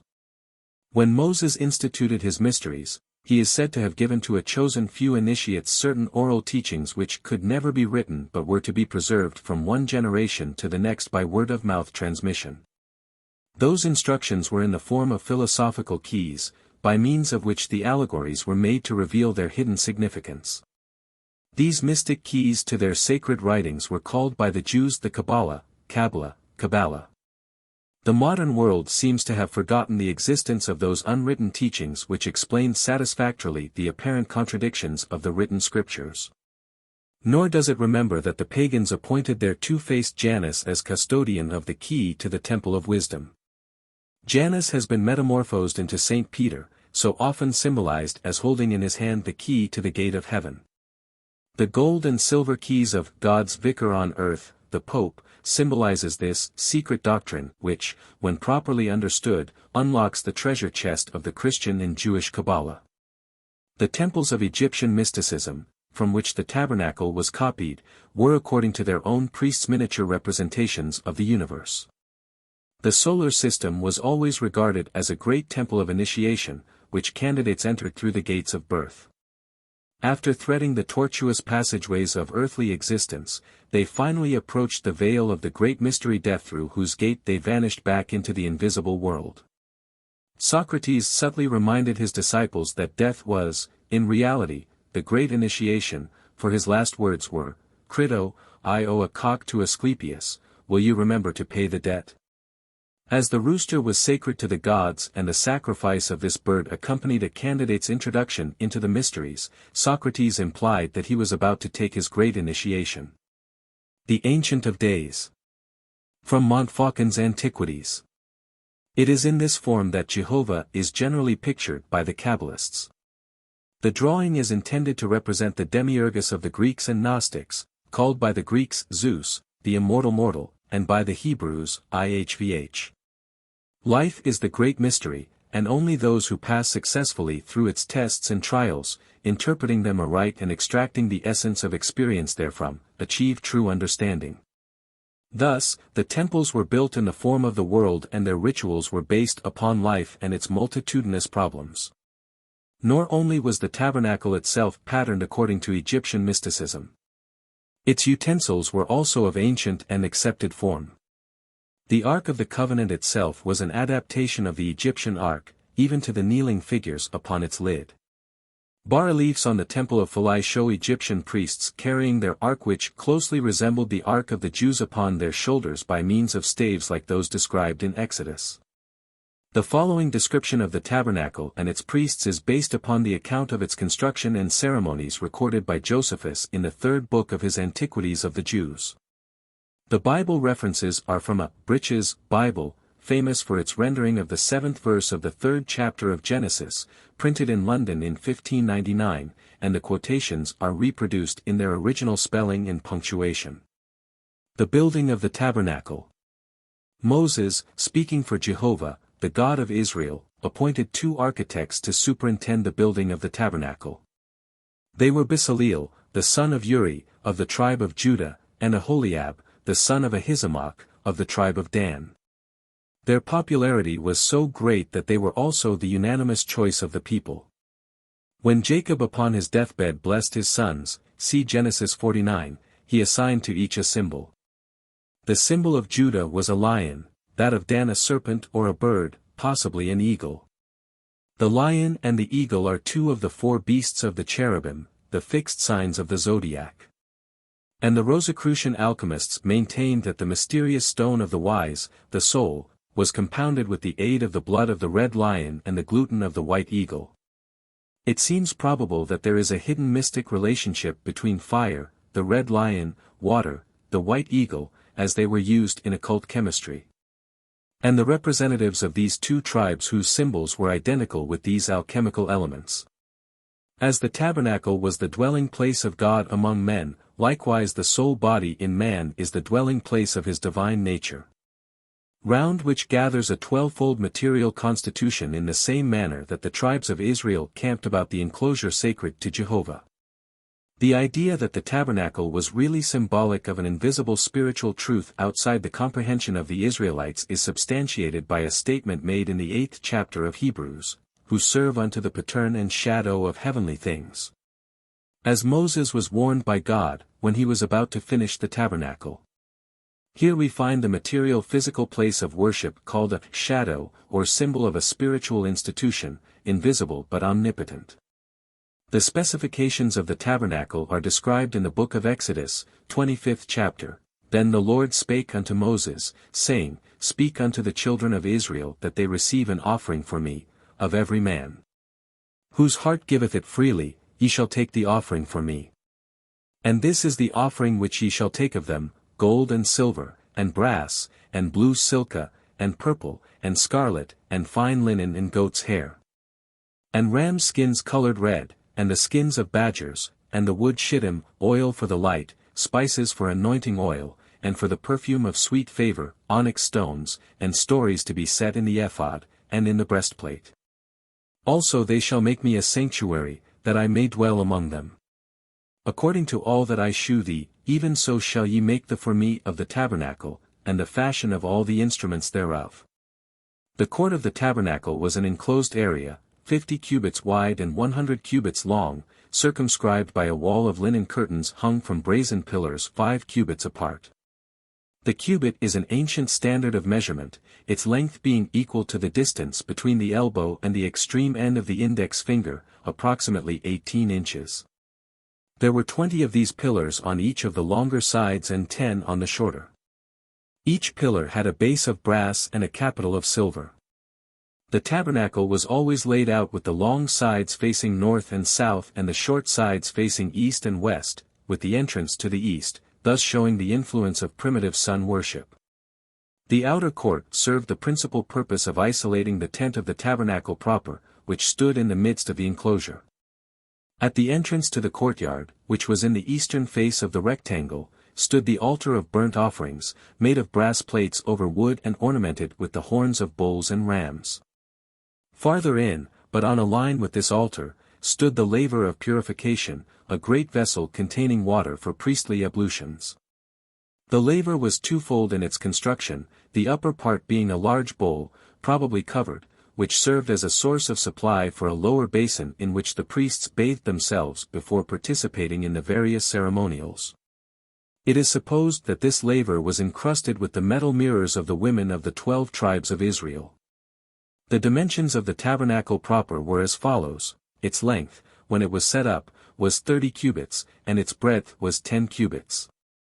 The one of its walls was on the south, and the other was exposed to the north, and on the back part of it remained the west. It was necessary that its height should be equal to its breadth, 10 cubits. Josephus. It is the custom of bibliologists to divide the interior of the tabernacle into 2 rooms, one room 10 cubits wide, 10 cubits high, and 20 cubits long, which was called the holy place and contained 3 special articles of furniture, namely, the 7-branched candlestick, the table of the showbread, and the altar of burnt incense. The other room 10 cubits wide, 10 cubits high, and 10 cubits long, which was called the Holy of Holies and contained but one article of furniture, the Ark of the Covenant. The 2 rooms were separated from each other by an ornamental veil upon which were embroidered many kinds of flowers, but no animal or human figures. Josephus hints that there was a 3rd compartment which was formed by subdividing the holy place, at least hypothetically, into 2 chambers. The Jewish historian is not very explicit in his description of this 3rd room, and the majority of writers seem to have entirely overlooked and neglected this point. Although Josephus emphatically states that Moses himself divided the inner tent into 3 sections. The veil separating the holy place from the Holy of Holies was hung across 4 pillars, which probably indicated in a subtle way the 4 elements, while at the entrance to the tent proper the Jews placed 7 pillars, referring to the 7 senses and the 7 vowels of the sacred name. That later only 5 pillars are mentioned may be accounted for by the fact that at the present time man has only 5 developed senses and 5 active vowels. The early Jewish writer of the Beratha treats of the curtains as follows. There were provided 10 curtains of blue, of purple, and scarlet, and fine-twined linen. As is said, moreover thou shalt make the tabernacle with 10 curtains of fine-twined linen, and blue, and purple, and scarlet. There were provided 11 curtains of goat's hair, and the length of every one of them was 30 cubits. Rabbi Judah said, there were two covers, the lower one of ram's skins dyed red, and the upper one of badger's skins. Calmet is of the opinion that the Hebrew word translated badger really means dark purple, and therefore did not refer to any particular animal, but probably to a heavily woven waterproof fabric of dark and inconspicuous color. During the time of Israel's wanderings through the wilderness, it is supposed that a pillar of fire hovered over the tabernacle at night, while a column of smoke traveled with it by day. This cloud was called by the Jews the Shekinah and was symbolic of the presence of the Lord. In one of the early Jewish books rejected at the time of the compiling of the Talmud, the following description of the Shekinah appears. Then a cloud covered the tent of the congregation, and the glory of the Lord filled the tabernacle. And that was one of the clouds of glory, which served the Israelites in the wilderness 40 years. One on the right hand, and one on the left, and one before them, and one behind them. And one over them, and a cloud dwelling in their midst, and the cloud, the Shekinah which was in the tent, and the pillar of cloud which moved before them, making low before them the high places, and making high before them the low places. And killing serpents and scorpions, and burning thorns and briars, and guiding them in the straight way. From the Beratha, the Book of the Tabernacle. The furnishings of the tabernacle. There is no doubt that the tabernacle, its furnishings and ceremonials, when considered esoterically, are analogous to the structure, organs, and functions of the human body. At the entrance to the outer court of the tabernacle stood the altar of burnt offerings, 5 cubits long and 5 cubits wide but only 3 cubits high. Its upper surface was a brazen grill upon which the sacrifice was placed, while beneath was a space for the fire. This altar signified that a candidate, when first entering the precincts of sanctuary, must offer upon the brazen altar not a poor unoffending bull or ram but its correspondence within his own nature. The bull, being symbolic of earthiness, represented his own gross constitution which must be burned up by the fire of his divinity.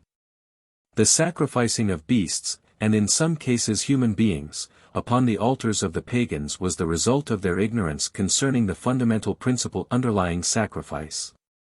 They did not realize that their offerings must come from within their own natures in order to be acceptable. The breastplate of the high priest. From Comet's Dictionary of the Holy Bible. The order of the stones and the tribe over which each administered were, according to Calmet, as in the above diagram. These gems, according to the Rosicrucians, were symbolic of the 12 great qualities and virtues: illumination, love, wisdom, truth, justice, peace, equilibrium, humility, faith, strength, joy, victory. Farther westward, in line with the brazen altar, was the laver of purification already described. It signified to the priest that he should cleanse not only his body but also his soul from all stains of impurity, for none who is not clean in both body and mind can enter into the presence of divinity and live. Beyond the laver of purification was the entrance to the tabernacle proper, facing the east, so that the first rays of the rising sun might enter and light the chamber. Between the encrusted pillars could be seen the holy place, a mysterious chamber, its walls hung with magnificent drapes embroidered with the faces of cherubs. Against the wall on the southern side of the holy place stood the great candlestick, or lampstand, of cast gold, which was believed to weigh about 100 pounds. From its central shaft branched out 6 arms, each ending in a cup-shaped depression in which stood an oil lamp. There were 7 lamps, 3 on the arms at each side and 1 on the central stem. The candlestick was ornamented with 72 almonds, knops, and flowers. Josephus says 70, but wherever this round number is used by the Hebrews it really means 72. Opposite the candlestick, against the northern wall, was a table bearing 12 loaves of showbread in 2 stacks of 6 loaves each. Calmet is of the opinion that the bread was not stacked up but spread out on the table in 2 rows, each containing 6 loaves. On this table also stood 2 lighted incensaries, which were placed upon the tops of the stacks of showbread so that the smoke of the incense might be an acceptable aroma to the Lord, bearing with it in its ascent the soul of the showbread. In the center of the room, almost against the partition leading into the Holy of Holies, stood the altar of burnt incense, made of wood overlaid with golden plates. Its width and length were each a cubit and its height was 2 cubits. This altar was symbolic of the human larynx, from which the words of man's mouth ascend as an acceptable offering unto the Lord, for the larynx occupies the position in the constitution of man between the holy place, which is the trunk of his body, and the Holy of Holies, which is the head with its contents. Into the Holy of Holies none might pass save the high priest, and he only at certain prescribed times. The room contained no furnishings save the Ark of the Covenant, which stood against the western wall, opposite the entrance. In Exodus the dimensions of the ark are given as 2.5 cubits for its length, 1 cubit and a half its breadth and 1 cubit and a half its height. It was made of shittim wood, gold-plated within and without, and contained the sacred tablets of the law delivered to Moses upon Sinai. The lid of the ark was in the form of a golden plate upon which knelt 2 mysterious creatures called cherubim, facing each other, with wings arched overhead. It was upon this mercy seat between the wings of the celestials that the Lord of Israel descended when he desired to communicate with his high priest. The furnishings of the tabernacle were made conveniently portable. Each altar and implement of any size was supplied with staves which could be put, through rings. By this means it could be picked up and carried by 4 or more bearers. The staves were never removed from the Ark of the Covenant until it was finally placed in the Holy of Holies of the everlasting house, King Solomon's temple. There is no doubt that the Jews in early times realized, at least in part, that their tabernacle was a symbolic edifice. Josephus realized this, and while he has been severely criticized because he interpreted the tabernacle's symbolism according to Egyptian and Grecian paganism, his description of the secret meanings of its drapes and furnishings is well worthy of consideration. He says, "When Moses distinguished the tabernacle into 3 parts, and allowed 2 of them to the priests, as a place accessible and common, he denoted the land and the sea, these being of general access to all.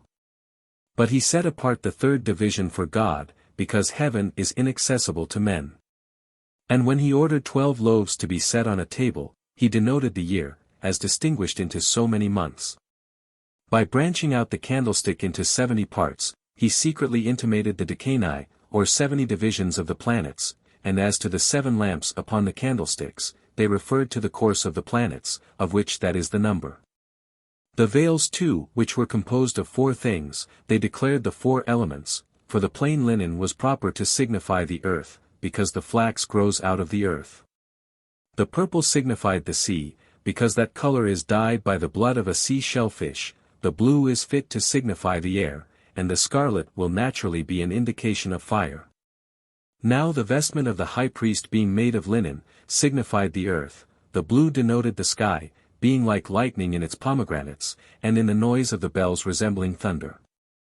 And for the ephod, it showed that God had made the universe of 4 elements, and as for the gold interwoven, it related to the splendor by which all things are enlightened. He also appointed the breastplate to be placed in the middle of the ephod, to resemble the earth, for that has the very middle place of the world. And the girdle which encompassed the high priest round signified the ocean, for that goes round about and includes the universe. Each of the sardonyxes declares to us the sun and the moon, those, that were in the nature of buttons on the high priest's shoulders. And for the 12 stones, whether we understand by them the months, or whether we understand the like number of the signs of that circle which the Greeks call the zodiac, we shall not be mistaken in their meaning. And for the mitre, which was of a blue color, it seems to me to mean heaven, for how otherwise could the name of God be inscribed upon it? That it was also illustrated with a crown, and that of gold also, is because of that splendor with which God is pleased. It is also symbolically significant that the tabernacle was built in 7 months and dedicated to God at the time of the new moon. The metals used in the building of the tabernacle were all emblematic. Gold represents spirituality, and the golden plates laid over the shittim wood were emblems of the spiritual nature which glorifies the human nature symbolized by the wood. Mystics have taught that man's physical body is surrounded by a series of invisible bodies of diverse colors and great splendor. In the majority of people the spiritual nature is concealed and imprisoned in the material nature, but in a few this internal constitution has been objectified and the spiritual nature is outside, so that it surrounds man's personality with a great radiance. Silver, used as the capitals for the pillars, has its reference to the moon, which was sacred to the Jews and the Egyptians alike. The priests held secret ritualistic ceremonies at the time of the new and the full moon, both of which periods were sacred to Jehovah. Silver, so the ancients taught, was gold with its sunray turned inward instead of objectified. While gold symbolized the spiritual soul, silver represented the purified and regenerated human nature of man. The brass used in the outer altars was a composite substance consisting of an alloy of precious and base metals. Thus, it represented the constitution of the average individual, who is a combination of both the higher and the lower elements. The three divisions of the tabernacle should have a special interest to Freemasons, for they represent the 3 degrees of the Blue Lodge. While the 3 orders of priests who served the tabernacle are preserved to modern masonry as the entered apprentice, the fellow craftsman, and the master mason. The Hawaiian Islanders built a tabernacle not unlike that of the Jews, except that their rooms were one above another and not one behind another, as in the case of the tabernacle of the Israelites. The 3 rooms are also the 3 important chambers of the Great Pyramid of Gizeh. The robes of glory.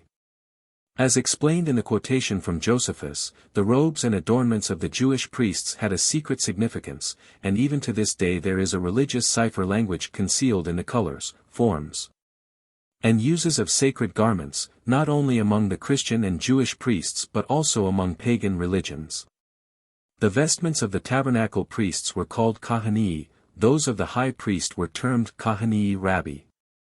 Over the macanes, an undergarment resembling short trousers, they wore the chethon, a finely woven linen robe, which reached to the ground and had long sleeves tied to the arms of the wearer.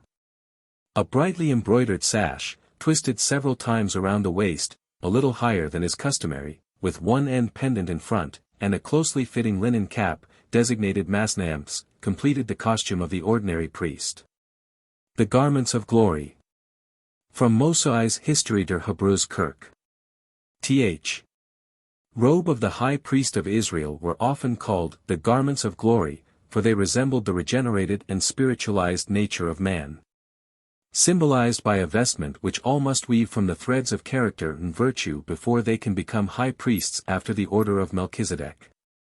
The vestments of the high priest were the same as those of the lesser degrees, except that certain garments and adornments were added. Over the specially woven white linen robe the high priest wore a seamless and sleeveless habit, sky blue in color and reaching nearly to his feet.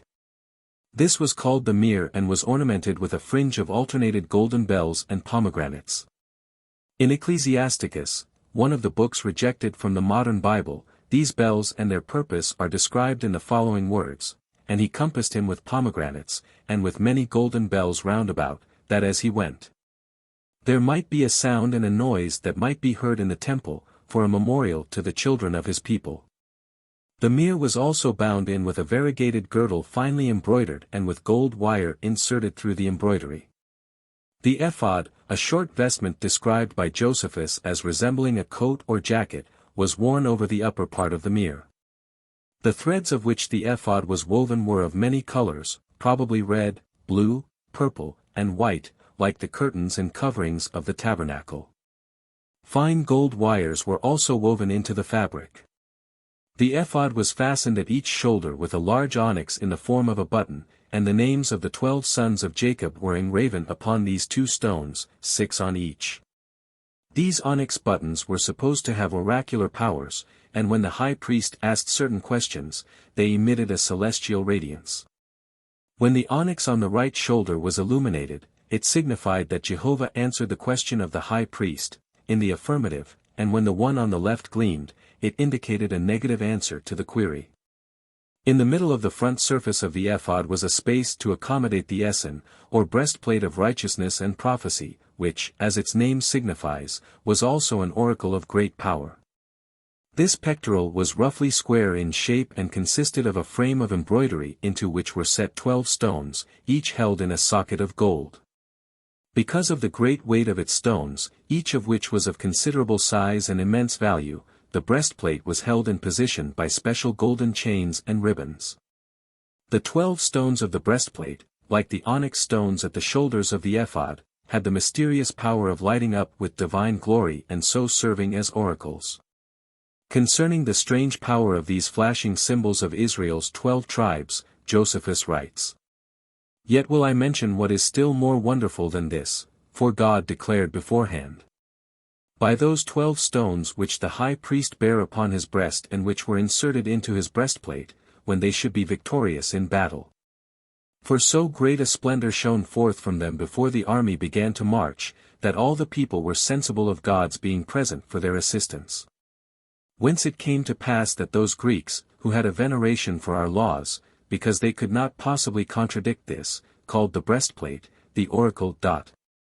The writer then adds that the stone ceased to light up and gleam some 200 years before he wrote his history, because the Jews had broken the laws of Jehovah and the God of Israel was no longer pleased with his chosen people.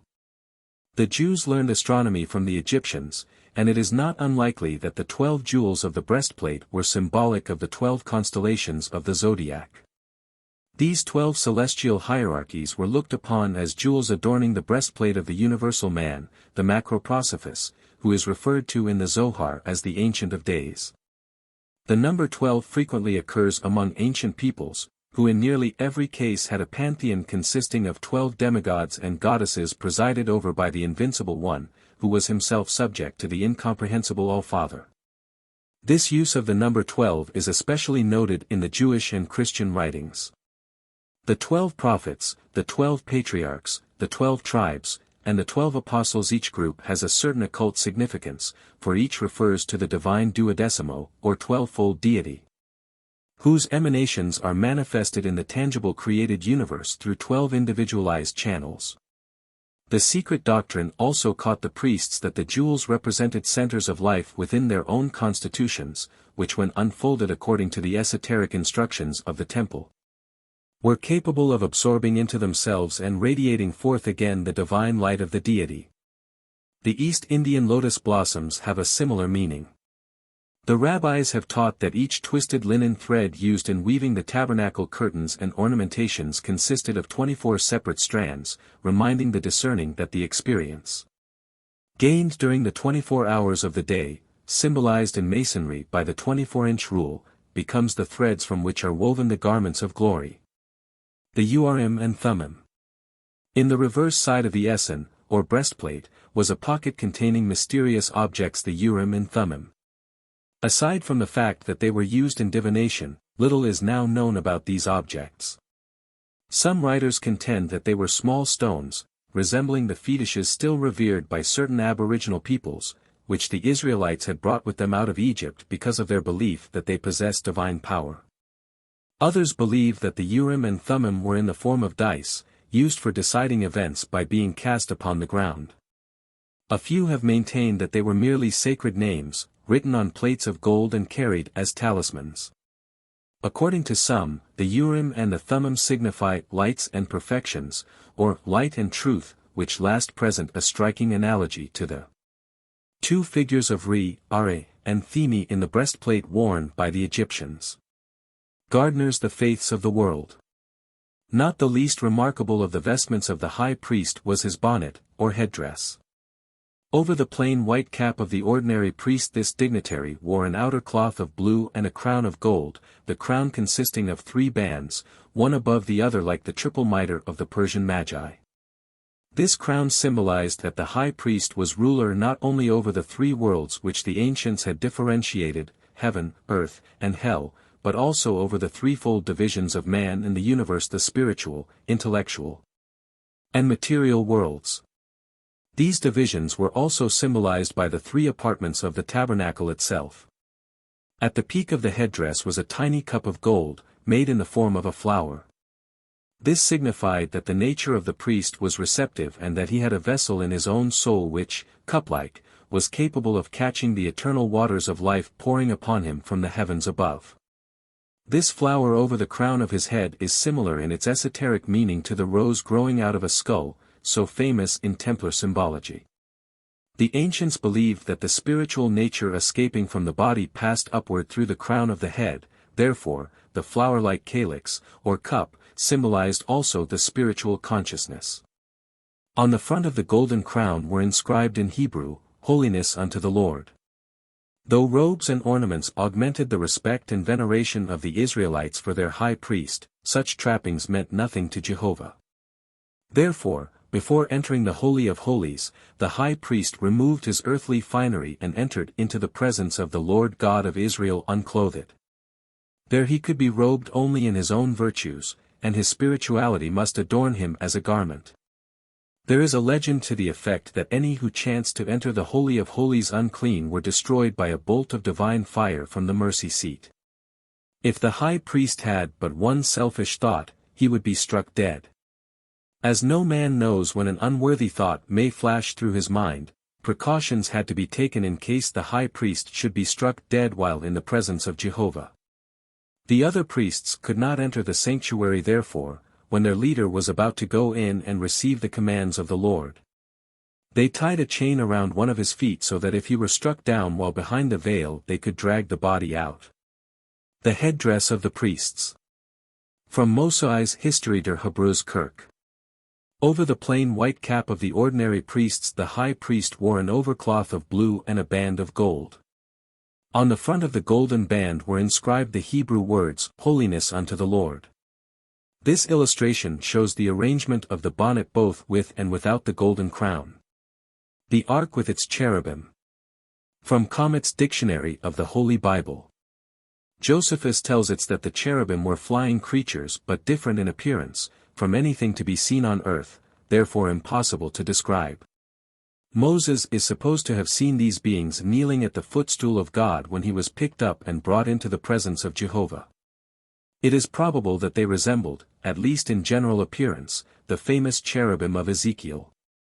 The Fraternity of the Rose Cross. Who were the Rosicrucians? Were they an organization of profound thinkers rebelling against the inquisitional religious and philosophical limitations of their time, or were they isolated transcendentalists united only by the similarity of their viewpoints and deductions? Where was the House of the Holy Spirit, in which, according to their manifestos, they met once a year to plan the future activities of their order? Who was the mysterious person referred to as our illustrious father and brother CRC? Did those three letters actually stand for the words, Christian Rosicross? Was Christian Rosenkreuz, the supposed author of the Chemical Nuptials, the same person who with three others founded the Society of the Rose Cross? What relationship existed between Rosicrucianism and medieval Freemasonry? Why were the destinies of these two organizations so closely interwoven? Is the Brotherhood of the Rose Cross the much sought-after link connecting the Freemasonry of the Middle Ages with the symbolism and mysticism of antiquity, and are its secrets being perpetuated by modern Masonry? Did the original Rosicrucian order disintegrate in the latter part of the 18th century, or does the society still exist as an organization, maintaining the same secrecy for which it was originally famous? What was the true purpose for which the Brotherhood of the Rose Cross was formed? Were the Rosicrucians a religious and philosophic brotherhood, as they claimed to be, or were their avowed tenets a blind to conceal the true object of the fraternity, which possibly was the political control of Europe? These are some of the problems involved in the study of Rosicrucianism. There are four distinct theories regarding the Rosicrucian enigma. Each is the result of a careful consideration of the evidence by scholars who have spent their lives ransacking the archives of Hermetic lore. The conclusions reached demonstrate clearly the inadequacy of the records available concerning the genesis and early activities of the Brethren of the Rose Cross. The first postulate.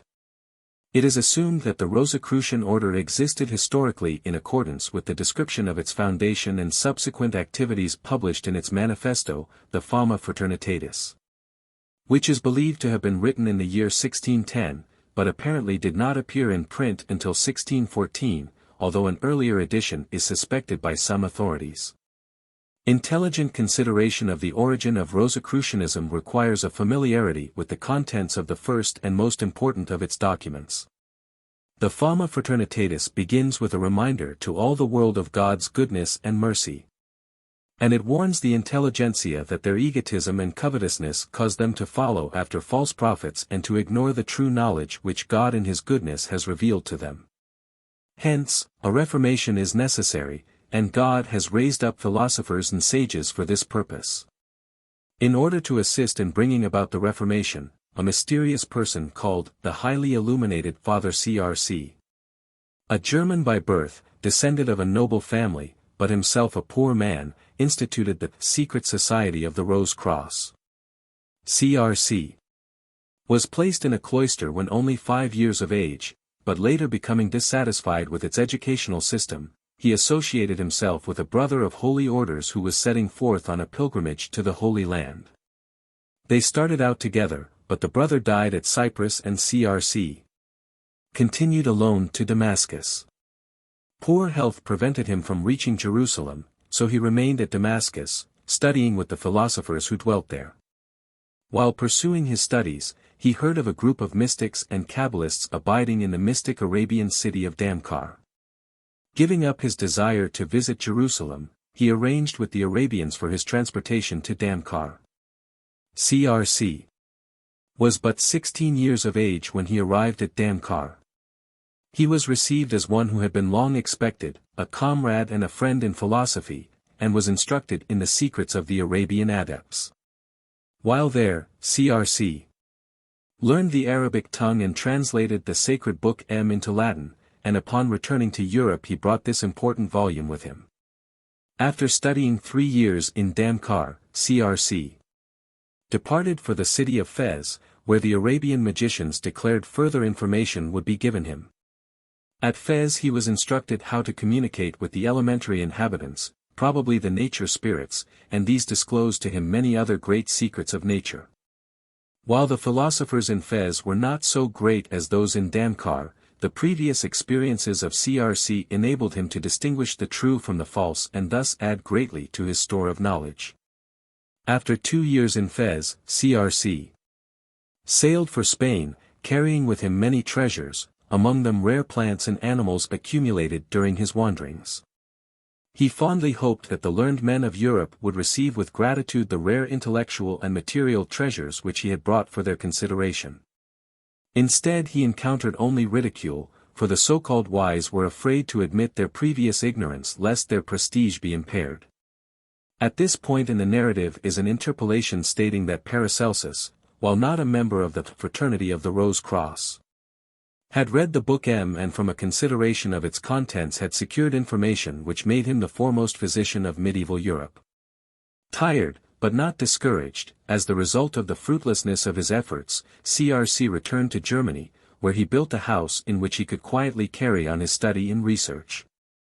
He also manufactured a number of rare scientific instruments for research purposes. While he could have made himself famous had he cared to commercialize his knowledge, he preferred the companionship of God to the esteem of men. After 5 years of retirement he decided to renew his struggle for a reformation of the arts and sciences of his day, this time with the aid of a few trusted friends. He sent to the cloister where his early training had been received and called to himself 3 brethren, whom he bound by an oath to preserve inviolate the secrets he should impart and to write down for the sake of posterity the information he should dictate. These 4 founded the Fraternity of the Rose Cross. They prepared its secret cipher language and, according to the Fama, a great dictionary in which all forms of wisdom were classified to the glorification of God. They also began the work of transcribing the Book M, but found the task too difficult because of the demands of the great numbers of sick who came to them for healing. Having completed a newer and larger building, which they called the House of the Holy Spirit, they decided to include 4 new members in the fraternity, thus increasing the number to 8, 7 of whom were German. All were unmarried. Working industriously together, they speedily completed the arduous labor of preparing the documents, instructions, and arcana of the order. They also put the house called Sancti Spiritus in order. The Golden and Rosy Cross.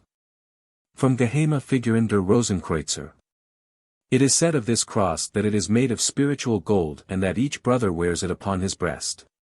It bears the alchemical symbols of salt, sulfur, and mercury, also a star of the planets. And around it are the 4 words faith, hope, love, and patience. The double-headed eagle, or phoenix, subtly foreshadows the ultimate androgynous state of the human creature.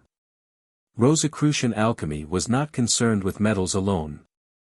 Man's own body was the alchemical laboratory, and none could reach Rosicrucian adeptship until he had performed the supreme experiment of transmutation by changing the base metals of ignorance into the pure gold of wisdom and understanding. They then decided to separate and visit the other countries of the earth, not only that their wisdom might be given to others who deserved it but also that they might check and correct any mistakes existing in their own system. Before separating, the brethren prepared 6 rules, or bylaws, and each bound himself to obey them. The first rule was that they should take to themselves no other dignity or credit than that they were willing to heal the sick without charge. The second was that from that time on forever they should wear no special robe or garment, but should dress according to the custom of the country wherein they dwelt. The third stated that every year upon a certain day they should meet in the house of the Holy Spirit, or, if unable to do so, should be represented by an epistle. The fourth decreed that each member should search for a worthy person to succeed him at his own demise. The fifth stated that the letters RC should be their seal, mark, and character from that time onward. The sixth specified that the fraternity should remain unknown to the world for a period of 100 years. After they had sworn to this code, 5 of the brothers departed to distant lands, and a year later 2 of the others also went their way, leaving Father CRC alone in the house of the Holy Spirit. Year after year they met with great joy, for they had quietly and sincerely promulgated their doctrines among the wise of the earth. When the first of the order died in England, it was decided that the burial places of the members should be secret. Soon afterward Father CRC called the remaining 6 together, and it is supposed that then he prepared his own symbolic tomb. The Pharma records that none of the brothers alive at the time of its writing knew when Father CRC died or where he was buried. His body was accidentally discovered 120 years after his death when one of the brothers, who possessed considerable architectural skill, decided to make some alterations in the house of the Holy Spirit. It is only suspected that the tomb was in this building. While making his alterations, the brother discovered a memorial tablet upon which were inscribed the names of the early members of the order. This he decided to transfer to a more imposing chapel, for at that time no one knew in what country Father CRC had died, this information having been concealed by the original members. In attempting to remove the memorial tablet, which was held in place by a large nail, some stones and plastering were broken from the wall, disclosing a door concealed in the masonry. The members of the order immediately cleared away the rest of the debris and uncovered the entrance to a vault. Upon the door in large letters were the words, Post CXX Annos Petibo. This, according to the mystic interpretation of the brethren, meant, in 120 years I shall come forth. The following morning the door was opened and the members entered a vault with 7 sides and 7 corners, each side 5 feet broad and 8 feet high. Although the sun never penetrated this tomb, it was brilliantly illuminated by a mysterious light in the ceiling. In the center was a circular altar, upon which were brass plates engraved with strange characters. In each of the 7 sides was a small door which, upon being opened, revealed a number of boxes filled with books, secret instructions, and the supposedly lost arcanum of the fraternity. Upon moving the altar to one side a brass cover was disclosed. Lifting this revealed a body, presumably that of CRC, which, although it had lain there 120 years, was as well preserved as though it had just been interred. It was ornamented and attired in the robes of the order, and in one hand was clasped a mysterious parchment which, next to the Bible, was the most valued possession of the society. After thoroughly investigating the contents of the secret chamber, the brass plate and altar were put back in place, the door of the vault was again sealed, and the brothers went their respective ways. Their spirits raised and their faith increased by the miraculous spectacle which they had beheld. The document ends by saying in effect, in accordance with the will of Father CRC. The Pharma has been prepared and sent forth to the wise and learned of all Europe in 5 languages, that all may know and understand the secrets of the august fraternity. All of sincere soul who labor for the glory of God are invited to communicate with the brethren and are promised that their appeal shall be heard, regardless of where they are or how the messages are sent. At the same time, those of selfish and ulterior motives are warned that only sorrow and misery will attend any who attempt to discover the fraternity without a clean heart and a pure mind. Such, in brief, is the story of the Fama Fraternitatis.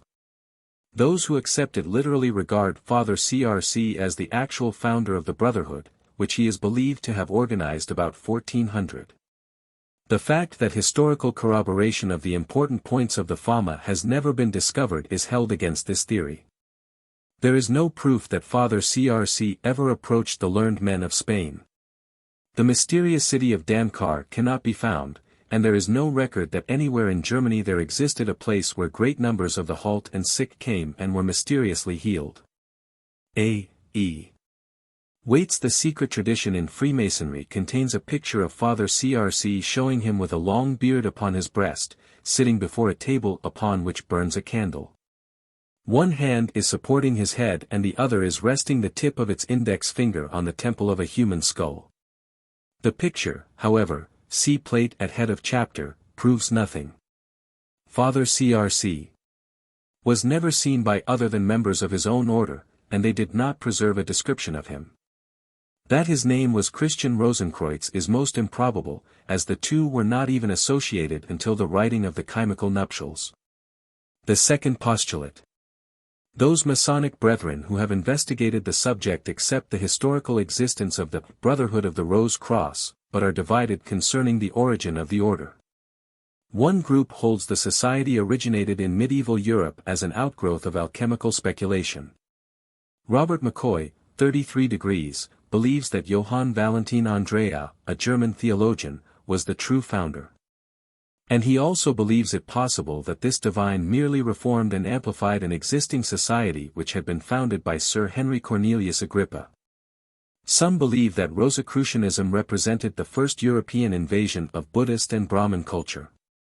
Still others hold the opinion that the Society of the Rose Cross was founded in Egypt during the philosophic supremacy of that empire, and that it also perpetuated the mysteries of ancient Persia and Chaldea.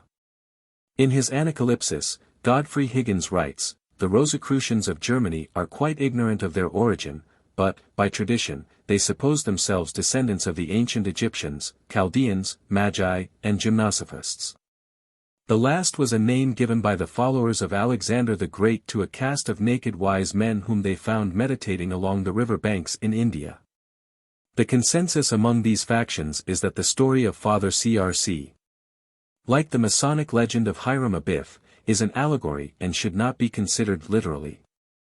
A similar problem has confronted students of the Bible, who have found not only difficult, but in the majority of cases impossible, their efforts to substantiate the historical interpretation of the scriptures. Admitting the existence of the Rosicrucians as a secret society with both philosophic and political ends, it is remarkable that an organization with members in all parts of Europe could maintain absolute secrecy throughout the centuries. Nevertheless, the Brothers of the Rose Cross were apparently able to accomplish this. A great number of scholars and philosophers, among them Sir Francis Bacon and Wolfgang von Goethe, have been suspected of affiliation with the order, but their connection has not been established to the satisfaction of prosaic historians. Pseudo-Rosicrucians abounded, but the true members of the ancient and secret order of the unknown philosophers have successfully lived up to their name. To this day they remain unknown. During the Middle Ages a number of tracts appeared, purporting to be from the pens of Rosicrucians.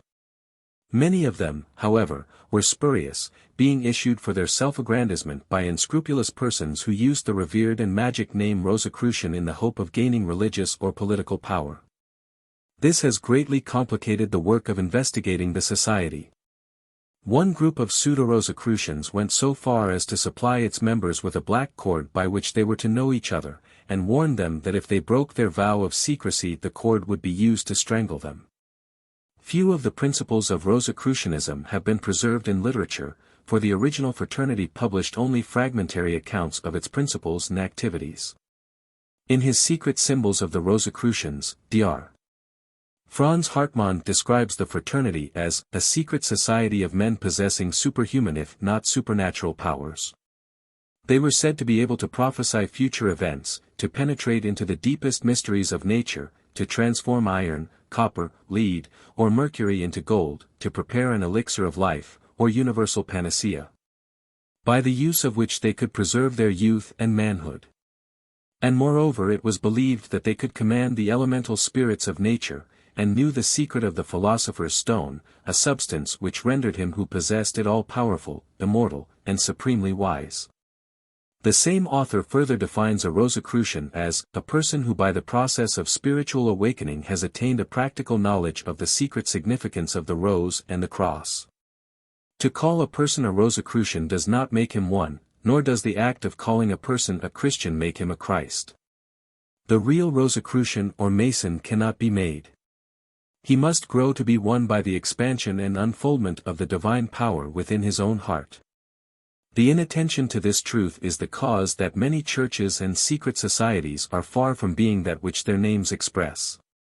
The symbolic principles of Rosicrucianism are so profound that even today they are little appreciated. Their charts and diagrams are concerned with weighty cosmic principles which they treat with a philosophic understanding decidedly refreshing when compared with the orthodox narrowness prevalent in their day.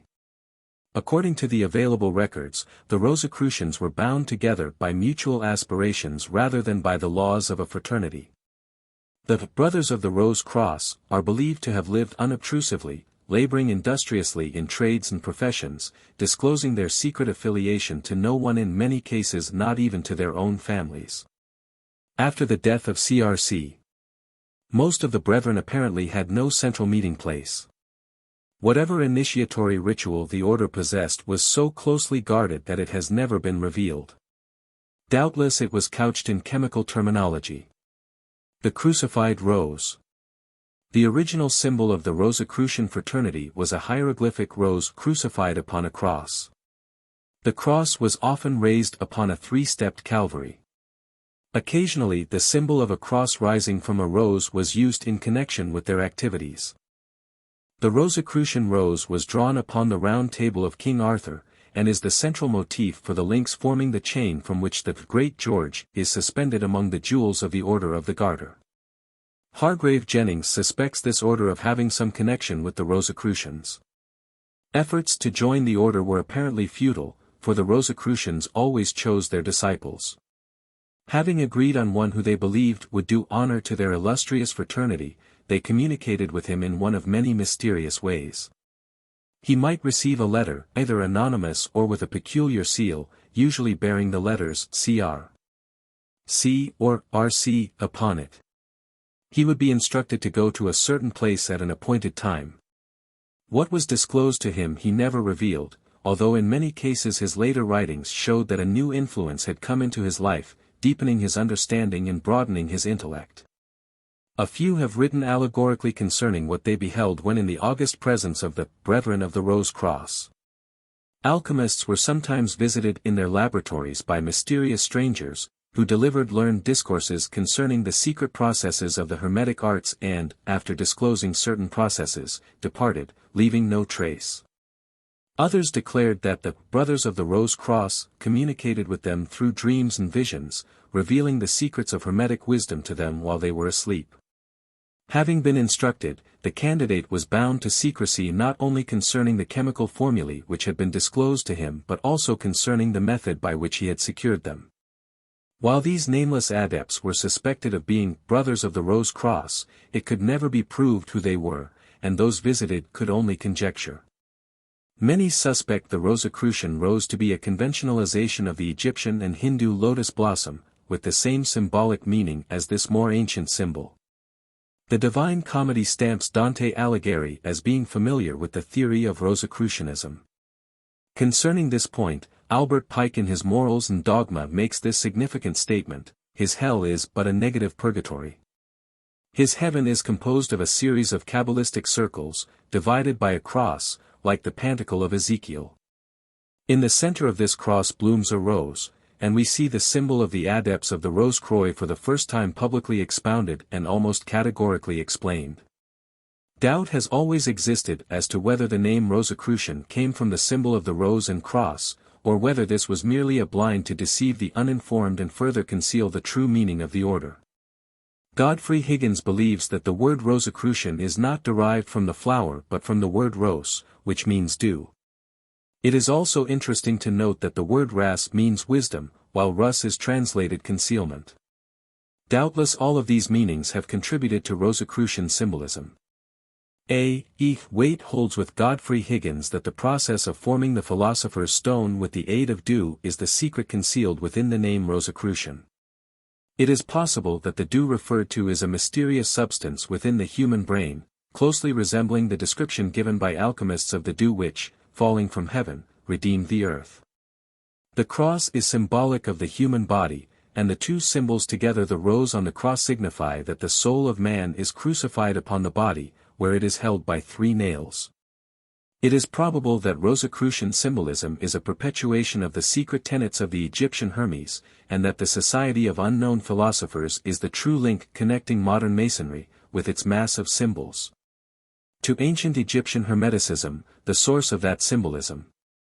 In his Doctrine and Literature of the Qabbalah, A.E.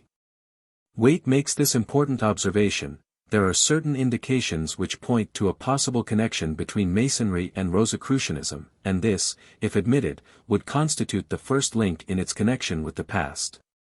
The evidence is, however, inconclusive, or at least unextricated. Freemasonry per se, in spite of the affinity with mysticism which I have just mentioned, has never exhibited any mystic character, nor has it a clear notion how it came by its symbols. Many of those connected with the development of Freemasonry were suspected of being Rosicrucians. Some, as in the case of Robert Flood, even wrote defenses of this organization. Frank C. Higgins, a modern Masonic symbolist, writes, Dr. Ashmole, a member of this fraternity, Rosicrucian, is revered by Masons as one of the founders of the first Grand Lodge in London. See Ancient Freemasonry.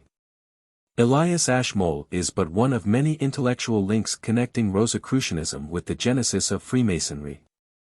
The Encyclopedia Britannica notes that Elias Ashmole was initiated into the Freemasonic Order in 1646, and further states that he was the first gentleman, or amateur, to be accepted.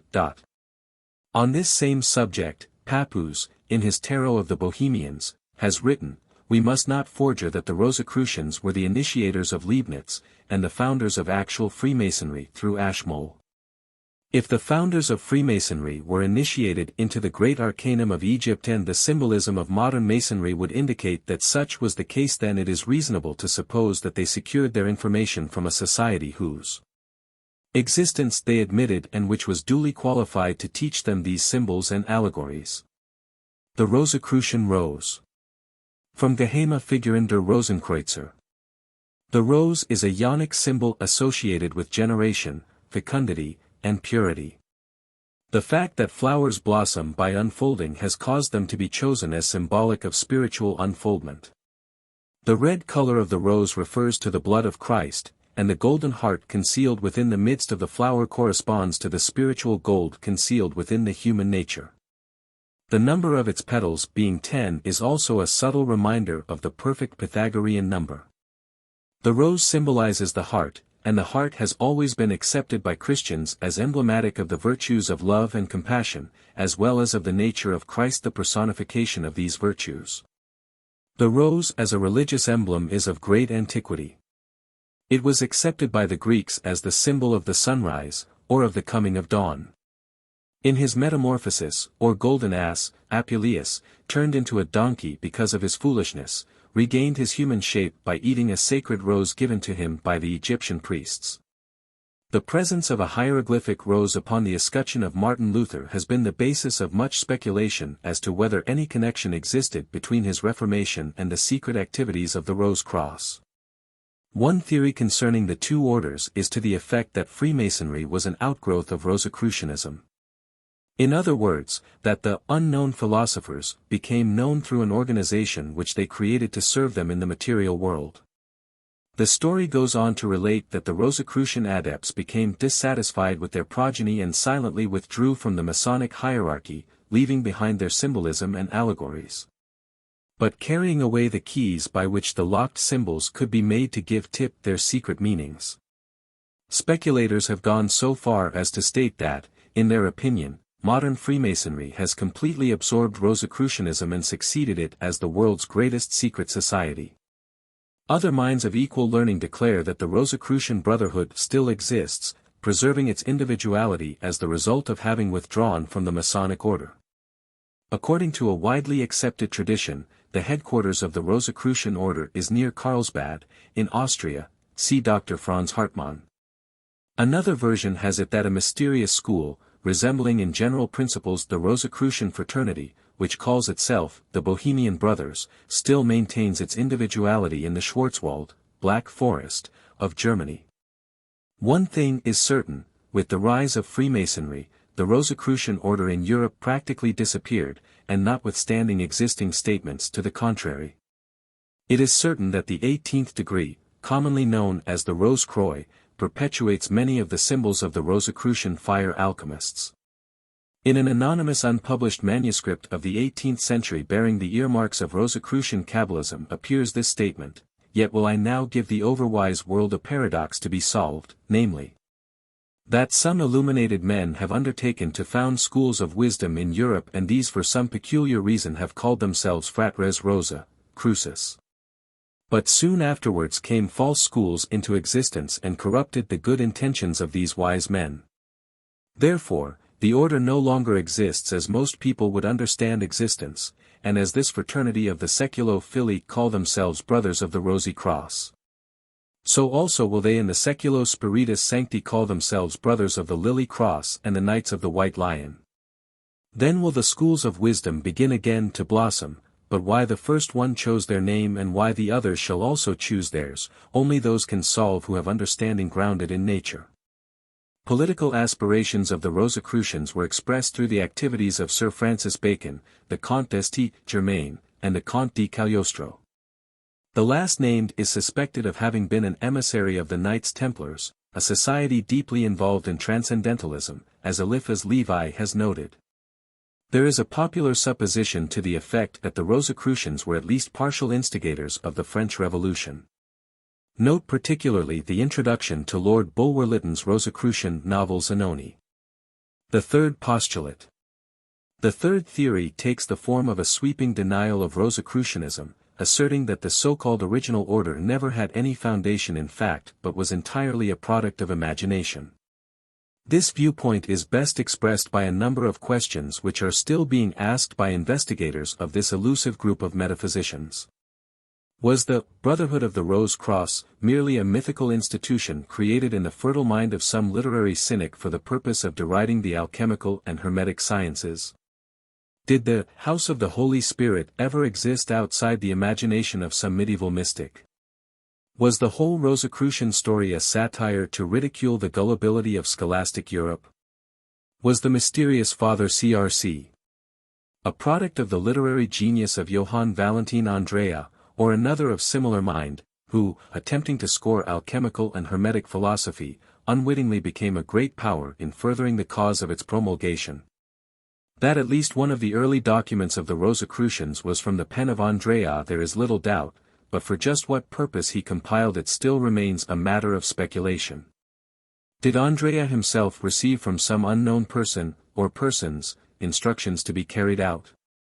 If he wrote the chimical nuptials of Christian Rosenkreutz when only 15 years old, was he overshadowed in the preparation of that book? To these vital questions no answers are forthcoming. A number of persons accepted the magnificent imposture of Andrea as absolute truth. It is maintained by many that, as a consequence, numerous pseudo-societies sprang up, each asserting that it was the organization concerning which the Fama Fraternitatis and the Confessio Fraternitatis were written. Beyond doubt there are many spurious orders in existence today, but few of them can offer valid claims that their history dates back farther than the beginning of the 19th century. The mystery associated with the Rosicrucian fraternity has resulted in endless controversy. Many able minds, notable among them Eugenius Philalethes, Michael Meyer, John Hayden, and Robert Flood, defended the concrete existence of the Society of Unknown Philosophers. Others equally qualified have asserted it to be of fraudulent origin and doubtful existence. Eugenius Philalethes, while dedicating books to the order, and himself writing an extended exposition of its principles, disclaims all personal connection with it. Many others have done likewise. Some are of the opinion that Sir Francis Bacon had a hand in the writing of the Fama and Confessio Fraternitatis, on the basis that the rhetorical style of these works is similar to that of Bacon's New Atlantis. They also contend that certain statements in the latter work point to an acquaintance with Rosicrucian symbology. The elusiveness of the Rosicrucians has caused them to be favorite subjects for literary works. Outstanding among the romances which have been woven around them is Zanoni. The author, Lord Bulwer Lytton, is regarded by some as a member of the order, while others assert that he applied for membership but was rejected. Pope's Rape of the Lock, and Conte de Gabalis by Abbé de Villers, and essays by De Quincey, Hartmann, Jennings, Mackenzie, and others, are examples of Rosicrucian literature.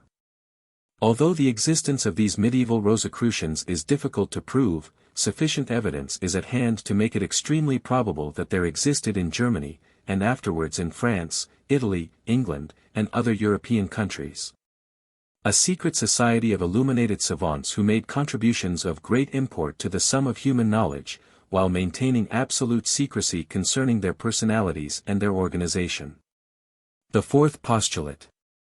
The apparent incongruities of the Rosicrucian controversy have also been accounted for by a purely transcendental explanation. There is evidence that early writers were acquainted with such a supposition which, however, was popularized only after it had been espoused by Theosophy. This theory asserts that the Rosicrucians actually possessed all the supernatural powers with which they were credited. That they were in reality citizens of two worlds, that, while they had physical bodies for expression on the material plane, they were also capable, through the instructions they received from the Brotherhood, of functioning in a mysterious ethereal body not subject to the limitations of time or distance. By means of this astral form, they were able to function in the invisible realm of nature, and in this realm, beyond reach of the profane, their temple was located. According to this viewpoint, the true Rosicrucian Brotherhood consisted of a limited number of highly developed adepts, or initiates, those of the higher degrees being no longer subject to the laws of mortality. Candidates were accepted into the order only after long periods of probation. Adepts possessed the secret of the philosopher's stone and knew the process of transmuting the base metals into gold, but taught that these were only allegorical terms concealing the true mystery of human regeneration through the transmutation of the base elements of man's lower nature into the gold of intellectual and spiritual realization. According to this theory, those who have sought to record the events of importance in connection with the Rosicrucian controversy have invariably failed because they approached their subject from a purely physical or materialistic angle. The Crest of Johann Valentin Andriae. From Chymisch Hochzeit. The reference to 4 red roses and a white cross in the chymical marriage of Christian Rosenkreuz identified Johann Valentin Andrea as its author, for his family crest, shown above, consisted of 4 red roses and a white cross. These adepts were believed to have been able to teach man how to function away from his physical body at will by assisting him to remove the rose from the cross. They taught that the spiritual nature was attached to the material form at certain points, symbolized by the nails of the crucifixion. But by 3 alchemical initiations which took place in the spiritual world, in the true temple of the Rose Cross, they were able to draw these nails and permit the divine nature of man to come down from its cross.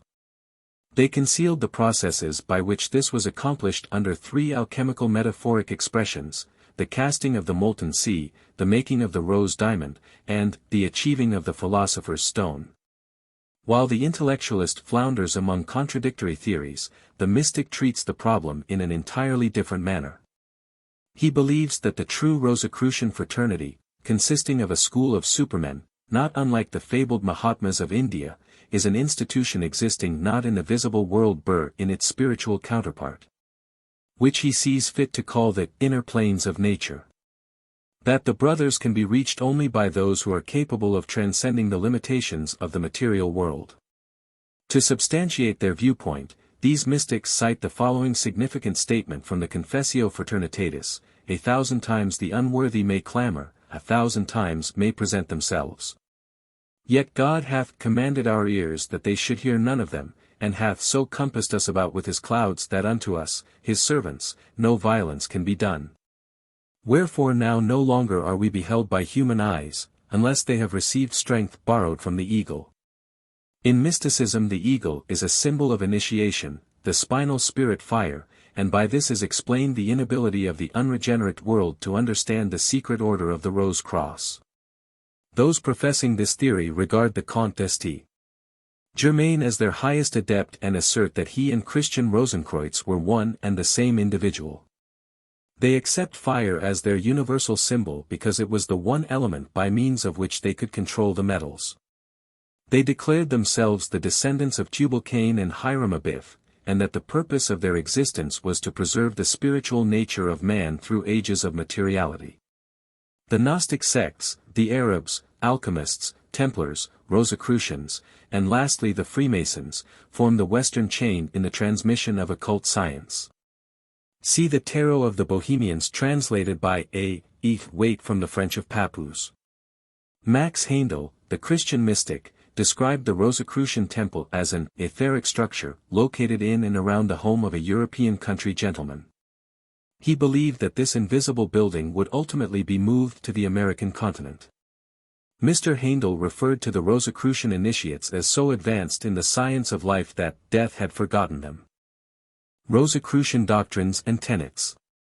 Trustworthy information is unavailable concerning the actual philosophical beliefs, political aspirations, and humanitarian activities of the Rosicrucian fraternity. Today, as of old, the mysteries of the society are preserved inviolate by virtue of their essential nature, and attempts to interpret Rosicrucian philosophy are but speculations, anything to the contrary notwithstanding. Evidence points to the probable existence of two distinct Rosicrucian bodies, an inner organization whose members never revealed their identity or teachings to the world, and an outer body under the supervision of the inner group. In all probability, the symbolic tomb of Christian Rosenkreutz, Knight of the Golden Stone, was in reality this outer body, the spirit of which is in a more exalted sphere. For a period of more than a century subsequent to 1614, the outer body circulated tracts and manifestos under either its own name or the names of various initiated members. The purpose of these writings was apparently to confuse and mislead investigators, and thus effectively to conceal the actual designs of the fraternity. When Rosicrucianism became the philosophical fad of the 17th century, numerous documents on the subject were also circulated for purely commercial purposes by impostors desirous of capitalizing its popularity. The cunningly contrived artifices of the fraternity itself and the blundering literary impostures of charlatans formed a double veil behind which the inner organization carried on its activities in a manner totally dissimilar to its purposes and principles as publicly disseminated. The fratres Rosicrucis naively refer to the misunderstandings which they have for obvious reasons permitted to exist concerning themselves as being clouds, within which they labor and behind which they are concealed. An inkling of the substance of Rosicrucianism, its esoteric doctrines, can be gleaned from an analysis of its exoteric writings. In one of the most important of their clouds, the Confessio Fraternitatis, the brethren of the Fraternity of RC seek to justify their existence and explain the purposes and activities of their order. In its original form the Confessio is divided into 14 chapters, which are here epitomized. Confessio Fraternitatis R.C. A.D. Eruditos Europae. Chapter 1. Do not through hasty judgment or prejudice misinterpret the statements concerning our fraternity published in our previous manifesto, the Fama Fraternitatis. Jehovah, beholding the decadence of civilization, seeks to redeem humanity by revealing to the willing and by thrusting upon the reluctant those secrets which previously he had reserved for his elect. By this wisdom the godly shall be saved, but the sorrows of the ungodly shall be multiplied. While the true purpose of our order was set forth in the Fama Fraternitatis, misunderstandings have arisen through which we have been falsely accused of heresy and treason. In this document we hope so to clarify our position that the learned of Europe will be moved to join with us in the dissemination of divine knowledge according to the will of our illustrious founder. Chapter 2. While it is alleged by many that the philosophic side, sic JBH, of our day is sound, we declare it to be false and soon to die of its own inherent weakness.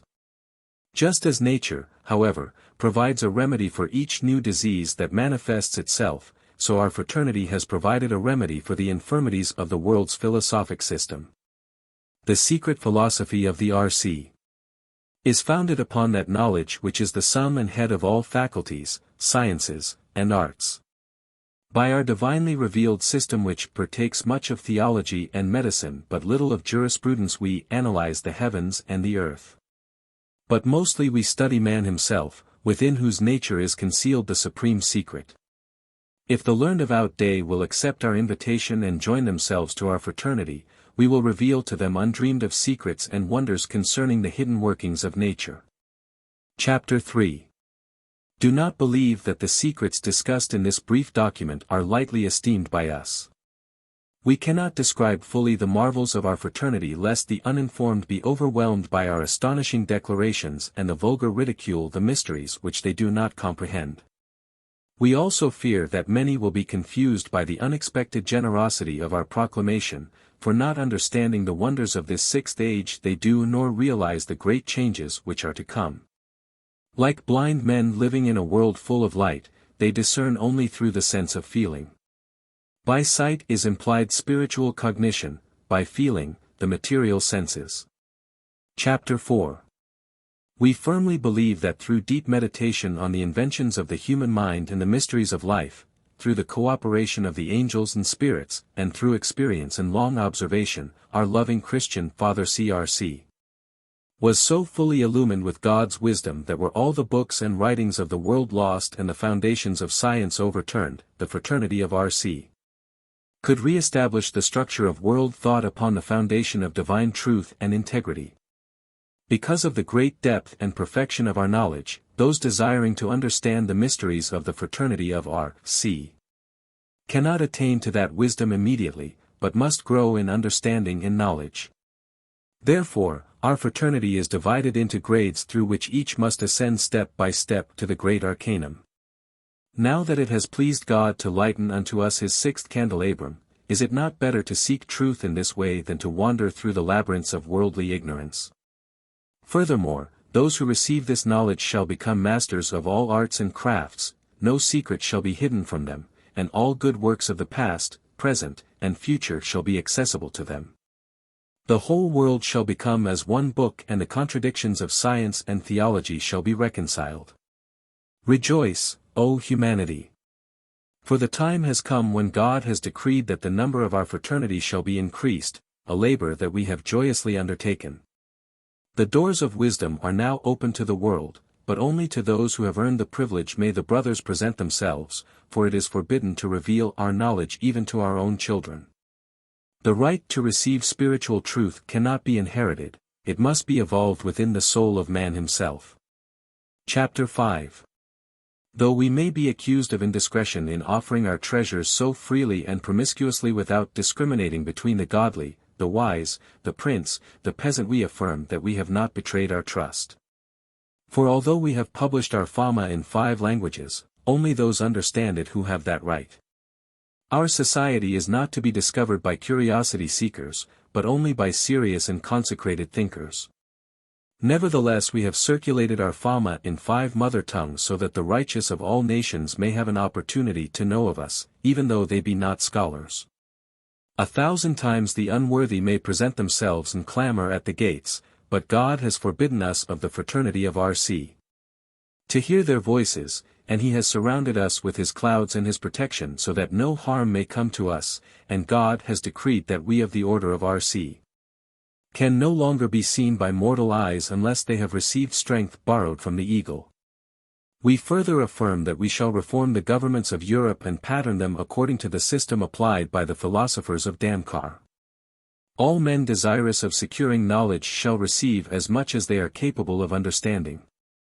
The rule of false theology shall be overthrown and God shall make his will known through his chosen philosophers. Johann Valentin Andriae. From a rare print.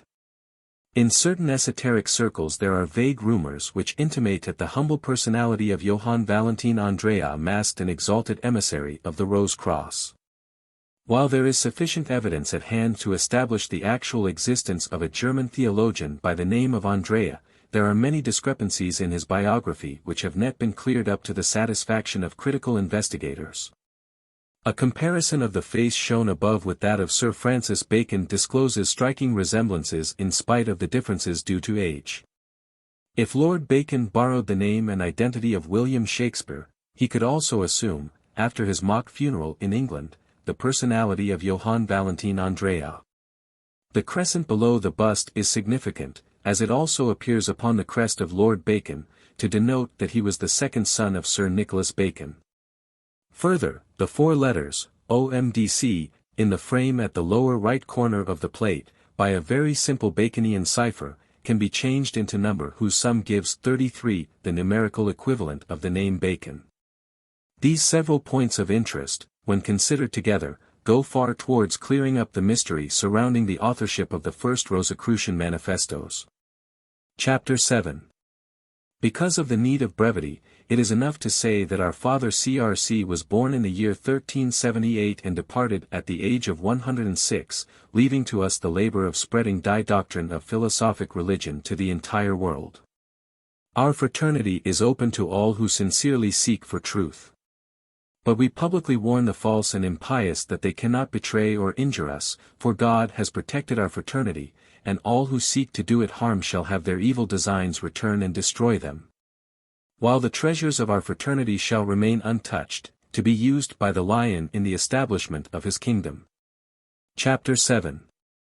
We declare that God, before the end of the world, shall create a great flood of spiritual light to alleviate the sufferings of humankind. Falsehood and darkness which have crept into the arts, sciences, religions, and governments of humanity, making it difficult for even the wise to discover the path of reality, shall be forever removed and a single standard established, so that all may enjoy the fruitage of truth. We shall not be recognized as those responsible for this change, for people shall say that it is the result of the progressiveness of the age.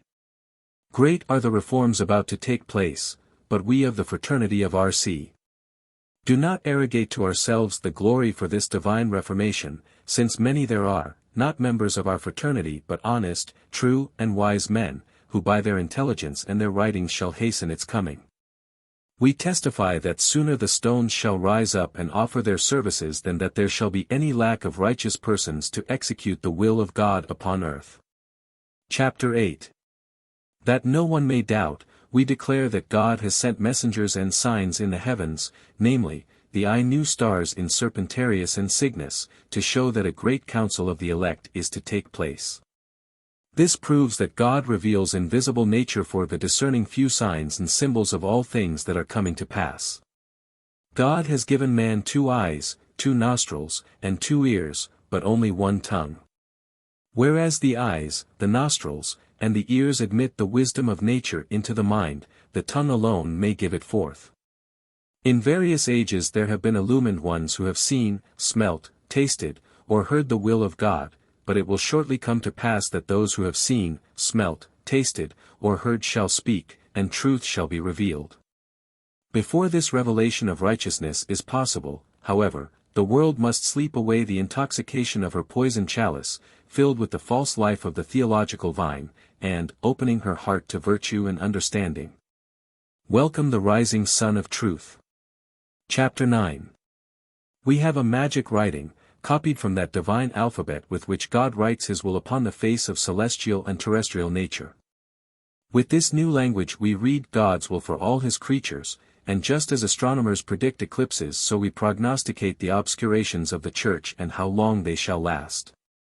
Our language is like unto that of Adam and Enoch before the fall, and though we understand and can explain our mysteries in this our sacred language, we cannot do so in Latin, a tongue contaminated by the confusion of Babylon. Chapter 10. Although there are still certain powerful persons who oppose and hinder us, because of which we must remain concealed, we exhort those who would become of our fraternity to study unceasingly the sacred scriptures. For such as do this cannot be far from us. We do not mean that the Bible should be continually in the mouth of man, but that he should search for its true and eternal meaning, which is seldom discovered by theologians, scientists, Or mathematicians because they are blinded by the opinions of their sects. We bear witness that never since the beginning of the world has there been given to man a more excellent book than the Holy Bible. Blessed is he who possesses it, more blessed he who reads it, most blessed he who understands it, and most godlike he who obeys it. Chapter 11. We wish the statements we made in the Fama Fraternitatis concerning the transmutation of metals and the universal medicine to be lightly understood. While we realize that both these works are attainable by man, we fear that many really great minds may be led away from the true quest of knowledge and understanding if they permit themselves to limit their investigation to the transmutation of metals. When to a man is given power to heal disease, to overcome poverty, and to reach a position of worldly dignity, that man is beset by numerous temptations, and unless he possess true knowledge and full understanding he will become a terrible menace to mankind. The alchemist who attains to the art of transmuting base metals can do all manner of evil unless his understanding be as great as his self-created wealth. We therefore affirm that man must first gain knowledge, virtue, and understanding. Then all other things may be added unto him. We accuse the Christian Church of the great sin of possessing power and using it unwisely. Therefore we prophesy that it shall fall by the weight of its own iniquities and its crown shall be brought to naught. Chapter 12. In concluding our Confessio, we earnestly admonish you to cast aside the worthless books of pseudo-alchemists and philosophers, of whom there are many in our age, who make light of the Holy Trinity and deceive the credulous with meaningless enigmas. One of the greatest of these is a stage player, a man with sufficient ingenuity for imposition. Such men are mingled by the enemy of human welfare among those who seek to do good, thus making truth more difficult of discovery. Believe us, truth is simple and unconcealed, while falsehood is complex, deeply hidden, proud, and its fictitious worldly knowledge, seemingly aglitter with godly luster, is often mistaken for divine wisdom. You that are wise will turn from these false teachings and come to us, who seek not your money but freely offer you our greater treasure. We desire not your goods, but that you should become partakers of our goods. We do not deride parables, but invite you to understand all parables and all secrets. We do not ask you to receive us, but invite you to come unto our kingly houses and palaces, not because of ourselves but because we are so ordered by the Spirit of God, the desire of our most excellent Father CRC. And the need of the present moment, which is very great. Chapter 13. Now that we have made our position clear that we sincerely confess Christ, disavow the papacy, devote our lives to true philosophy and worthy living, and daily invite and admit into our fraternity the worthy of all nations, who thereafter share with us the light of God, will you not join yourselves with us to the perfection of yourselves, the development of all the arts, and the service of the world? If you will take this step, the treasures of every part of the earth shall be at one time given unto you, and the darkness which envelopes human knowledge and which results in the vanities of material arts and sciences shall be forever dispelled. Chapter 14. Again we warn those who are dazzled by the glitter of gold or those who, now upright, might be turned by great riches to a life of idleness and pomp, not to disturb our sacred silence with their clamorings. For though there be a medicine which will cure all diseases and give unto all men wisdom, yet it is against the will of God that men should attain to understanding by any means other than virtue, labor, and integrity. We are not permitted to manifest ourselves to any man except it be by the will of God. Those who believe that they can partake of our spiritual wealth against the will of God or without His sanction will find that they shall sooner lose their lives in seeking us than attain happiness by finding us. A symbolic diagram of the operations of nature. From Flood's Collectio Oprum. This plate, engraved by de Bry, is the most famous of the diagrams illustrating the philosophic principles of Robert Flood, Robertus de Fluctibus. 3 figures are outstanding links between Rosicrucianism and Freemasonry: Michael Meyer, Elias Ashmole, and Robert Flood. De Quincey considers Robert Flood to be the immediate father of Freemasonry. See the Rosicrucians and Freemasons. Edward Waite considers Robert Flood as second to none of the disciples of Paracelsus, even going as far as to declare that Flood far surpassed his master. He further adds, the central figure of Rosicrucian literature, towering as an intellectual giant above the crowd of souffleurs, theosophists, and charlatanic professors of the magnum opus, who, directly or otherwise, were connected with the mysterious brotherhood, is Robertus de Fluctibus, the great English mystical philosopher of the 17th century, a man of immense erudition, of exalted mind, and, to judge by his writings, of extreme personal sanctity. See the real history of the Rosicrucians. Robert Fludd was born in 1574 and died in 1637. The Debray diagram shown above is almost self-explanatory. Outside the circle of the starry heavens are the three fiery rings of the empyreum, the triple fire of the supreme creator in which dwell the celestial creatures. Within he, of the stars are the circles of the planets and elements. After the element of air comes the circle of the world, earth. The circle of animals is followed by the circle of plants, which, in turn is followed by the circle of he minerals. Then come various industries, and in the center is a terrestrial globe with an ape-man sitting upon it, measuring a sphere with a pair of compasses. This little figure represents the animal creation. In the outer ring of fire, above is the sacred name of Jehovah surrounded by clouds.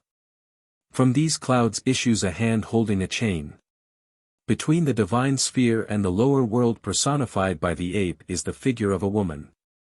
It is to be specially noted that the female figure is merely holding the chain connecting her with the lower world, but the chain connecting her with the higher world ends in a shackle about her wrist. This female figure is capable of several interpretations.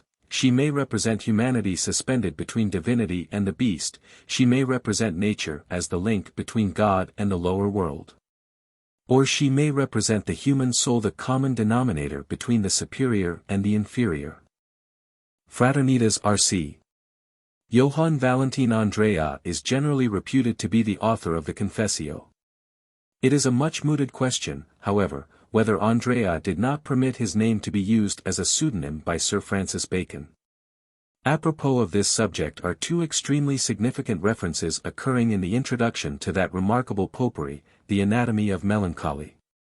This volume first appeared in 1621 from the pen of Democritus Jr., who was afterwards identified as Robert Burton, who, in turn, was a suspected intimate of Sir Francis Bacon.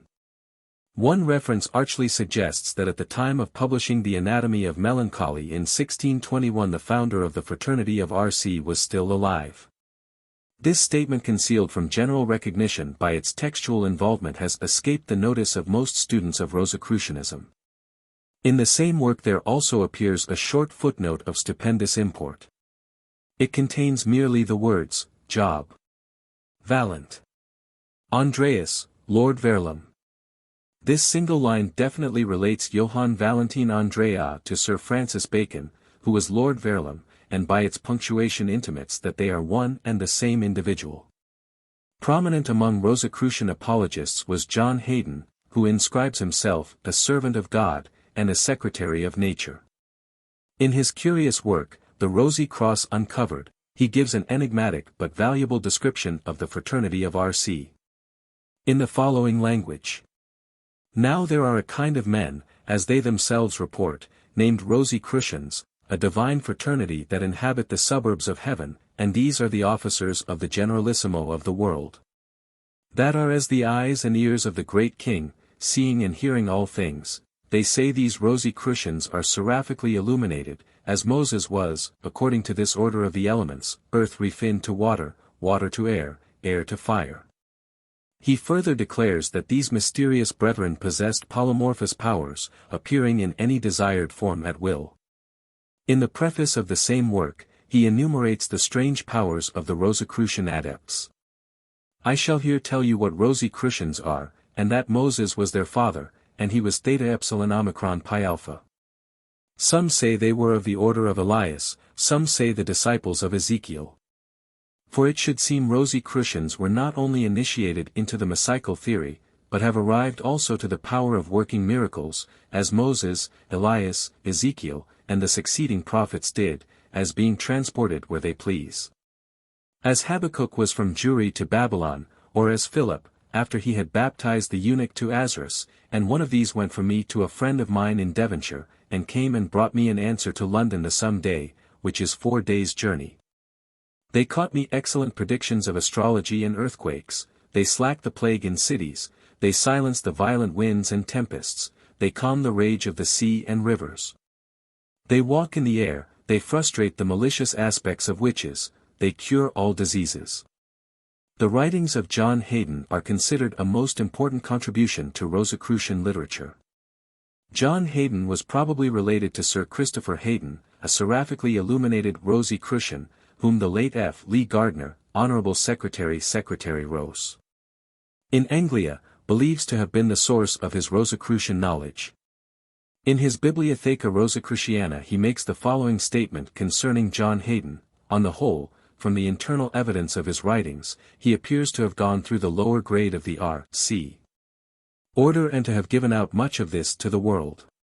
John Haydon traveled extensively, visiting Arabia, Egypt, Persia, and various parts of Europe, as related in a biographical introduction to his work, The Wise Man's Crown, Set with Angels, Planets, Metals, etc. Or The Glory of the Rosy Cross, a work declared by him to be a translation into English of the mysterious Book M brought from Arabia by Christian Rosenkreutz. Thomas Vaughan, Eugenius Philalethes, another champion of the order, corroborates the statement of John Haydon concerning the ability of the Rosicrucian initiates to make themselves invisible at will. The fraternity of R.C. can move in this white mist. Whosoever would communicate with us must be able to see in this light, or us he will never see unless by our own will. The fraternity of R.C. is an august and sovereign body, arbitrarily manipulating the symbols of alchemy, Kabbalism, astrology, and magic to the attainment of its own peculiar purposes, but entirely independent of the cults whose terminology it employs. The three major objects of the fraternity are: 1. The abolition of all monarchical forms of government and the substitution therefore of the rulership of the philosophic elect. The present democracies are the direct outgrowth of Rosicrucian efforts to liberate the Moors from the domination of despotism. In the early part of the 18th century the Rosicrucians turned their attention to the new American colonies, then forming the nucleus of a great nation in the New World. The American War of Independence represents their first great political experiment and resulted in the establishment of a national government founded upon the fundamental principles of divine and natural law. As an imperishable reminder of their sub rosa activities, the Rosicrucians left the Great Seal of the United States.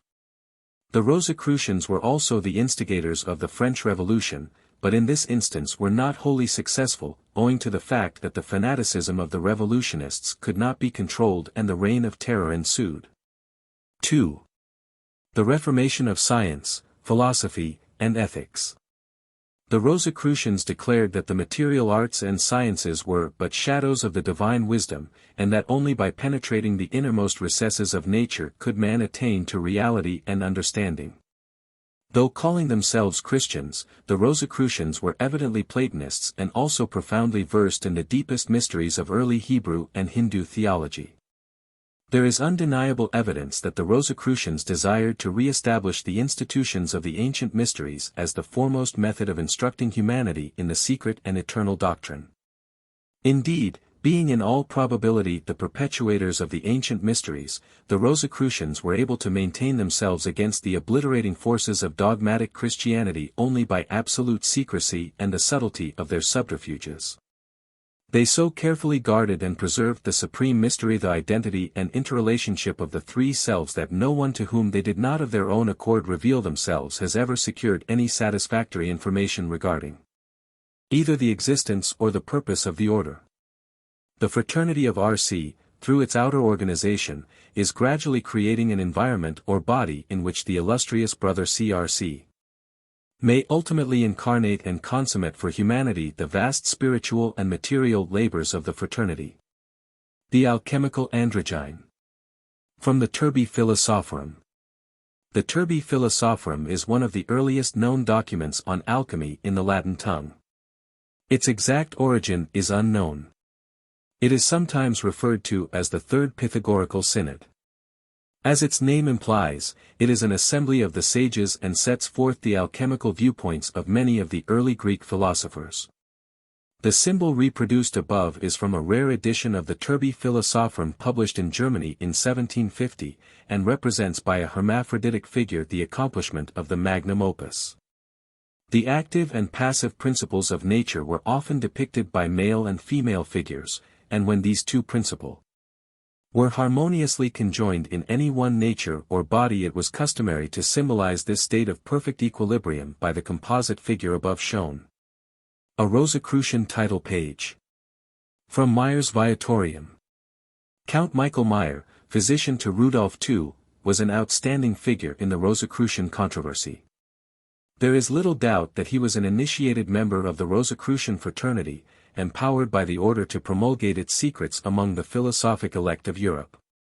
The above title page shows the 7 planets represented by appropriate figures.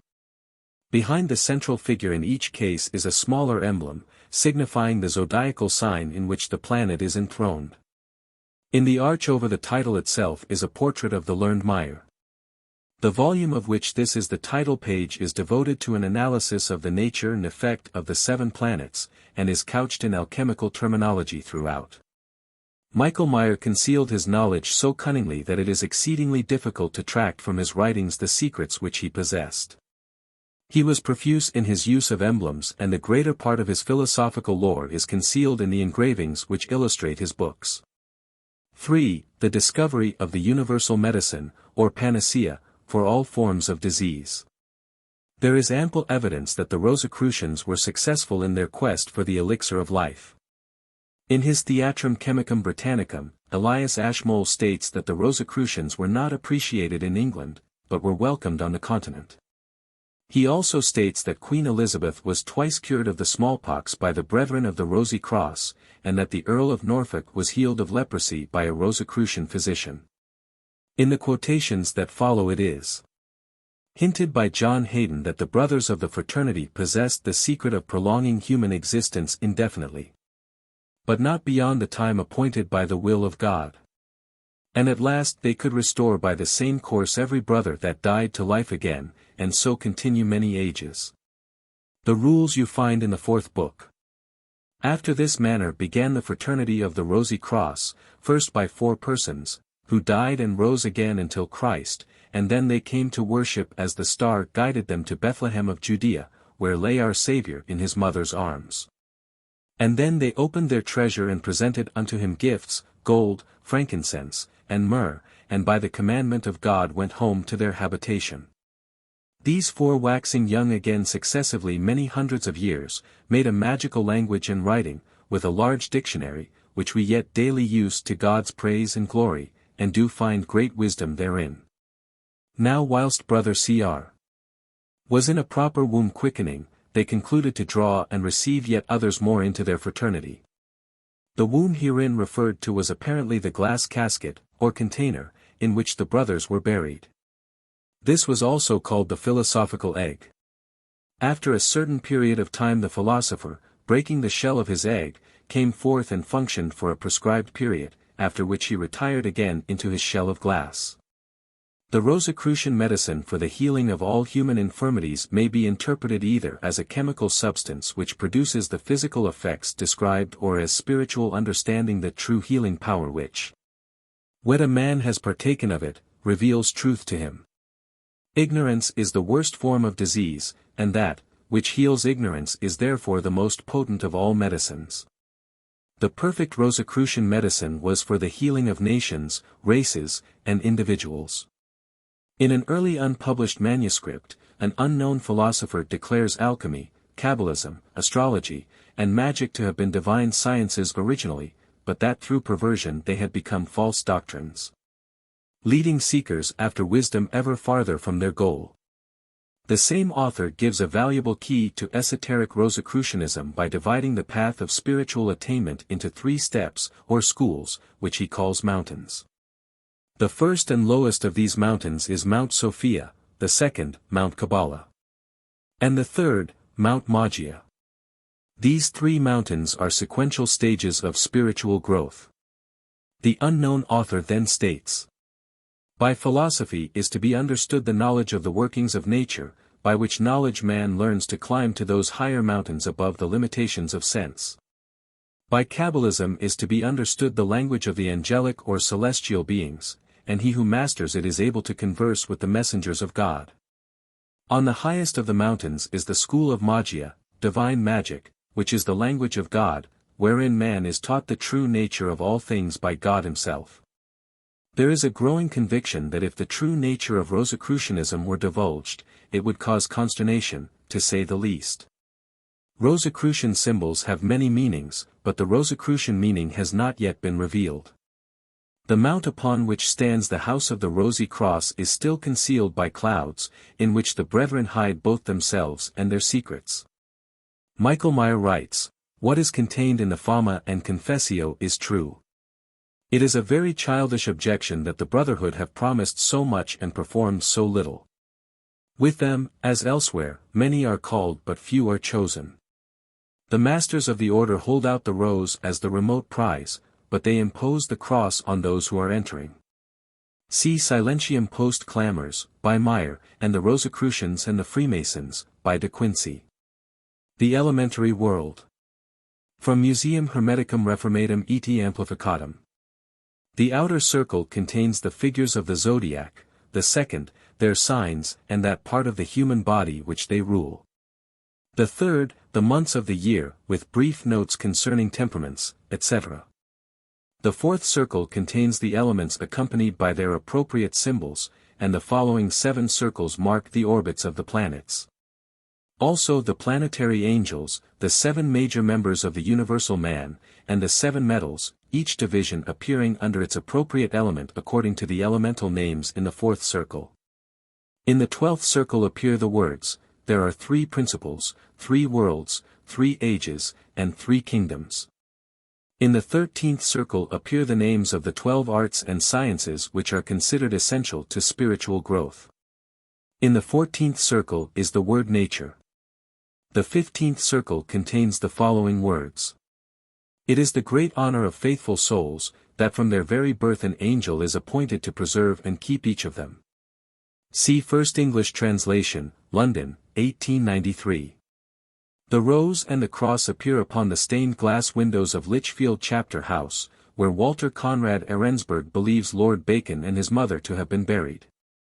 A crucified rose within a heart is watermarked into the dedication page of the 1628 edition of Robert Burton's Anatomy of Melancholy. The fundamental symbols of the Rosicrucians were the rose and the cross. The rose female and the cross male, both universal phallic emblems. While such learned gentlemen as Thomas Inman, Hargrave Jennings, and Richard Payne Knight have truly observed that the rose and the cross typify the generative processes, these scholars seem unable to pierce the veil of symbolism. They do not realize that the creative mystery in the material world is merely a shadow of the divine creative mystery in the spiritual world. Because of the phallic significance of their symbols, both the Rosicrucians and the Templars have been falsely accused of practicing obscene rites in their secret ceremonials. While it is quite true that the alchemical retort symbolizes the womb, it also has a far more significant meaning concealed under the allegory of the second birth. As generation is the key to material existence, it is natural that the fraternity of RC should adopt as its characteristic symbols those exemplifying the reproductive processes. As regeneration is the key to spiritual existence, they therefore founded their symbolism upon the rose and the cross, which typify the redemption of man through the union of his lower temporal nature with his higher eternal nature. The rosy cross is also a hieroglyphic figure representing the formula of the universal medicine. 15 Rosicrucian and Qabbalistic diagrams.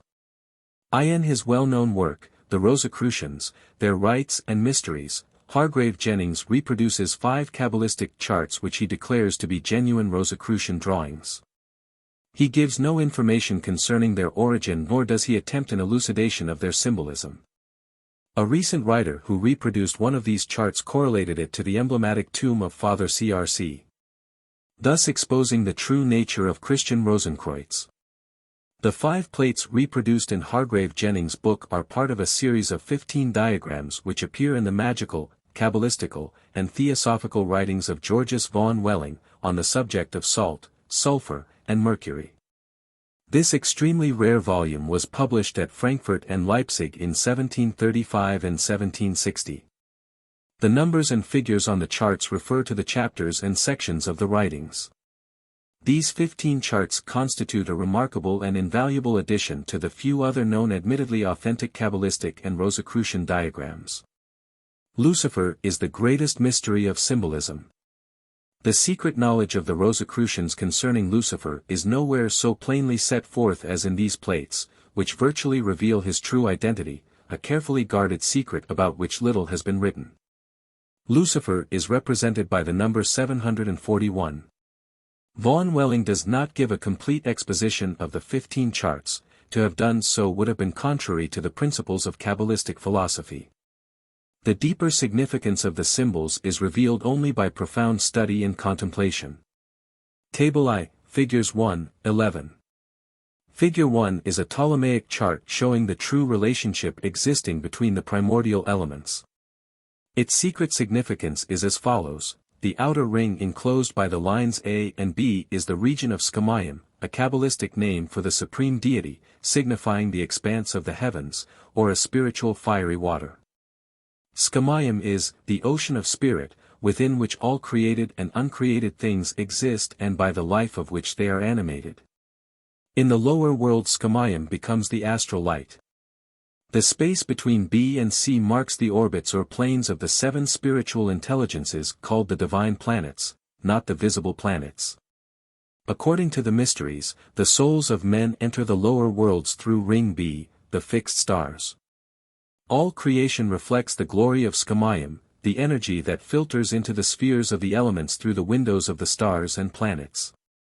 Between C and D lies the region of the subtle, spiritual air, a subdivision of ether. D to E marks the surface of the earth and C, by which are also meant grades of ether. E to F marks the lower region, called the gathering of the waters and the production of the virgin earth, or Aries. The alchemists called this quicksand, the true mystic foundation of the solid earth. F to G marks the circle of the subterranean air, which is more dense and coarse than that in the outer space. C to D. In this denser atmosphere the stellar influences and celestial impulses are crystallized into corporeal spirits, thus forming the multitude of forms which exist without knowledge of their own fiery source. G is the region of the central fire of the element earth, a coarse fire in contradistinction to the divine fiery Scamayim. The sphere of the starry heavens likewise has its opposite in the sphere of the subterranean air. And the sphere of the upper air, or subtle vaporous water, has its opposite in the sphere E to F. The focal point, D to E, between the 3 higher and the 3 lower spheres, is called the reservoir. It receives impressions from both the superior and the inferior regions and is common to both. Figure 2 is the Kabbalistic symbol of elemental water. Figure 9 represents the spiritual invisible water. Figure 3 is the Kabbalistic symbol of elemental air. Figure 7 represents the spiritual and invisible air. Figure 4 is the Kabbalistic sign of the elemental earth. Figure 8 represents the spiritual and invisible earth. Figure 5 is the Kabbalistic sign of the elemental fire. Figure 6 represents the spiritual and invisible fire. Figures 6 and 7 and 8 and 9 symbolize the 4 elements before the descent of Lucifer. They are the 4 rivers spoken of in Genesis, having their source in the one river, figure W, which represents the elements superimposed on one another. The golden ball in the center is Scamayim, the fiery source of all elements. Figure 11 is the emblem of the beginning and the end of all creatures. From it all things proceed and to it all must return again, to become one with the fiery water of divine understanding. Table 2, Figures 12, 51. Figures 12 and 13, 14 demonstrate the sphere as a symbol of motion to be emblematic of fire, water, and air, and the cube as a symbol of weight to be emblematic of earth.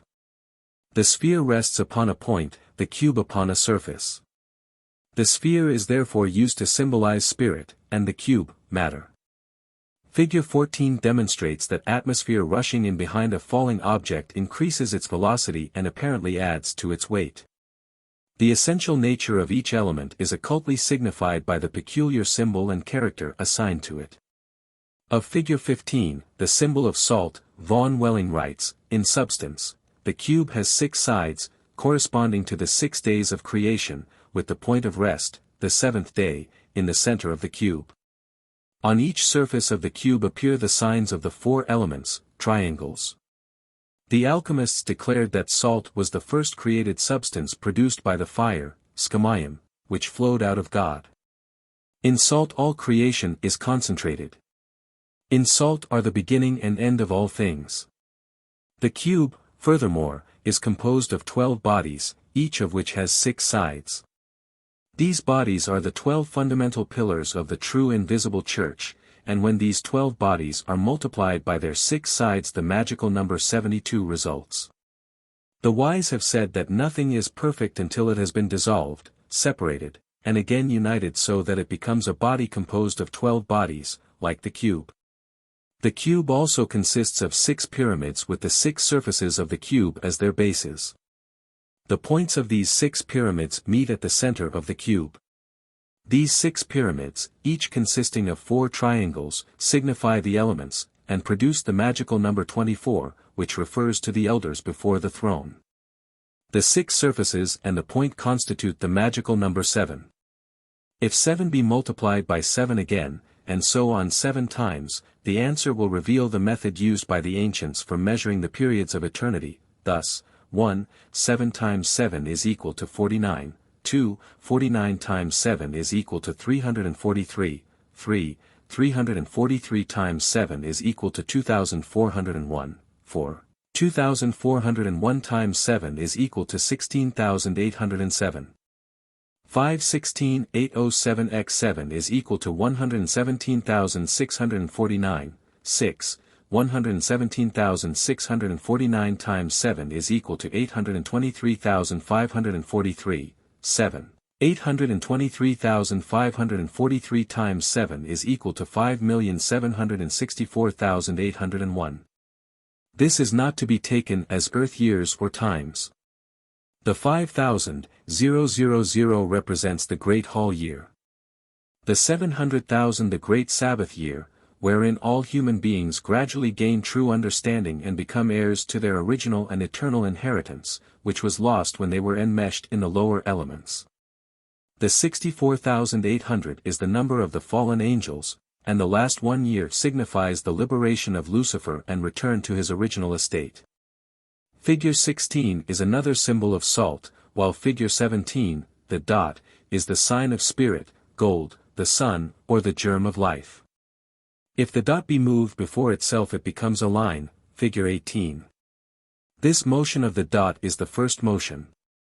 The beginning and end of every line is a dot. Figure 19 is the circle. It is the second motion and the most perfect of all lines. Out of it are formed all figures and bodies imaginable. Figure 20 represents the outpouring of the upper and spiritual life into manifestation. Figure 21 represents darkness, for it is the loosening of the subterrane destructive principle. Figure 20 is also the symbol of day, and figure 21 of night. Table I, figures 1, 11. Figure 22 is a symbol of water, figure 23 is the complete universal character of light and darkness. The upright triangle represents scamayim. The inverted triangle the dark earth which imprisons the infernal subterranean fire. It is the first day of creation, or the time of the separation of scamayim and Aries. Figure 24 represents the 6 days of creation and proves that the elements are an outflow of the divine fire which, breaking up, becomes the substances of the tangible universe, as signified in figure 25. Table 2, figures 12, 51.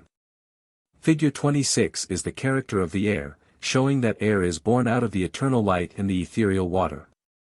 Figure 27 is the character of water. It is the inversion of figure 26, indicating that its origin is from the lower fire and not the higher. Its upper part signifies that water does not lack the divine element, but as a universal mirror reflects the heavenly influences. Figures 28 and 29 are symbols of salt, showing that it is both fire and water in one.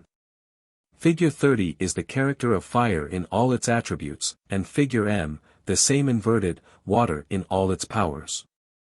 Figure 32 is the character of salt in all its attributes.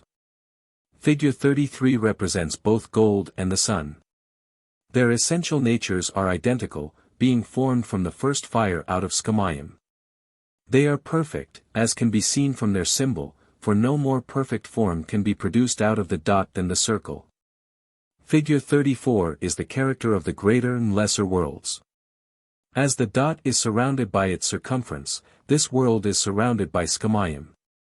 Man, the little world, is included in this symbol because his inner nature is potential gold, afar min hadama, which gold is his eternal indestructible spiritual body. Gold is the masculine principle of the universe. Figure 35 is the character of silver and the moon. It signifies that silver, like gold, is a perfect metal, except that the red part of its nature is turned inward. Silver is the feminine principle of the universe. Figure 36 is the character of copper and Venus, figure 37, of iron and Mars, figure 38, of tin and Jupiter, figure 39, of lead and Saturn, figure 40, of Mercury, both the planet and the element. Figure 41, of antimony, the key metal of the earth itself, figure 42, of arsenic, figure 43, of sulfur, figure 44, of cinnabar, figure 45, of quicklime, figure 46, of niter, and figure 47, of vitriol. Figure 48 is the character of sal ammoniac, which element derives its name from the temple of Jupiter Ammon in an Egyptian desert, where it was found. Figure 49 is the character of alum, figure 50, of alkali, a name of Arabian origin.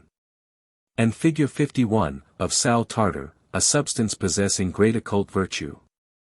Table ill, figure 52. The 8 globes and the central square represent the 7 days of creation. The 3 worlds wherein creation occurs are symbolized by 3 concentric rings. The German words in the outer ring are extracts from the first chapter of Genesis. The words around the outside of the outer ring are the first day. The 4 small globes inside the outer ring deal with the abstract phases of creation. The upper globe containing the triangle encloses the words heaven and earth. The globe to the right contains the word light, and the one to the left, Jehovah Elohim in the upper part and darkness in the lower part. The globe at the bottom contains the word day in the upper half and night in the lower. The 4 globes within the second ring depict the second, third, fourth, and fifth days of creation. The white globe above divided by a dotted line is designated the second day, the globe to the left with the mountains, the third day. The globe to the right with the planetary rings, the fourth day, and the globe below bisected by a dotted line, the fifth day. The square in the central ring containing the human form is marked the sixth day. This chart is a diagrammatic exposition of the 3 layers of the macrocosmic and microcosmic auric eggs, showing the forces active within them. Table 4, Figure 53. Figure 53 has been designated the symbolic tomb of Christian Rosenkreuz. The upper circle is the first world, the divine sphere of God. The triangle in the center is the throne of God. The small circles at the points of the star symbolize the 7 great spirits before the throne, mentioned in the Book of Revelation, in the midst of which walks the Alpha and Omega, the Son of God. The central triangle contains 3 flames, the Divine Trinity. From the lowest of these flames proceeds the first divine outflow, shown by 2 parallel lines descending through the throne of Saturn, the spirit Oriphelis, through whom God manifested himself. Passing through the boundary of the celestial universe and the 22 spheres of the lower system, the lines end at point B, the throne of Lucifer, in whom the divine outpouring is concentrated and reflected. From him the divine light irradiates in succession to D, Capricorn, E, Gemini, F, Libra, G, Taurus, H, Pisces, I, Aquarius, K, Cancer, L, Virgo, M, Aries, N, Leo, O, Scorpio, P, Sagittarius, thence back to D. The zodiacal circles represent 12 orders of great and beneficent spirits, and the smaller circles within the ring of fixed stars mark the orbits of the sacred planets. Table V, Figure 54. Figure 54 is similar to Figure 53, but represents the universe at the time God manifested himself through the character of Jupiter, the spirit Sacaciel. Vaughan Welling gives no reason for the change in the order of influx into the 12 orders of spirits, for the third world, for the adding of another circle and the interlaced triangles in the upper world, or for the letters Y and Z. Table 3, Figure 52. In the upper triangle, A represents the father principle, F the divine outflow, G the point of influx into the 12 orders of spirits, probably Sagittarius. The letters H, I, J, K, L, M, N, O, P, Q, S, and T denote the sequential points of irradiations to each other, W and X, the world of the sons of God, and B, C, D, and E, the world of Lucifer. This plate shows the universe after the descent of Lucifer into matter. According to Vaughan Welling, when Lucifer wanted to control power, the influx of the divine light instantly ceased. Lucifer's world, which later became the solar system, with all its legions of spirits, who in their essence were Scamayim, reflecting his ideas and inverting the divine light, was turned into darkness. Lucifer's Scamayim thereupon became a contracted disk, a tangible substance, and chaos came into existence. Table 6, Figures 55, 59. Figure 55 symbolizes the chaos of Lucifer, Figure 56, the separation of light from darkness. Figure 57, the light in the midst of the darkness, and Figure 58, the regions of the elements and their inhabitants. The 4 A's signify the abyss surrounding all things. The AB is the fiery throne of Lucifer. The plane of G is the subterranean air, F, the subterranean water, C, the earth region, D, the outer water, E, the outer air, W and X the region of Scamayim. Table 4, Figure 53. The elemental inhabitants of the planes differ in goodness according to their proximity to the center of wickedness, A, B. The earth's surface, C, divides the subterranean elementals from those of the outer water, air, and fire, D, C, and X. The elementals of the upper strata, the upper half of C, and all of D, E, and X, represent an ascending scale of virtue, while those of the lower strata, the lower half of C, and all of F, G, and AB, represent a descending scale of depravity. The region of air, E, is a partial exception to this order. While air is close to the light and filled with beautiful spirits, it is also the habitation of Beelzebub, the evil spirit of the air, with his legion of elemental demons. Upon the subtle element of air are impressed the influences of the stars, the thoughts, words, and deeds of man, and a myriad of mysterious influences from the various planes of nature. Man inhales these impressions, and they produce diverse effects upon his mind. Table V, Figure 54. In air are suspended also the seed germs by which water is impregnated and made capable of bringing forth forms of organic and inorganic life. The grotesque figures seen in crystal caves and frost pictures upon windows are caused by these aerial impressions. While the air elementals are great and wise, they are treacherous and confused because amenable to both good and evil impressions. The mighty elemental beings who inhabit the watery light fire of the region X cannot be deceived by the spirits of darkness. They love the creatures of the waters, for the watery element, D, proceeded from the fiery water, X. Mortal man cannot endure the society of these fiery spirits, but gains wisdom from them through the creatures of the waters in which they continually mirror themselves. Figure 59 represents this solar system, with W and X as the locality of the Garden of Eden. Table 7, Figures 1, 5, 7 and 8. Table 7, Figures 1, 5 and 7 and 8. Table 8 has Figure 6. Figure 1 is the triune divine sulfur, the all-perfect out of the all-perfect, the soul of creatures. The threefold divine one is symbolized by 3 interlaced circles designated alchemically salt, sulfur, and mercury. In the central triangle is the divine name Ihye. Geist means spirit. The other words require no translation. Figure 2 is common destructive sulfur. A bar placed in the triangle makes it the character of earth. Figure 3 is true oil of vitriol, composed of a circle with 2 diameters and 2 reversed half-circles hanging below. In this are hidden the characters of all metals.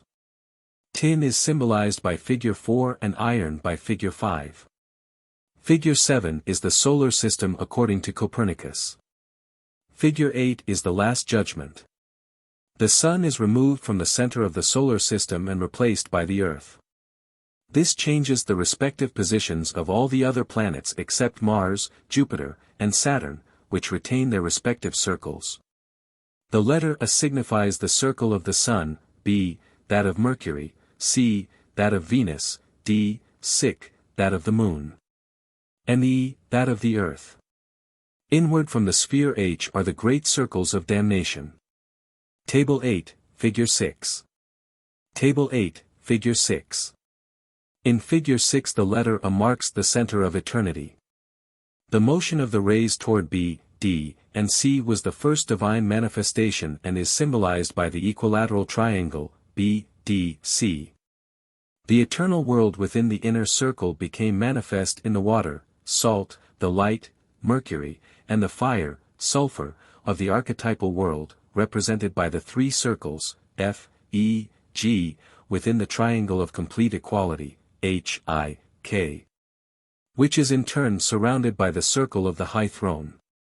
The circle F is named understanding, E, wisdom, G, reason. In circle I is the word Father, in circle H, Son, in circle K, Spirit. The 7 outer circles are the 7 spirits before the throne. The lower part of the figure is similar to figures 53 and 54. The outer circles are the angelic world ending in the cognizable world of the sons of God. Then comes the circle of the visible constellations and fixed stars. Within this is the solar system with the Sun as the center, L. Ungrund means the abyss. Table X, figures 10, 15. Table 9, figure 9. Figure 9 is a synthesis of the Old and New Testaments and represents the interblending planes of being. In the right margin the 7 outer circles contain the names of the planetary angels. The words in the graduated circles from the top triangle downward read, 1. Abyss of compassion, 2. Zion, 3. The new heaven and the new earth. 4. The new Jerusalem, 5. Paradise. 6. The bosom of Abraham, 7. The outer courts of the Lord. From below the circles of darkness reach upward, each divine principle being opposed by an infernal opposite. The small circle on the left containing a triangle and cross is named the tree of life, and that on the right the tree of the knowledge of good and evil. In the center of the diagram is the Trinity, joined with the superior and inferior planes by lines of activity. Table X, figures 10, 15. Figure 10 shows the New Jerusalem in form of a cube, with the names of the 12 tribes of Israel written on the 12 lines of the cube. In the center is the Eye of God. The words round the outer circle are from the Book of Revelation. Table 9, Figure 9. Figures 11 and 12 and 13 and 14 and 15 possibly are cipher symbols of the angels of the plagues, the name of the Antichrist, the signature of the beast of Babylon, and the name of the woman riding on the beast of blasphemy. Table 11, Figures 1-11. Figure 1 is the solar system according to Genesis. The O on top of the radius of the circle is the dot of eternity, the beginning of beginnings. The whole diameter is the outflow of God, manifesting first in the heaven of heavens, the Schamayim, in which region human understanding cannot function. The space from K to I contains the heavens of Saturn, Jupiter, and Mars. L to M, the heavens of Venus and Mercury, M to H, the heavens of the Sun. The letter E is the moon, the circle of the earth. Figure 2 is the globe of the earth, showing the houses and signs of the zodiac. Figure 3 is the character of the universal Mercury, divine life, in its triune aspect of mercury, sulfur, and salt. Figure 4 is true saltpetre purified with quicklime and alkali. Figure 5 shows the exact degree or angle of the planets' places as well as the individual fixed stars in the zodiac. The letter A is the Sun and B is the Earth. From K to I are the circles of Mercury and Venus, G to H, the circles of Earth and Moon. F to E and E to C, of Jupiter and Saturn, C to D, the starry belt or zodiac. Figure 6 is the microcosm, with the planets and signs of the zodiac corresponding to the different parts of its form. The words upon the figure read, "Know thyself." In words, herbs, and stones lies a great power. Figure 7 is the universal character from which all characters have been taken. Figures 8 and 9 and 10 are left to the solution of the reader. Figure 11 is the radiating universal Mercury. Table 11, figures 1, 11. Table 12, figures 12, 19. Figure 12 is called a mirror of astrological aspects. Below it is an astrologer's wheel. Figure 13 is similar to figure 12. Figure 14 is a secret alchemical formula. The words around the circle read, "Out of one in all is all." Figure 15 is an unsatisfactory attempt to show the comparative sizes of the suns and planets and their distances from each other. Figure 16 is the solar system with its internal and spiritual heavens. AB is the solar system, C is the sphere of fixed stars, D, E, F, G are the systems of the spiritual worlds, H is the throne of the living God. J, K, L, M, and N are the great beyond, unmeasurable.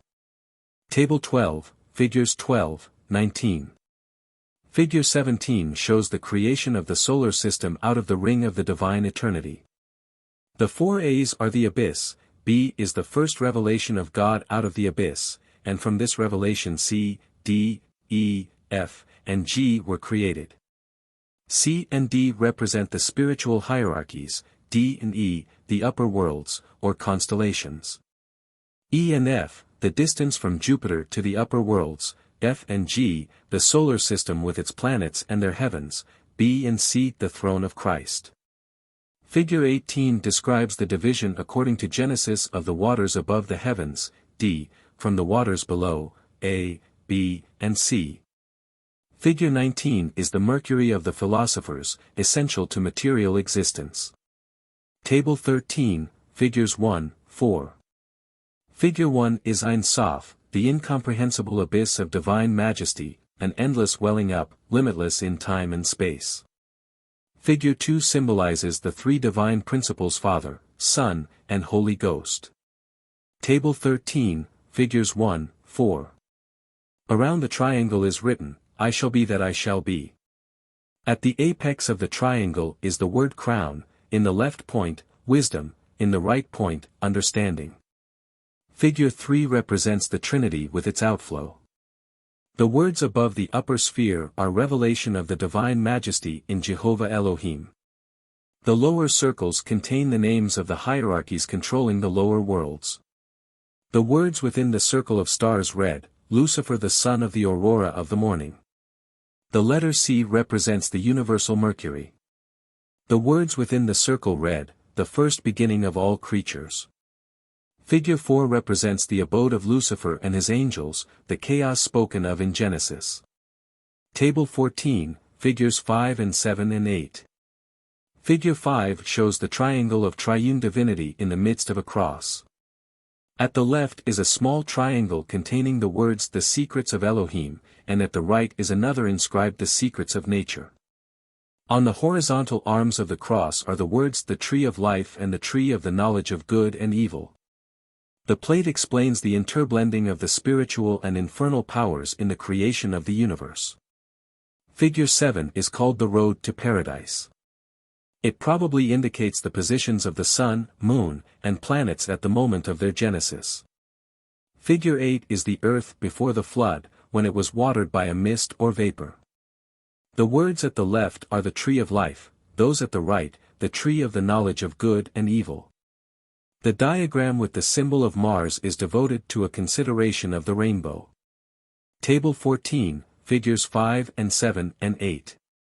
Table 15, figures 6 and 9 and 10. Figure 6 is similar to figure 5 and is called the secret of nature. An interesting diagram is shown on either side of the central figure, each consisting of a triangle with circles radiating from its points. The diagram on the left is called the secrets of the upper world, and the one on right the secrets of the underworld. Figure 9 is the solar system. Around the central part are the words "the place of the damned." Figure 10 shows the dot, or point of rest, surrounded by a triangle enclosing a circle containing the names of the 12 tribes of Israel. It represents completion of the process of regeneration and the consummation of the great work. Table 15, figures 6 and 9 and 10. Alchemy and its exponents. Is the transmutation of base metals into gold possible? Is the idea one at which the learned of the modern world can afford to scoff? Alchemy was more than a speculative art, it was also an operative art. Since the time of the immortal Hermes, alchemists have asserted, and not without substantiating evidence, that they could manufacture gold from tin, silver, lead, and mercury. That the galaxy of brilliant philosophic and scientific minds who, over a period of 2,000 years, affirmed the actuality of metallic transmutation and multiplication, could be completely sane and rational on all other problems of philosophy and science, yet hopelessly mistaken on this one point, is untenable.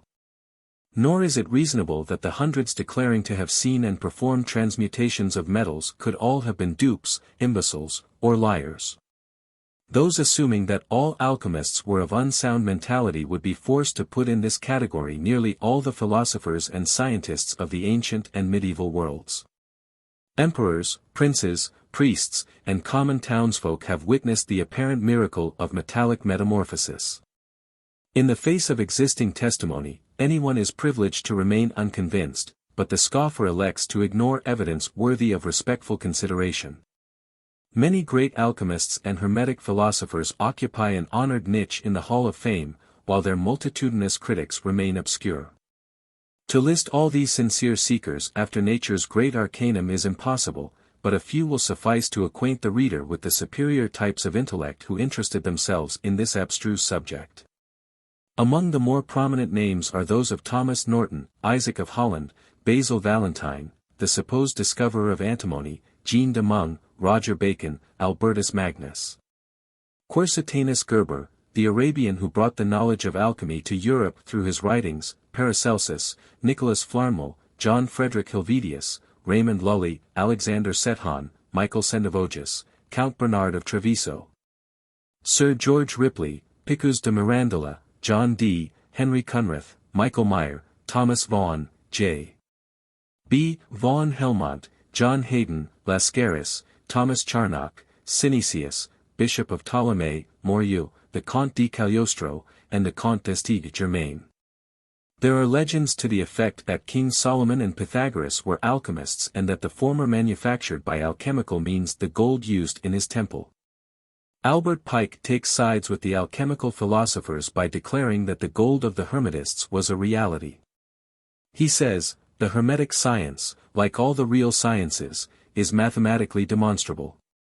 Its results, even material, are as rigorous as that of a correct equation. The Hermetic gold is not only a true dogma, a light without shadow, a truth without alloy of falsehood. It is also a material gold, real, pure, the most precious that can be found in the mines of the earth. So much for the Masonic angle. William and Mary jointly ascended the throne of England in 1689, at which time alchemists must have abounded in the kingdom. For during the first year of their reign they repealed an act made by King Henry IV in which that sovereign declared the multiplying of metals to be a crime against the crown. In Dr. Sigismund Backstrom's collection of alchemical manuscripts is a handwritten copy of the act passed by William and Mary, copied from Chapter 30 of Statutes at Large for the first year of their reign. The act reads as follows: an act to repeal the statute made in the 5th year of King Henry IV, late King of England, wherein, it was enacted, among other things, in these words, or to this effect. Namely, that none from henceforth should use to multiply gold or silver or use the craft of multiplication, and if any the same do they shall incur the pain of felony. And whereas, since the making of the said statute, diverse persons have by their study, industry and learning, arrived to great skill and perfection in the art of melting and refining of metals, and otherwise improving and multiplying them and their ores, which very much abound in this realm, and extracting gold and silver are of the same, but dare not to exercise their said skill within this realm, for fear of falling under the penalty of the said statute, but exercise the said art in foreign parts, to the great loss and detriment of this realm, be it therefore enacted by the kings and queens most excellent majesties, by and with the advice and consent of the Lords spiritual and temporal and commons in this present Parliament assembled, that from henceforth the aforesaid branch, article, or sentence, contained in the said act, and every word, matter and thing contained in the said branch or sentence, shall be repealed, annulled, revoked, and for ever made void, any thing in the said act to the contrary in any wise whatsoever notwithstanding. Provided always, and be it enacted by the authority aforesaid, that all the gold and silver that shall be extracted by the aforesaid art of melting or refining of metals, and otherwise improving and multiplying of them and their ores, as before set forth, be from henceforth employed for no other use or uses whatsoever but for the increase of monies. And that the place hereby appointed for the disposal thereof shall be their Majesties' Mint, within the Tower of London, at which place they are to receive the full and true value of their gold and silver, so procured, from time to time, according to the assay and fineness thereof, and so for any greater or less weight. And that none of that metal of gold and silver so refined and procured be permitted to be used or disposed of in any other place or places within their Majesties' dominions. After this repealing measure had become effective, William and Mary encouraged the further study of alchemy. Dr. Franz Hartmann has collected reliable evidence concerning 4 different alchemists who transmuted base metals into gold, and not once but many times. One of these accounts concerns a monk of the order of St. Augustine named Wenzel Seiler, who discovered a small amount of mysterious red powder in his convent. In the presence of Emperor Leopold I, King of Germany, Hungary, and Bohemia, he transmuted quantities of tin into gold. Among other things which he dipped into his mysterious essence was a large silver medal. That part of the metal which came in contact with the gold-producing substance was transmuted into the purest quality of the more precious metal. The rest remained silver. With regard to this metal, Dr. Hartmann writes, "The most indisputable proof, if appearances can prove anything, of the possibility of transmuting base metals into gold, may be seen by everyone who visits Vienna. It being a metal preserved in the imperial treasury chamber, and it is stated that this metal, consisting originally of silver, has been partly transformed into gold, by alchemical means. By the same Wenzel Seiler who was afterwards made a knight by the Emperor Leopold I, and given the title Wenceslaus Ritter von Rheinberg. In the Pronaos of the Temple of Wisdom. Space limitations preclude a lengthy discussion of the alchemists. A brief sketch of the lives of 4 should serve to show the general principles on which they worked, the method by which they obtained their knowledge, and the use which they made of it. These 4 were grand masters of this secret science. And the stories of their wanderings and strivings, as recorded by their own pens and by contemporaneous disciples of the Hermetic art, are as fascinating as any romance of fiction. From the complete writings of Paracelsus, of Hohenheim. In his Biographia Antiqua, Francis Barrett appends to the name of Paracelsus the following titles of distinction: the Prince of Physicians and Philosophers by Fire, Grand Paradoxical Physician, the Trismegistus of Switzerland. First Reformer of Chymical Philosophy, Adept in Alchemy, Qabbalah, and Magic, Nature's Faithful Secretary. Master of the Elixir of Life and the Philosopher's Stone. And the Great Monarch of Chymical Secrets. Paracelsus of Hohenheim. The most famous of alchemical and hermetic philosophers was Philippus Aurelius Theophrastus Bombastus von Hohenheim. This man, who called himself Paracelsus, declared that someday all the doctors of Europe would turn from the other schools and, following him, revere him above every other physician. The accepted date of the birth of Paracelsus is December 17, 1493. He was an only child. Both his father and mother were interested in medicine and chemistry. His father was a physician and his mother the superintendent of a hospital. While still a youth, Paracelsus became greatly interested in the writings of Isaac of Holland, and determined to reform the medical science of his day. When 20 years old he began a series of travels which continued for about 12 years. He visited many European countries, including Russia. It is possible that he penetrated into Asia. It was in Constantinople that the great secret of the Hermetic arts was bestowed upon him by Arabian adepts.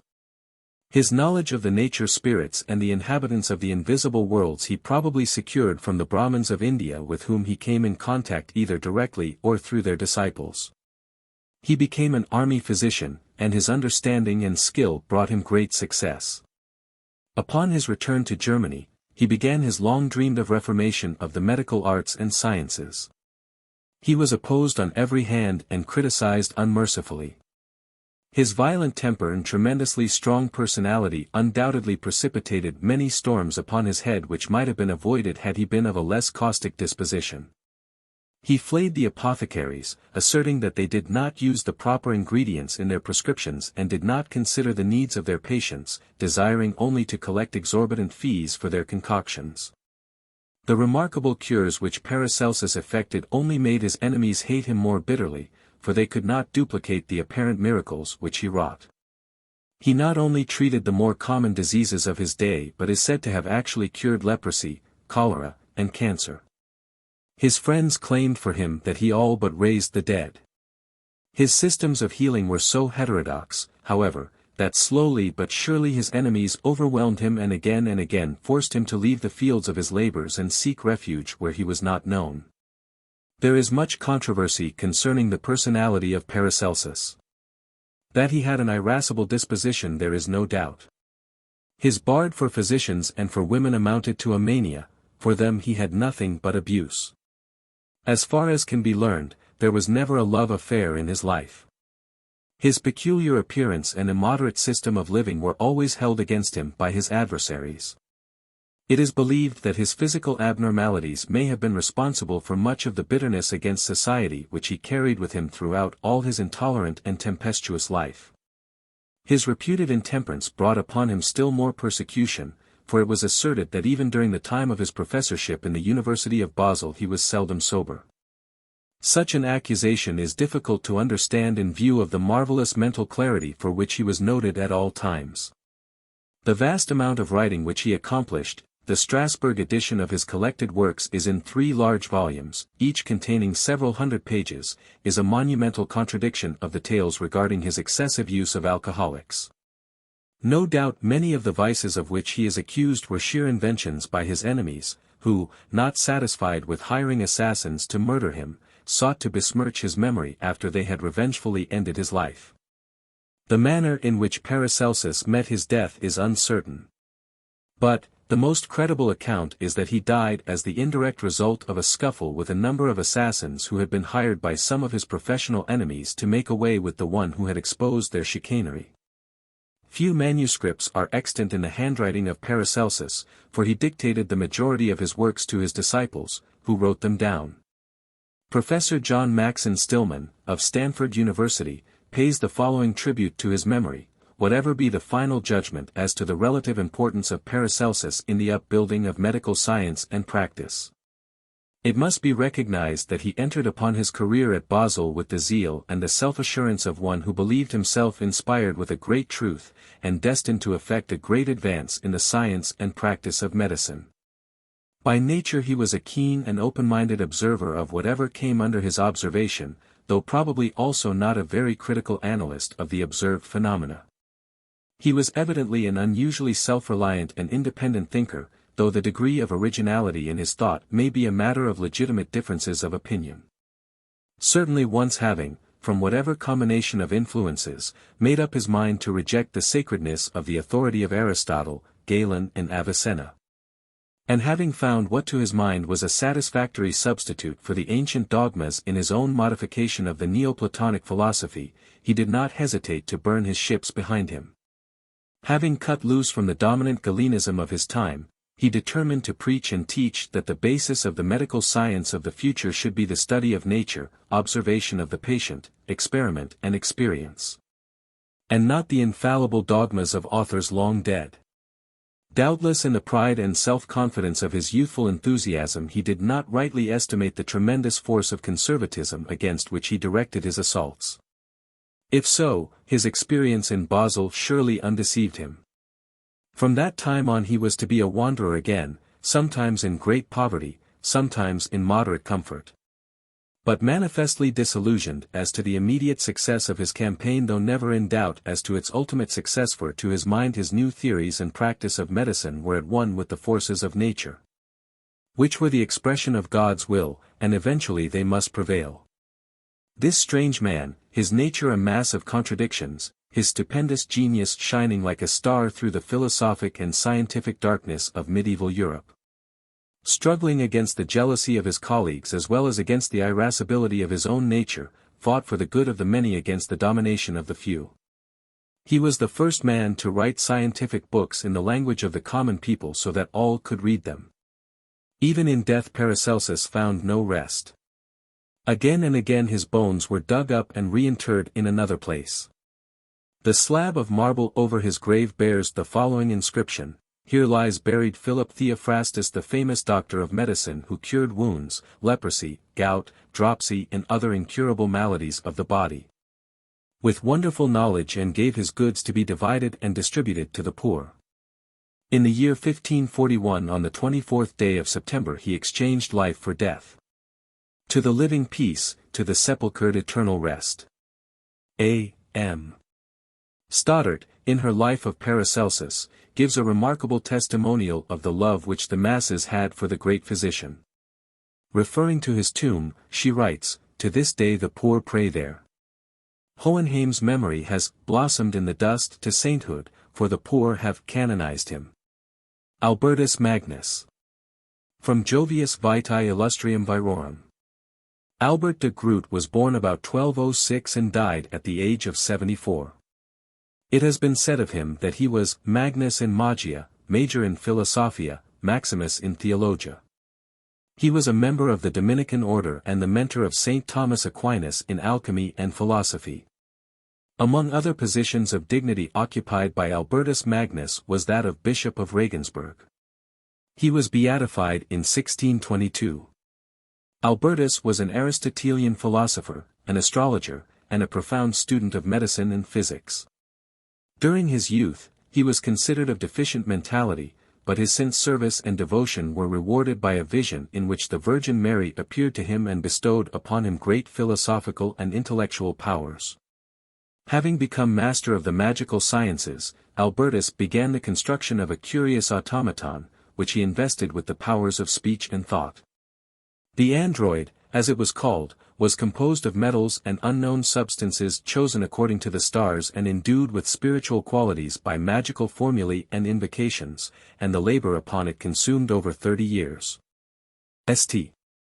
Thomas Aquinas, thinking the device to be a diabolical mechanism, destroyed it, thus frustrating the labor of a lifetime.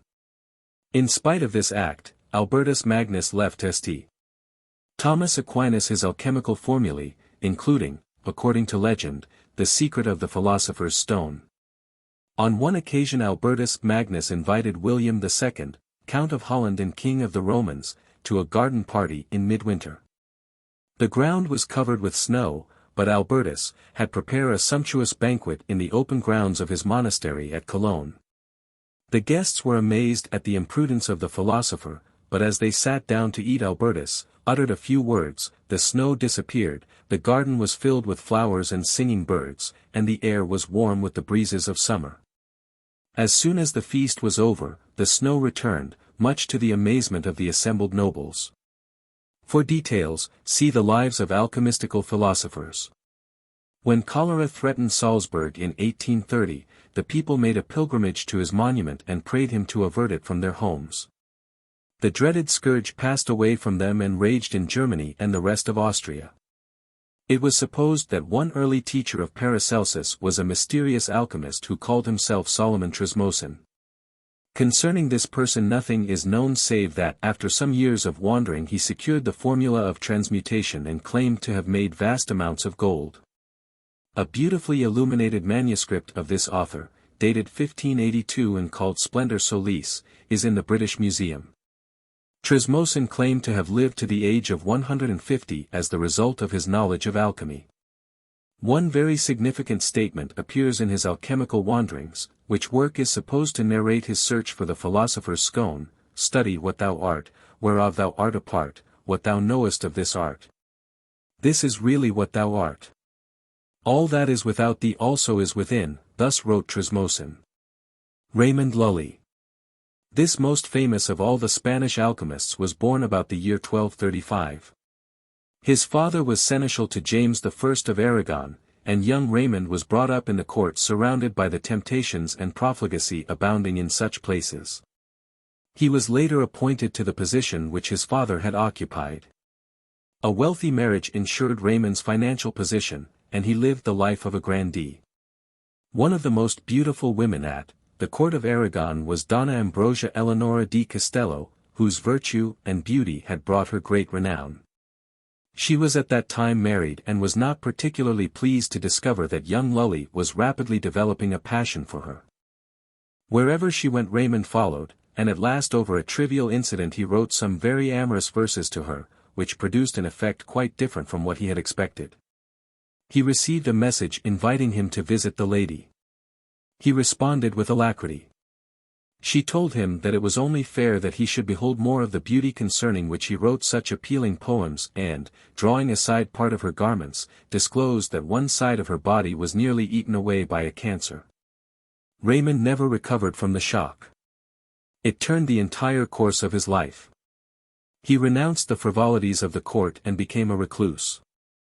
Some time afterwards, while doing penance for his worldly sins, a vision appeared to him in which Christ told him to follow in the direction in which he should lead.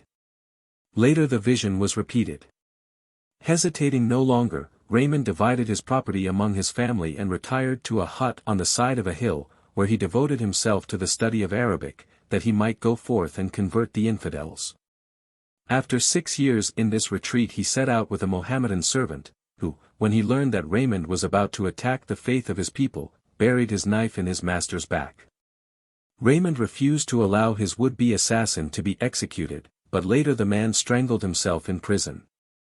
When Raymond regained his health he became a teacher of the Arabic language to those who intended traveling in the Holy Land.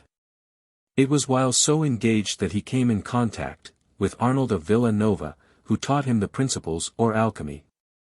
As a result of this training, Raymond learned the secret of the transmutation and multiplication of metals. His life of wandering continued, and during the course of it he arrived at Tunis, where he began to debate with the Mohammedan teachers, and nearly lost his life as the result of his fanatical attacks upon their religion. He was ordered to leave the country and never to return again upon pain of death. Notwithstanding their threats he made a second visit to Tunis, but the inhabitants instead of killing him merely deported him to Italy. An unsigned article appearing in Household Words, number 273, a magazine conducted by Charles Dickens, throws considerable light on Lully's alchemical ability. Whilst at Vienna he, Lully, received flattering letters from Edward II, King of England, and from Robert Bruce, King of Scotland, entreating him to visit them. He had also, in the course of his travels, met with John Cramer, Abbot of Westminster, with whom he formed a strong friendship, and it was more to please him than the king, that Raymond consented to go to England. A tract by John Cramer appears in the Hermetic Museum, but there is no record in the annals of Westminster of anyone by that name. Cramer had an intense desire to learn the last great secret of alchemy to make the powder of transmutation, and Raymond, with all his friendship, had never disclosed it. Cramer, however, set to work very cunningly. He was not long in discovering the object that was nearest to Raymond's heart, the conversion of the infidels. He told the king wonderful stories of the gold Lully had the art to make. And he worked upon Raymond by the hope that King Edward would be easily induced to raise a crusade against the Mohammedans, if he had the means. Raymond had appealed so often to popes and kings that he had lost all faith in them. Nevertheless, as a last hope, he accompanied his friend Cramer to England. Cramer lodged him in his abbey, treating him with distinction, and there Lully at last instructed him in the powder, the secret of which Kramer had so long desired to know. When the powder was perfected, Kramer presented him to the king, who received him as a man may be supposed to receive one who could give him boundless riches. Raymond made only one condition: that the gold he made should not be expended upon the luxuries of the court or upon a war with any Christian king, and that Edward himself should go in person with an army against the infidels. Edward promised everything and anything.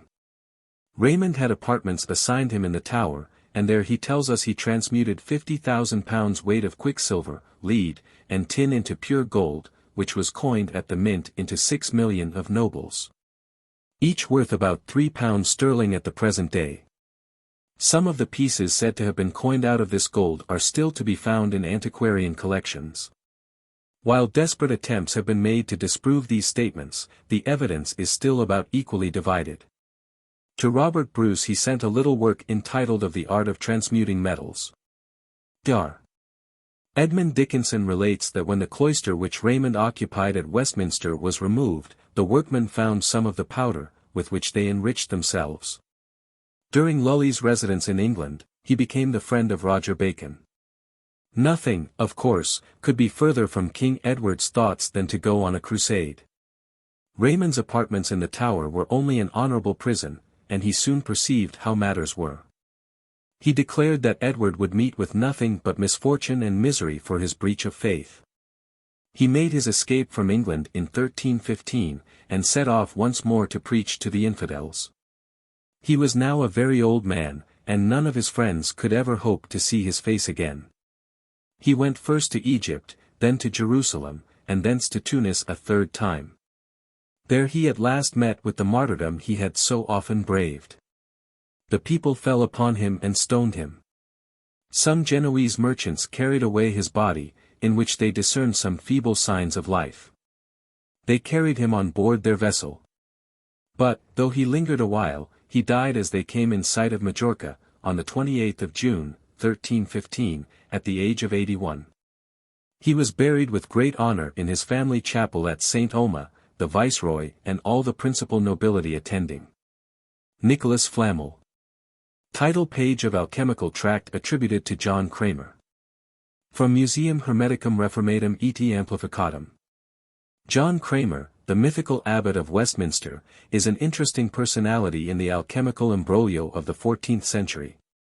As it is not reasonably certain that M. Abbot by such a name ever occupied the See of Westminster, the question naturally arises, who is the person concealing his identity under the pseudonym of John Kramer? Fictitious characters such as John Kramer illustrate two important practices of medieval alchemists. 1. Many persons of high political or religious rank were secretly engaged in Hermetic chemical research but, fearing persecution and ridicule, published their findings under various pseudonyms. 2. For thousands of years it was the practice of those initiates who possessed the true key to the great Hermetic arcanum to perpetuate their wisdom by creating imaginary persons, involving them in episodes of contemporaneous history and thus establishing these beings as prominent members of society, in some cases even fabricating complete genealogies to attain that end. The names by which these fictitious characters were known revealed nothing to the uniformed. To the initiated, however, they signified that the personality to which they were assigned had no existence other than a symbolic one. These initiated chroniclers carefully concealed their arcanum in the lives, thoughts, words, and acts ascribed to these imaginary persons, and thus safely transmitted through the ages the deepest secrets of occultism as writings which to the unconversant were nothing more than biographies. In the latter part of the 14th century there lived in Paris one whose business was that of illuminating manuscripts and preparing deeds and documents. To Nicholas Flamel the world is indebted for its knowledge of a most remarkable volume, which he bought for a paltry sum from some book dealer with whom his profession of scrivener brought him in contact. The story of this curious document, called the Book of Abraham the Jew, is best narrated in his own words as preserved in his hieroglyphical figures, whilst therefore, I Nicholas Flamel, notary, after the decease of my parents, got my living at our art of writing, by making inventories, dressing accounts, and summing up the expenses of tutors and pupils, there fell into my hands for the sum of 2 florins, a gilded book, very old and large. It was not of paper, nor of parchment, as other books be, but was only made of delicate rinds, as it seemed to me, of tender young trees. The cover of it was of brass, well bound, all engraven with letters, or strange figures. And for my part one think they might well be Greek characters, or some such like ancient language. Sure I am. I could not read them, and I know well they were not notes nor letters of the Latin nor of the Gaul, for of them we understand a little. As for that which was within it, the leaves of bark or rind, were engraven and with admirable diligence written, with a point of iron, in fair and neat Latin letters colored. It contained thrice 7 leaves, for so were they counted in the top of the leaves, and always every 7th leaf there was painted a virgin and serpent swallowing her up. In the second 7th, a cross where a serpent was crucified. And the last 7th, there were painted deserts, or wilderness, in the midst whereof ran many fair fountains, from whence there issued out a number of serpents, which ran up and down here and there. Upon the first of the leaves, was written in great capital letters of gold, Abraham the Jew, prince, priest, Levite, astrologer, and philosopher, to the nation of the Jews, by the wrath of God dispersed among the Gauls, sendeth health. After this it was filled with great execrations and curses, with this word Maranatha, which was often repeated there, against every person that should cast his eyes upon it, if he were not sacrificer or scribe. He that sold me this book knew not what it was worth nor more than I when I bought it. I believe it had been stolen or taken from the miserable Jews, or found in some part of the ancient place of their abode. Within the book, in the second leaf, he comforted his nation, counseling them to fly vices, and above all idolatry, attending with sweet patience the coming of the Messiah, who should vanquish all the kings of the earth and should reign with his people in glory eternally. Without doubt this had been some very wise and understanding man. In the third leaf, and in all the other writings that followed, to help his captive nation to pay their tributes unto the Roman emperors, and to do other things, which I will not speak of. He taught them in common words the transmutation of metals. He painted the vessels by the sides, and he advertised them of the colors, and of all the rest, saving of the first agent, of the which he spake not a word, but only, as he said, in the 4th and 5th leaves entire he painted it. And figured it with very great cunning and workmanship, for although it was well and intelligibly figured and painted, yet no man could ever have been able to understand it, without being well skilled in their Qabbalah, which goeth by tradition. And without having well studied their books. The 4th and 5th leaves therefore, were without any writing, all full of fair figures enlightened, or as it were enlightened, for the work was very exquisite. First he painted a young man with wings at his ankles, having in his hand a caducean rod, writ hand about with 2 serpents, wherewith he struck upon a helmet which covered his head. He seemed to my small judgment to be the god Mercury of the pagans. Against him there came running and flying with open wings, a great old man, who upon his head had an hourglass fastened, and in his hand a book, or sire, like death. With the which, in terrible and furious manner, he would have cut off the feet of Mercury. On the other side of the 4th leaf, he painted a fair flower on the top of a very high mountain which was sore shaken with the north wind. It had the foot blue, the flowers white and red, the leaves shining like fine gold, and round about it the dragons and griffins of the north made their nests and abode. On the 5th leaf there was a fair rose tree flowered in the midst of a sweet garden, climbing up against a hollow oak. At the foot whereof boiled a fountain of most white water, which ran headlong down into the depths, notwithstanding it first passed among the hands of infinite people, who digged in the earth seeking for it. But because they were blind, none of them knew it, except here and there one who considered the weight. On the last side of the 5th leaf there was a king with a great falchion, who made to be killed in his presence by some soldiers a great multitude of little infants, whose mothers wept at the feet of the unpitiful soldiers, the blood of which infants was afterwards by other soldiers gathered up, and put in a great vessel, wherein the sun and the moon came to bathe themselves. And because that this history did represent the more part of that of the innocents slain by Herod, and that in this book I learned the greatest part of the art. This was one of the causes why I placed in their churchyard these hieroglyphic symbols of this secret science. And thus you see that which was in the first 5 leaves. I will not represent unto you that which was written in good and intelligible Latin in all the other written leaves, for God would punish me, because I should commit a greater wickedness. Then he who, as it is said, wished that all the men of the world had but one head that he might cut it off with one blow.